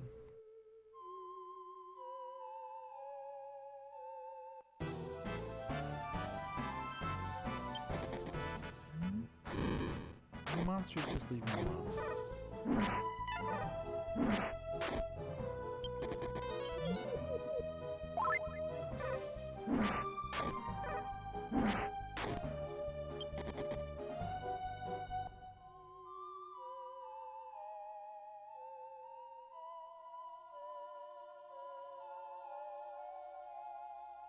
I'm not sure what's in that chest. I want to say tiny metal. Though you can't get back to this area, so very possible that's not what's in there. Alright, so there's an hourglass here that's full of the Sands of Time, which is a recurring item from the Dragon Quest series, which I'll talk about, I guess, in a second, because the enemies in this fight use it. But yeah, you walk up here and this guy talks about how he synchronized this hourglass to the clock tower. Now that I've stopped the clock tower, I don't know. I guess there's no loops right now, but there's also no time right now.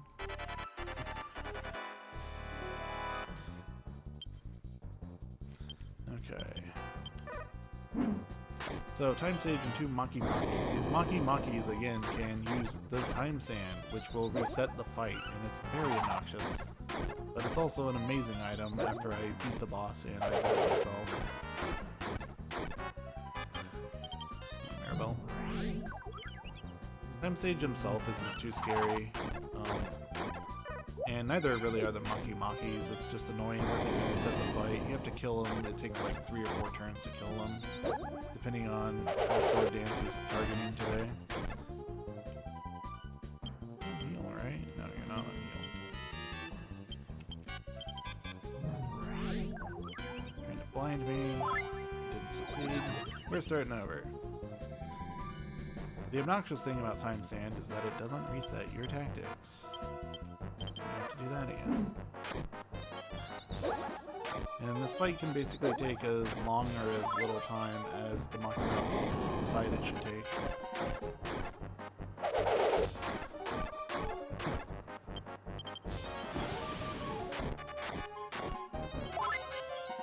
Yeah, RPG speedruns have broken me out of the habits of, you know, hoarding consumables and never using them because what if I need them later? But it still hurts me a little bit to walk past the treasure chest that's right there. I don't even care if I miss a treasure chest if it's out of the way, but if I'm walking right into it, tripping over it, I really want to open it. Like, surely there's something in there that can save me a second or two, right? A second or two it takes to open the chest. But realistically, no, not if it's a tiny metal or something else equally useless.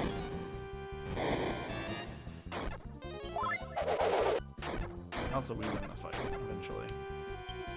Actually, I think I'm supposed to stab, because I see a little damage. I might use Magic Wall, though. Maybe we should just keep up the Blaze Wars. There we go. Magic Wall was before the time sand. Of course, now Heroes are blind.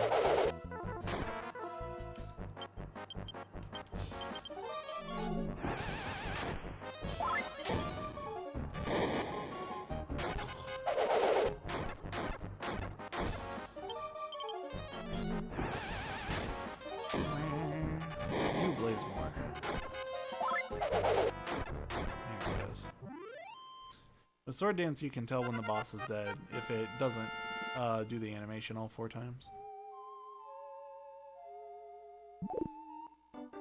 Land shard was found. Yeah, I've seen high spirits get trolled by Time Sage as well. Sometimes they just don't use it. I would say on average they use it once in an average fight, but 2 or even 3 isn't uncommon.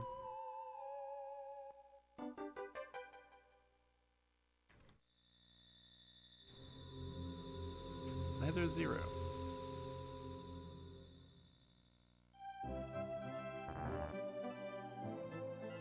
Ultimately, though, you know, they're dead if the fight took more than 4 turns, so their resetting doesn't really waste that much time. Probably less than a minute each time they reset it, but it stacks up.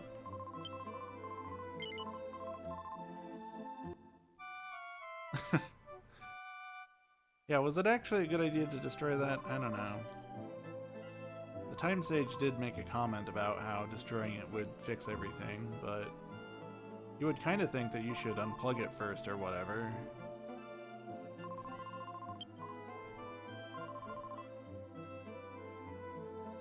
Hung's a speedrun. The estimate today is 18 hours. We've got quite a bit left still. If all goes well, we're pretty easily on pace for like 17:30, maybe even closer to a 17 even.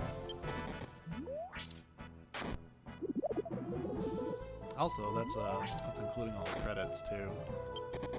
We actually could do sub 17 Orgodamir kill if everything goes smoothly from here on out, including Orgodamir, which is asking quite a lot. Alright, into the island. So, I'm not talking to you, horn hat guy. Here for the speech. The bridge is opening today.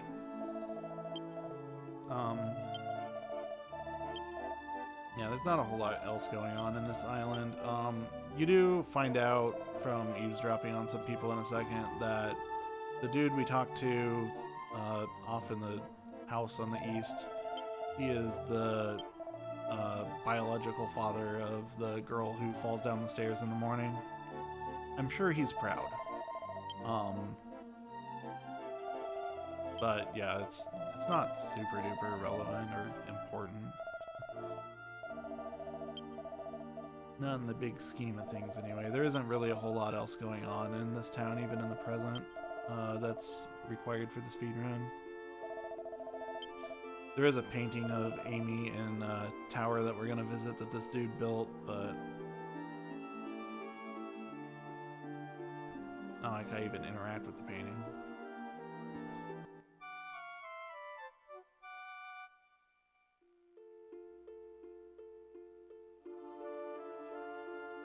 Now the run of this that I did on Monday would have been sub 17 hours, including credits, but Orgodamir got me. It's the first time he's ever taken away a PB from me.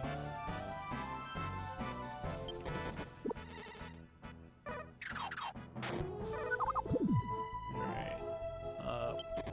We kind of talked about this earlier, but if you go north across the bridge, you can go back to Verdham, the soap opera town from earlier with all the gardeners. But as I explained then, I don't want to, so I'm not going to.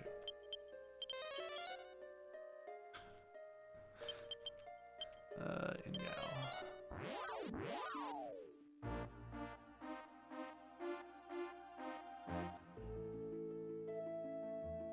Yeah, with real-time attack rules RTA, you can't pause your timer if you take a break. However, since we allow turbo controllers now, there are quite a few places in this run where I can just get up and walk away, set the controller to auto-fire while I'm talking to somebody, or during a longer cutscene, and refill my water or whatever.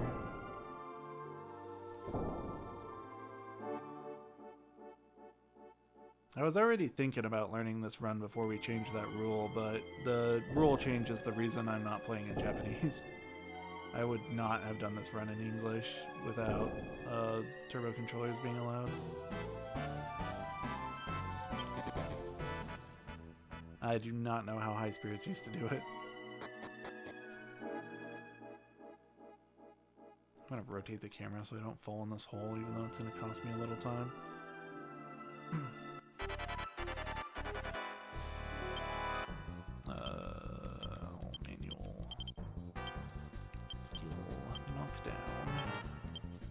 Please more.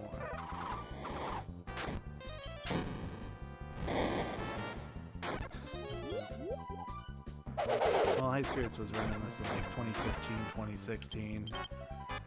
Nobody in the Western speedrunning community was doing turbo controllers back then. It might have been a year or two more recent than that. I'm gonna get killed by Column Man. Who has the time zone? Okay, you got it. Then I'm not even going to heal. Why has nobody been punted out of this fight yet? Oh, I should have healed. It's fine. I don't like how this fight's going. Let's do it again.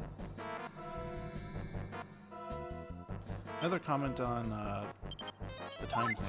Oops, gotta change my tactics again. But it is completely infinite use. I can use that as many times as I want. It's not like Dragon Warrior 4's where you have to use an N every time you want to use it. That's not Blazemore. I do not know why these enemies have Blaze.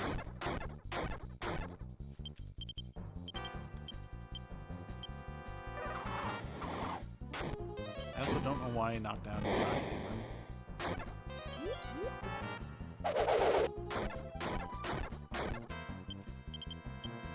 Whatever. That's not Blazemore.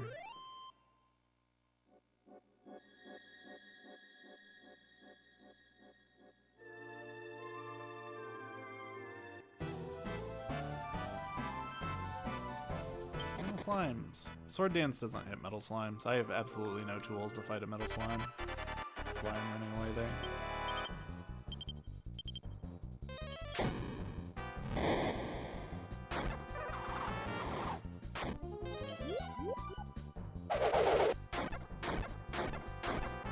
Does the game crash with turbo? No.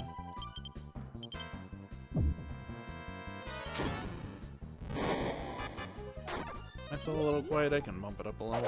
I know the battle music's louder than the rest of the music, but battle music also plays fairly often. I'm just gonna bump it up because that's the second comment I've heard on that.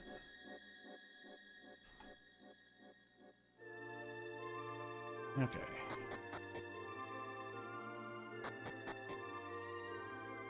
Also with this setup, I do tend to move around a lot, and sometimes I'm further away from my microphone than other times.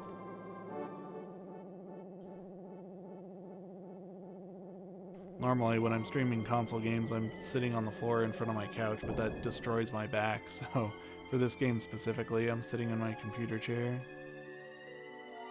Here's a very small glitch that we do in this run. This rock. Pushing this rock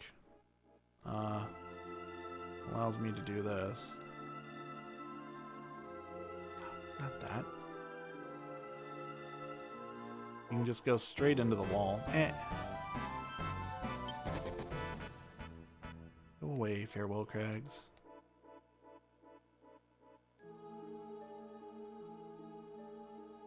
There we go. And it just saves you some walking around and hitting buttons on this floor. Not a huge time save. Really? Almost there. Now, even with two more guys, it's not worth fighting you.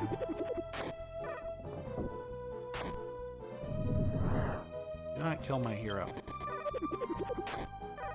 Little Slime's gonna kill my hero.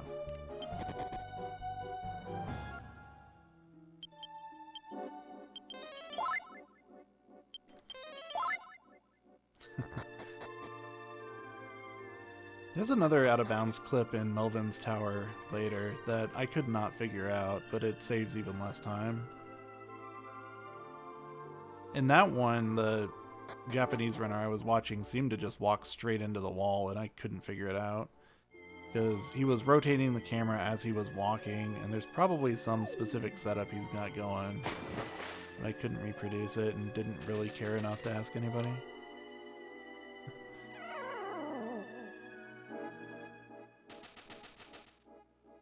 But I think those are the only two out-of-boundses that I know of.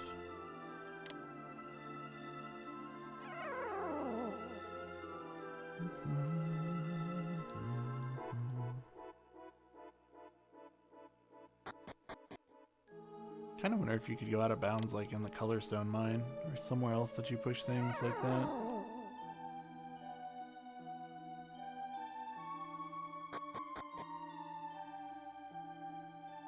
Oops, oops, oops, oops, oops. I'm gonna need to fight for this, aren't I? Alright. The chest in the back. The painting on the right is the painting of Amy I was talking about, if you care.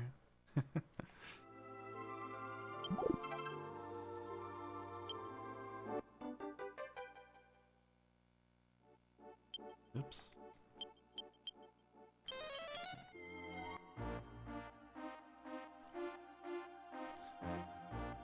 Use Little Road.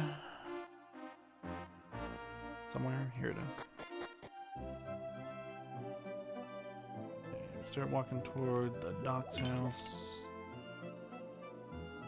Is there something in the basement we need? In the past, this treasure chest, I believe, is a tiny metal. Ooh, what's this? Repellent. Great. Cool. That'll change everything. I'll start getting that on purpose. Sure. Wind shard, that's what we're here for.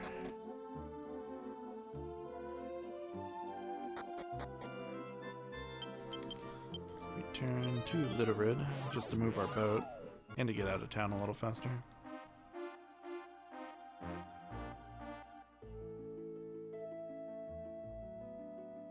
Oops. Wait, no, this is right.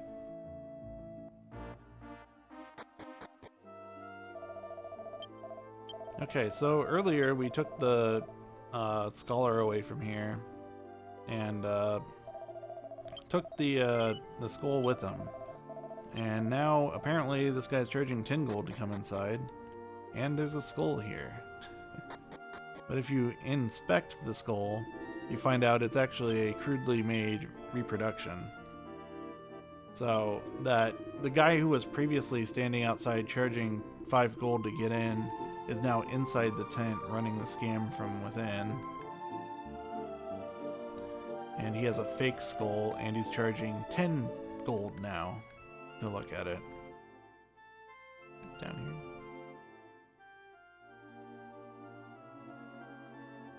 Come on.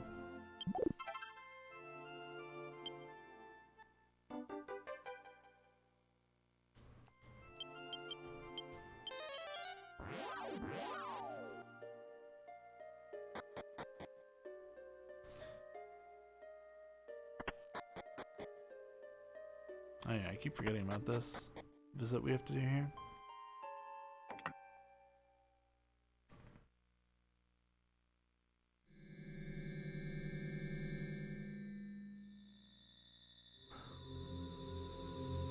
We gotta go back to Dune real quick.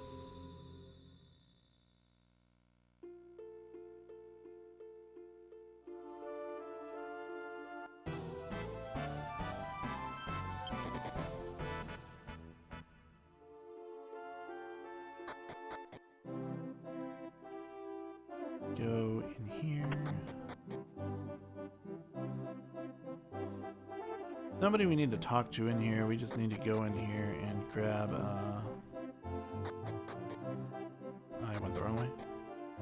Grab an item out of the secret back here.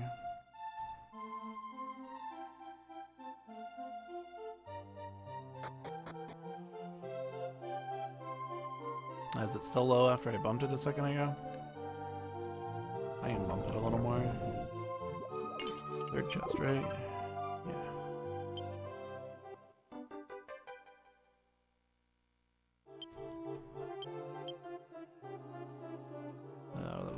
Tidy item.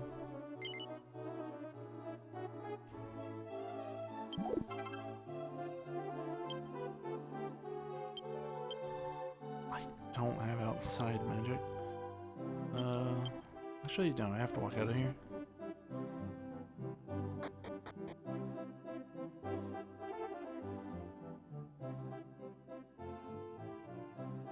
Oops. Alright, unbumped the game audio a little bit. Hopefully it's not too low now. It was already turned down pretty far. I could also probably be speaking up more, but my throat hurts, so... Let's see. I did remember to do the tidy. I think we're just going to Amelia. Uh-oh. What buttons did I just hit? It's this one? Yeah, this one.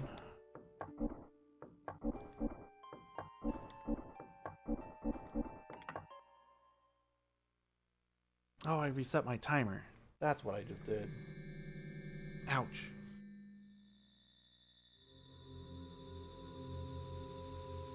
How far in would you all say we are? Gotta start the timer over. I'll get to it in a bit.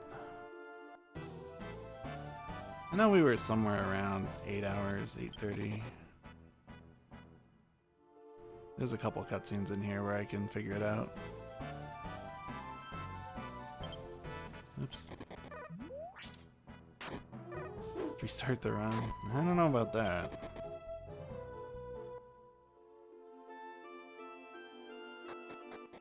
Yeah, I had my headphones sitting in front of my stream deck because if anybody jumps in Discord, I want to hear them say things because I don't want to wear my headphones the whole time. But they hit the button. And now it's all over. 850, we'll call it 850 even. It doesn't have to be accurate.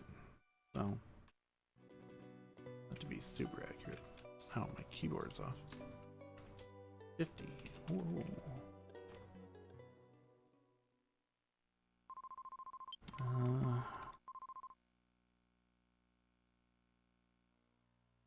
This is my split for entering this place.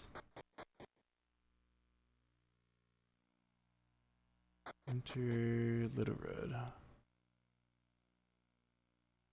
841, yeah, that sounds about right then.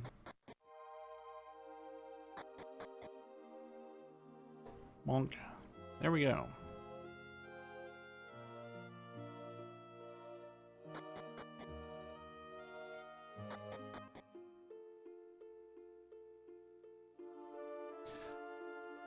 Okay, so this area, there's 3 towns that we're buzzing through here. I don't know that this needed to be 3 towns, but it is. But as we travel through all these towns, we find that there's a musician that shows up the day before we get there, and he plays some music and then leaves. And then the next day, all the townspeople are gone. And that happens twice.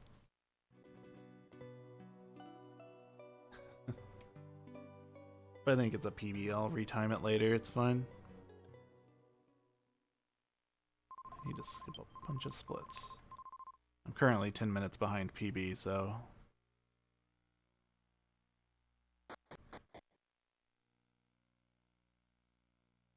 Not super worried about the actual splits right now. Going here, this one, right? Yep. First try. So the third town that we go to up north of here, the dude will actually still be there. And this wandering musician.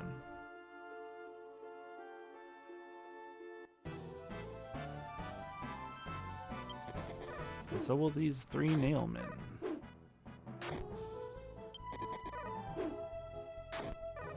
Joke's on them, though. I don't care how much damage you do to me. I have to stay at the inn in every single one of these towns, so I'm gonna get healed. Alright, weapon shop. That's in here. We're gonna buy a very important item in here. But we need the money for it.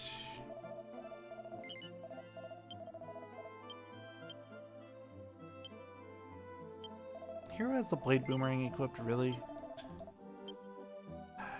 That's why I'm not dealing... There was one specific boss that I thought I should be dealing more damage to him. That's because I had the boomerang equipped. Whoops. Oh well. Past it now.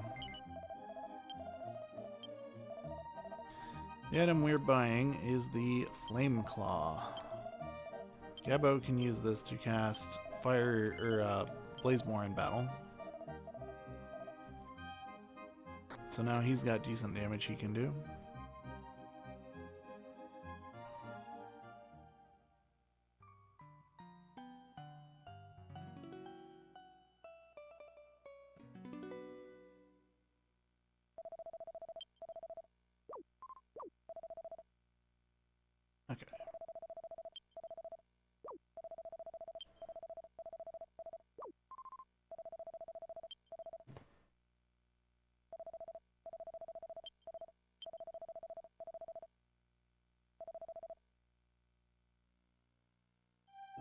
musician just showed up and played his song and then waddled out of town.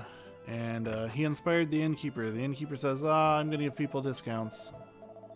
You come in here, he says, hey, it's your lucky day. I'm going to let you stay for free. I mean half price. Yeah.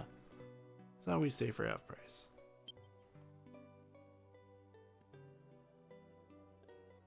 You wake up when we hear music. You walk out here and he is quite literally Pied Pipering the people out of town. It looks like he's sitting on top of that stone thing back there, but I'm pretty sure he's hovering over the fountain in the middle. Unless he just jumps over the whole thing here. I don't know. 2D sprites in a 3D video game. Yep, I missed the portal.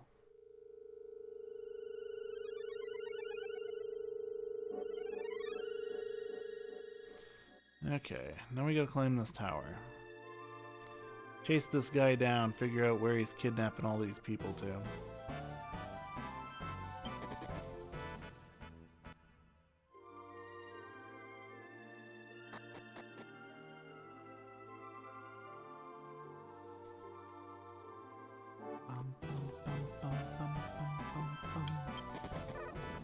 Rock Bloom.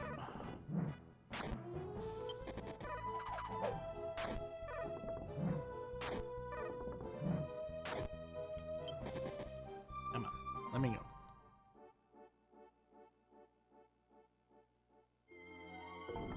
Pop that on my way through. Pop this. You're free. You're free. You're saved. Talk to the kid. This child's gonna clip through the wall. I mean, go through the hole there.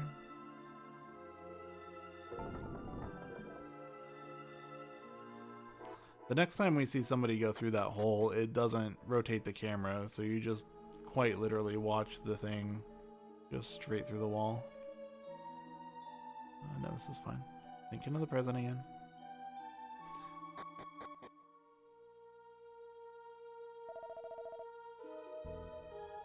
Alright, let's confront this dude. Why did he kidnap all these people? Well, we're gonna find out he might have actually had a good reason for it. I'm gonna go refill my water again.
Alright.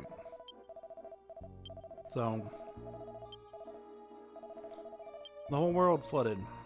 Or at least this continent. And, the bard knew this was going to happen. He foresaw this. So he pulled all the people into the tower. Tried to save them.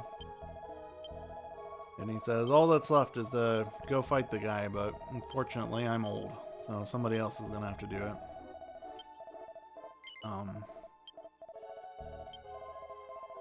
And then that soldier over there says, oh no, some people just tried to get out.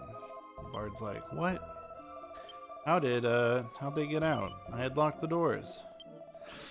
Awkward. So, the people who went home, they might have died. Whoops.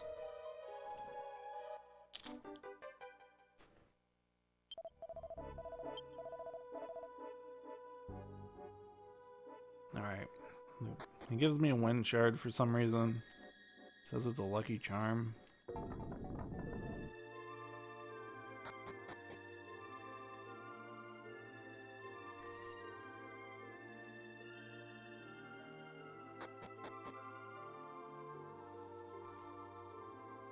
Alright. The second floor here, we've got a raft.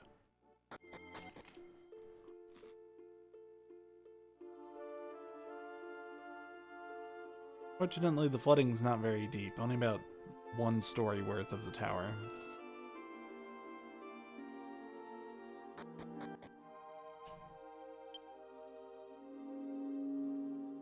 So we sail over here on top of the undersea city.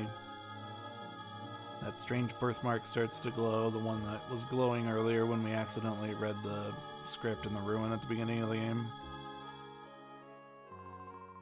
And this portal opens up, which will take us downstairs into the undersea city. Over here there is a pot or something, right? Nope, there it is.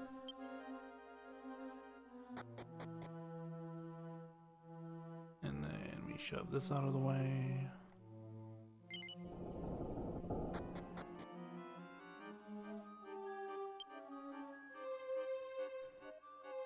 I want to heal. I get a full heal before the boss at the end of this, so I don't have to worry about my resources at all. We'll heal plus revive plus MP refill.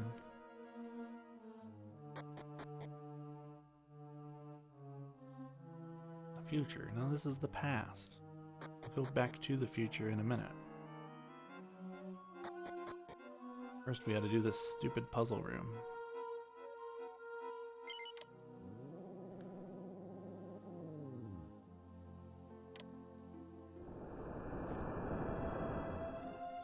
Somewhere in here, there's the ghost of a guy who invented what he calls flying pots. That jar that I ignored over there, if you throw that, it goes pretty far, and you can throw it and hit a button. Really, the fish has somersault. Kung Fu Ping, please. Kung Fu Ping, you have one job, and you don't have enough magic to cast it?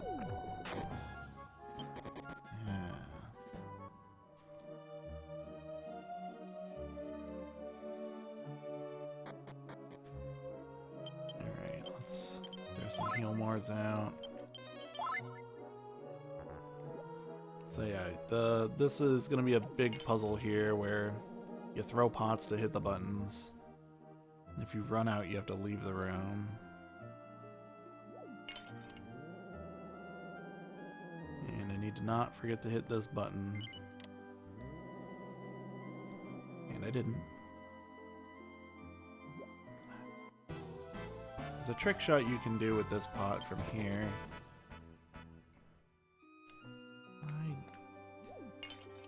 I didn't think so. I'm not going to waste much time on that. I need to re-practice that.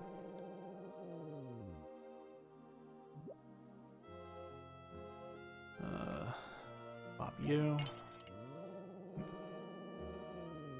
And I need to hit this one again.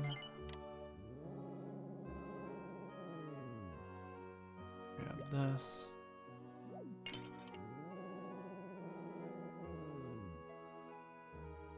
You can tell there's like 2 layers to this puzzle where we're going to lower the water level and then we're going to need to walk across these platforms that go up and down from below. Oops, there goes that one. Do I need to do this? Yes, I do. And this gets me back over here. And I'm going to try to do this shortcut. I don't have any pots to try it with. Oops. Oh, actually, I think I know what I'm doing wrong last time.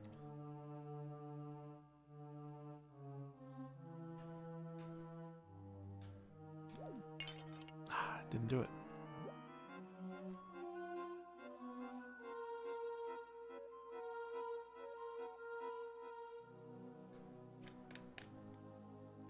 No, go back this way.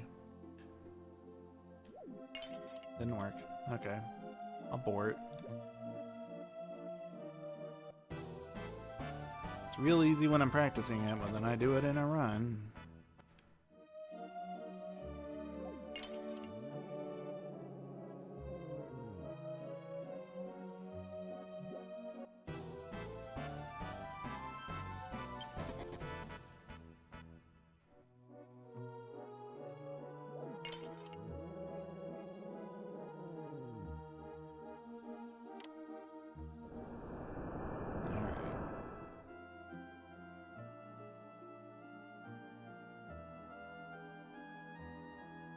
Oops, hit this button again. Now we walk through down here. Oops.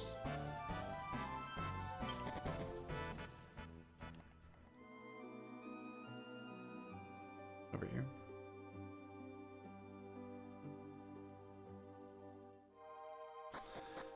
Okay. This floor is... It looks more complicated, but there are way fewer steps involved. I guess I wouldn't say it looks more complicated, but it looks more complicated than it is.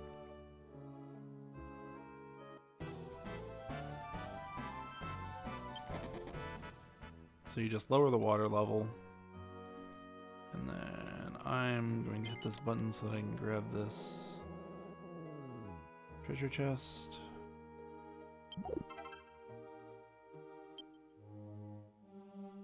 Actually, I don't think I need to hit this again. I usually do, but yeah, I don't walk over that, do I? No, you just go this way.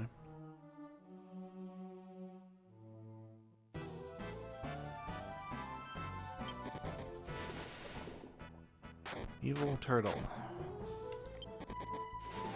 Because why wouldn't there be evil turtles?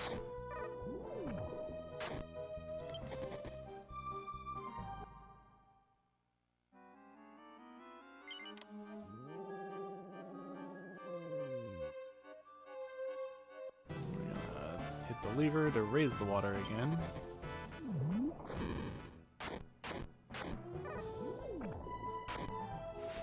This doesn't wipe me, this is good.